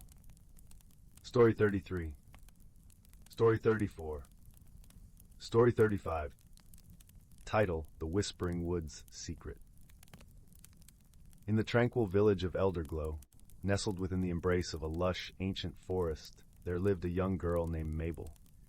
Elderglow was a place where the air was always sweet with the scent of blooming lilacs, and the gentle rustle of leaves in the whispering woods seemed to carry secrets from times long past. The village was small, with stone cottages dotting the landscape like scattered pebbles, each one warmed by the glow of hearth fires that never seemed to fade. Mabel, with her curious hazel eyes and a heart full of wonder, was no ordinary child. She had a penchant for exploring, often venturing to the edges of the village where the whispering wood began. The villagers spoke of the wood with a mixture of reverence and caution, for it was said to be alive with magic, a place where the boundary between the ordinary and the extraordinary was as thin as the morning mist. One crisp autumn afternoon, as the sun dipped low and painted the sky in hues of amber and rose, Mabel set out towards the forest. Her mother had tucked a warm woolen scarf around her neck and placed a gentle kiss on her forehead, saying, "Stay on the path, my little adventurer, and listen to the whispers of the trees. They speak if you know how to listen." Mabel nodded, her eyes gleaming with excitement. She knew the woods well, having spent countless afternoons beneath its towering oaks and whispering pines. Today, however, felt different. There was a tingling in the air, a sense of anticipation that danced along her skin like the first touch of winter's breath. As she wandered deeper into the forest, the world around her shifted subtly. The light filtering through the canopy was dappled and golden, casting playful shadows on the forest floor. The leaves crunched softly under her boots, and the air was filled with the earthy scent of fallen leaves and damp moss. It wasn't long before Mabel came across something unusual, a glimmering stone, half buried in the soft earth. It was the size of a robin's egg, and shimmered with an iridescent glow that seemed to pulse with its own gentle light. Mabel knelt down, her heart pounding with the thrill of discovery. As she reached out to touch it, a soft, melodic voice filled the air, so faint it was almost a sigh. "Seek the heart of the wood, little one, and the truth shall be revealed." Startled, Mabel glanced around, her eyes wide. The voice seemed to come from nowhere and everywhere at once, as if the forest itself had spoken to her. She picked up the stone, feeling its warmth seep into her palm, and slipped it into her pocket, determined to follow its silent call. The deeper she ventured, the more the forest seemed to change. The trees grew taller and more ancient, their bark etched with patterns that looked like mystic runes. The air grew cooler, and a gentle breeze whispered through the branches, carrying with it a soft, tinkling sound like distant chimes. As she walked, Mabel noticed something extraordinary. The forest floor was dotted with clusters of tiny, luminescent mushrooms that glowed with a soft blue light, illuminating her path. She followed the trail of light deeper into the heart of the wood, her breath visible in the cool air. At last, Mabel arrived at a clearing bathed in moonlight. In the center stood an ancient oak, its gnarled branches stretching skyward like the arms of a wise old guardian. At the base of the tree, nestled among its roots, was a small door carved into the trunk. It was adorned with intricate carvings of woodland creatures and swirling vines. With a mixture of awe and trepidation, Mabel approached the door. She felt the stone in her pocket grow warm, and the carvings on the door seemed to shimmer in response. Taking a deep breath, she gently pushed it open and stepped inside. The interior was a wonderland of light and color. The walls glowed with a soft golden hue, and the air was filled with the scent of honeysuckle and wild roses. At the center of the room stood a table carved from a single piece of crystal, its surface reflecting the light in a myriad of colors. Seated at the table was a figure cloaked in shadows, yet Mabel felt no fear. There was a kindness in the air, a sense of welcome that put her at ease. The figure gestured to a chair opposite, and Mabel sat, her eyes wide with curiosity. "Welcome, Mabel," the figure said, their voice as soothing as the murmur of a gentle stream. I am the keeper of the Whispering Wood, and you have been chosen to receive a gift. Mabel listened intently, her heart filled with wonder. A gift? She asked, her voice barely above a whisper. The keeper nodded, and with a wave of their hand, the room filled with images, scenes of the forest through the ages, its beauty and magic captured in a tapestry of light. This stone you carry, the keeper said, is a shard of the forest's heart, a fragment of its ancient magic. With it, you hold the power to listen to the whispers of the world, to understand the language of nature. Mabel gasped, her fingers brushing the stone in her pocket. But why me? She asked, her voice filled with awe. The keeper smiled, their eyes twinkling like stars. Because, dear child, you have the heart of a true listener, one who sees the beauty in the world and cherishes it. Use this gift wisely, and you will bring joy and harmony wherever you go. Mabel nodded, her heart swelling with gratitude. I will, she promised, her voice strong and clear. As the keeper faded into the shadows, the room began to dissolve into a swirl of light and color. Mabel felt herself being gently lifted, the world spinning around her until she found herself back in the clearing, the ancient oak standing silent sentinel under the moonlit sky. The journey back through the forest was a blur of wonder and joy. The stone in her pocket pulsed with warmth, and the forest seemed to hum with life around her.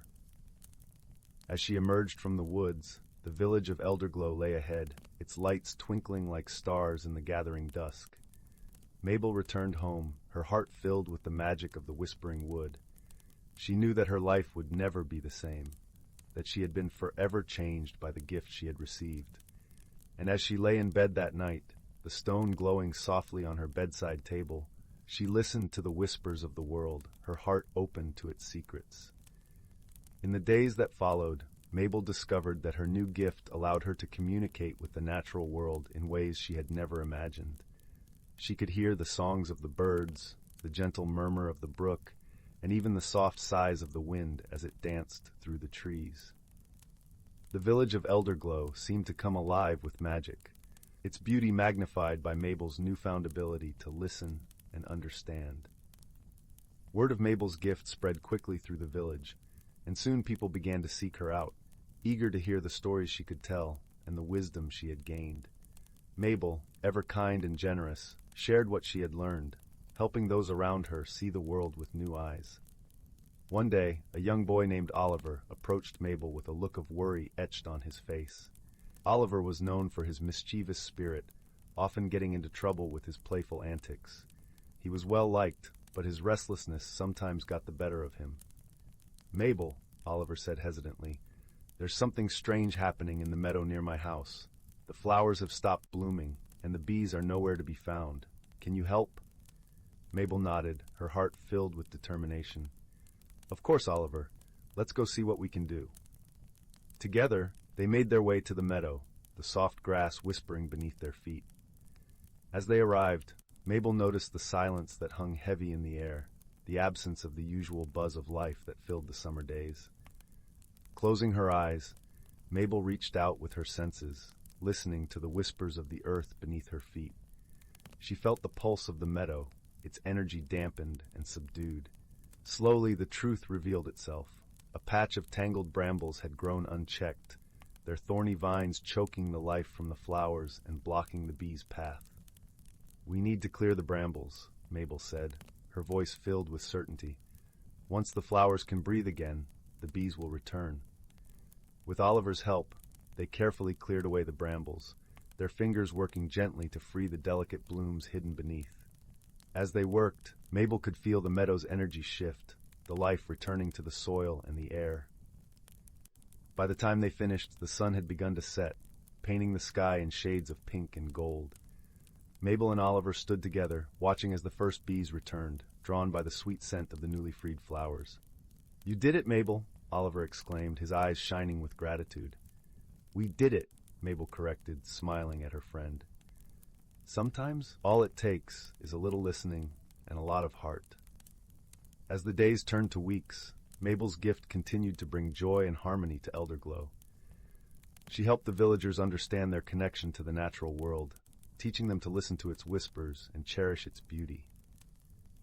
One crisp morning, as the first hints of winter touched the air, Mabel was walking through the village when she noticed an elderly man sitting alone on a bench.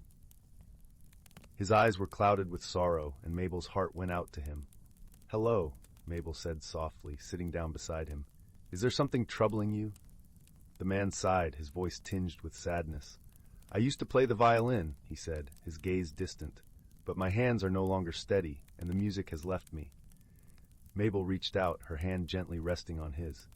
"Maybe the music hasn't left," she said gently. "Perhaps it's just waiting for you to listen again." The man looked at her, hope flickering in his eyes. "Could you help me find it?" Mabel smiled, nodding with understanding. "Close your eyes and listen with your heart," she instructed softly. "Feel the rhythm of the world around you." Together they sat in silence, the sounds of the village weaving a gentle symphony. Gradually the man's expression softened, the lines of worry smoothing into a look of peace. "I can hear it," he whispered, his voice filled with wonder. "The music is still there." Mabel beamed at him, her heart warm with joy. "It's always there," she said softly. "Sometimes you just need to be still and listen." The man's eyes shone with gratitude as he looked at Mabel. "Thank you," he said, his voice choked with emotion. "You've given me back my music." As the first snowflakes began to fall, Elderglow was transformed into a winter wonderland, its rooftops blanketed in white and the air filled with the crisp scent of pine. Mabel continued to share her gift with the village, her heart full of the magic that had been entrusted to her. One evening, as she sat by the fireplace, her family gathered around her. Mabel's mother smiled at her daughter with pride and love. "You've brought so much light to our village, Mabel," she said softly. "The forest chose well." Mabel looked around at her family, her heart swelling with happiness. "The forest taught me to listen," she replied, her voice gentle and warm, "and in listening, I found a world full of wonder and friends." As the fire crackled and the wind whispered outside, Mabel knew that her journey had only just begun. With each new day, she would continue to listen, to learn, and to share the magic of the Whispering Wood with those around her. And as she drifted into a peaceful sleep, she dreamed of the endless possibilities that lay ahead, her heart open to the whispers of the world and the promise of tomorrow. And so, in the village of Elderglow, where the air was always sweet and the forest alive with magic, Mabel's story became a cherished tale of friendship and wisdom, a reminder that sometimes all it takes to change the world is a little listening and a lot of heart. Story 36. 37. Story 38. Story 39.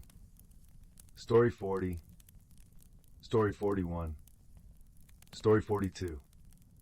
Story 43. In the heart of a lush, whispering forest, where the trees seemed to hum gentle lullabies with the wind, lay a quaint village known as Willowbrook. It was a place where magic danced lightly on the air, mingling with the scent of wildflowers and warm, earthy moss. The cottages, with their thatched roofs and colorful gardens, nestled snugly against the hillside, each one surrounded by a low stone wall that seemed to hug the homes gently. In this serene village lived a thoughtful young girl named Clara. She had a keen eye and a curious heart, always noticing the little things others might miss.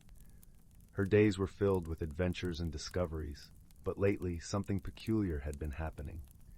Each morning the villagers awoke to find their garden gates mysteriously open, tools scattered about, and sometimes even small trinkets missing. The villagers were puzzled but not alarmed, for they knew their village was a safe and gentle place. Still, they were curious, and so they turned to Clara, hoping she might unravel the mystery. With a nod and a determined glint in her eyes, Clara promised to investigate. She started her quest by visiting the gardens at dusk, just as the sun dipped below the horizon, leaving streaks of coral and lavender in the sky. The air was cool and sweet, carrying the scent of honeysuckle. Clara crouched by the hedges, her notebook in hand, and waited patiently.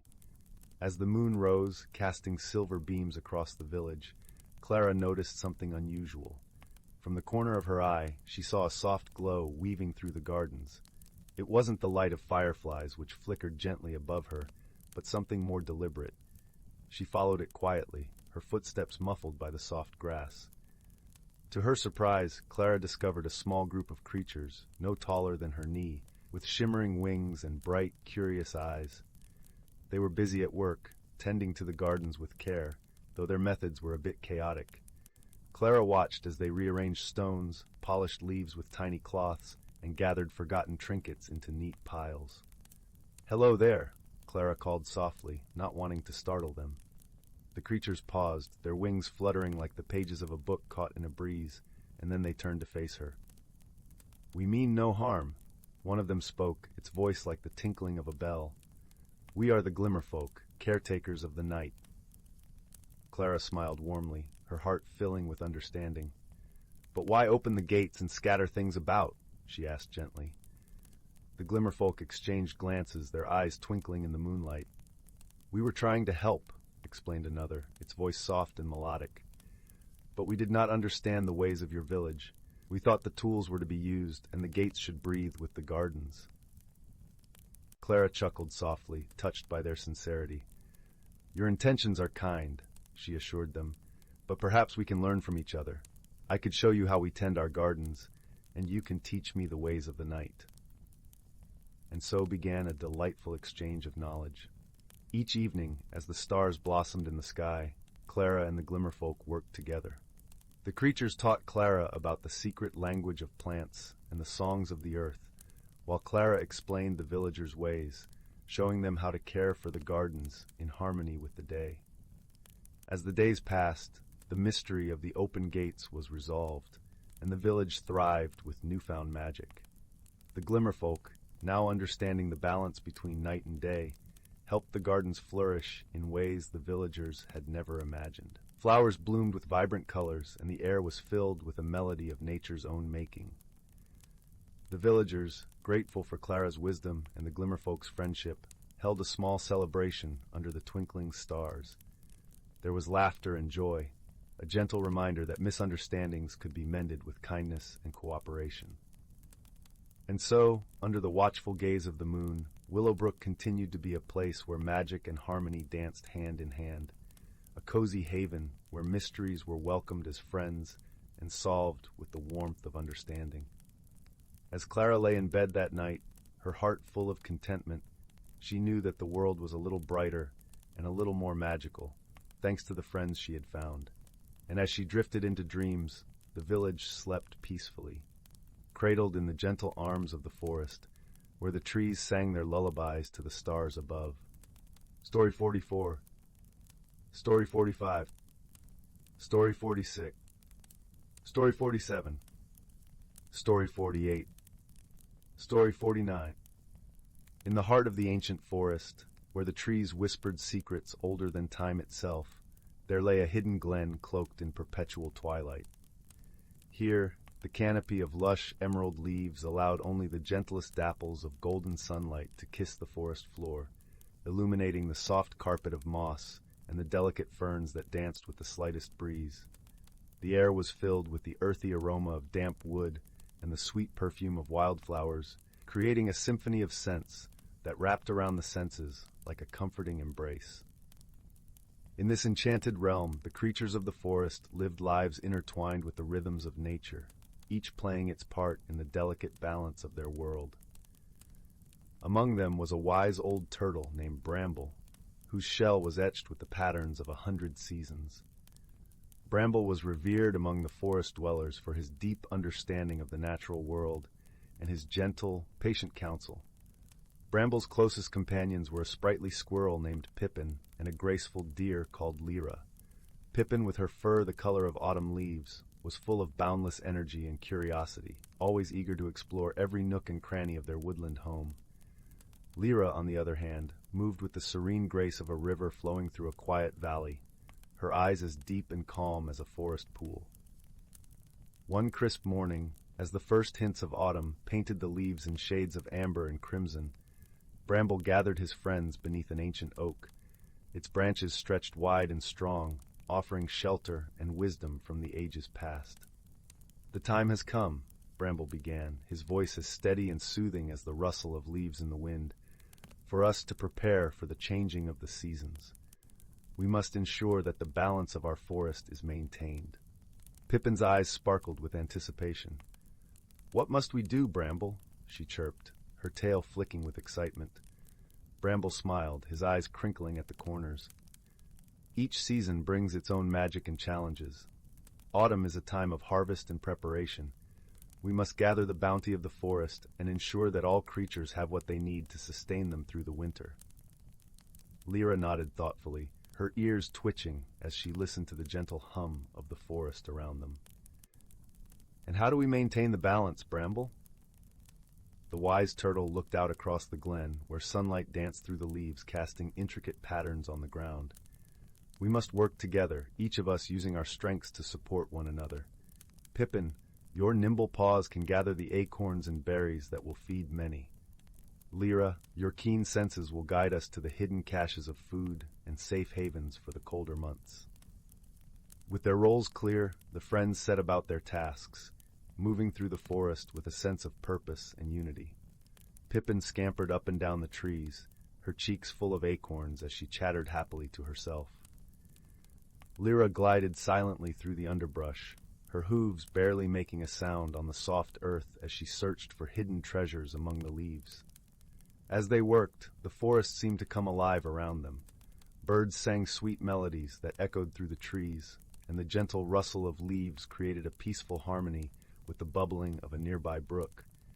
It was as if the forest itself was lending its magic to their endeavors, guiding them with unseen hands. Days passed in a blur of golden light and rustling leaves, each one bringing them closer to the heart of autumn. The forest glen transformed into a vibrant tapestry of color and life, a testament to the creature's dedication and the power of harmony. Yet as they toiled, a gentle reminder of the forest's wisdom came to them through the subtle signs of nature. One evening, as the sun dipped below the horizon, painting the sky in shades of pink and lavender, Bramble called his friends to him once more. The air was cool and crisp, carrying the faint scent of wood smoke and fallen leaves. "There is something more we must consider," he said, his voice soft but firm. "The changing seasons are not just a time for gathering and preparing, but also for reflection and understanding." Pippin tilted her head, her eyes wide with curiosity. "What do you mean, Bramble?" The wise turtle gestured with a gentle nod toward the horizon, where the first stars began to twinkle in the fading light. "Nature teaches us in whispers and signs. We must learn to listen, to understand the lessons she offers.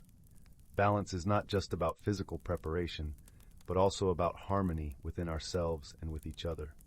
Lyra pondered this, her gaze thoughtful. "How do we learn to listen, Bramble?"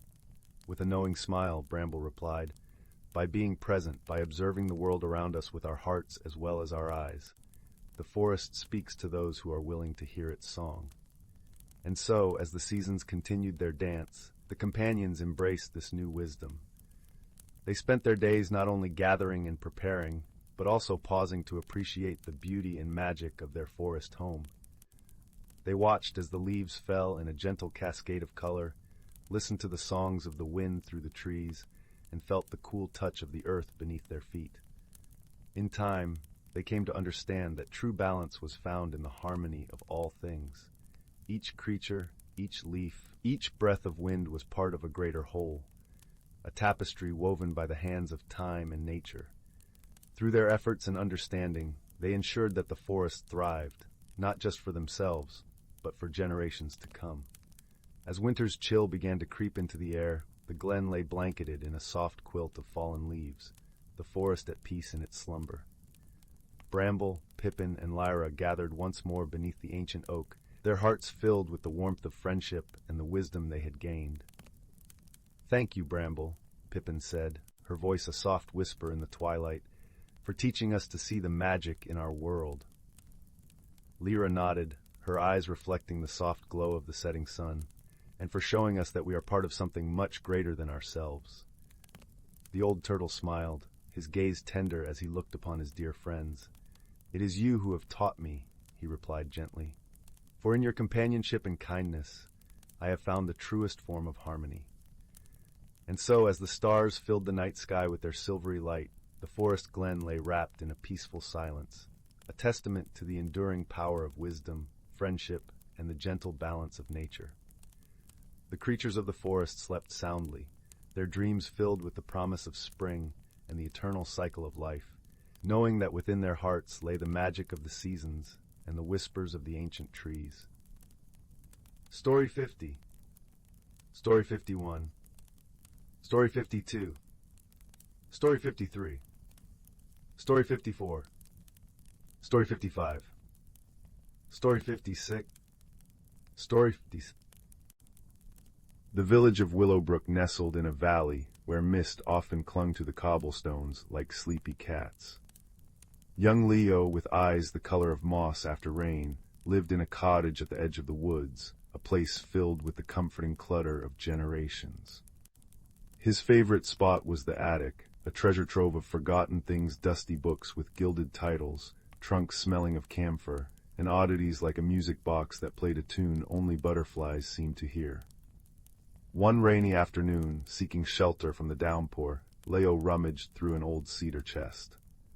Beneath a pile of yellowed lace shawls, his fingers brushed against something cool and smooth. He pulled out a teacup. It wasn't grand porcelain, it was simple earthenware, glazed a deep, comforting blue like twilight sky. Its handle was slightly chipped, and around its rim danced a painted pattern of silver leaves and tiny, star-like flowers. It felt different. Not fragile but present, humming with a quiet energy against his palm. Curious, Leo carried it downstairs. His grandmother, busy knitting by the hearth, glanced up. "Ah, the forget-me-not cup," she murmured, a soft smile touching her lips. "Found it, did you? It belonged to your great-aunt Sylvie. She always said it held the quietest kind of magic." "What kind of magic?" Leo asked, turning the cup in his hands. It felt warm now, almost alive. "The kind you have to listen for," his grandmother replied cryptically, her needles clicking a soothing rhythm. That night, unable to sleep, Leo filled the cup with warm milk and honey. As he sipped, a faint wisp of steam curled upwards, not dissipating but shimmering. Within the shimmer, tiny, fleeting images flickered. A glimpse of a winding path through sun-dappled woods, the silhouette of a tall tree on a hill, a flash of silver feathers. Leo gasped, nearly dropping the cup. The steam cleared. He sipped again, focusing. This time the image was clearer, a silver owl perched on a gnarled branch, looking straight at him with wise, amber eyes. A feeling, warm and insistent, bloomed in his chest, a call, a gentle tug towards the woods. The next morning, with the blue cup carefully wrapped in soft cloth and tucked in his knapsack, Leo told his grandmother he was going exploring. "Listen to the cup, Leo," she advised, her eyes kind. "And listen to the world around you. True magic understands both." His journey began where the village path surrendered to the whispering embrace of the ancient forest, the whispering woods. The usual sounds, birdsong, rustling leaves, seemed amplified, layered with faint, melodic sighs Leo couldn't quite decipher. He took out the cup. Holding it, the sighing resolved into soft, distinct whispers carried on the breeze. "Seek the sentinel oak, find what is lost, remember." The path was overgrown and unfamiliar. As Leo pushed deeper, the sunlight filtering through the canopy turned the air green and gold. Doubt began to creep in. Was he just imagining things? He sat on a mossy log, unwrapped the cup, and poured a little water from his flask into it. He sipped. The steam swirled, showing not a path, but a small, worried face peeking from behind a giant fern. It had bright, button-black eyes and a twitching nose. "Hello," Leo called softly. A moment later, a stout badger waddled out. He wore a tiny, frayed waistcoat and peered at Leo with shrewd curiosity. "HMMPH, bit young for wandering the deep woods alone, aren't you? Name's Bramble, saw your cup steam. Powerful little thing, that is. Belonged to Sylvie, didn't it? Knew her, good soul. Always left the juiciest grubs undisturbed." Bramble sniffed the air. "You're looking for the sentinel oak, lost your way." Leo nodded, relieved. The whispers said to seek it, but the path vanished. Paths here have minds of their own, Bramble chuckled, a low, rumbling sound. They like a bit of respect. And company. Come on. I know a way. But mind the thistle patch. Nasty prickles, those. Bramble proved an excellent guide, pointing out hidden animal trails, the best patches of wild strawberries, and warning of a particularly grumpy hedgehog. He told stories about Sylvie, how she'd sit by the old oak, sipping tea from the blue cup, and the woods seemed to sigh with contentment around her. Something precious was lost near that oak long ago, Bramble mused. Not gold or jewels, something quieter. Sylvie tried to find it, maybe the cup remembers. As they climbed a gentle rise, the trees thinned. Ahead stood the sentinel oak, truly ancient, its trunk wider than Leo's cottage, its branches like great, gnarled arms holding up the sky. But the sight that greeted them wasn't peaceful. A dense, swirling mist clung to the base of the tree, thick and gray, pulsing with a faint, discordant hum. It felt cold and unwelcoming, muffling the forest sounds. Leo felt a pang of sadness emanating from it. He took out the blue cup. As he held it, the steam rose, showing the oak bathed in sunlight, birds nesting in its branches, wildflowers blooming at its roots. The image flickered, then was swallowed again by the swirling gray mist in the steam itself. A feeling of deep sorrow washed over Leo. The gloom, Bramble muttered, shuffling uneasily. Haven't seen it this strong in years. It feeds on forgotten sadness. Old hurts, you can't fight it, lad. It just swallows anger or fear whole. Suddenly, a soft whoosh sounded above. The silver owl Leo had seen in the steam landed silently on a low branch. Her feathers gleamed like polished moonlight, and her amber eyes held ancient calm. "Greetings, seeker," she hooted, her voice like wind through dry leaves. "I am Silas," the cup called, and I felt the gloom stir. It thickens around the heart of the woods, choking the sentinel's roots. "But what is it?" Leo asked, looking at the oppressive mist. "And what was lost?" Silas tilted her head. Long ago, before Sylvie's time, a misunderstanding grew between the creatures of the wood and the folk of Willowbrook. Harsh words were spoken, trust was broken. The sadness of that rift, unspoken and unresolved, settled here. It became the gloom. What was lost was harmony, the easy trust between the village and the wild. "How do we get it back?" Leo asked, his heart heavy. Fighting seemed impossible. Bramble looked grim. "Wisdom, lad, not force. Remember what your grandmother said. Listen." Leo looked at the blue cup in his hands. Listen to the cup. Listen to the world. He remembered the feeling of contentment in Bramble's story about Sylvie.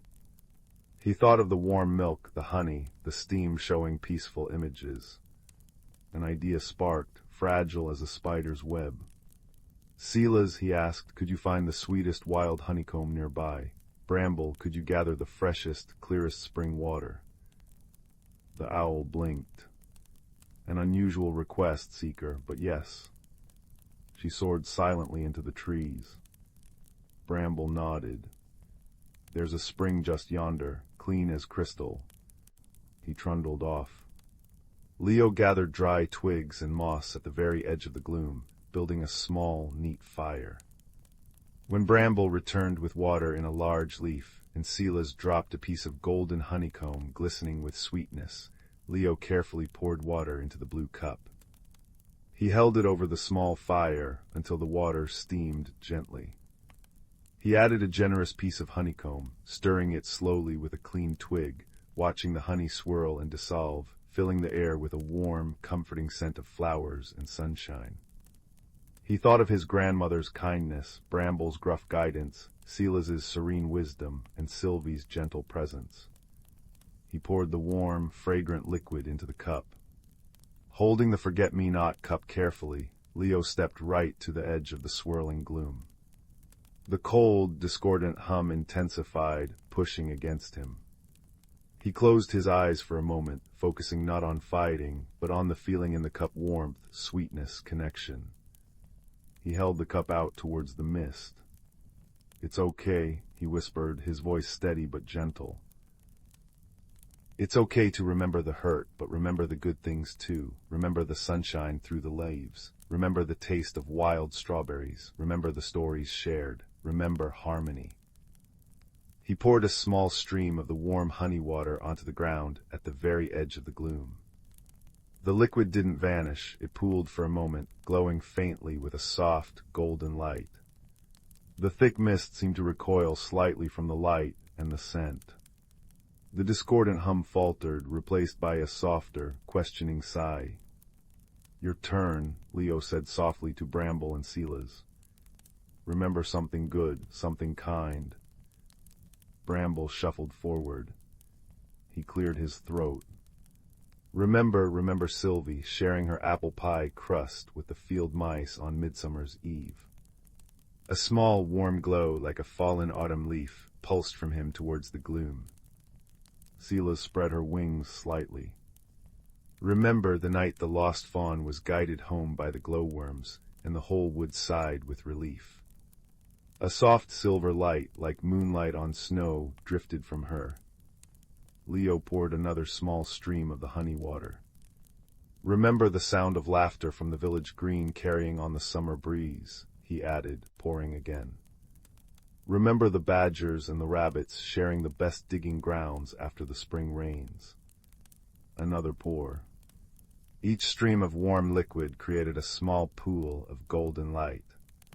Each shared memory offered not to banish but to balance, added its own gentle light: Bramble's earthy warmth, Silas's cool silver. They didn't attack the gloom. They surrounded it. With warmth, with sweetness, with shared memories of connection and kindness. Leo kept pouring the contents of the cup slowly, steadily, speaking simple truths about the good things that still existed between the woods and the village, about the shared sun and rain, the mutual respect growing anew. The gloom didn't vanish instantly. It swirled, thinned, and as the golden light and the shared memories touched it, the gray mist began to change. It softened, lightened, turning from oppressive gray to pearly white, then to a gentle, luminous silver. The discordant hum faded completely, replaced by a soft, harmonious sigh, the sigh of the woods Leo had heard when he first held the cup. It was the sound of peace. Where the dense gloom had been, the base of the sentinel oak was now clear. Sunlight streamed down, dappling the mossy roots. Wildflowers, tiny blue forget-me-nots and white starflowers, just like the ones painted on the cup, began to unfurl from the earth, their fragrance mingling with the lingering scent of honey and wood smoke. The air felt warm, clean, and filled with the vibrant sounds of the forest returned to its rightful state. Silas let out a soft, melodious hoot. Harmony is remembered. The lost thing is found again, not as it was, but as it can be anew. Bramble nudged Leo gently. "You did it, lad, with a teacup and a kind heart." Leo looked at the blue cup. It felt warm, content, the painted leaves seeming to shimmer. The journey back to Willowbrook felt different. The woods seemed brighter, the whispers clearer and filled with friendly chatter. Bramble accompanied him to the edge of the village, Silas gliding silently above. As Leo walked into his cottage, his grandmother looked up from her knitting. She took in his peaceful expression, the faint scent of honey and wildflowers clinging to him, and the blue cup held securely in his hands. She didn't ask questions. She simply smiled, her eyes reflecting the warmth of the hearth. That evening, Leo and his grandmother sat by the fire. He filled the forget-me-not cup with chamomile tea. As they sipped, the steam curled upwards, not showing distant paths or owls, but a beautiful scene. The sentinel oak bathed in golden sunset light, forget-me-nots blooming brightly at its roots, a silver owl watching from a branch, and a stout badger snoozing contentedly in the soft moss below. It was a picture of perfect, peaceful harmony. Leo understood now. the magic wasn't just in the cup. The cup was a vessel, a focus. The true magic was in the act of paying attention to simple things, to quiet feelings, to the stories held in ordinary objects and in the hearts of others. It was in listening, in remembering the good, in offering warmth instead of force. He felt changed, not because he'd found a powerful object, but because he'd learned its quiet language. He'd learned that wonder wasn't always loud. Sometimes it was as soft as steam curling from a simple blue cup, reminding you that the most extraordinary magic is woven into the fabric of the everyday world, waiting only for a kind heart and a listening ear to bring it gently into the light.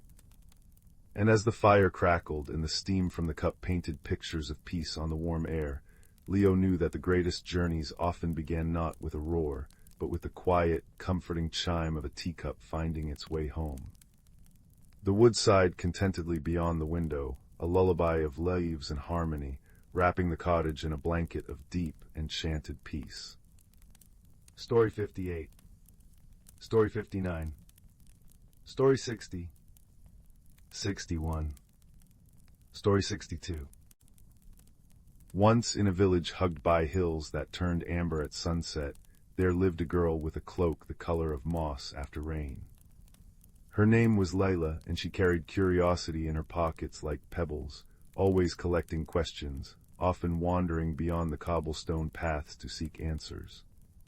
One evening, as she watched the last light bleed into twilight, she noticed something peculiar, a trail of silver fireflies darting into the forest where the trees grew so close together, their branches knitted like clasped hands. The fireflies pulsed in a rhythm as though breathing. Leela's boots crunched over fallen pine needles as she followed, her breath making little clouds in the chill air. Soon the ordinary oaks and birches gave way to trees she'd never seen, slim trunks glowing faintly blue, leaves that chimed like wind chimes when brushed. The fireflies led her to an archway of ivy, where roots curled into the shape of a doorway, and beyond it lay the whispering woods. Here the air smelled of caramelized maple and distant thunderstorms. Moss cushioned every step, and bioluminescent flowers bloomed in teacup-sized hollows, casting pools of violet and gold. But the true marvel was the sound the trees hummed. Not with wind, but with actual melodies, low, resonant notes that made Layla's bones feel warm. A stream zigzagged through the clearing, its water sparkling as though liquid starlight had been poured into it. "You've arrived just in time," said a voice like rustling parchment. Leela turned to find a hedgehog sitting upright on a toadstool, spectacles balanced on its snout. It held a tiny ledger in one paw. "The midnight market closes when the moon touches the western pines. Best hurry, dear." Before she could ask what a midnight market was, the hedgehog gestured with a quill toward a path lined with floating lanterns shaped like lilies. Leela hurried forward, her cloak snagging on brambles that unraveled politely to let her pass. The trees parted and she gasped. Spread before her was a clearing bustling with creatures and stalls. A badger in a waistcoat sold jars of moonlight jam. A family of rabbits peddled cloaks woven from dandelion fluff. Fireflies strung between branches formed glowing banners that read, "Barter with wonder, pay with kindness." The market thrummed with soft laughter and the clink of teacups, and everywhere the scent of cinnamon and fresh rain hung in the air. But as Leela wandered, marveling at baskets of cloudberries and mirrors that showed your reflection as a child, she noticed the lanterns dimming. The moon slid lower. The hedgehog had warned her, the market was vanishing. Stalls dissolved into mist, creatures tipped their hats and faded into the trees. Panic fluttered in Leela's chest. How would she find her way back? Lost, little one. A tortoise emerged from the shadows, its shell etched with constellations. Its eyes gleamed like twin moons. The woods shift when the market ends. To leave, you must follow the river's song, but beware the hollow fog. It drinks courage. The river. Leela knelt. but there are dozens of streams here. The tortoise blinked slowly. Ah, but only one sings in a voice only the lost can hear. Listen with your feet, not your ears. As the last stall vanished, Leela stood alone in sudden darkness. The friendly bioluminescence had died. Now the woods felt velvet black and immense. She closed her eyes, trembling. The tortoise's riddle echoed, "Listen with your feet." She stepped forward, boots sinking into cool moss. Another step. Then another. A faint vibration traveled up her soles, a hum deeper than the tree's melodies. There. She inched toward it, arms outstretched, until her fingers brushed cold, singing water. The river. But as she waded in, silver currents tugging her knees, a fog rolled in, thick and iridescent like oil on water. It whispered in her mind, "What if you're wrong? What if the river drowns you? What if the path never ends?" Her breath quickened. The water seemed deeper suddenly, the current fierce. Then she remembered the market's banner, "Barter with wonder, pay with kindness." "I'll trade you a story," she said aloud, voice shaking. "For safe passage." The fog rippled. Whether from curiosity or amusement, it slowed. So Leela told it about the village baker who'd once mistaken salt for sugar and invented pretzel cakes. She described the time she'd tamed a feral kitten with patience and fish scraps. Her words spun into the mist, and slowly the fog thinned, revealing stepping stones she hadn't seen before. "Thank you," she whispered, hopping from stone to stone. The fog dissipated, and the river's song grew sweeter, leading her to a shore where willows dipped their branches into the water. There, beneath a tree hung with glass baubles that chimed in the breeze, sat a creature Leela could scarcely believe, a bear made of stardust. Its fur shifted like the northern lights, and its paws left glowing prints on the moss. Around its neck hung a pendant shaped like a key. "You've journeyed wisely," the bear rumbled, its voice a symphony of distant thunder and falling snow. "Many reach the market, but few brave the fog. What do you seek?" Leela hesitated. I don't know. I just wanted to see what was here." The bear's laugh shook dewdrops from the leaves. "Ah, the best reason of all. Curiosity is a compass that leads to marvels." It plucked the pendant from its neck and placed it in her palm. The key shimmered, warm as a heartbeat. "This is for remembering." Remembering what? But the bear was already walking away, dissolving into a swirl of stardust. "That courage isn't the absence of fear," its voice echoed. "It's the choice to wonder louder than you worry." The key pulsed gently. Leela clutched it, turned, and found herself standing at the forest's edge, dawn pinkening the sky. The ordinary trees looked different now. She could have sworn she saw a blue glow in their roots. When she returned home, villagers asked where she'd been. "Exploring," she said simply. That night, she placed the key on her windowsill. Moonlight struck it, casting constellations onto her walls, a map of the whispering woods, the river's winding path, and one tiny, glowing bear. Years later, when children begged for stories, Leela told them of a market that trades in kindness, fog that fears laughter, and a bear who taught her that the bravest hearts are those that stay tender enough to marvel. She showed them the key, now strung on a ribbon around her neck. "But does it unlock anything?" a child always asked. Leela would smile. "Oh yes, but not chests or doors. It unlocks the part of you that knows how to wander and how to come home." And if on certain nights you peeked through her cottage window, you'd see her gazing at the forest, the key glowing softly, as if answering a call only it could hear. The woods never looked the same to her again. They weren't unknown anymore, just a friend waiting to whisper new secrets when the world was quiet and the fireflies danced. Story 63. Story 64. Story 65. Story 66. Story 67. Story 68. Story 69. Story 70. Story 71. Story 72. In the heart of the misty blue forest, where trees wore coats of moss and squirrels played hide-and-seek with the sunbeams, there lay a tiny, bustling village known as Twinklewood Hollow. This was no ordinary village, for its inhabitants were as unique and whimsical as the forest itself. You see, Twinklewood was home to a medley of magical creatures, each with their own delightful peculiarity. At the center of the hollow lived a merry little gnome named Pipkin. Pipkin was known far and wide for his penchant for wearing mismatched socks, believing they brought him good luck. His home was a cozy burrow beneath an ancient oak, with windows framed by ivy and a door that creaked a friendly greeting each time it opened. Pipkin's most cherished possession was a brass kettle that whistled the tune of Twinkle, Twinkle, Little Star whenever the tea was ready. Next door to Pipkin, in a treehouse woven from willow branches, lived a sprightly fairy named Flick. Flick had wings as delicate as a dragonfly's, shimmering in hues of lavender and gold. She had an infectious giggle that sounded like wind chimes in a gentle breeze, and was known for her remarkable skill in painting the most vibrant rainbows across the sky with her magic paintbrush.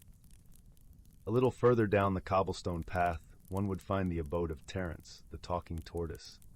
Terence was never in a rush, and he often reminded his friends that the best way to enjoy life was one slow step at a time.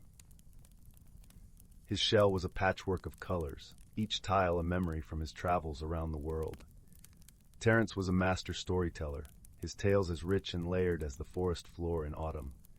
One sunny morning, as the dew sparkled on the meadow like 1,000 tiny diamonds, Pipkin, Flick, and Terence gathered at the village square. They were joined by a lively crowd of other villagers, including the melodic-voiced songbirds, the mischievous squirrel twins, and the wise old owl Hootsworth, who always wore spectacles perched precariously on his beak. The occasion was the annual Twinklewood Festival, a day filled with laughter, games, and feasting. But this year, something peculiar was afoot. As the festivities began, a curious occurrence unfolded. The air shimmered with a peculiar iridescent glow, and suddenly, every sound in the village turned into a melody. The rustling leaves sang a gentle lullaby, the bubbling brook played a merry jig, and even the clattering of dishes at the feast was transformed into a cheerful tune. At first, the villagers found this quite amusing. They danced to the melody of their chores and chuckled at the serenading sounds all around them. However, as the day wore on, it became apparent that this magical melody was more than just a harmless enchantment. Every spoken word was now a song, and trying to communicate became a comical opera of misunderstandings. "We need to solve this musical mystery," declared Pipkin, his words tumbling out in a lively aria that made the crowd giggle. Flick fluttered her wings excitedly, her voice a playful soprano. "Let's head to the Whispering Glade. Perhaps the trees can tell us what's causing this tuneful trouble." The villagers agreed, and off they went, a parade of singing, humming, and whistling creatures, weaving their way through the forest to the Whispering Glade. The glade was a special place where the oldest trees in the forest stood, their branches entwined like the fingers of old friends. It was said that these trees could speak if you listened closely enough. As they reached the glade, the villagers quieted, their melodic chatter turning into a harmonious hum. Pipkin stepped forward, his mismatched socks peeking out from beneath his trousers, and addressed the trees in a gentle ballad. "O wise trees, what is this magical melody that fills our village? Can you help us find a way to bring back our normal voices?" For a moment the glade was silent, save for the rustling leaves. Then, a deep, resonant voice emerged from the largest tree, its bark as gnarled and wise as time itself. "Long ago, a playful sprite named Melody cast a spell upon these woods, leaving behind a treasure of musical enchantments. It seems you have stumbled upon one of her playful charms." Terence, in his slow and deliberate baritone, asked, "Is there a way to undo the spell, dear trees?" The elder tree responded with a gentle rustle. "Ah, yes. To return your voices, you must find Melody's forgotten flute, hidden deep within the enchanted grove. Play a tune of friendship, and the spell shall be undone." With newfound determination, Pipkin, Flick, and Terence set out towards the enchanted grove, a place known for its magical wonders and delightful surprises. The path was lined with flowers that opened and closed like little music boxes, and birds that flew in synchronized patterns, creating an aerial symphony. As they reached the grove, they were greeted by a sight that took their breath away. The trees here were not ordinary. Their trunks twisted into fantastical shapes, and their leaves glowed in every color imaginable. In the center of the grove stood a pedestal made of crystal, and atop it lay a flute, its surface shimmering like a moonlit lake. Flick, with her fairy grace, picked up the flute. "I think I know just the tune," she said, her voice a gentle melody. She placed the flute to her lips and began to play. The notes floated through the air, a sweet, simple tune that spoke of friendship and harmony. As the melody swirled around them, the iridescent glow that had filled the village began to fade, and the sounds returned to their natural state. Back in Twinklewood Hollow, the villagers cheered, their voices at last free from the musical enchantment. They gathered around Pipkin, Flick, and Terence, thanking them with heartfelt gratitude. Pipkin grinned, twirling one of his mismatched socks. "It's good to have our voices back, but I must admit it was quite an adventure." Flick giggled, her wings fluttering with joy. "Yes, and what a wonderful tune it turned out to be." Terence nodded slowly, a contented smile on his face. "Indeed, my friends, sometimes it takes a little magic to remind us of the music in our lives." As the sun set, casting a warm golden glow over Twinklewood Hollow, the villagers gathered for a feast beneath the stars. Laughter and the clinking of glasses filled the air, mingling with the gentle hush of the forest. The night ended with Pipkin and Flick leading everyone in a joyful dance, their feet tapping out a merry rhythm on the cobblestone streets. And so, with hearts full of joy and the bonds of friendship stronger than ever, the villagers drifted into happy dreams, comforted by the knowledge that even in a world of magic and melody, the greatest harmony of all was found in their togetherness. Story 73. Story 74. Story 75. Once upon a time, in a quaint village nestled between rolling emerald hills and a shimmering, winding river, lived a young lad named Finn. With tousled auburn hair and eyes that sparkled like the morning dew, Finn was known throughout the village for his boundless curiosity and gentle heart. Finn often wandered to the edge of the village, where the Whispering Woods began. These woods were a place of legends, filled with tales of enchantment and wonder. The villagers spoke of it in hushed tones, for it was said to be a realm where the ordinary met the extraordinary. One golden afternoon, as the sun dipped low in the sky and painted the world in hues of amber and rose, Finn felt a tug at his heart, a call to explore the unknown depths of the Whispering Woods. Clad in his favorite cloak, as soft as the down of a fledgling bird, Finn set off with a sense of excitement bubbling within him. The air was crisp and carried the scent of pine and earth, mingled with a hint of something sweet and unnameable. As he ventured deeper, the trees stretched taller, their leaves whispering secrets to one another. Shafts of sunlight danced through the branches, creating patterns on the forest floor that seemed to guide Finn onward. Before long, Finn came upon a glade bathed in a gentle silvery light. In its center stood a tree unlike any he had ever seen. Its bark shimmered like mother of pearl, and its leaves were delicate as lace, whispering with the softest breeze. At the foot of this magnificent tree, a circle of toadstools formed a perfect ring, each cap a brilliant shade of violet. As Finn marveled at the beauty around him, a soft rustle caught his attention. Out from the underbrush hopped a creature so whimsical it seemed plucked from a dream. It was a rabbit, yet not quite. Its fur sparkled as if dusted with stardust, and its eyes twinkled with an intelligence that belied its small size. "Greetings, young adventurer," the rabbit said in a voice like the tinkling of tiny bells. "I am Thistle, keeper of the Whispering Woods. What brings you to our enchanted glade?" Finn, though surprised, felt a warmth in his heart at Thistle's gentle demeanor. "I seek to explore and learn, dear Thistle," he replied, his voice soft and sincere. "I wish to understand the wonders of this place." Thistle nodded, his whiskers twitching with delight. "Then you shall," he said, "but remember, true exploration requires courage and a willingness to see with more than just the eyes." With that, Thistle bounded away, leaving a trail of twinkling lights in his wake. Finn followed, his heart beating with a mix of anticipation and joy. The path wound through the woods, leading Finn to a series of gentle challenges. First, he encountered a brook, where stepping stones gleamed like polished gems. As he crossed, each stone played a note, creating a melody that filled the air with a tranquility that soothed his soul. Next, a clearing opened up before him, where flowers of every hue swayed in a harmonious dance. Finn paused, admiring their beauty, when a breeze carried their soft voices to him. "To find your path, you must listen to the whispers of your heart," they chimed, their petals brushing against him like a comforting embrace. Finally, Finn arrived at a misty meadow where the air shimmered with anticipation. There he met an elder turtle named Sage, whose shell was etched with stories of time long past.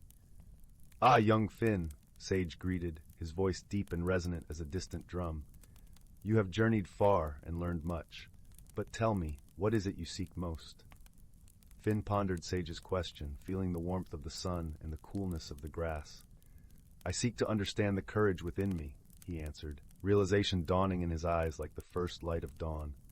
Sage nodded, a wise smile gracing his features. "Then know this, dear child," he said. "Courage is not the absence of fear, but the strength to face the unknown with an open heart." With those words, the meadow began to glow softly, as if the very earth was smiling upon Finn. He felt a sense of peace and fulfillment, knowing that his journey had revealed the courage that had always resided within him. As the sun dipped below the horizon, painting the sky with stars, Finn made his way back home, his heart a tapestry of wonder and newfound wisdom. The whispering woods had shared their magic with him, and he carried it in his heart, a gentle reminder of the beauty found in exploration and the courage to embrace the unknown. And so, under the watchful gaze of the moon, Finn drifted into a slumber as deep and serene as the night itself, dreaming of adventures yet to come and the friendships formed along the way. Story 76. Story 77. Story 78. Story 79. Story 80. Story 81. Story 82. Story 83. Once upon a time, in a quaint village nestled deep within an ancient forest, there lived a young girl named Willow. Her unruly red curls and freckled cheeks gave her an air of whimsy, but it was her curiosity and bravery that truly set her apart. Willow's favorite place in the world was the old oak tree that stood tall and proud at the edge of the village. Its gnarled branches beckoned her with promises of adventure, and it was here that she would spend countless hours, lost in daydreams and stories. One spring day, as Willow sat beneath the oak's comforting shade, something remarkable happened. A tiny door, no bigger than her hand, appeared in the tree's trunk. Willow gasped, her heart racing with excitement. Could it be a hidden world within the tree itself? Without a second thought, she reached out and turned the miniature doorknob. The little door creaked open, revealing a dimly lit passage that seemed to stretch on endlessly. Willow's eyes widened in disbelief, but her sense of wonder quickly overtook her apprehension.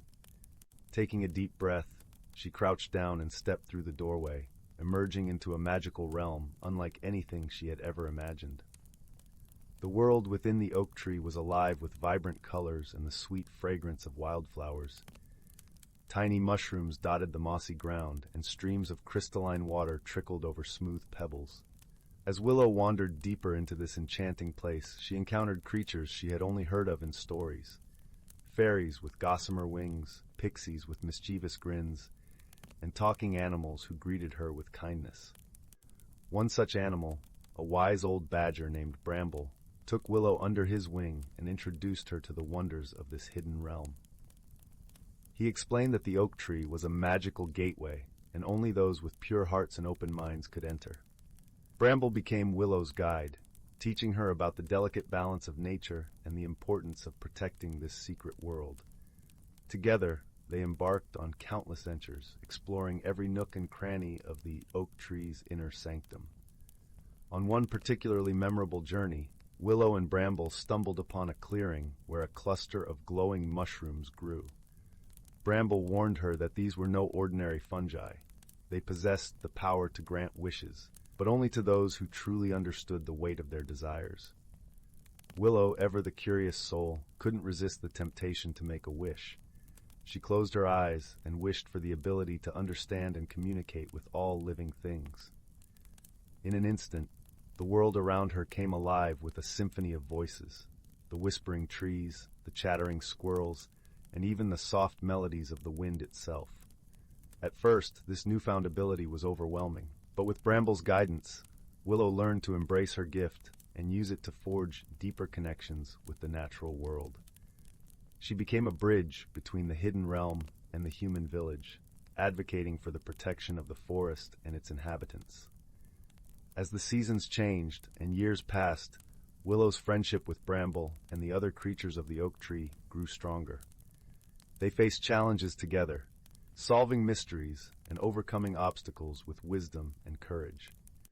One such mystery unfolded during a particularly harsh winter, when the once vibrant oak tree began to wither and fade. Willow and her friends worked tirelessly to uncover the cause, ultimately discovering that a nearby stream had been polluted by human carelessness. With her newfound understanding of the natural world, Willow rallied the villagers to clean up the stream and restore balance to the forest. Slowly but surely, the oak tree regained its strength, its branches reaching towards the sky once more. Through her journey within the hidden world of the oak tree, Willow had transformed from a curious young girl into a compassionate, determined guardian of nature. She had faced her fears, embraced her gifts, and forged friendships that defied all expectations. As the years passed, Willow grew into a wise woman, her hair now streaked with silver. But her spirit remained as vibrant as ever, and she would often return to the oak tree, opening the little door and stepping into the magical realm that had shaped her so profoundly. And as she sat beneath the whispering branches, surrounded by her dearest friends, Willow would share the tales of her adventures with the next generation of wide-eyed, curious children. For she knew that the hidden world within the oak tree was not just a place of magic, but a sanctuary of wonder, friendship, and personal growth, a legacy to be cherished and protected for all time. Story 84. Story 85. Story 86. Story 87. Story 88. Once upon a time, in a cozy little village nestled among rolling hills, there lived a young girl named Willow. Her days were filled with simple joys, chasing butterflies through sun-dappled meadows, listening to the gentle babbling of the nearby stream, and curling up by the fire with her favorite storybook. One crisp autumn morning, Willow woke to find a curious object on her nightstand, a small, intricately carved wooden box. Puzzled, she turned it over in her hands, admiring the intricate patterns etched into its surface. As her fingers traced the delicate grooves, something extraordinary happened. The box began to glow with a warm, golden light. Willow gasped in wonder as the lid opened, revealing a single feather resting within. It was no ordinary feather, however. Its radiant colors seemed to shimmer and dance before her eyes. Entranced, she reached out to touch it, and in that moment, a wave of energy washed over her. Suddenly, Willow found herself transported to a world unlike anything she had ever seen before. Towering trees of vibrant hues stretched toward a sky painted in dazzling shades of amber and crimson. Strange, enchanting creatures scampered through the undergrowth, their laughter like tinkling bells carried on the breeze.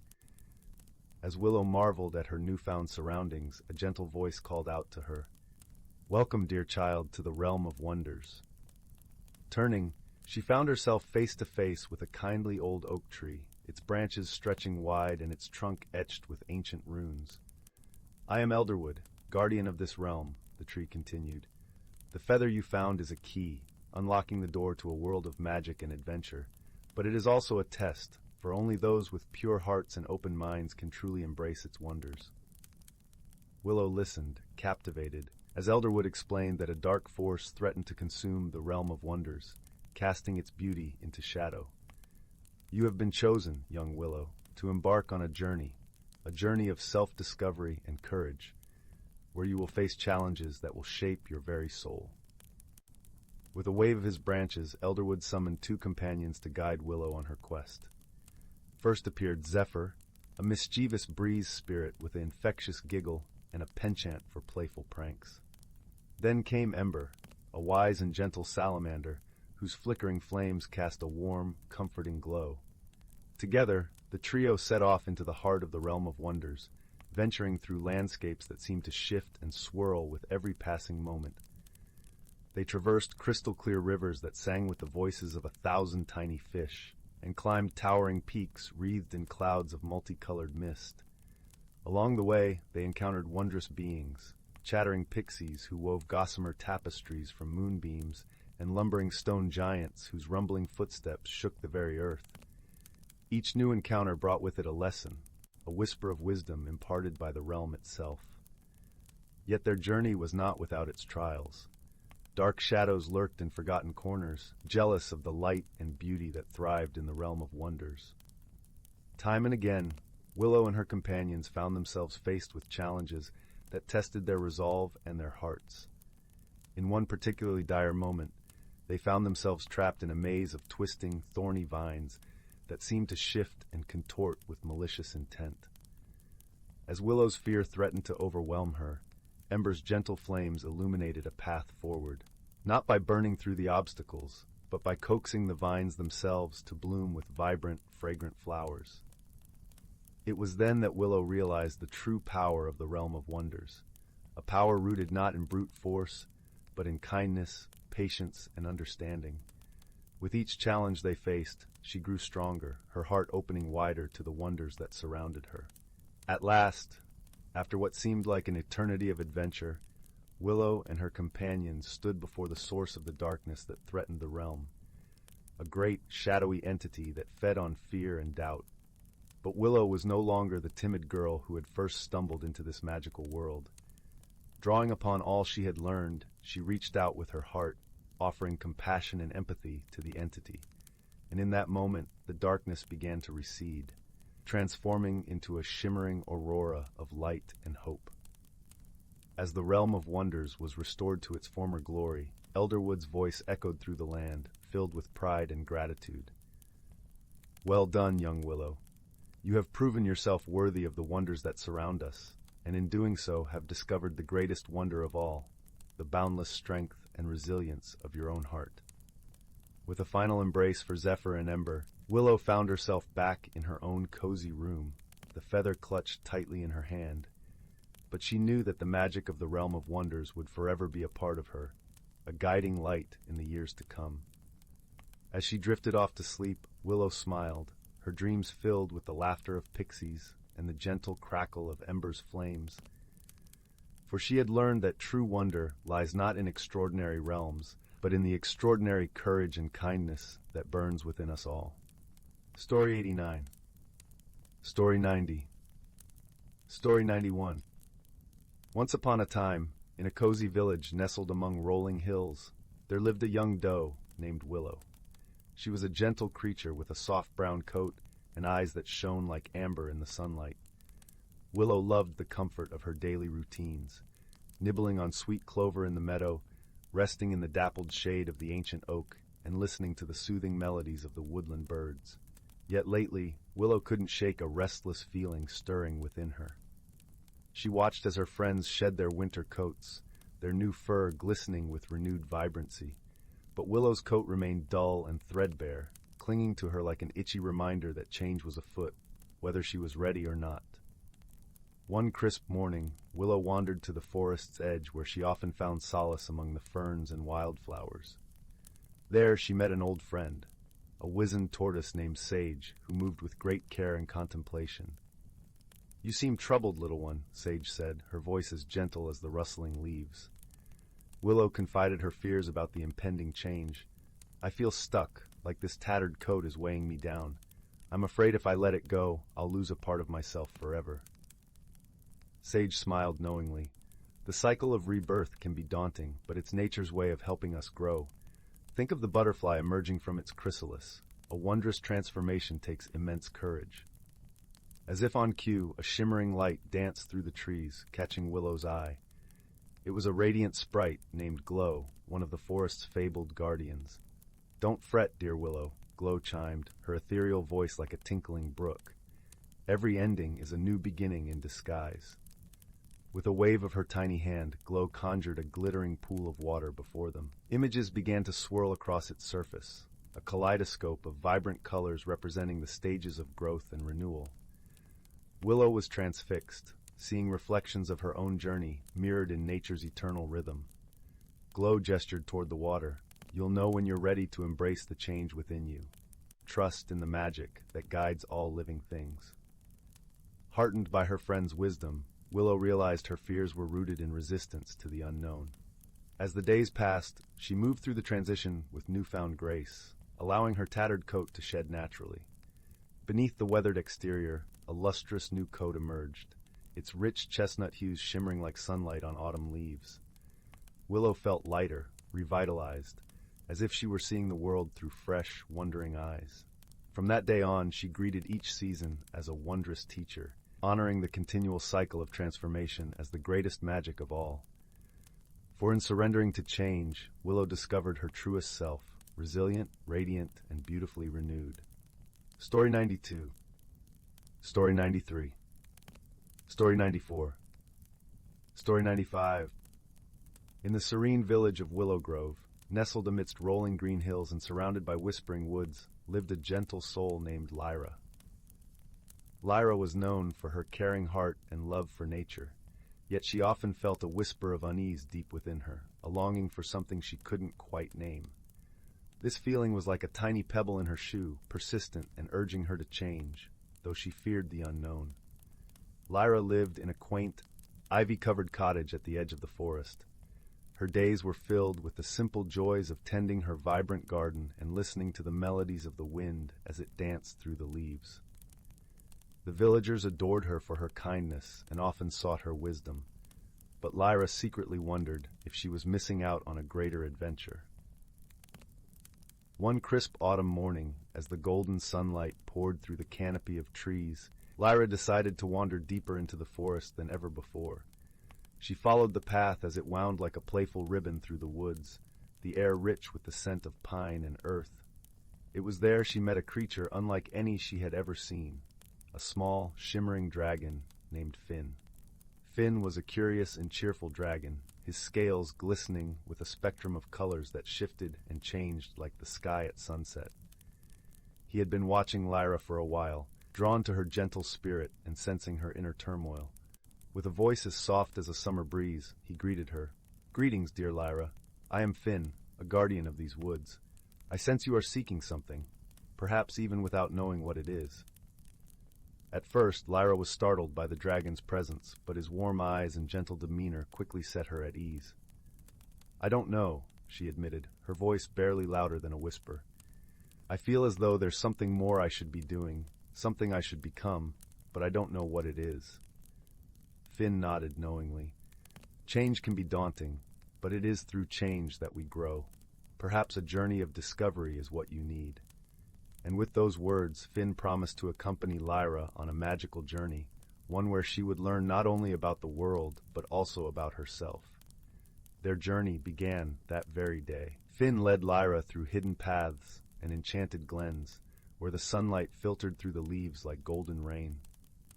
They visited the ancient oak with a trunk wide enough to hold secrets 1,000 years old, where Finn introduced her to the wise owls who nested there. The owls shared stories of the forest's history, tales of resilience and change, teaching Lyra the importance of embracing the unknown. As days turned into weeks, Lyra found herself growing more comfortable with the idea of change. Each new experience was like a brushstroke on the canvas of her life, adding depth and color. She learned from the playful brook that danced over stones, whispering secrets of adaptation and flow. She marveled at the caterpillars transforming into butterflies, their delicate wings a testament to the beauty of transformation. Throughout their travels, Lyra was never alone. Finn was a constant companion, always there to offer encouragement and wisdom. He taught her to see the magic in everyday moments, from the way the stars twinkled like diamonds in the night sky, to the way the morning dew coated the world in a shimmering veil. One day, as they rested by a serene lake under the silver glow of the moon, Lyra turned to Finn, her voice brimming with newfound understanding. "I've learned so much, yet I feel there's still more within me waiting to grow." Finn smiled, his scales reflecting the moonlight like 1,000 tiny mirrors. You've discovered that growth is a journey, not a destination. You've learned to trust in the process, to embrace the changes that come your way. With Finn's guidance, Lyra realized that the unease she once felt was not a burden but a gift, a call to explore, to learn, to grow. She understood that change was not something to fear, but something to welcome, for it brought with it the promise of new beginnings and endless possibilities. As their journey came to a close, Lyra returned to Willow Grove, her heart full of peace and her spirit alight with the knowledge she had gained. The village welcomed her back with open arms, and she shared her experiences with them, inspiring others to embark on their own journeys of self-discovery. Lyra's garden flourished more than ever, a testament to her inner growth. Each bloom told a story of courage and transformation, a reminder of the beauty that lies in embracing change. And though Finn returned to his home in the forest, his presence lingered in Lyra's heart, a gentle reminder of the magic of friendship and the power of personal growth. Under the starlit sky, Lyra sat by her garden, feeling the warm embrace of the universe. She had found what she was seeking, not something outside of herself, but the courage to grow, to change, and to become the best version of who she was meant to be. And so, with a heart full of gratitude and a soul full of peace, she drifted into a restful sleep, her dreams guided by the gentle whispers of the forest and the shimmering presence of her dear friend, Finn. Story 96. Story 97. Story 98. Story 99. In the quaint village of Willowbrook, nestled amidst rolling hills and flourishing meadows, there was a peculiar legend whispered among its inhabitants. It spoke of the enchanted lantern, a magical object that had the power to illuminate hidden paths and reveal truths unseen. It was said to be tucked away in the heart of the mystic woods, a lush and verdant forest that bordered the village, where old oaks and whispering pines guarded secrets untold. The villagers often spoke of the lantern with both awe and caution, for it was believed that only those pure of heart could unveil its mysteries. Among the listeners was a young boy named Finn, whose eyes sparkled with an insatiable curiosity. Finn was known for his gentle nature and boundless imagination. He loved exploring the woods with his best friend, a clever raccoon named Pip, who often perched on his shoulder or scurried alongside him. One crisp autumn afternoon, as golden leaves cascaded from the trees like gentle rain, Finn found himself drawn to the edge of the mystic woods. The air was crisp and filled with the scent of pine and earth. He and Pip had heard the legend many times over crackling fires and beneath starlit skies, but that day the call of adventure was too strong to resist. "Pip," Finn murmured, his breath a soft cloud in the cool air, "what if we find the enchanted lantern? What wonders could we discover?" Pip twitched his nose and chirped in agreement, his tiny paws patting Finn's shoulder as if to say, "Let's go! Let's see!" With a heart full of hope and wonder, Finn stepped into the mystic woods, the leaves crunching softly beneath his feet. The forest was alive with the sounds of nature, the rustling of leaves, the distant call of a songbird, and the gentle babble of a hidden brook. Sunlight filtered through the canopy, casting dappled patterns on the forest floor, creating a tapestry of light and shadow that seemed to dance with every breeze. As they ventured deeper, the world around them seemed to shift. The forest was more than just trees and trails. It was a living, breathing entity that wrapped them in its embrace. The path wound its way through towering ferns and beneath ancient trees whose branches reached out like welcoming arms. The deeper they went, the more Finn felt a change within himself, a sense of belonging, a connection to something greater than he had ever known. "Do you feel it, Pip?" Finn whispered, his voice a soft echo in the stillness.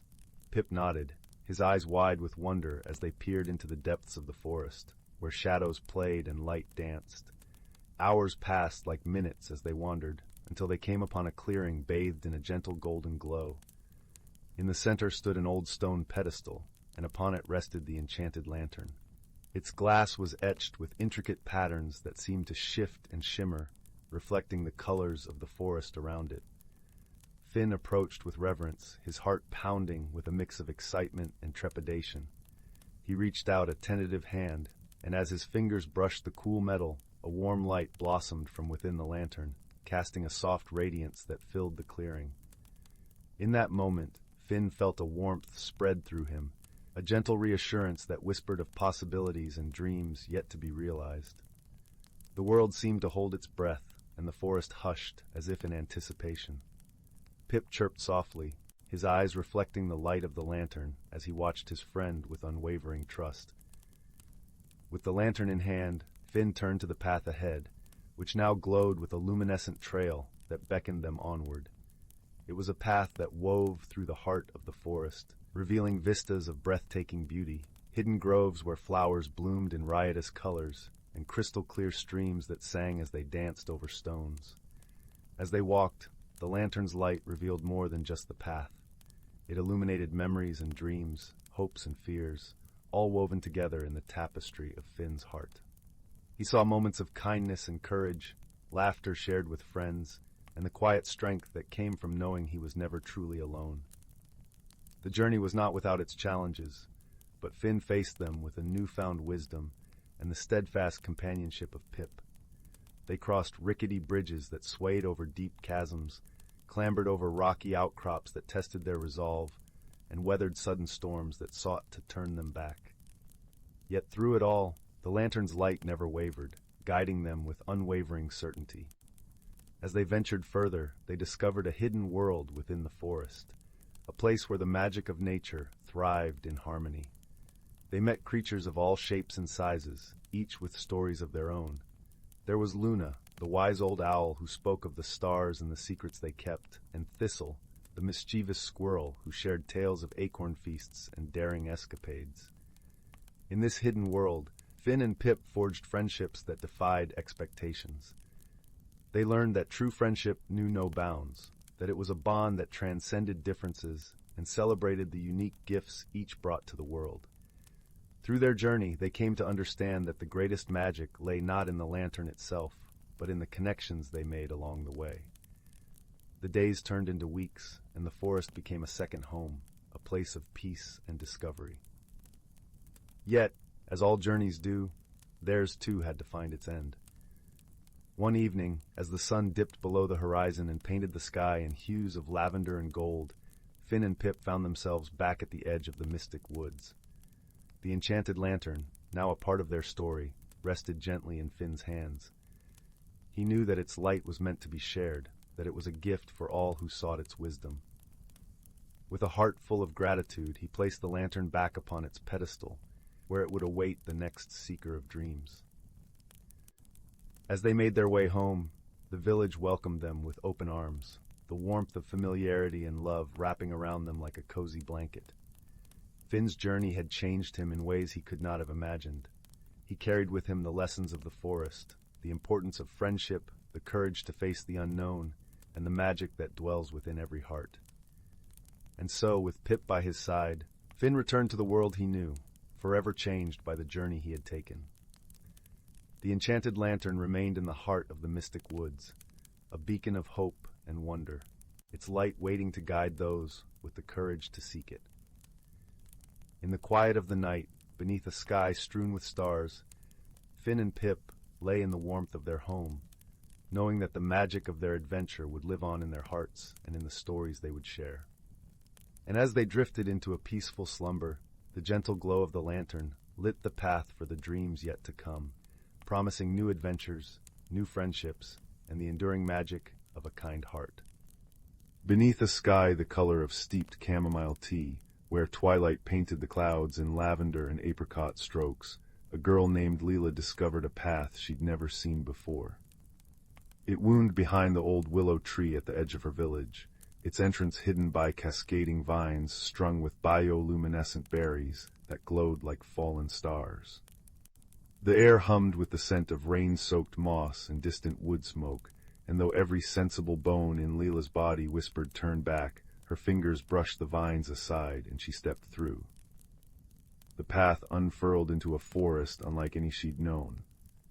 Trees towered like cathedral pillars, their bark shimmering with iridescent lichen.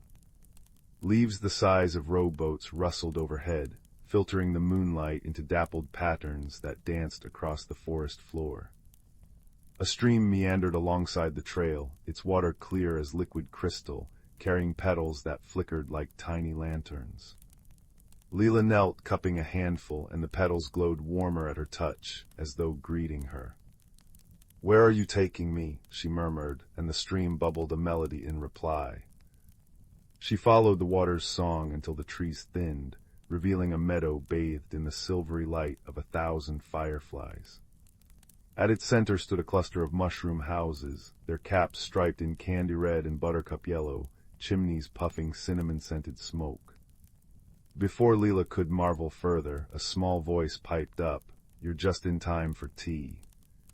A creature no taller than her knee bustled forward, its body resembling a hedgehog crossed with a dandelion puff, quills soft and glowing faintly, eyes like polished citrine. It held a tiny lantern made of acorn shells, which cast shifting constellations onto the grass. "I'm Fig," the creature said, bowing so deeply their snout nearly touched the ground. "Keeper of lost things and part-time baker, you've come for the moonlit conclave, yes." Without waiting for an answer, Fig tugged Leela toward the largest mushroom, where a table was set with cups of steaming elderflower tea and cakes dusted in crushed violets. Around it sat other creatures, a moth with wings like stained glass, a fox whose fur shifted colors like the northern lights, and a rock-shaped being that chimed when it laughed. "The conclave's a meeting of wanderers," explained the moth, sipping tea through a proboscis curled like a candy cane. "We share stories to light the way for those who come after." The fox nodded, pushing a plate of cakes toward Layla. "But first, you must give something to the Well of Whispers." They pointed a paw toward a stone well at the meadow's edge, its rim carved with runes that pulsed faintly. "It asks for courage, not coins," the fox added gently. Leela approached the well, peering into its depths. Instead of water, she saw swirling mist that whispered in voices like wind through reeds. "What do you carry that weighs heavy?" Her throat tightened. She thought of the fear she'd clutched since childhood, the dread of losing her way, of being too small in a vast world. Squeezing her eyes shut, she whispered, "I'm afraid of disappearing." The mist surged upward, wrapping her in a cool embrace, and when it faded, a weight she hadn't realized she'd carried was gone. Around her neck hung a pendant she hadn't arrived with, a teardrop of amber, inside which a firefly's light pulsed steadily. Fig clapped their paws. "Now you're ready." The conclave's stories unfolded like tapestries. The moth spoke of a valley where dreams took root and bloomed into flowers. The fox recounted outwitting a landslide by teaching it a lullaby.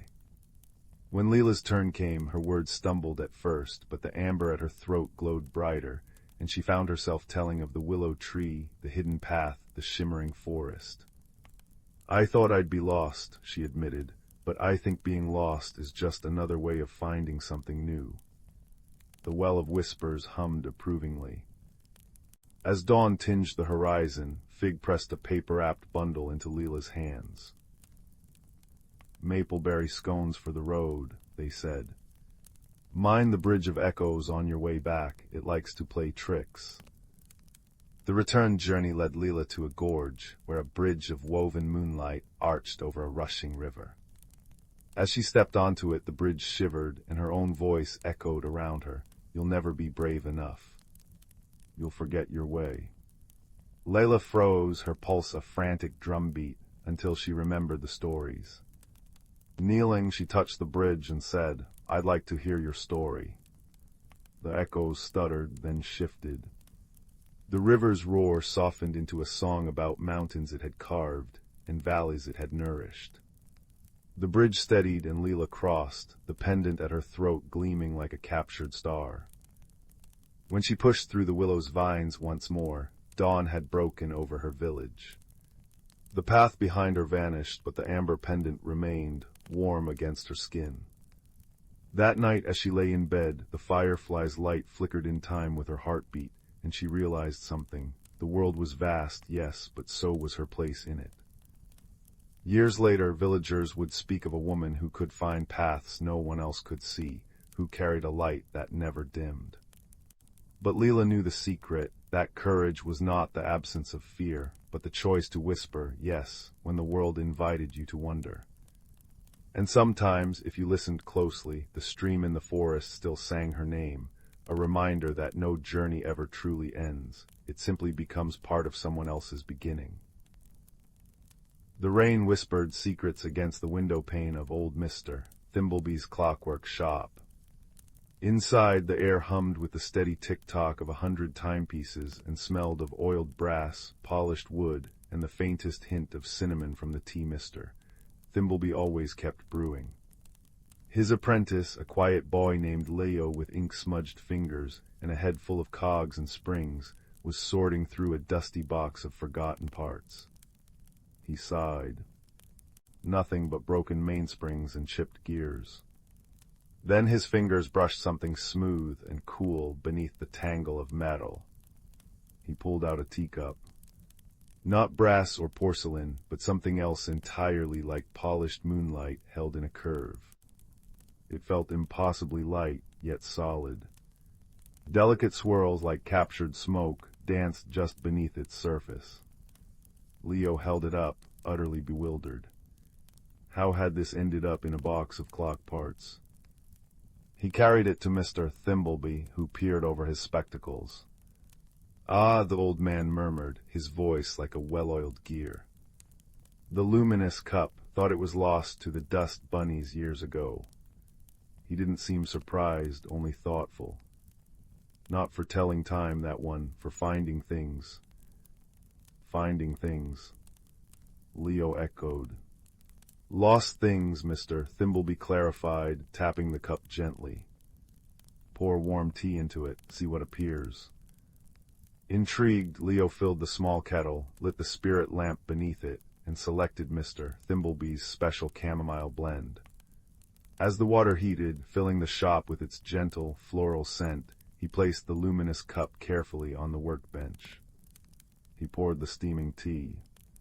Instantly, the liquid inside the cup began to shimmer, not reflecting the lamplight, but glowing with its own soft, internal light. Wisps of steam curled upwards, forming shapes. Leo gasped. Within the steam, he saw a miniature image not of the shop, but of a sun-dappled forest path. And there, lying half-buried in fallen leaves beside a gnarled oak root, was the tiny, perfect image of his most treasured possession, his father's old brass compass, lost weeks ago during a walk in the whispering woods. His heart leapt. "Mr. Thimbleby, it shows the compass, in the woods," Leo exclaimed. The old clockmaker smiled faintly. "It shows what the heart seeks most when lost, but the cup only shows the where. Finding it, that's the journey, and journeys are best not taken alone, especially into the whispering woods near dusk. Be mindful, Leo. Wisdom sees clearer than haste." Leo understood. He filled a small thermos with the fragrant tea, carefully wrapped the luminous cup in soft cloth, and set out. The rain had softened to a mist that clung to the cobblestones as he left the cozy glow of the shop. The image in the cup led him towards the edge of town, where the neat houses gave way to the ancient, towering trees of the whispering woods. The air grew cooler, smelling of damp earth, pine resin, and secrets. His first helper appeared near the old stone bridge. Mrs. Nettle the baker was wrestling with a sack of flour that had tipped precariously from her cart. She was a woman built like a sturdy loaf herself, cheeks rosy and perpetually dusted with flour. "Blast this stubborn thing," she huffed. "Can I help, Mrs. Nettle?" Leo offered. She beamed. "Bless you, lad, strong arms are welcome." Together they righted the sack. Seeing Leo glance towards the woods, she asked about his journey. He showed her the cup, pouring a little warm tea into it. The swirling steam reformed, showing the compass nestled by the oak root, deeper in the woods. Mrs. Nettle's eyes widened. "Lost things finding their way back, that's a bit of magic, that is. Here." She rummaged in her cart and handed him a small, warm parcel. "Hazelnut shortbread for the path, And remember, lad, she added, her voice softening, sometimes the loudest problems crumble like pastry if you give him a gentle touch, not a shove. Her kindness was like the warmth from the thermos against his chest. Deeper into the woods, the mist thickened, and the light grew dimmer. The path became tangled and confusing. Doubt began to creep into Leo's heart. Had he taken a wrong turn? He poured a little more tea. The image flickered, the compass still waiting, but the path around it seemed obscured by shifting shadows. Suddenly, a soft, rhythmic clink-clink echoed nearby. Following the sound, Leo found Mr. Filbert, the lamplighter, perched precariously on a ladder, carefully cleaning one of the rare glass lanterns that marked the safe paths through the deeper woods. He was a thin, quiet man who moved with deliberate grace. He saw Leo's worried face and the glowing cup. "Lost, young master?" "Mr. Filbert asked, his voice as soft as lamplight. "Not lost," Leo said, showing him the cup's image. "But the path seems hidden now." Mr. Filbert studied the steam picture, then the surrounding gloom. "Ah, the glimmer moss is thick here after the rain, tricks the eyes, makes straight paths seem crooked and safe ground look treacherous." He descended the ladder.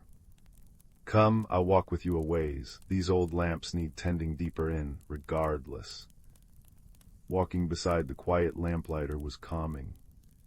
Mr. Filbert pointed out things Leo would have missed: the safe stepping stones across a gurgling stream, the subtle notch on an ancient birch tree marking a fork, the way the fireflies gathered where the ground was firmest. "The woods speak," Mr. Filbert murmured, polishing a lantern globe as they walked. "Not in words but in signs. Moss grows thickest where the earth is solid. Birdsong falters near hidden water. Patience listens, young master. Patience sees what haste rushes past." His quiet wisdom was a lantern itself in the growing dusk. Finally, guided by the lamplighter and the occasional sip of tea to renew the cup's vision, they reached the great gnarled oak. And there, just as the image showed, half buried in damp leaves, gleamed Leo's brass compass. Relief washed over him. He knelt to retrieve it. But as his fingers brushed the cool metal, a low, rumbling growl echoed through the trees. A massive shadow detached itself from the deeper gloom beneath the oak. It was a guardian stag, its coat the deep brown of ancient bark, its antlers like tangled branches tipped with points of sharpened moonlight. Its eyes, intelligent and wary, fixed on Leo and the compass in his hand. It stood squarely over the path Leo needed to take back. Leo's heart hammered. He remembered Mrs. Nettle's words about gentle touches and Mr. Filbert's advice about patience. He remembered Mr. Thimbleby's warning, wisdom sees clearer than haste. Force wasn't an option against such a majestic creature. What did it want? Why was it guarding the path? He looked at the luminous cup, still warm in his hand. He had one last measure of tea in the thermos. An idea sparked. He poured the tea slowly into the luminous cup. The steam swirled, but instead of showing the compass, Leo focused his thoughts, his deepest wish. Show me what the guardian needs. The steam shimmered, shifted, and reformed. This time it showed not an object, but a scene. The guardian stag limping slightly, its powerful flank marred by a deep, angry gash tangled with thorny vines. The image pulsed with the creature's pain. Understanding dawned. The stag wasn't guarding the path out of malice. It was protecting itself, wounded and vulnerable. "Mr. Filbert," Leo whispered urgently, "do you have anything sharp, but small?" The lamplighter, understanding instantly, pulled a tiny, precise folding knife from his pocket used for trimming wicks. Leo took it gratefully. He held up the luminous cup, showing the stag the image of its own wound. The great beast snorted, its eyes fixed on the glowing steam. Slowly, cautiously, Leo approached, not towards the path, but towards the stag's flank. He spoke softly, words he didn't fully understand, but that felt calm and reassuring, like the ticking of a well-made clock. The stag remained tense but didn't move away. With painstaking care, using the tiny knife, Leo gently began to cut and unwind the cruel thorns biting into the creature's hide. It took time. He moved slowly, deliberately, whispering apologies whenever the stag flinched. Mr. Filbert stood quietly nearby, his presence a steady anchor. Finally, the last thorn came free. Leo stepped back. The guardian stag shook its massive head, then lowered it. Not in threat, but in what looked remarkably like gratitude. It nudged Leo gently with its velvet nose, then turned and limped away, disappearing silently into the trees, leaving the path clear. Leo's hands trembled, but his heart felt light. He had his compass, cold and reassuring, in his palm. He looked at the luminous cup. The steam had faded, leaving only the dregs of chamomile tea. Its magic felt spent for now, but its lesson glowed warmly within him. The journey back through the whispering woods felt different. The mist still curled, but it seemed softer. The sounds, the rustle of leaves, the distant hoot of an owl felt like companions, not mysteries. Mr. Filbert walked beside him, his lanterns casting warm pools of light on the path, his quiet presence a comfort. They parted ways at the edge of the woods, the lamplighter heading back to his rounds with a nod and a soft, well-found young master. Back in Mr. Thimbleby's warm, ticking shop, the smell of cinnamon and brass was a welcome embrace. Leo placed the brass compass carefully on the workbench and set the now cool, ordinary-looking luminous cup beside it. He told the old clockmaker everything: the finding, the woods, Mrs. Nettle's kindness, Mr. Filbert's guidance, the guardian stag, the thorns.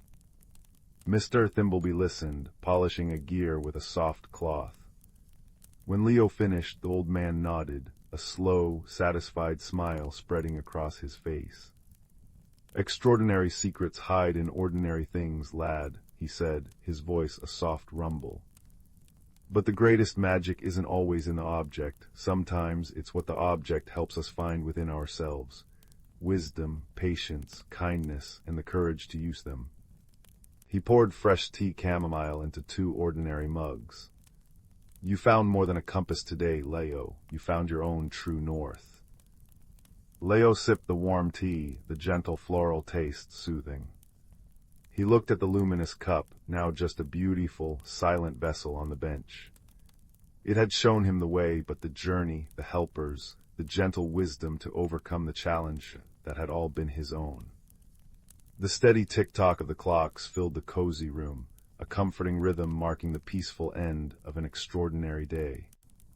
Outside, the night was still and quiet, holding its secrets close, while inside, warmed by tea and accomplishment, Leo felt a deep sense of calm settle over him, as soft and sure as the moonlight finally breaking through the clouds outside the window. He had journeyed, he had discovered, and he had returned, not just with a lost treasure, but with a quiet understanding that would tick steadily within him, like the most reliable clock of all. Sleep, when it came, would be deep and dreamless, wrapped in the cozy certainty that even in a world of hidden wonders, kindness and wisdom were the truest magic. Once upon a time, in the heart of the whispering woods, where the trees hummed gentle lullabies and the streams giggled with joy, there was a quaint little village called Chuckleborough. The village was known far and wide for its peculiar inhabitants and their delightful quirks, each more charming than the last. In a cozy cottage with a roof made entirely of sunflower petals lived a sprightly gnome named Gimble. Gimble was known for his sparkling blue spectacles, which he wore even during moonlit nights, claiming they helped him see dreams better. He was a tinker of sorts, creating odd gadgets that made the villagers chuckle. His latest invention was a teapot that played a merry tune whenever it poured a cup of tea. Next door, in a house shaped like a giant mushroom, lived a plump, cheerful squirrel named Nibble. Nibble was no ordinary squirrel. He wore a tiny red vest and had a tail that seemed to have a mind of its own, often wagging to the rhythm of his laughter. Nibble was the village's storyteller, regaling the young and old with tales of faraway lands and magical creatures. One sunny morning, as the dew glittered like diamonds on the grass, Gimble and Nibble gathered with their friends in the village square. There was a buzz of excitement in the air, for today was the annual Chuckleborough Jamboree, a day filled with games, feasts, and contests of whimsy. But as the preparations were underway, a peculiar problem presented itself. A mysterious fog, tinged with a hint of lavender, had settled over the village overnight. It wasn't an ordinary fog, for it seemed to shimmer and shift, and the villagers soon discovered that anyone who entered it found themselves speaking in rhymes. While this was amusing at first, it quickly became problematic. How could they organize the jamboree when every instruction was transformed into a poetic riddle? Gimble, with a twinkle in his eye, declared that they must find the source of this magical mist. A fog that speaks in verse and song must have a story to which it belongs, he mused, adjusting his spectacles. Nibble, his tail wagging excitedly, agreed. Let us seek the fog's creator and make our village celebrations greater. And so, the quirky duo set off on an adventure, accompanied by their friends, a bashful hedgehog named Prickle, who always wore a jaunty little hat, and a wise old owl named Hoot, who loved to solve puzzles. Their journey led them through the heart of Whispering Woods, where the trees whispered secrets of the past. As they followed the trail of the lavender fog, they encountered a series of delightful surprises. First, they met a family of fireflies who danced in the air, spelling out messages in glowing letters. One said, "To find the source, follow the course, where the sunlight kisses the forest floor." Guided by this luminous clue, the friends arrived at a glade where the sunlight streamed through the canopy in golden beams. There they found a small, shimmering pond, the surface of which was alive with ripples that formed words and rhymes. At the edge of the pond sat a whimsical creature, a tiny, giggling sprite named Limerick. With hair like spun silver and eyes like twinkling stars, Limerick was the master of the fog. She explained, between fits of giggles, that she had accidentally spilled her rhyming elixir into the air while practicing her spells for the jamboree. Oh dear, what a funny mistake! I only wanted a rhyme or two to make." Limerick chirped, her laughter ringing like chimes. Gimble and Nibble, both chuckling at the serendipity of it all, assured her that all was well. "With a bit of wisdom and a dose of cheer, we'll turn this mishap into a wondrous affair," Gimble said. Together, the friends and Limerick devised a plan.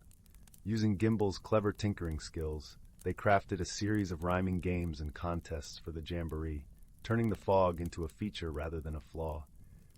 The villagers embraced the challenge with laughter and song, weaving verses into their daily chatter with ease. As the day of the jamboree dawned, the village square was alive with color and sound. The lavender fog, no longer a puzzle, danced around the villagers, carrying their rhymes on the breeze. Gimble's musical teapot played a merry tune, while Nibble spun tales that rhymed and delighted all. The highlight of the day was the grand rhyme-off, where villagers competed to create the most whimsical verses. Even Prickle, usually shy, joined in the fun, his rhymes earning him a hatful of applause. And Hoot, delighted by the linguistic creativity, judged the contest with wise and humorous comments. As the sun dipped below the horizon, casting a warm glow over Chuckleborough, the villagers gathered around the fire for the closing ceremony. Limerick, grateful for the friends who had turned her mistake into magic, gifted each of them a vial of her rhyming elixir, with a wink and a promise of future fun. And so, with hearts full of joy and laughter, the villagers of Chuckleborough drifted into dreams, cradled by the gentle rhymes of the Whispering Woods. Gimble adjusted his blue spectacles one last time, content with the day's adventures, while Nibble's tail wagged happily in his sleep. For in Chuckleborough, even the quirkiest of problems could be solved with friendship, creativity, and a touch of whimsical magic. And they all lived happily ever after, in a world where rhymes danced on the breeze, and joy was found in the most unexpected places. Once upon a time, in a quaint village nestled among rolling hills, there lived a young girl named Willow. She was a curious and imaginative child, but struggled with the changes that seemed to swirl all around her. As Willow grew older, she found herself feeling more and more out of place. The world seemed to be moving at a dizzying pace, leaving her feeling lost and unsure. Her friends were embracing new interests and making new connections, while Willow clung tightly to the familiar comforts of her childhood. One crisp autumn evening, as Willow sat alone in her favorite spot by the old willow tree, she noticed a peculiar sight. A tiny glowing orb, no bigger than a firefly, danced before her eyes. Willow watched in wonder as the orb pulsed and flickered, its light seeming to beckon her closer. Overcome by curiosity, Willow reached out her hand, and the orb landed gently in her palm. In an instant, a warm, tingling sensation spread through her body, and she felt a sudden rush of energy and clarity. From that moment on, Willow's world began to transform in the most extraordinary way. Whenever she felt uncertain or afraid, the orb would appear, its gentle light guiding her forward. She soon realized that the orb was a manifestation of her own inner strength and resilience, helping her navigate the challenges of growth and change. As time passed, Willow met two extraordinary friends who would become her constant companions on this journey of self-discovery. First, there was Luna, a wise old owl with eyes that shone like the moon itself. Luna's soothing hoots and gentle wisdom helped Willow understand that change was not something to fear, but rather an opportunity for growth and renewal. Then there was Zephyr, a playful and mischievous wind sprite who delighted in whisking Willow away on unexpected adventures. Zephyr taught her to embrace the unpredictable and to find joy in the present moment, no matter how turbulent the winds of change might be. Together, Willow, Luna, and Zephyr embarked on countless magical escapades, each one revealing a new lesson about the beauty and necessity of personal growth.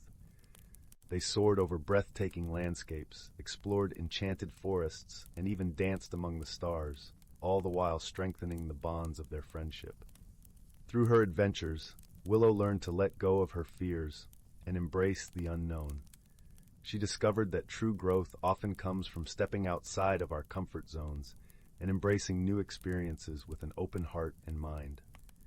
As she blossomed into a confident and resilient young woman, the orb's light grew brighter and more vibrant, reflecting the radiance of her newfound inner strength. Willow realized that the magic she had sought was not something external, but rather the power within herself to navigate life's ever-changing currents with grace and wisdom.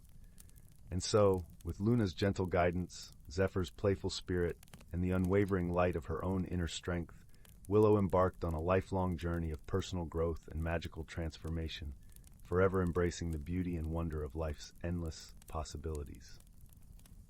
In the heart of an ancient forest, where the whispers of time brushed through the leaves and the sunlight danced in dappled patterns on the forest floor, there lived a community of creatures whose lives were woven together like the roots of the towering trees. This forest, known only to those who listened to the secrets of the earth, was a sanctuary where magic and reality intertwined as naturally as the rivers flow. The creatures of this forest were gentle beings, each unique yet connected by the threads of their environment. There was Silva, the wise old owl, whose feathers shimmered like silver under the moonlight, and whose eyes held the knowledge of countless seasons. Her perch was an ancient oak, its gnarled branches stretching high above the canopy, offering a vantage point from which she could observe the world below.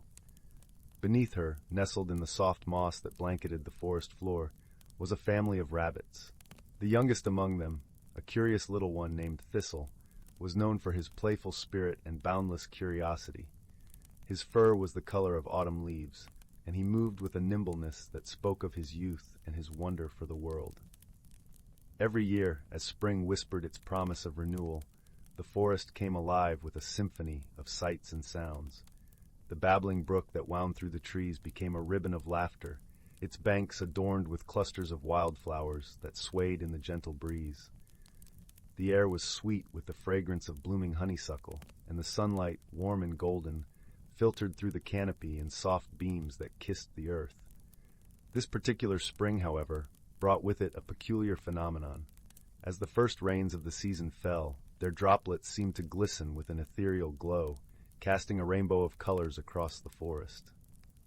It was said among the creatures that these were not ordinary rains, but the tears of joy from the spirit of the forest, celebrating the harmony and balance that had been preserved through the ages. Silva, with her keen wisdom, gathered the creatures for a meeting beneath her oak. The air was filled with anticipation as they assembled, each eager to hear the owl's insights. Her voice, when she spoke, was soft yet resonant, like the rustle of leaves in a gentle wind. "Dear friends," she began, "these magical rains are a gift, a reminder of our bond with this forest, but they are also a call to action. We must ensure that our home remains in balance, that we nurture and protect the delicate harmony that sustains us all." The creatures nodded in understanding, their hearts swelling with a shared sense of purpose. Thistle, ever curious, tilted his head and asked, "But how do we do that, Silva?" With a kind smile, Silva replied, "By listening to the wisdom of our ancestors and the whispers of the forest. We must remember that every action has an echo.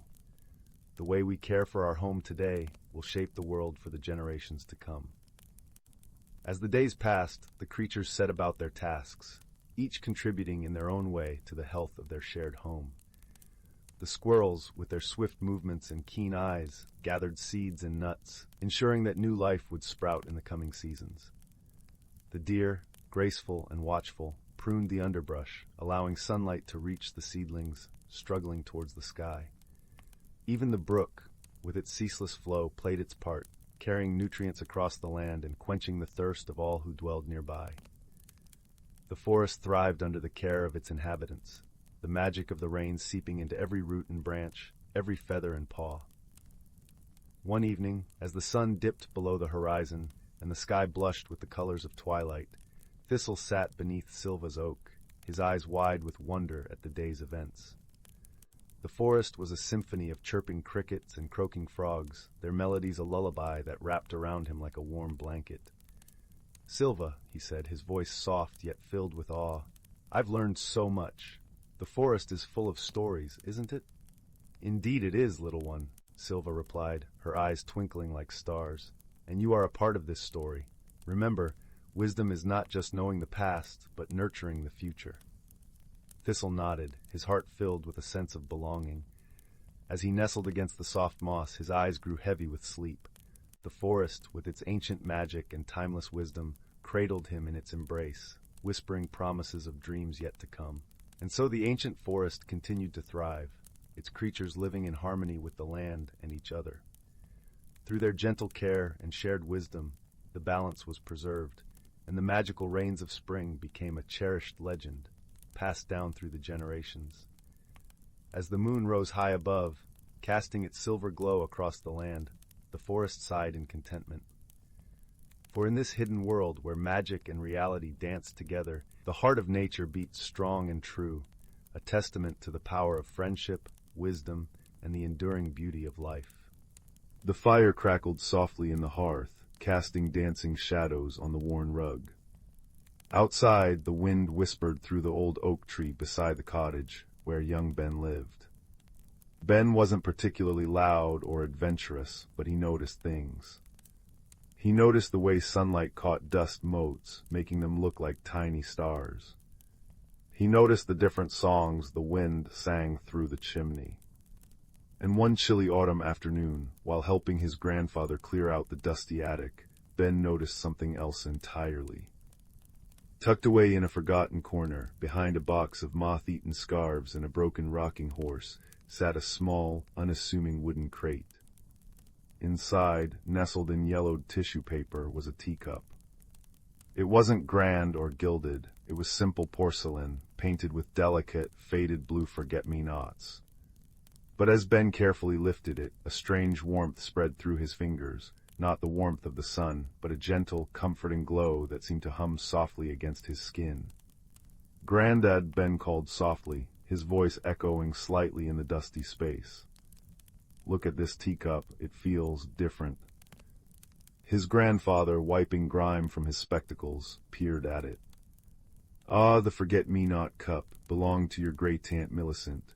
Always said it was special, but never said why. Bit of an odd duck, Millicent, bless her. Probably just like the pattern." He chuckled, returning to his sorting. Ben wasn't so sure. He carried the cup downstairs, washed it gently, and set it on his windowsill. As dusk painted the sky in shades of lavender and peach, Ben decided to try it. He filled it with warm milk and a drizzle of honey, just as he imagined great Aunt Millicent might have done. As he lifted the cup to his lips, he didn't just smell the sweet honey and warm milk. He smelled something else entirely: damp earth, wood smoke, and the faint, sweet scent of unfamiliar flowers. And when he took a sip, the world didn't dissolve, but it shimmered. Suddenly, the steam rising from the cup wasn't just steam. It swirled and coalesced, forming a miniature, glowing landscape right above the rim. Tiny, luminous mountains rose, veiled in mist. A path no wider than a thread of silk wound through a forest of impossibly small, glittering trees. And standing on that path, looking impossibly real yet impossibly tiny, was a creature. It resembled a badger, but its fur shimmered like moonlight on snow, and it wore a tiny, worried frown. "Hello," Ben whispered, utterly astonished. The tiny badger jumped, clutching a minuscule satchel. "Oh, you can see, most can't, you know, not unless the cup truly chooses. I'm Thistle." His voice was like the rustle of dry leaves, yet clear as a bell. "And you, big one, you hold the cup of echoes." "The cup of echoes," Ben breathed. "Indeed," Thistle nodded gravely. "It doesn't hold tea, not really. It holds echoes of places lost or forgotten, echoes of journeys not taken. Right now, it holds the echo of the Whispering Glen, my home. But—" his small shoulders slumped. "The glen is fading, the great echo is weakening. Without it, the glen will vanish entirely, and all its echoes, memories, stories, little bits of quiet magic will be lost forever." Ben felt a pang of deep sadness, as if he'd heard a beloved story end too soon. "The great echo, what is it? How can it fade?" "It's the heart song of the glen," Thistle explained, pacing the tiny path in the steam. "A deep, resonant sound that holds everything together, but it's grown faint, muffled. Something is silencing it. We need to find the source and restore the song. But the path is perilous for one so small, and the silencer, well, it's big and loud and terribly unlistening." Ben understood the unspoken plea. "Can I help? Can I go there through the cup?" Thistle's eyes, like polished obsidian, widened. "Through the cup. Only if the cup allows it. But you felt its warmth. You saw the echo. Perhaps you are allowed. Take another sip, Ben. Think of the glen, think of helping." Ben closed his eyes, picturing the tiny mountains, the glittering trees, the worried badger. He took another sip of the honeyed milk. This time the warmth wasn't just in his hands, it spread through his whole body. The room seemed to stretch and blur. When he opened his eyes, he was standing on the thread-like path, surrounded by towering, luminous ferns that hadn't been there a moment before. He was Ben-sized, but the world around him was thistle-sized. The trees soared like skyscrapers, the pebbles were boulders. Thistle, now reaching Ben's knee, beamed. "You did it, oh splendid. Welcome to the Whispering Glen, Ben." The glen was breathtaking. Light didn't just shine, it danced soft blues and greens, filtering through leaves that chimed like crystal bells when touched. The air hummed, but it was a faint, strained hum, like a distant choir singing through wool. Ben could feel the sadness Thistle had spoken of, a gentle melancholy clinging to the shimmering moss and the glowing mushrooms. "We need to follow the fading song to its source," Thistle said, leading the way down the winding path. "But we shouldn't go alone. Echo places are tricky. We need friends." Their first helper appeared near a brook that sang with the voices of 1,000 tiny chimes. A creature like a large, iridescent dragonfly perched on a glowing reed. Her wings were stained glass mosaics, and her large, multifaceted eyes sparkled with curiosity. "Greetings, Thistle, and a very large greeting to you, stranger. I am Zephyr. Are you lost or found?" "Both, perhaps, Zephyr," Thistle chuckled. "This is Ben. He's come to help restore the great echo. We need to find what's silencing it." Zephyr buzzed excitedly. Silence, how dreadful, I know all the currents of the glen, the paths the winds take. The silence feels thickest near the old stone bridge where the deep roots gather, but it's guarded by Grumble, the stone toad. He hasn't listened to anyone in ages, too busy being grumpy. She fluttered onto Ben's shoulder, her touch light as dandelion fluff. I can guide you. Further along, beneath a canopy of luminous weeping willow fronds, they met their second helper. Moss, a creature resembling a very old, very wise tortoise, moved with deliberate slowness. His shell was covered in glowing lichen that pulsed softly. He blinked slowly at Ben. A groundwalker in the glen, how curious and troubled, I feel the echo's pain. His voice was the deep rumble of shifting earth. We seek the source of the silence, Moss, Thistle explained.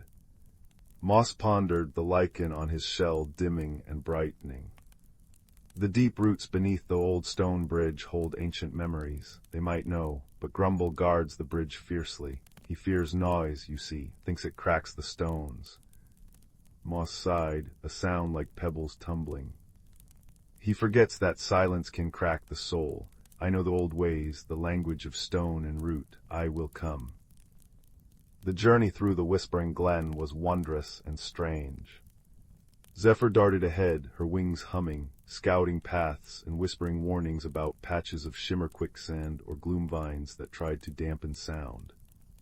Moss plodded steadily behind, his deep voice occasionally murmuring to the earth, causing glowing stepping stones to rise from glowing streams or stubborn roots to gently lower themselves.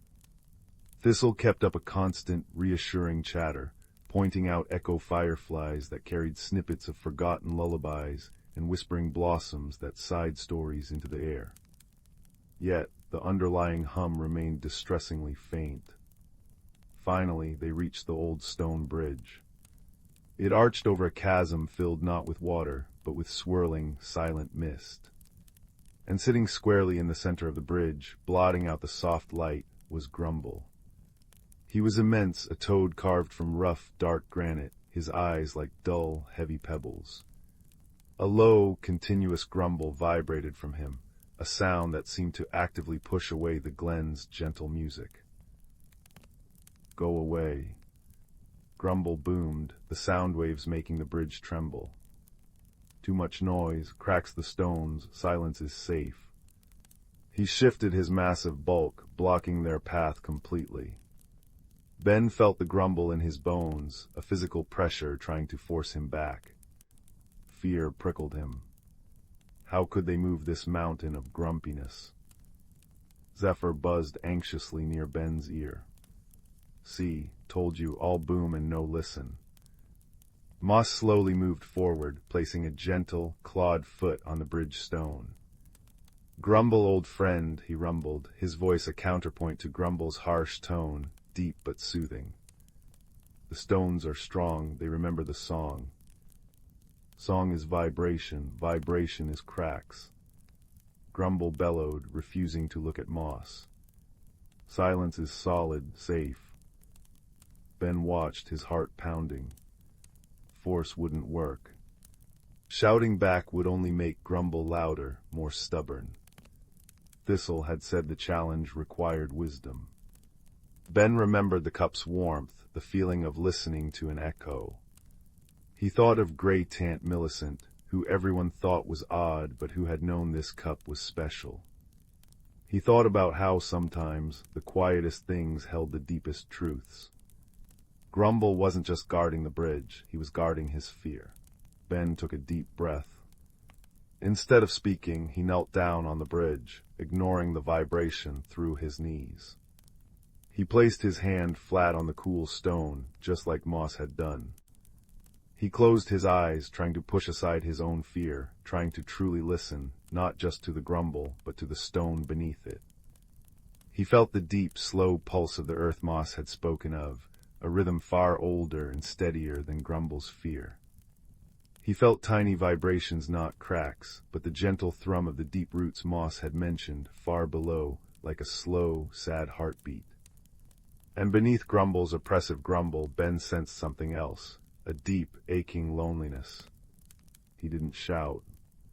He didn't argue. He simply spoke, his voice as soft as the glen's fading hum, directed not at Grumble's ears, but at the stone beneath his hand, hoping the roots would hear. "The stones are strong," he murmured, echoing moss. "They remember the song that held them together. The silence isn't making you safe, Grumble, it's making you alone, and the glen is fading without its song." He poured all his understanding, all his quiet empathy into those words, picturing the warmth of the teacup, the kindness he felt for Thistle and his fading home. For a moment, nothing happened. Grumble just grumbled louder. Then Moss rumbled again, his voice weaving with Ben's quiet plea, speaking directly to the stone and the roots below. "Hear the truth, old friend, the song is strength, not weakness, the silence, it hurts." Zephyr, understanding, flew not at Grumble, but down towards the swirling mist of the chasm. She darted and danced, her wings creating a soft, intricate hum, a counter-melody to Grumble's drone. She hummed the song of the wind currents, the chime of the brook, the sigh of the whispering blossoms, tiny fragments of the glen's true voice. Thistle added his own voice, not loud but clear and steady, telling a simple story of sunlight on moss and the comfort of shared burrows. "Sound connects us, Grumble, silence isolates." Slowly, almost imperceptibly at first, the deep, continuous grumble faltered. Grumble shifted. One heavy pebble-like eye cracked open slightly, looking not at Ben shouting, but at Ben kneeling, hand on the stone, his face earnest and kind. He looked at Moss, steadfast and ancient. He listened to Zephyr's delicate hum, Thistle's gentle story. He felt the deep roots below stir, sending a faint, questioning pulse up through the bridge stones, a pulse of remembered music. A deep, shuddering sigh escaped Grumble, like boulders shifting. The oppressive pressure lessened. "Alone," he rumbled, but the sound was less harsh, more questioning. "The song hurt." "No," Ben said softly, still kneeling. "The wrong sounds can hurt. Loud, angry sounds. But the glen's song, it's gentle. It's the sound of belonging. It holds the stones together like the warmth holds the tea in the cup." He thought of the cup's comforting glow. It doesn't crack, it comforts. Grumble was silent for a long moment. Then, with a sound like distant thunder softening, he slowly, ponderously, shifted his massive bulk to one side of the bridge, clearing the path. "Gentle," he rumbled, the word unfamiliar on his tongue. "Comfort." Moss nudged Ben gently. The deep roots beneath the bridge center, they hold the echo of the first heart song, touch them, remember for them. Ben walked carefully to the center of the bridge. Kneeling again, he saw a cluster of thick, glowing roots emerging from the stone, pulsing with a very faint, slow light. He placed both hands upon them. They were warm, vibrating with a deep, almost inaudible frequency. Closing his eyes, he poured his feelings into the roots, the wonder of the glen, the kindness of Thistle, Zephyr, and Moss, the newfound understanding for Grumble, and the comforting warmth of the forget-me-not cup. He thought of connection, of gentle sounds, of belonging. He didn't force a song, he offered a memory of what song felt like. The roots beneath his hands began to glow brighter. The faint pulse grew stronger, steadier.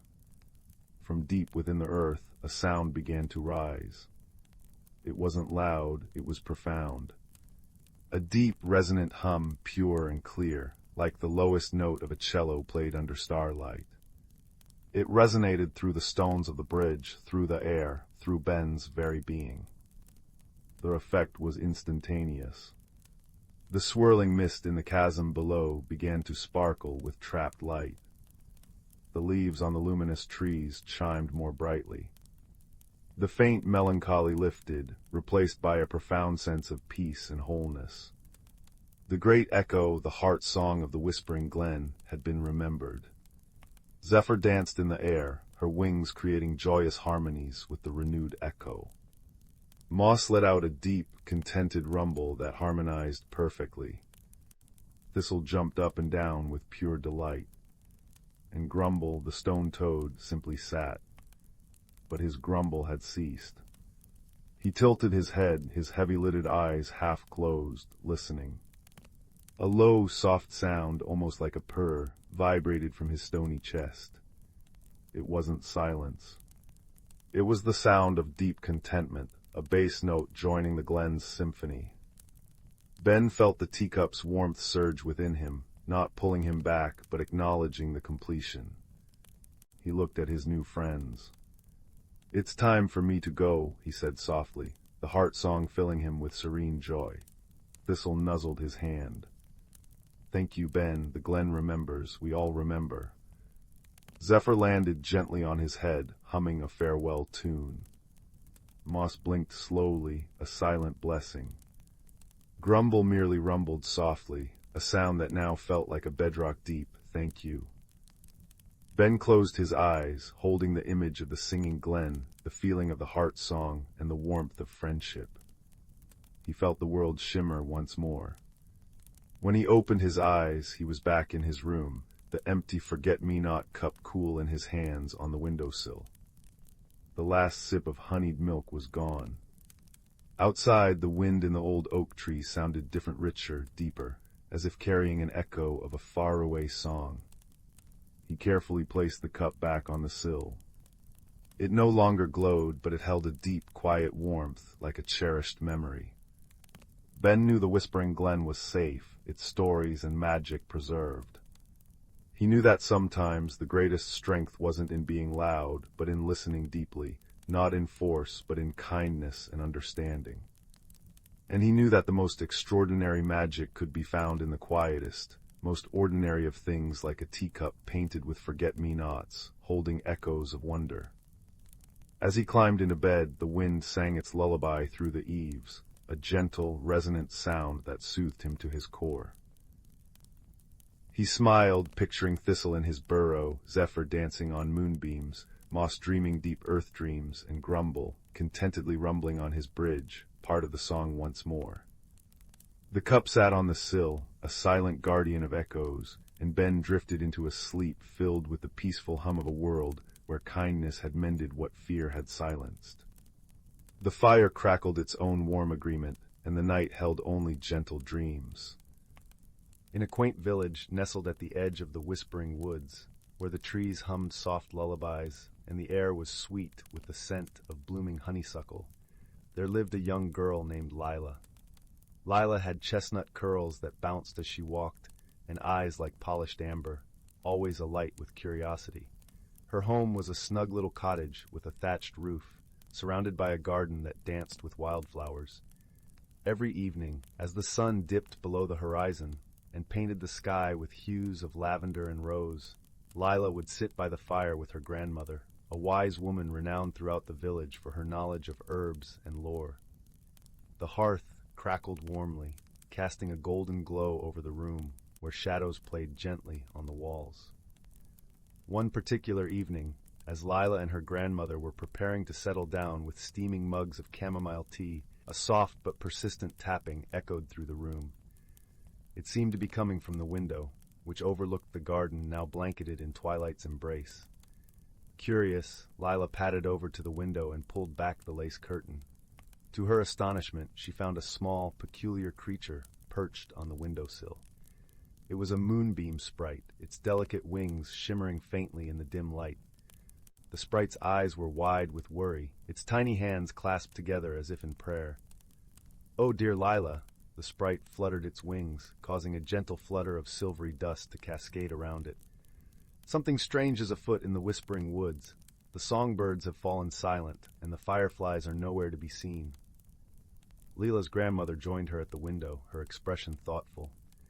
"These are indeed curious happenings," she murmured, her voice as soft and comforting as a woolen shawl. "Perhaps it is time for a visit to the woods. They have secrets to share if one knows how to listen." The next morning, with the sun barely peeking over the horizon, Lila set off toward the whispering woods. The air was crisp and cool, carrying the earthy scent of dew-kissed leaves. As she entered the woods, the familiar rustle of leaves underfoot welcomed her, though the absence of birdsong was unmistakable. Lila walked deeper into the forest, her senses attuned to the subtle whispers of the trees. She soon came upon a clearing where the ancient oak known as Grandfather Tree stood proudly. Its gnarled branches stretched toward the heavens, and its bark was etched with the wisdom of centuries. "Welcome, young Leela," a voice rumbled softly, resonating from the heart of the oak. It was the tree guardian, an ethereal presence that watched over the woods. "I sense you seek answers." Leela nodded, her voice barely more than a whisper. "The forest feels different. Can you tell me what has happened?" The tree guardian seemed to sigh, a gentle breeze rustling through its leaves. "There is a disturbance in the balance. The nightshade, a mischievous creature, has been playing tricks, drawing the magic away from the woods." Lila listened carefully, her mind already turning with possibilities. "How might we restore the balance?" she asked. The tree guardian's response was a soft rustle. "The nightshade is drawn to its reflection. You must craft a mirror of moonlight to capture its attention and coax it back into harmony." Thanking the tree guardian, Lila set about gathering what she needed. She collected a handful of silvery dew from the petals of moonflowers and a shard of smooth, reflective riverstone. With these, she fashioned a small mirror, its surface gleaming with a pale luminescence. As twilight descended, painting the woods in shades of blue and silver, Lila returned to the clearing. There, she placed the mirror upon a bed of moss, right where the moon's light would touch it. Then she waited, her heart steady and calm. Before long, a shadow flitted across the clearing, a dark, wispy shape that darted about with an impish energy. It was the nightshade, drawn irresistibly to the mirror's glow. The creature paused, entranced by its own reflection. Its antics momentarily ceased. With gentle words woven of kindness and understanding, Lila spoke to the nightshade. She explained how its playful tricks had unbalanced the magic of the woods, and how harmony could be restored if it chose to return to its rightful place among the shadows. The nightshade listened, its form shimmering as if considering her words. Finally, with a playful wink, it vanished into the night, leaving behind a trail of sparkling dust. Almost immediately, the woods felt different. The air was lighter, and the soft chirping of crickets resumed its familiar melody. As Lila made her way back to the village, the moon watched over her, casting a gentle glow on her path. She felt a comforting sense of achievement, knowing she had helped restore peace to the woods she loved so dearly. Back at the cottage, her grandmother awaited her with open arms and a warm smile. "You have done well, dear heart," she said, her voice a balm to Lila's soul. "Remember, even the smallest creatures can teach us the greatest lessons." That night, as Leela lay in her cozy bed, she listened to the soft hum of the forest outside her window. The world was at peace, and so was she, knowing that wisdom and friendship could always light the way, even through the darkest of shadows. And with that comforting thought, she drifted into a gentle, restful sleep, cradled by the whispers of the woods. In a distant corner of the galaxy, where the stars shimmered like scattered diamonds across the velvet sky, lay a small, verdant planet named Luminara. It was a world of gentle hills cloaked in emerald grasses, and rivers that sang softly as they wove through forests of towering, silver-barked trees. The air was perpetually tinged with the sweet fragrance of blooming flowers that carpeted the land in vibrant hues of pink and gold. On this peaceful planet lived a creature named Nara, a luminarian, with skin that glowed faintly like moonlight and eyes the color of the sky at dawn. Nara was a gentle soul, content with the simple pleasures of life, harvesting the sweet fruits that grew abundant on her family's orchard and listening to the wind whisper stories through the leaves. Meanwhile, across the vastness of space, on a planet named Aegis, a very different life existed. Aegis was a world of towering crystalline spires and bustling energy fields. Its skies were perpetually aglow with the vibrant hues of its many moons, and the constant hum of technological marvels filled the air. Here lived a being called Zeke, an Aegisan, with a body of shimmering metallic hues and eyes that flickered with the iridescent light of distant galaxies. Zeke was a curious inventor, always tinkering with gadgets and dreaming of the vastness beyond his own planet. His heart yearned for adventure, for the stories hidden among the stars. One day, while testing a new starship engine, an unexpected surge of energy hurled Zeke across the galaxy, landing him, rather unceremoniously, on the tranquil plains of Luminara. The crash was gentle, as far as landings go, cushioned by the soft grasses and the forgiving earth of Luminara. Nara, tending to her orchard, heard the distant thud and decided to investigate. As she approached the strange, gleaming vessel, she saw Zeke emerging, looking bewildered and a little charred around the edges. Nara's heart was filled with curiosity and a touch of fear. She had never seen anyone like Zeke before, but her natural kindness prevailed as she offered a hand in greeting, her soft glow a beacon of warmth and welcome. Zeke, grateful and a little embarrassed, accepted the gesture, his metallic skin cooling in the gentle breeze. Communication was their first challenge. The languages of their respective planets were as different as the worlds themselves. At first, they resorted to gestures and expressions. Nara pointed to the sky, then to Zeke's ship, raising her eyebrows in question. Zeke nodded, illustrating with his hands the trajectory of his unplanned journey. Despite the initial misunderstandings, a friendship began to blossom. Nara took Zeke to her home, where her family received him with open arms, offering food and a place to rest. Zeke, touched by their hospitality, marveled at the simplicity and beauty of their life. He began to share stories of his world, using holographic images from a pocket device, painting pictures of crystalline cities and technological wonders. As days turned into weeks, Zeke worked on repairing his ship, often with Nara by his side, her gentle presence a balm to the frustration that sometimes accompanied his efforts. Nara, in turn, showed Zeke the beauty of Luminara, from the hidden groves where crystal butterflies danced, to the serene lakes that reflected the skies like mirrors. One evening, as they sat by the fire, the stars twinkling overhead, Zeke shared a hologram of his family, the soft light casting a glow over their faces. Nara, with her empathetic heart, saw the longing in Zeke's eyes. She placed a comforting hand on his shoulder, understanding without words the ache of distance and the pull of home. Their friendship deepened through shared challenges.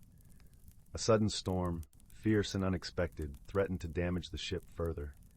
Together, they worked tirelessly, Nara using her knowledge of the land to gather materials that Zeke fashioned into makeshift repairs. In those moments of urgency, their differences melted away, leaving only the shared goal and the bond of friendship. Through these trials, they discovered the true meaning of companionship, a connection that transcended words and worlds. They learned to appreciate each other's unique qualities. Nara admired Zeke's ingenuity and his courage to explore the unknown, while Zeke cherished Nara's wisdom and her ability to find beauty in simplicity. Finally, the day came when Zeke's ship was ready to return to Aegis. As he prepared to leave, a bittersweet feeling settled over them both. Zeke promised to return, to share more stories, and to learn more about the gentle world of Luminara. Nara gifted him a small vial of Luminara's fragrant blossoms, a reminder of the peace and friendship he had found. As Zeke's ship ascended, cutting a bright path across the sky, Nara watched, her heart full. She knew that their friendship, forged through understanding and shared trials, would remain a shining star in her heart, guiding her always. And so, across the vast expanse of the galaxy, two unlikely companions discovered not only the stars, but the true meaning of friendship, a bond that, like the stars themselves, would endure across time and distance, lighting the way for their hearts. In the velvet hush hour between twilight and true night, where fireflies scribble secrets across the air, there existed a village called Bramble Hollow. Its cobblestone streets wound like cinnamon threads between cottages with roofs of living time, windows glowing with lanterns shaped like tulip blossoms.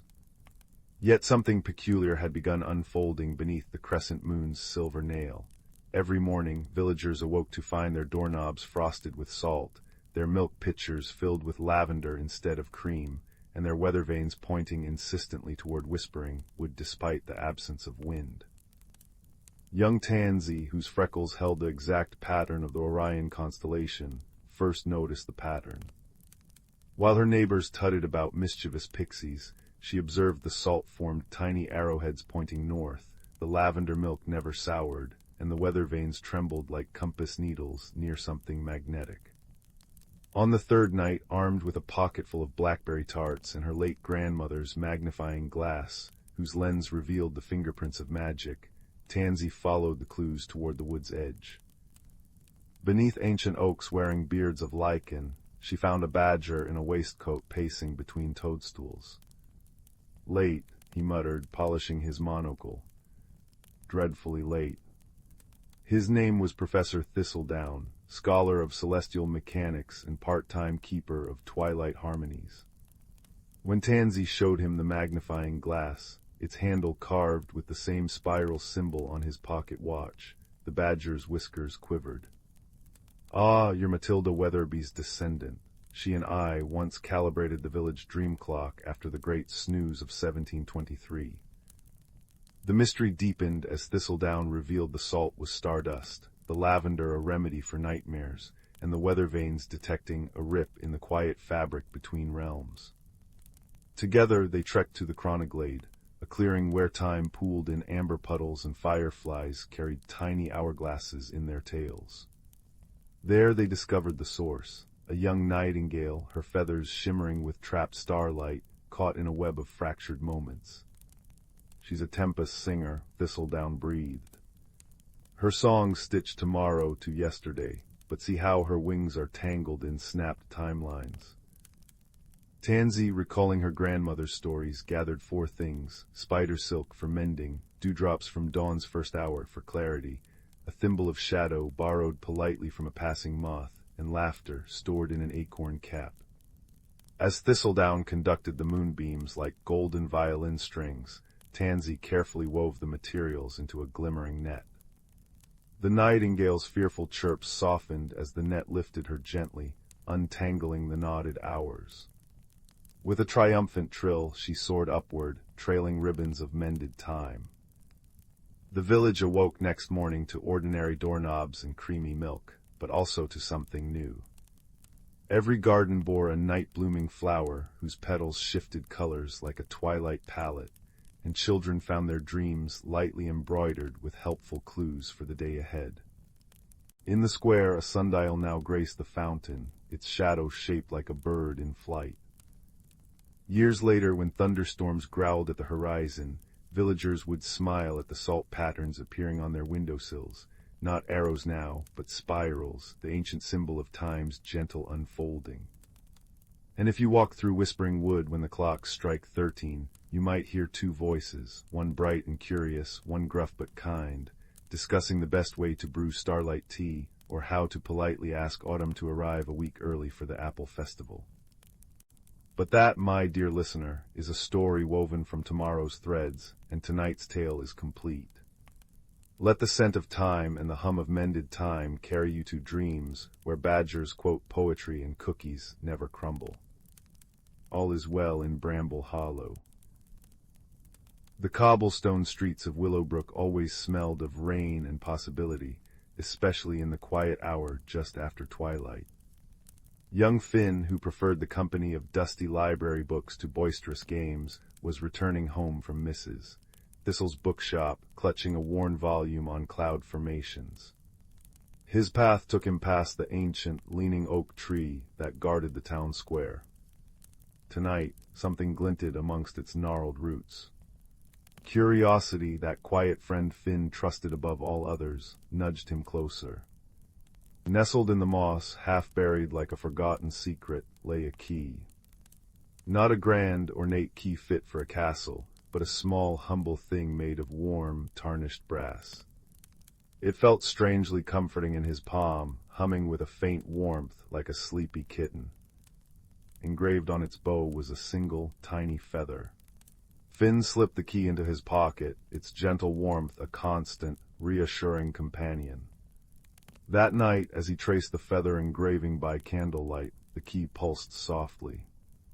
A soft whisper like wind through dry reeds filled his mind. Seek the unseen path, find what the sky has forgotten. The whisper wasn't frightening, it felt like an invitation. The next morning, Finn packed a simple knapsack, a water flask, some crusty bread and cheese, his cloud book, and the brass key. He told his parents he was going on a long walk to study the sky.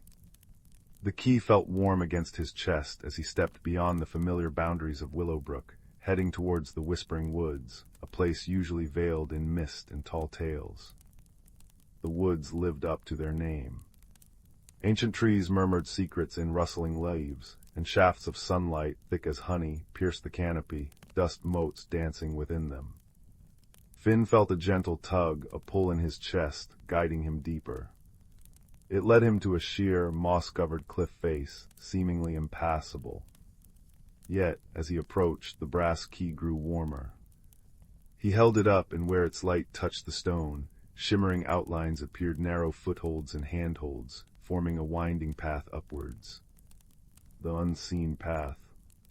Climbing was slow and careful, the stone cool and damp beneath his fingers. Halfway up, perched precariously on a narrow ledge, Finn froze.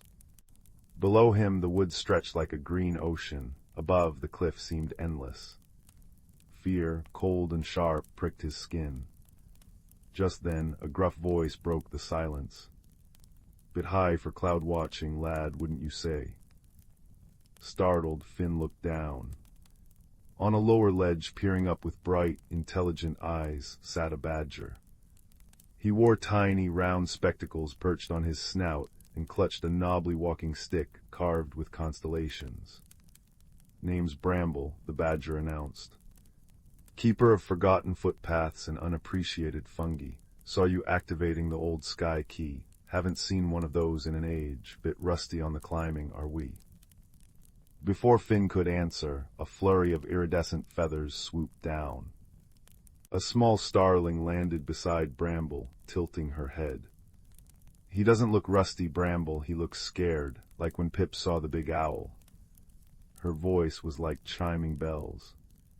"I'm Pip, I remember things, especially shiny things and high places. Can I help?" Bramble sighed, adjusting his spectacles. "Wisdom and wings, lad, you'll need both where you're going. That key doesn't light the way for just anyone. What's it telling you to seek?" Finn, heart still pounding but comforted by their presence, explained the whisper, "Find what the sky has forgotten." "Ah," Bramble nodded sagely, tapping his stick. "The sky forgets nothing lightly, but sometimes things fall, get lost in the cracks between clouds and earth." He pointed his stick upwards. "The summit glade. That's where the sky touches the land most gently. But the path gets tricky near the top. Needs a different kind of seeing." With Bramble offering steadying advice, "Plant your foot there, lad, see that sturdy root," and Pip darting ahead, scouting the safest route and chattering encouragement, "Almost there. Ooh, look at that butterfly." Finn climbed higher. The air grew thinner, cooler, smelling of pine resin and distant rain. Finally, they pushed through a curtain of hanging vines into the summit glade. It was a place of breathtaking serenity. Soft, silver-green grass carpeted a natural amphitheater, surrounded by ancient, wind-sculpted pines. In the very center, bathed in pure, liquid sunlight, stood a pedestal of smooth, milky quartz. But instead of a forgotten treasure, the pedestal held only a small, perfectly round hole, about the size of Finn's fist. The air above it shimmered faintly, like heat haze. "The sky's memory well," Bramble whispered reverently. "But it's empty, that can't be right." Pip fluttered nervously. "It feels sad, like a nest without eggs." Finn felt the brass key grow hot in his hand. He approached the well. The shimmering air above the hole wasn't empty. It felt thick, resistant, like trying to push through heavy velvet. He reached out, but his hands simply stopped, meeting an invisible, yielding barrier. He pushed harder, but it only gave slightly before pushing back. "Force won't work here, lad," Bramble murmured, studying the barrier. "This isn't a lock to be broken, it's a sorrow to be understood." Finn sat cross-legged before the well, the key resting warm in his lap. He closed his eyes, not to see with them, but to feel. He remembered the whisper, "Find what the sky has forgotten." Forgotten implied it was once remembered. Lost. He thought of his cloud book, how clouds changed form but never truly vanished. He thought of the warmth of the key, like captured sunlight. He thought of Pip's sadness. "The sky hasn't forgotten something out there," Finn murmured, opening his eyes, a dawning understanding warming him. "It's forgotten something about itself. The memory well isn't empty, it's holding on to something the sky can't bear to lose, but it's trapped by its own grief, like a tear that won't fall." He looked at the shimmering barrier. It wasn't a wall, it was a held breath. A stifled sigh. The sky was holding its sorrow inside the well. "It needs to let go," Finn whispered. "But gently, to remember that even sadness can be beautiful when it's shared." He didn't try to push through the barrier again. Instead, he took the brass key. Not to unlock, but to connect. He held it up not towards the barrier, but towards the open sky above the glade. The tiny feather engraving caught the sunlight. Finn focused on the feeling of the key, warm, comforting, a small, solid thing holding a promise. He thought of gentle rain after a drought, of mist clearing to reveal the sun, of the quiet comfort of sharing a burden. "It's okay," he said softly, his voice barely a whisper yet echoing in the glade's stillness. "It's okay to remember, it's okay to let it go. The sadness isn't lost, it becomes the rain that feeds the earth, the mist that paints the dawn. It becomes part of everything beautiful again." He poured his understanding, his quiet empathy, through the key. It wasn't magic words, but magic feeling the wisdom of accepting loss as part of the cycle. A single radiant tear, like liquid starlight, fell from the clear blue sky above. It landed silently on the shimmering barrier above the well. Where it touched, the resistant shimmer softened, dissolved, and flowed like liquid silver down into the hole in the pedestal. The instant the last drop vanished, the summit glade bloomed. Flowers Finn hadn't seen before unfurled in a burst of impossible colors, their scent like moonlight and dew. The air hummed with pure, resonant joy, a sound felt more than heard. Light, brighter and softer than before, filled the glade, painting everything in hues of gold and pearl. Above the memory well where the barrier had been, a small, perfect image shimmered into being, a fledgling starling taking its very first, wobbly flight towards a radiant sunset.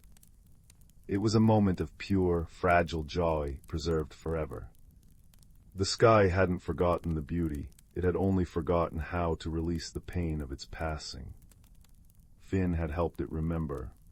Bramble removed his spectacles, wiping his eyes. "Wisdom, lad, true wisdom. You didn't force the lock, you understood the heart that held it closed." Pip danced in the air, singing a sweet, wordless song. "It's remembering, the sky is remembering the happy things too." The journey back down the unseen path felt lighter. Finn carried no physical treasure, but his heart felt full, expanded. He understood now that the greatest magic wasn't in grand gestures, but in quiet understanding, in helping something lost find its way home, even if that home was simply acceptance. The brass key had cooled in his pocket, feeling like an ordinary, slightly tarnished piece of brass once more. Yet when he touched it, he felt the echo of the sky's gratitude, a soft warmth like the first ray of dawn. Back in Willowbrook, under a sky now streaked with the gentle pinks and oranges of sunset, Finn stopped beneath the old oak tree. He placed the brass key back amongst the roots where he'd found it. It belonged to the secrets, to the next seeker who listened with their heart. As he walked home, the scent of rain and possibility hung in the air, richer than ever. He looked up at the clouds, no longer just shapes in a book, but part of a vast, feeling sky that remembered, that let go, and that held countless quiet wonders in its embrace. And Finn, the quiet boy who loved books, now carried a different kind of story within him, a story of a key, a journey, and the gentle, enduring magic of understanding. The world felt softer, kinder, and infinitely more full of unseen paths, waiting for a kind heart to find them. The comforting warmth of that knowledge settled over him like a well-loved blanket as the first stars began to twinkle, silent promises in the darkening blue. Once upon a time, nestled in the quiet village of Willowbrook, there was a little cottage with a thatched roof and ivy-covered walls. The cottage belonged to an elderly woman named Granny Willow, who was known for her kindness and the twinkle in her eye that suggested she knew more than the average person. But the real secret of Granny Willow's cottage was not the woman herself, but a simple, unassuming object that lay amidst her collection of trinkets, a silver spoon. This spoon was unlike any other. It had been passed down through generations, and its handle was etched with intricate patterns that seemed to shimmer when touched by the light of the moon. Many who visited Granny Willow would admire the spoon for its beauty, but only a few knew of its true magic. When held with a heart full of wonder, the spoon revealed a hidden world, a place where dreams could be tasted and where the impossible seemed possible. One brisk autumn evening, a young girl named Clara visited Granny Willow. Clara was a curious child, with eyes the color of the clearest morning sky and a heart eager for adventure. As she warmed her hands by Granny's crackling fireplace, the elderly woman offered Clara a cup of hot cocoa, stirring it gently with the silver spoon. Clara watched, mesmerized by the way the spoon caught the firelight, and she could not help but reach out to touch it. As her fingers brushed the cool metal, Clara felt a gentle tingling sensation spread through her hand and up her arm. Suddenly, the room around her seemed to blur, and she found herself standing in a forest unlike any she had ever seen. Towering trees with leaves of gold and silver swayed gently in a breeze that carried the scent of wildflowers and honey. It was a place both foreign and familiar, a place where magic felt as real as the earth beneath her feet. "Welcome, dear Clara," a melodious voice greeted her. Turning, Clara saw a small creature perched on a branch, a tiny bird with feathers of the deepest blue and eyes that sparkled with intelligence. "I am Leora, your guide in this enchanted place." Clara marveled at the bird, her heart swelling with excitement and curiosity. "Where am I?" she asked, her voice barely above a whisper. "You are in the land of whimsy, where the imagination knows no bounds," Leora replied, fluttering down to Clara's shoulder. "Here, you will find answers to questions you haven't yet asked, and perhaps discover things you didn't know you were seeking." Intrigued and a little daunted, Clara set off through the forest with Leora by her side. Along the way, they encountered a variety of creatures. A wise old tortoise named Humphrey, who spoke in riddles and had a shell that shimmered like the night sky. A playful fox named Finn, whose laughter was as infectious as a summer breeze, and a gentle deer named Seraphina, who moved with such grace that she seemed to float above the ground. Each new friend shared with Clara a piece of wisdom wrapped in a tale, teaching her about the importance of patience, the value of laughter, and the beauty of gentle strength. Clara listened intently, her mind and heart open to the lessons of this magical realm. Their journey through the land of whimsy was not without its challenges. At the heart of the forest lay a glade where time stood still, guarded by an ancient riddle that had puzzled even the wisest of creatures. It was said that the answer to the riddle would unlock the path to one's deepest desires and truths, but only those pure of heart could solve it. Clara approached the glade, her mind swirling with thoughts. The riddle echoed in her ears, a melody of words that seemed to dance just out of reach. What is that which, without being seen, guides us through the darkest of nights and the brightest of days? She pondered the question, her thoughts drifting to the friends she had made, the lessons she had learned, and the feeling of wonder that had filled her since she first touched the magical spoon. Then, with a dawning realization, she whispered, "Hope." As the word left her lips, the glade transformed, the trees shimmered with a golden light, and a pathway opened before her, leading to a clearing bathed in the soft glow of moonlight. In that moment, Clara understood that hope was the thread that wove through every story, every lesson, and every heart.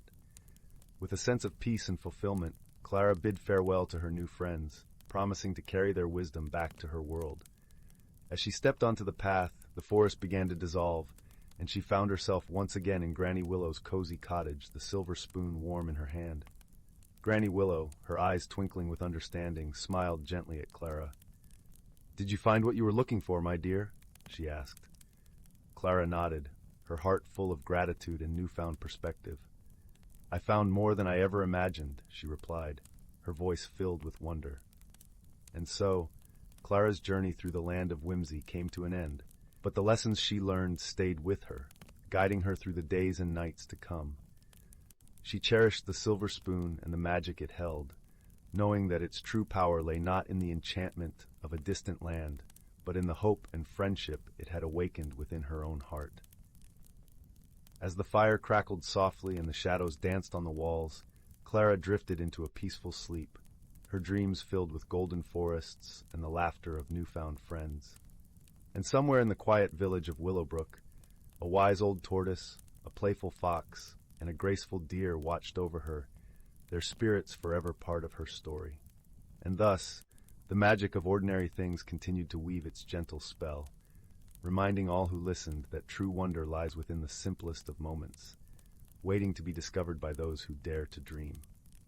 The amber light of autumn afternoons had always been Layla's favorite time of year. It was when the forest behind her cottage seemed to hold its breath, leaves rustling secrets in hues of burnt umber and gold, and the air carried the crisp scent of apples and distant wood smoke. But this autumn felt different. The trees shed their leaves too quickly, the squirrels buried nuts with frantic urgency, and the river sang a lower, slower song than she'd ever heard. Layla clutched her woven basket of herbs tighter, her boots crunching over brittle ferns. She didn't like changes, not in her routines, not in her forest, and certainly not in herself. Lately her hands trembled when she tried to stitch her embroidery, and the tea she brewed, usually fragrant with mint and memory, tasted bitter, as if the plants themselves resisted her touch. That evening, as she sat by the hearth unraveling a knotted thread, a sound fluttered against her window, a moth with wings the color of twilight, tapping gently with antennae that glimmered like dewdrops. When she opened the pane, it alighted on her wrist, and she felt a strange warmth pulse through her veins. The moth led her gaze to the old oak desk by the wall, where her grandmother's journal lay open to a page she'd never seen before. The ink shimmered, words rearranging themselves. When the heart fears turning seasons, the roots must learn to bend. The next morning, Leela found the first crystal growing in her garden. It emerged from the soil where her rosemary plant had withered, a slender spire of amethyst humming faintly. By noon, 3 more had sprouted along the garden path, their facets catching the sunlight like prisms. She reached to touch one, and a vision flashed behind her eyes, a forest floor covered not in leaves, but in thousands of tiny crystals, each pulsing with soft light. A voice, deep and earthy, murmured, "You've forgotten how to listen." Panicked, Leela ran to the one person who might understand, old Bram, the beekeeper who lived at the forest's edge. His cottage smelled of honeycomb and pine resin, and his beard was dusted with pollen from his hives. He didn't look up from his carving as she burst in, breathless. "Ah," he said, smoothing the wooden owl in his hands. "The stones have been whispering about you." "What's happening to me?" she asked, her voice trembling. Bram set down his knife. "Same thing that happens to a hive when the queen is unsure. Everything gets stuck. You've been clinging to the way things were, Leela, but the forest and you are meant to grow." He pressed a jar of honey into her palms. "Take this to Maris by the willow grove, and listen on your way." The path to Maris's hut wound through the heart of the woods, where shadows danced longer than they should. Leela walked slowly, the honey jar warm against her chest. She paused where a creek giggled over stones, and there, beneath the water's surface, she spotted a pebble shaped like a crescent moon. As she fished it out, the crystal in her pocket vibrated, and the pebble's edges softened into a tiny silver bell. A laugh echoed, not her own, but bright and clear, like wind chimes. "That's for noticing," said a voice above her. Maris perched on a branch, her cloak stitched with feathers and spider silk. She swung down, landing light as a dandelion seed. Bram's honey, is it? Good. We'll need sweetness for what's coming. What's coming? Leela asked. Maris tapped the bell now tied to Leela's basket. Change, and not the easy kind, but you've got better guides than most. She nodded at the crystals now peeking from Leela's pockets, glowing in rhythm with her breath. Over the next week, the forest guided Leela through small, strange tasks. A family of foxes led her to a clearing where fireflies spelled out riddles in the air. A maple tree shed a single red leaf into her palm, which unfolded into a map of stars. Each time she solved a puzzle or followed an instinct, trusting the tug in her chest rather than her doubting mind, the crystals grew brighter and the bitterness in her hands faded. Yet the heart of her fear remained. One moonless night, she woke to find her garden transformed. Crystals towered like frozen flames, their light casting cobalt and topaz shadows. In their center stood a figure made of swirling autumn leaves, with eyes like molten amber. "Why do you resist?" it asked, its voice the crackle of a hearth. "I don't want to lose what I love," Leela whispered. The figure bent, and a leaf brushed her cheek. "Nothing is lost, only transformed." It gestured to the crystals. "These are your fears, hardened by holding on. Let them soften." Tears blurred her vision. "How?" "Breathe." She inhaled, slowly, deeply, and the crystals shivered. With each exhale, their sharp edges blurred, melting into liquid light that pooled around her feet. The light seeped into the soil, and where it touched, flowers bloomed, snowdrops in December, roses in spring colors, all seasons existing at once. "You see," said the figure, now a girl with moss-green hair and a crown of acorns. "You contain multitudes." She placed a hand over Leela's heart. "The magic wasn't leaving you. It was waiting for you to grow." By dawn, the garden had settled. The crystals remained but as slender obelisks humming with quiet music. Her herbs regrew, lush and fragrant, and when she brewed tea that morning, it tasted of sunlight and forgiveness. Wordlessly, the forest folk gathered, Bram with a comb of golden honey, Maris with a cloak woven from dawn mist, the foxes bearing garlands of ivy. They didn't celebrate with feasts or songs, but with the gentle rustle of wind through crystals, the contented sigh of soil settling into new shapes. Leela sat among them, stitching an embroidery of a tree whose roots cradled 1,000 stars. Her hands no longer shook. That winter, when the first snow fell, it glittered with the memory of crystals. Children from the village would come to hear Leela's stories, and she'd tell them of the moth that whispers to closed hearts, the bell that rings only for those who pause, and the garden that taught her how to hold life's seasons like a flame cupped in her palms, not tightly but gently, so the light could breathe. And deep in the forest, if you're very quiet, you can still hear the crystals singing, a lullaby of growth, soft as a root pushing through dark soil toward the unknown, grateful dawn. In the heart of the lush, emerald-green woods, where the golden sunbeams filtered through the canopy like threads of silk, there lay a small village named Willow Glen. It was a place where time seemed to stand still, wrapped in the gentle embrace of nature's beauty and serenity. The villagers there lived simple, harmonious lives, tending to their gardens and sharing stories by the fireplace. Among the villagers was a young girl named Lila, known for her kind heart and curious spirit. Lila had a way of seeing the world that others often overlooked, finding magic in the mundane and joy in simplicity. Her days were filled with exploration, as she wandered the woods, collecting wildflowers and listening to the whispers of the wind. One day, while following a particularly curious-looking butterfly with wings the color of a late-afternoon sky, Lila stumbled upon something extraordinary. Nestled beneath the roots of an ancient oak tree was a small, intricately carved wooden box. It was adorned with swirling patterns, reminiscent of the dancing leaves in autumn. As she carefully picked it up, she noticed it felt warm to the touch and seemed to hum with a life of its own. Lila's heart raced with excitement as she opened the box. Inside was a shimmering, iridescent stone, unlike anything she had ever seen. It glowed softly, casting a gentle light that danced in her eyes. As she held it, a comforting warmth spread through her, as if the stone itself was whispering secrets of forgotten times. Intrigued by her discovery, Lila hurried back to the village to show her best friend Finn.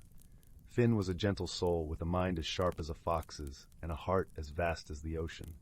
Together they had shared countless adventures, each one more thrilling than the last. "Lila, where have you been?" Finn called out as she approached, his eyes lighting up with curiosity. "Finn, you won't believe what I found!" Lila exclaimed, holding out the stone for him to see. As Finn took the stone in his hands, his eyes widened in awe. "It's beautiful, Lila. But what is it?" he asked, turning the stone over to admire its luminescent surface.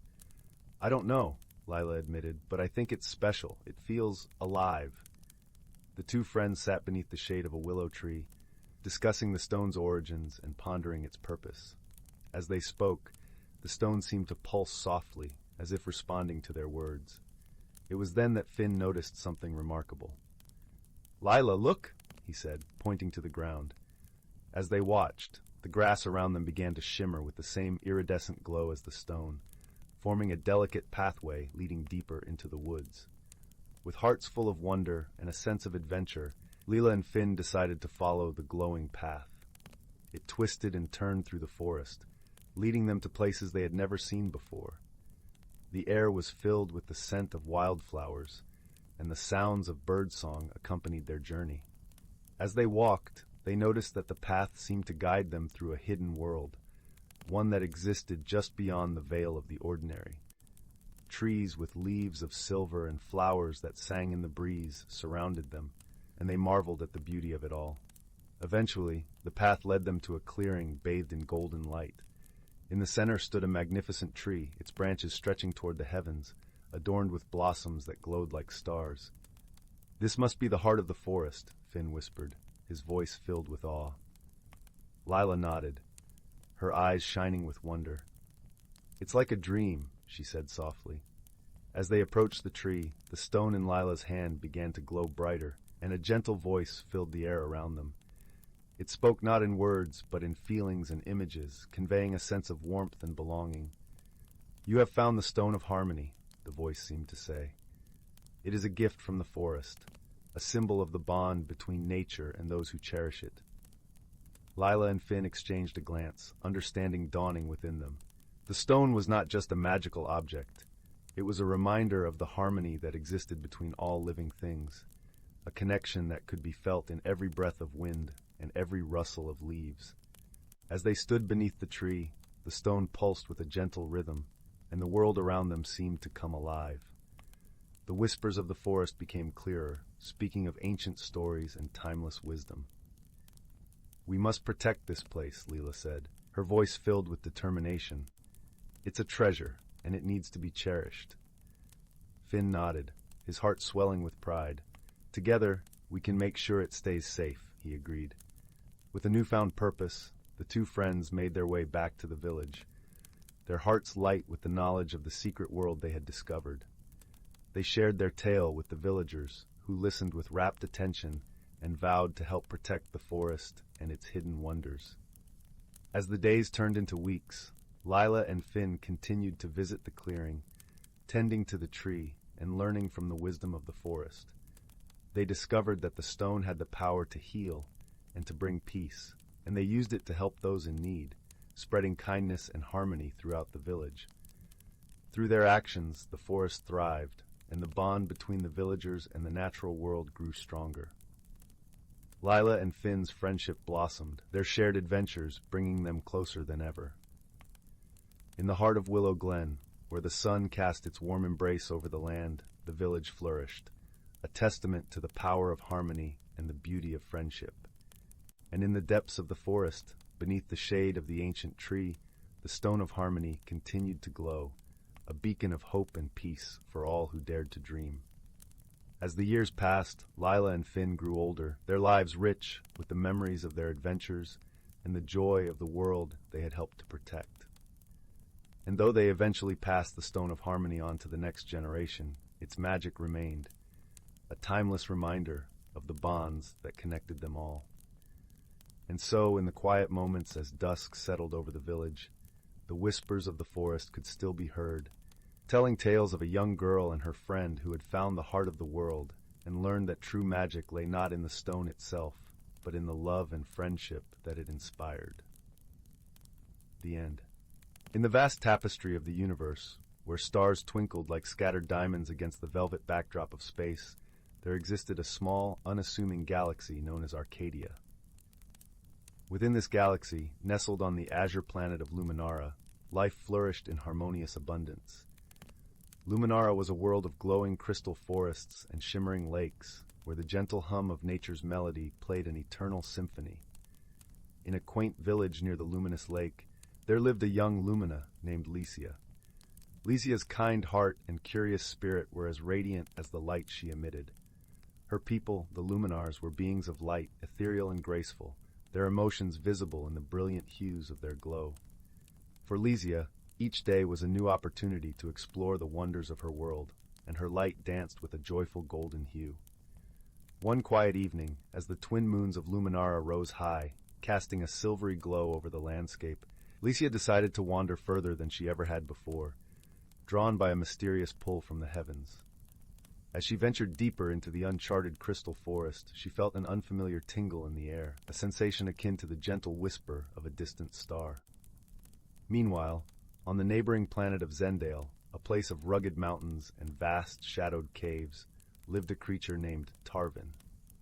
Tarvin belonged to the Zarn, a species known for their sturdy, earthen forms and the deep, resonant tones of their voices.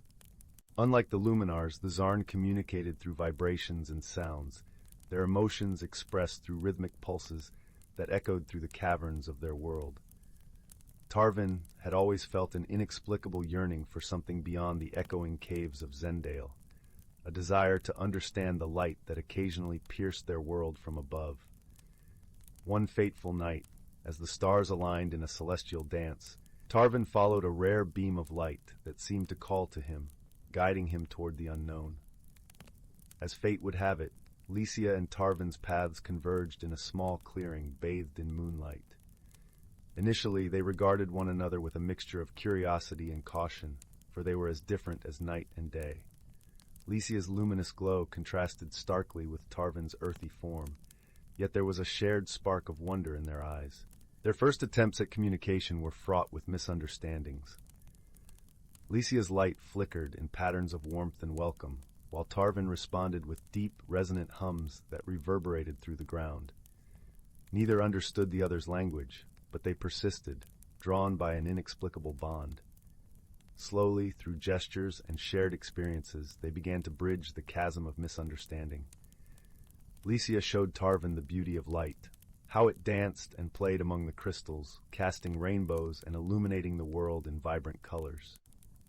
Tarvin, in turn, taught Licia the music of the earth, the symphony of sounds that resonated through the rocks and caves, creating harmonies that spoke of ancient wisdom. As they spent more time together, their differences became a source of strength rather than division. They faced challenges that tested their newfound friendship, such as navigating the treacherous crystal forest and finding sustenance in a land unfamiliar to both. Each obstacle was met with a growing trust and a deepening bond. One day, as they rested beneath the boughs of a luminescent tree, a sudden storm swept across the land, its ferocity threatening to tear them apart. The wind howled, and the rain fell in torrents, but Licia's glow provided a beacon of hope amid the chaos, while Tarvin's steadfast presence anchored them against the storm's fury. Together, they weathered the tempest, finding solace in each other's company. In the aftermath of the storm, as the clouds parted to reveal a sky painted with the colors of a dawn unlike any other, Licia and Tarvin realized the true meaning of friendship. It was not simply about understanding words or appearances, but about a connection of hearts and spirits, a bond forged through shared experiences and mutual support. Their friendship became a beacon of hope, a testament to the power of unity in diversity. As they returned to their respective worlds, they carried with them the lessons learned from one another. Licia's light now held a deeper, richer hue, reflecting the warmth of Tarvin's heart, while Tarvin's voice resonated with the gentle melody of Lycia's light.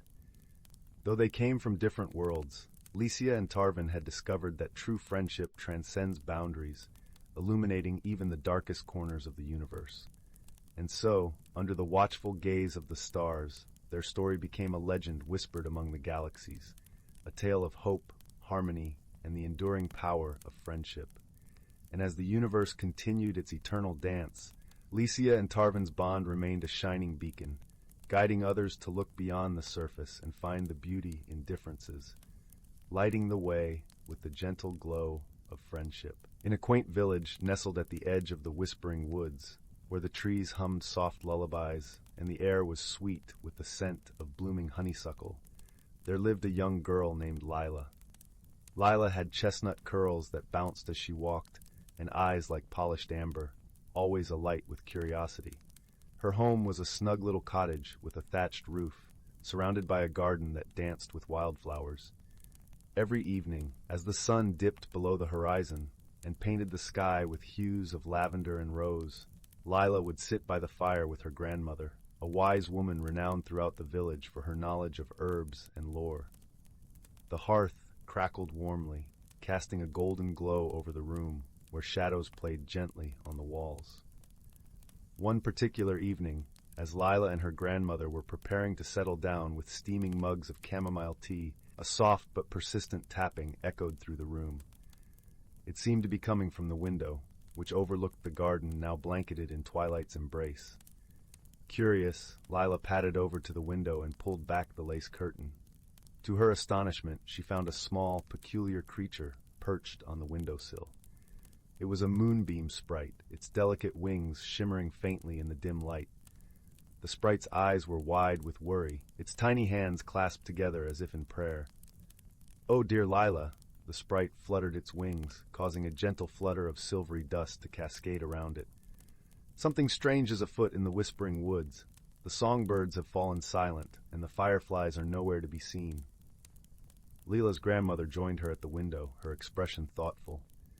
"These are indeed curious happenings," she murmured, her voice as soft and comforting as a woolen shawl. "Perhaps it is time for a visit to the woods. They have secrets to share if one knows how to listen." The next morning, with the sun barely peeking over the horizon, Lila set off toward the whispering woods. The air was crisp and cool, carrying the earthy scent of dew-kissed leaves. As she entered the woods, the familiar rustle of leaves underfoot welcomed her, though the absence of birdsong was unmistakable. Lila walked deeper into the forest, her senses attuned to the subtle whispers of the trees.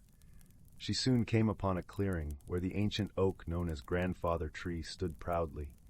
Its gnarled branches stretched toward the heavens, and its bark was etched with the wisdom of centuries.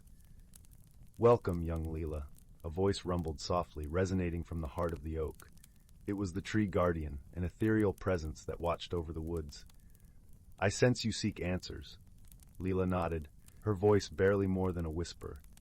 "The forest feels different. Can you tell me what has happened?" The tree guardian seemed to sigh, a gentle breeze rustling through its leaves. "There is a disturbance in the balance. The nightshade, a mischievous creature, has been playing tricks, drawing the magic away from the woods." Lila listened carefully, her mind already turning with possibilities. "How might we restore the balance?" she asked. The tree guardian's response was a soft rustle. "The nightshade is drawn to its reflection. You must craft a mirror of moonlight to capture its attention and coax it back into harmony." Thanking the tree guardian, Lila set about gathering what she needed. She collected a handful of silvery dew from the petals of moonflowers and a shard of smooth, reflective riverstone. With these, she fashioned a small mirror, its surface gleaming with a pale luminescence. As twilight descended, painting the woods in shades of blue and silver, Lila returned to the clearing. There, she placed the mirror upon a bed of moss, right where the moon's light would touch it. Then she waited, her heart steady and calm. Before long, a shadow flitted across the clearing, a dark, wispy shape that darted about with an impish energy. It was the nightshade, drawn irresistibly to the mirror's glow. The creature paused, entranced by its own reflection. Its antics momentarily ceased. With gentle words woven of kindness and understanding, Lila spoke to the nightshade. She explained how its playful tricks had unbalanced the magic of the woods, and how harmony could be restored if it chose to return to its rightful place among the shadows. The nightshade listened, its form shimmering as if considering her words. Finally, with a playful wink, it vanished into the night, leaving behind a trail of sparkling dust. Almost immediately, the woods felt different.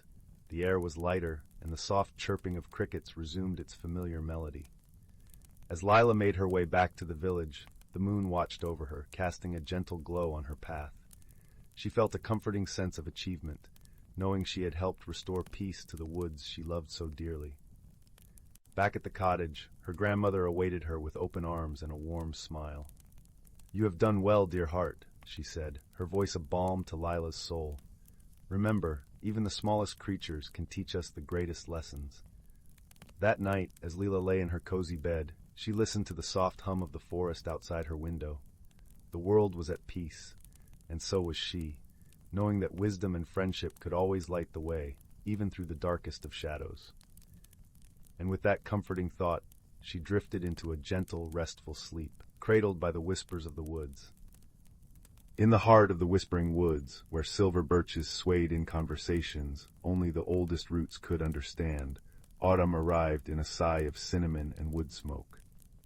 The forest floor became a tapestry of crimson and gold, each leaf crunching like the turning of a well-loved storybook page.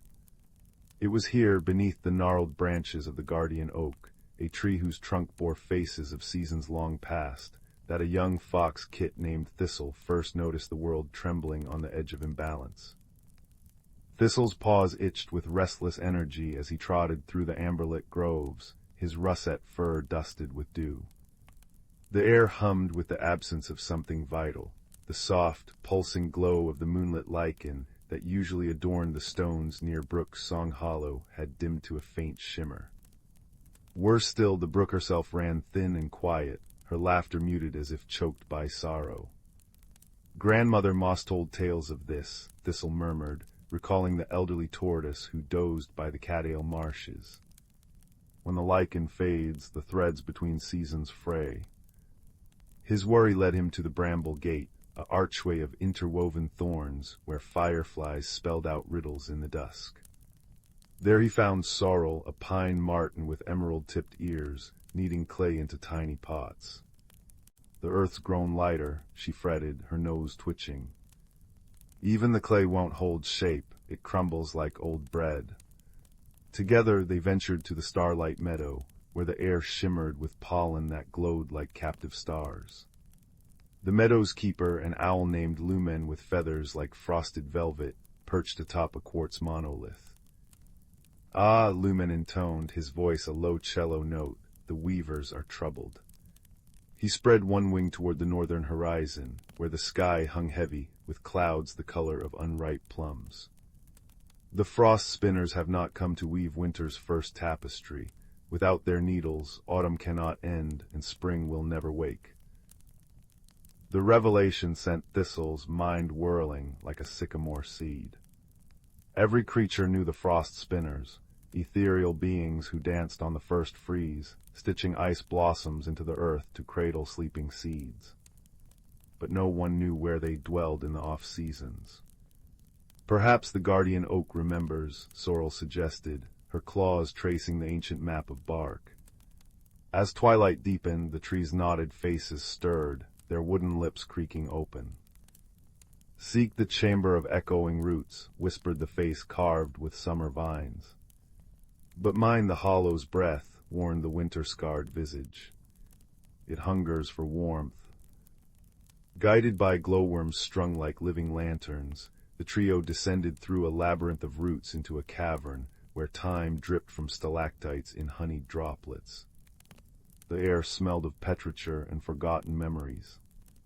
There, pulsing in the gloom, hung the heartvine, a living cord woven from every plant that had ever taken root in the woods.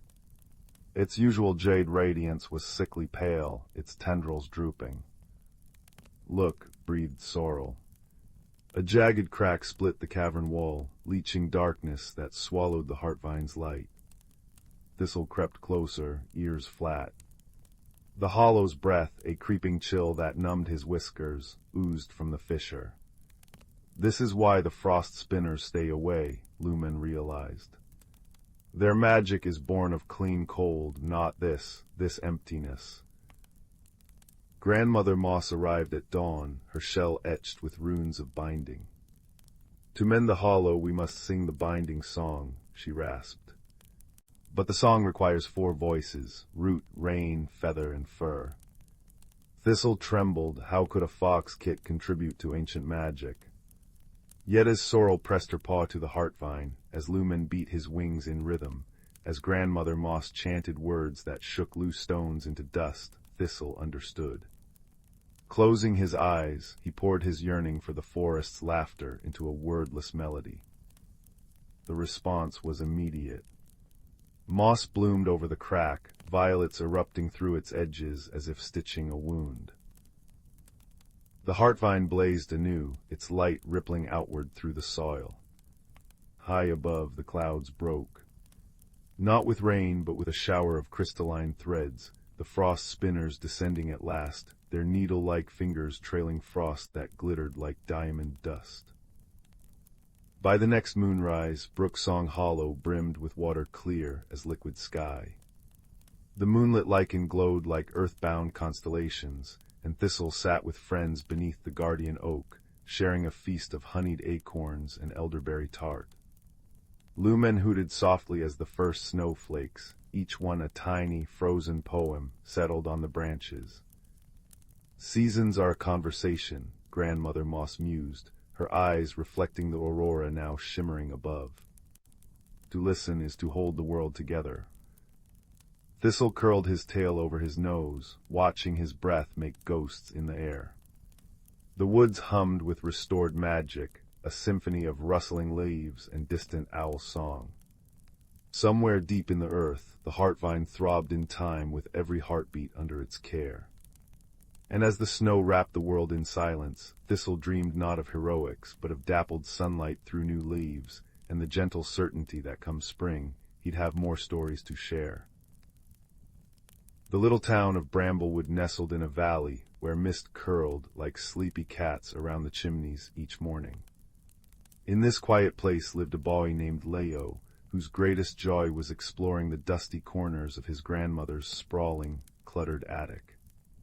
While others saw only old furniture and forgotten things, Leo saw possibilities. He believed quite firmly that every object held a whisper of a story, a secret waiting to be discovered. One rainy afternoon, while searching for a missing jigsaw puzzle piece, Leo pushed aside a heavy trunk draped with a faded tapestry. Behind it, tucked into a shadowy nook, sat a small, unassuming object. It was a wooden music box, no larger than Leo's hand. Its dark wood was smooth with age, inlaid with mother-of-pearl that shimmered like captured moonlight, even in the dim attic light. There was no key, no visible winding mechanism, just a simple latch. Intrigued, Leo lifted it gently. It felt surprisingly warm. He carried it to the dormer window, where gray light filtered through the rain-streaked glass. With a soft click, he opened the lid. Inside, instead of a metal cylinder with pins, lay a bed of smooth, deep blue velvet, like a tiny night sky. And nestled within that velvet was a single, perfect, iridescent feather, shimmering with colors Leo couldn't quite name: blues, purples, and hints of gold. It looked impossibly soft. Leo frowned. No music. He touched the feather lightly. As his fingertip brushed against the impossibly soft barbs, a sound filled the air. But it wasn't music from the box itself. It was music inside Leo. A melody sweet and clear as a mountain stream sprang unbidden into his mind. It was a tune he'd never heard before, yet it felt instantly familiar, warm, and comforting, like sunlight on his face. He gasped, pulling his hand away. The melody stopped. He touched the feather again, and the song resumed, weaving through his thoughts like a silken thread. This, Leo realized with a thrill that chased away the rainy day gloom, was no ordinary music box. It played the music of feeling, of pure, unspoken joy. He named it the Heart Song Box. For days, Leo experimented. The feather played different melodies depending on what he felt. Happiness brought bright, dancing tunes. Quiet contentment summoned gentle, flowing harmonies. Even a flicker of frustration produced a low, rumbling counterpoint before resolving into something calmer. The box didn't amplify his feelings, it translated them into beautiful sound. It was a secret he treasured, a private symphony. But one evening, as Leo held the box after a particularly happy day spent building a model ship, the melody shifted unexpectedly.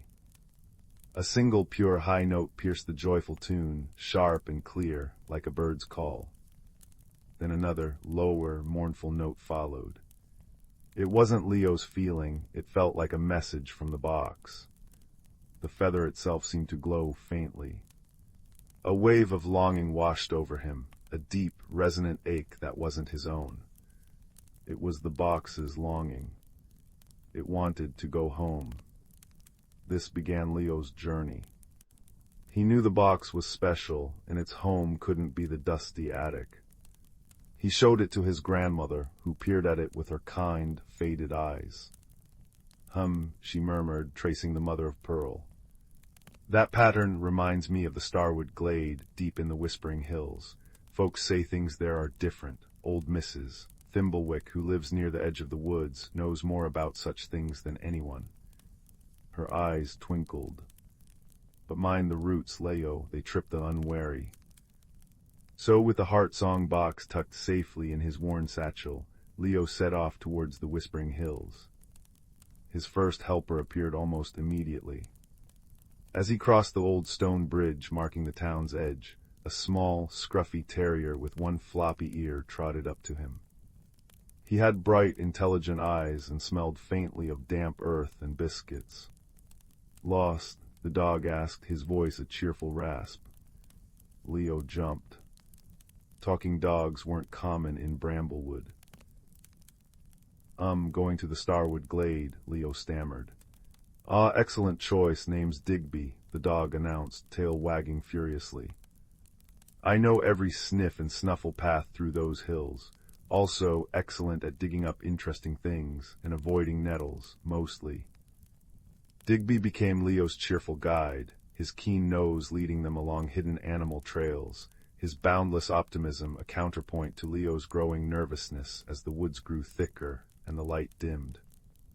Deep within the hills, where the trees grew tall and moss hung like ancient beards, they met their second helper.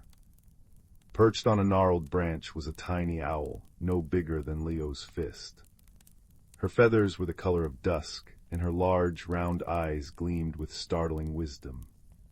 You carry a song that seeks its source, young one, she hooted softly, her voice like wind through dry leaves. She introduced herself as Lumina. The glade is near, but its heart is guarded by silence. Listen not just with your ears, but with your spirit. Lumina flitted silently ahead, her dark eyes seeing paths invisible to Leo and Digby, guiding them around treacherous sinkholes disguised by ferns, and warning them with a soft hoot when the air grew too still.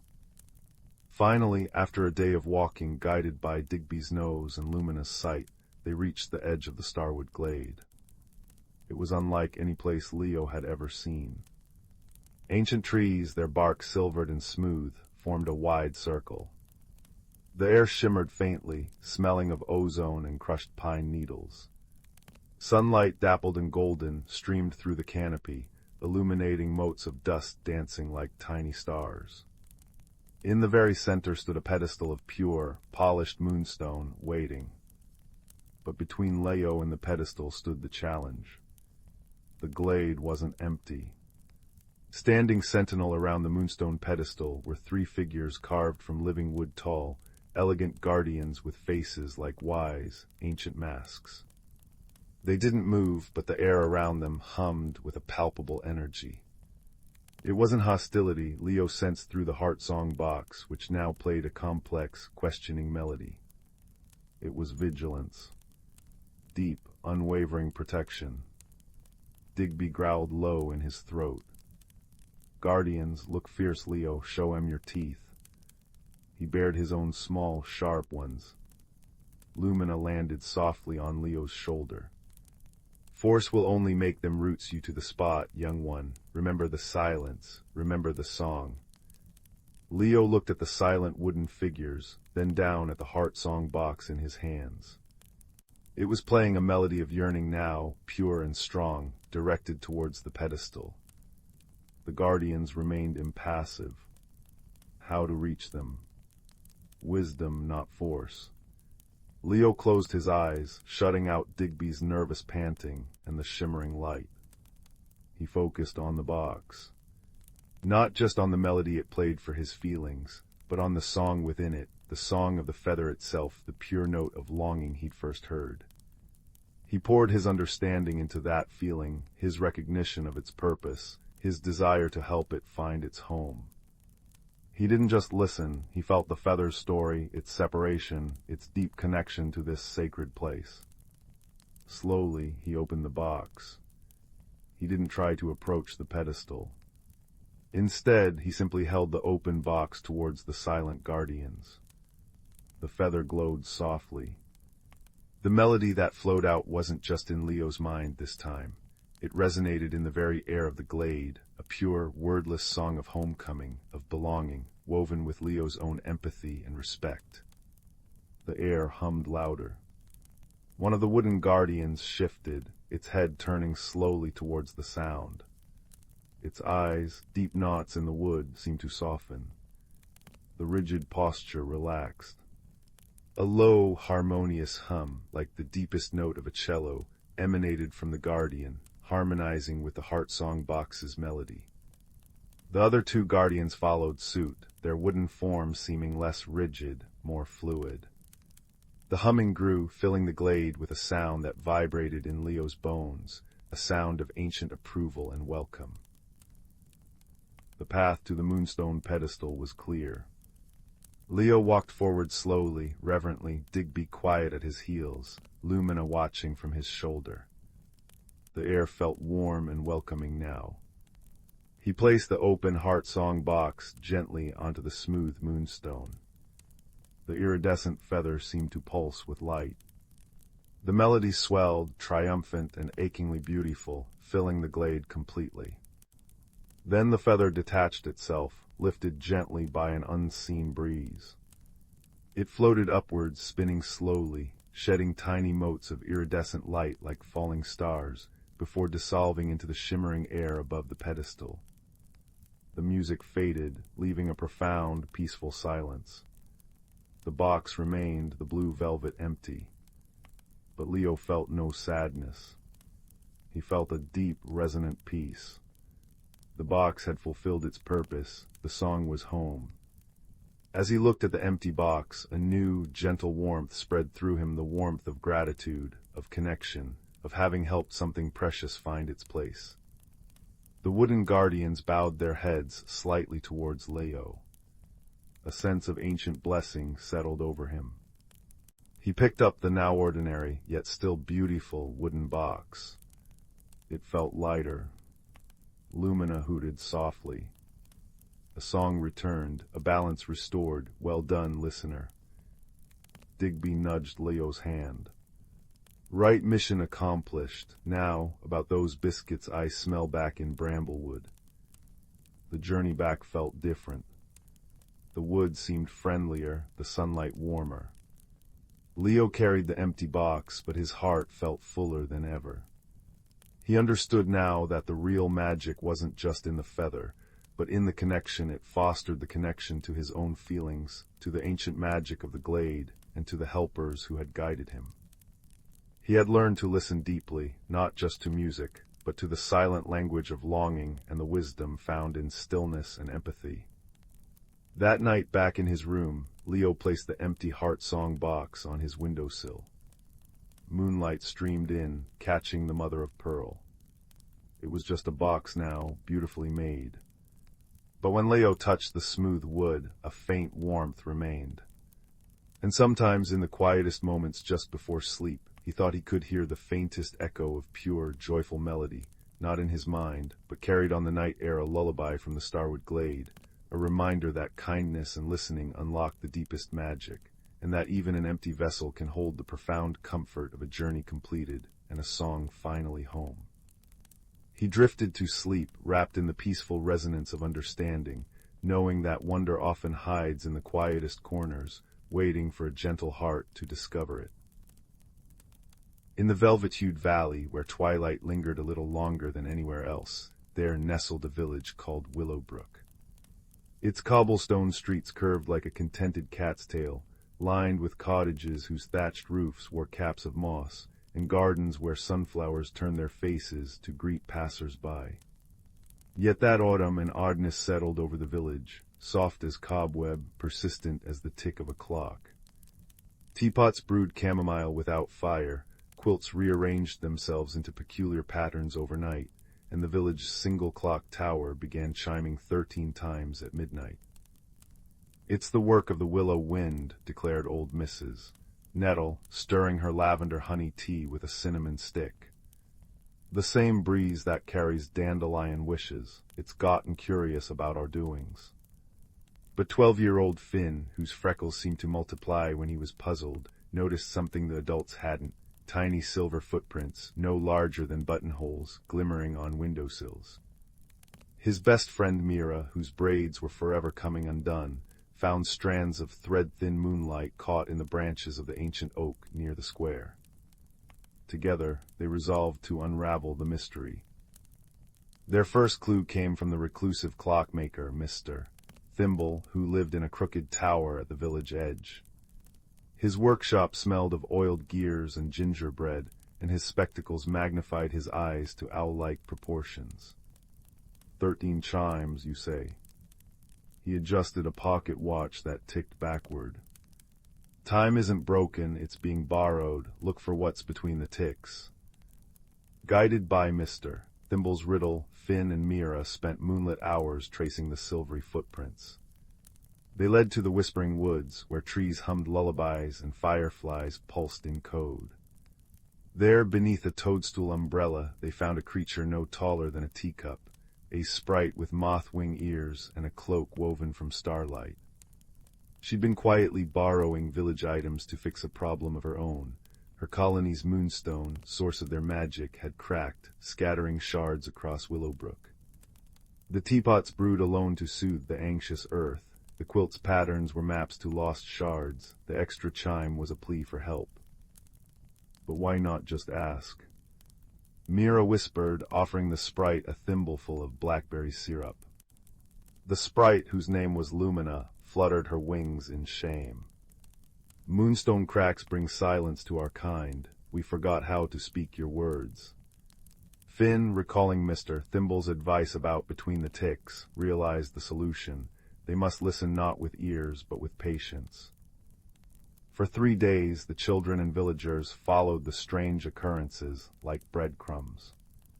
A quilt's embroidered rabbit led to a moonstone shard buried in the carrot patch. A spontaneously knitted scarf pointed to a fragment lodged in a magpie's nest. As each shard returned to Lumina, her voice grew clearer, and the odd happenings gently ceased, except the clock tower, which now chimed 14 times, adding a note that sounded like laughter. On the final night, the village gathered under the clock tower as Lumina's colony emerged from the woods, riding on hedgehogs and crickets. With the restored moonstone, they spun a new kind of magic, a bridge of glowing cobweb between their world and Willowbrook. Now sprites help find lost mittens in exchange for sugar dust. The clock tower tells jokes at noon, and every 13th cookie baked vanishes, only to reappear as crumbs spelling "thank you." Years later, when Mira's little brother worries about strange rustlings in the attic, she smiles. "Listen closely," she says, tucking him under a quilt stitched with constellations. "Sometimes mysteries are just friends waiting to be found." And as the clock chimes 14, they both swear they hear a tiny, sugar-sweet giggle riding the willow wind. Once upon a time, in the heart of a lush and whispering forest, nestled a quaint, circular village known as Willow Grove. The village was a harmonious blend of nature and magic, where the roofs of cottages seemed to sway with the gentle breeze and tiny luminescent sprites flitted about, casting a warm glow that rivaled the stars. The villagers of Willow Grove were known for their kindness and their unique ability to understand the language of the forest. Each morning, the air hummed with the gentle sounds of nature and the cheerful bustle of villagers preparing for the day. But lately, something curious had been happening. Each night, as the moon cast its silver light over the village, strange occurrences began to unfold. The first incident was noticed by the village baker, Mr. Marlowe. One morning, he awoke to find all his freshly baked moonberry pies had vanished, leaving only a trail of shimmering flour leading out the door and into the forest. The villagers, puzzled by this spectacle, whispered among themselves but concluded it must be some playful forest spirit. However, the following evening, a new mystery arose. Mrs. Violet, the village seamstress, had been crafting a beautiful tapestry to hang in the village square for the upcoming Festival of Lights. But as dawn broke, her intricate creation was gone, replaced by a single strand of golden thread that glimmered like sunlight. The villagers gathered in the central square, a circle of ancient oak trees standing guard around them. They spoke in hushed tones, the leaves above rustling softly as if to eavesdrop on the conversation. Among them was a wise old man named Elder Rowan. Known for his deep understanding of the forest's mysteries, he stroked his long silver beard thoughtfully. "It seems," Elder Rowan began, his voice as smooth as the gentle stream that wound through Willow Grove, "that our village has attracted the attention of the forest's more mischievous creatures. But do not fret, for where there is mystery, there is also the chance for discovery." Curiosity piqued young Finn, a bright-eyed boy with an adventurous spirit, stepped forward. "Elder Rowan, how can we solve this mystery?" he asked, his voice tinged with both eagerness and a hint of trepidation. "Ah, young Finn," Elder Rowan replied with a twinkle in his eye, "the forest holds many secrets, and those who seek to uncover them must do so with an open heart and a keen mind. But worry not, for I believe you are up to the task." Finn felt a warm glow of encouragement spread through him, and with a determined nod, he set out to uncover the truth behind the strange occurrences. Alongside him trotted Luna, a small, silver-furred rabbit with eyes that sparkled like the night sky. Luna was no ordinary rabbit. She was a forest guide, wise beyond her years, and her presence filled Finn with reassurance. As dusk fell and the village settled into a peaceful slumber, Finn and Luna followed the shimmering trail left by the vanished pies into the heart of the forest. The trees loomed tall and majestic around them, their branches whispering secrets to the wind. Luna's keen senses led them deeper into the woods until they reached a clearing bathed in moonlight. There, in the center of the clearing, stood a peculiar sight. A circle of small, glowing creatures danced joyfully around a pile of moonberry pies and colorful threads, their laughter like the tinkling of tiny bells. They were the fabled moon sprites, known for their love of mischief and artistry. Finn watched in awe as the sprites crafted a magnificent tapestry of their own, woven from the threads they had borrowed from Mrs. Violet. It depicted scenes of the village bathed in moonlight, capturing the spirit of Willow Grove in a way that was both enchanting and heartfelt. Luna nudged Finn gently, and he nodded in understanding. With a soft voice, he called out to the sprites, "Dear moon sprites, your creations are beautiful, but the villagers are worried about the missing items. Perhaps we could find a way to share in your joy without causing them distress." The sprites paused in their revelry, their eyes twinkling with curiosity. After a moment's consideration, the leader of the sprites, a tiny creature with wings that glimmered like stardust, fluttered forward. "We meant no harm," she chimed, her voice as delicate as the rustle of leaves. "We simply wish to celebrate with your delightful creations. But if it has caused concern, we shall make amends." With a nod of agreement, the sprites gathered the tapestry and the remaining pies, and together they returned to the village with Finn and Luna leading the way. As dawn's first light kissed the treetops, the villagers awoke to find the village square transformed. The tapestry hung proudly, a collaborative masterpiece that spoke of unity and celebration. Elder Rowan, observing the scene, smiled gently. "It seems our mystery has been solved, and with it, a new friendship has blossomed between our village and the moon sprites." From that day on, the villagers welcomed the sprites to their festivals, sharing in their laughter and creativity. The strange occurrences ceased, replaced by a newfound bond that enriched the lives of all. And so, in the heart of the whispering forest, the village of Willow Grove continued to thrive, its people and the magical creatures around them living in harmony, a testament to the power of understanding and friendship. As night fell once more, the gentle glow of sprites could be seen flitting through the trees, a reminder that sometimes the most enchanting mysteries are those that bring us closer together. And with that comforting thought, the village drifted into a peaceful slumber, cradled by the gentle embrace of the forest. In the heart of an ancient forest, where the air was laced with the whisper of leaves and the ground softened by centuries of fallen needles, there lay a glen known only to the creatures of the wood. This place was a mosaic of emerald ferns and moss-covered stones, where beams of sunlight pierced through the canopy like golden threads embroidering the earth. Here the boundaries between reality and magic blurred, and the hidden lives of the forest's denizens unfolded in harmony with the turning of the seasons. At the edge of this glen, nestled beneath the protective arms of a towering oak, lived a wise old tortoise named Thistle. His shell was a tapestry of forest hues, etched with the lines of countless years and stories told by the rustling leaves. Thistle was known among the creatures not only for his gentle nature, but also for his deep understanding of the forest's rhythms, a knowledge passed down through generations of tortoises who had lived in this ancient woodland. One crisp autumn morning, as the air tingled with the promise of change and the scent of earth and fallen leaves, Thistle awoke to the soft patter of rain on his shell. The raindrops were gentle, like a lullaby, and they danced upon the leaves with a soothing rhythm. He emerged slowly from his leafy burrow and took in the scene before him, a world cloaked in mist, where the vibrant colors of autumn leaves shimmered like jewels through the silvery veil. As he ambled towards the glen's center, Thistle noticed a gathering of his friends beneath the wide boughs of the oak. There was Bramble, the clever fox with eyes as bright as amber, Lark, the lively squirrel with a tail as fluffy as a cloud, and Willow, the gentle deer whose grace seemed to blend seamlessly with the forest itself. They were engaged in a lively discussion, their voices mingling with the sound of the rain.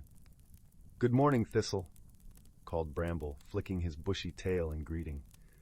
"We've been discussing the changes the forest has seen this past season." "Indeed," added Lark, bounding over with a nut clutched in her tiny paws. "The air feels different, and the trees seem to whisper secrets we can't quite hear." Willow nodded, her large, dark eyes reflecting the soft light. "There is a balance to maintain, and we feel it shifting," she said gently. Thistle listened carefully, his wise old eyes narrowing thoughtfully. He understood that the magical phenomena of the forest were closely tied to the seasons and the weather. Each season brought its own challenges and transformations, and it was crucial to maintain harmony among the creatures and their surroundings. "Let us walk together," Thistle suggested, his voice like the low rumble of distant thunder, "and see what the forest wishes to tell us." The friends set off, moving through the glen with a quiet reverence for the world around them. The ground was a patchwork quilt of damp leaves, their colors vivid against the dark, wet earth. The air was filled with the song of raindrops, and the scent of pine mingled with the earthy aroma of the forest floor. As they walked, Thistle spoke of the wisdom passed down through his kin. "The forest thrives when all its parts work in harmony," he explained. "The trees share their secrets with the wind, the rain nourishes the earth, and the creatures play their roles in the dance of life." Bramble nodded, his ears perked attentively. "But what can we do if the balance is disturbed?" he asked, his voice edged with concern.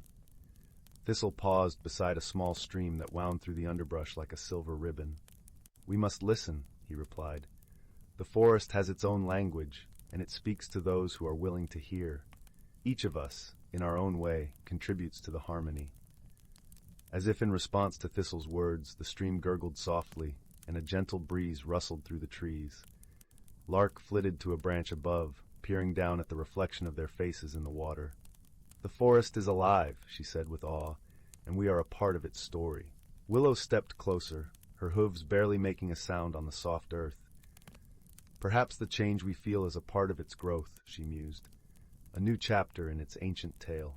Together they continued their journey, the rain easing into a fine mist that hung in the air like a delicate veil. The forest was a tapestry of sound and color, each element interwoven with the next in a seamless dance of life. As they walked, Thistle shared stories of the seasons, of the spring's vibrant renewal, the summer's lush abundance, the autumn's vibrant decay, and the winter's quiet dormancy. With each story, the friends felt a deeper connection to the forest and to one another. They learned of the ways in which the trees and the creatures communicated, how the changing seasons brought challenges that required cooperation and understanding. As the day waned and the light grew softer, they found themselves back at the oak tree where their journey had begun. The rain had ceased, leaving the forest glistening under the fading light. It was a scene of serene beauty, where every leaf and stone seemed to hum with life. "Thank you, Thistle," Bramble said, his voice warm with gratitude. "Your stories have helped us see the forest in a new light." Thistle smiled, the gentle creases around his eyes deepening. "It is not my wisdom," he said softly, "but the forest's. We are all part of its tale, and it is our duty to listen and learn." As the shadows lengthened and the first stars began to prick the sky, the friends settled beneath the oak, wrapped in the comfort of their shared understanding. The forest around them sighed with contentment, as if it, too, was at peace. In the quiet of the evening, as the world softened into twilight, Thistle and his friends felt the balance restored, a reminder of the gentle power of harmony and the enduring wisdom of the natural world. And as they drifted into a restful slumber, they did so with the knowledge that they were part of something much larger than themselves, a story as old as the forest, ever changing and ever blessed with the magic of life.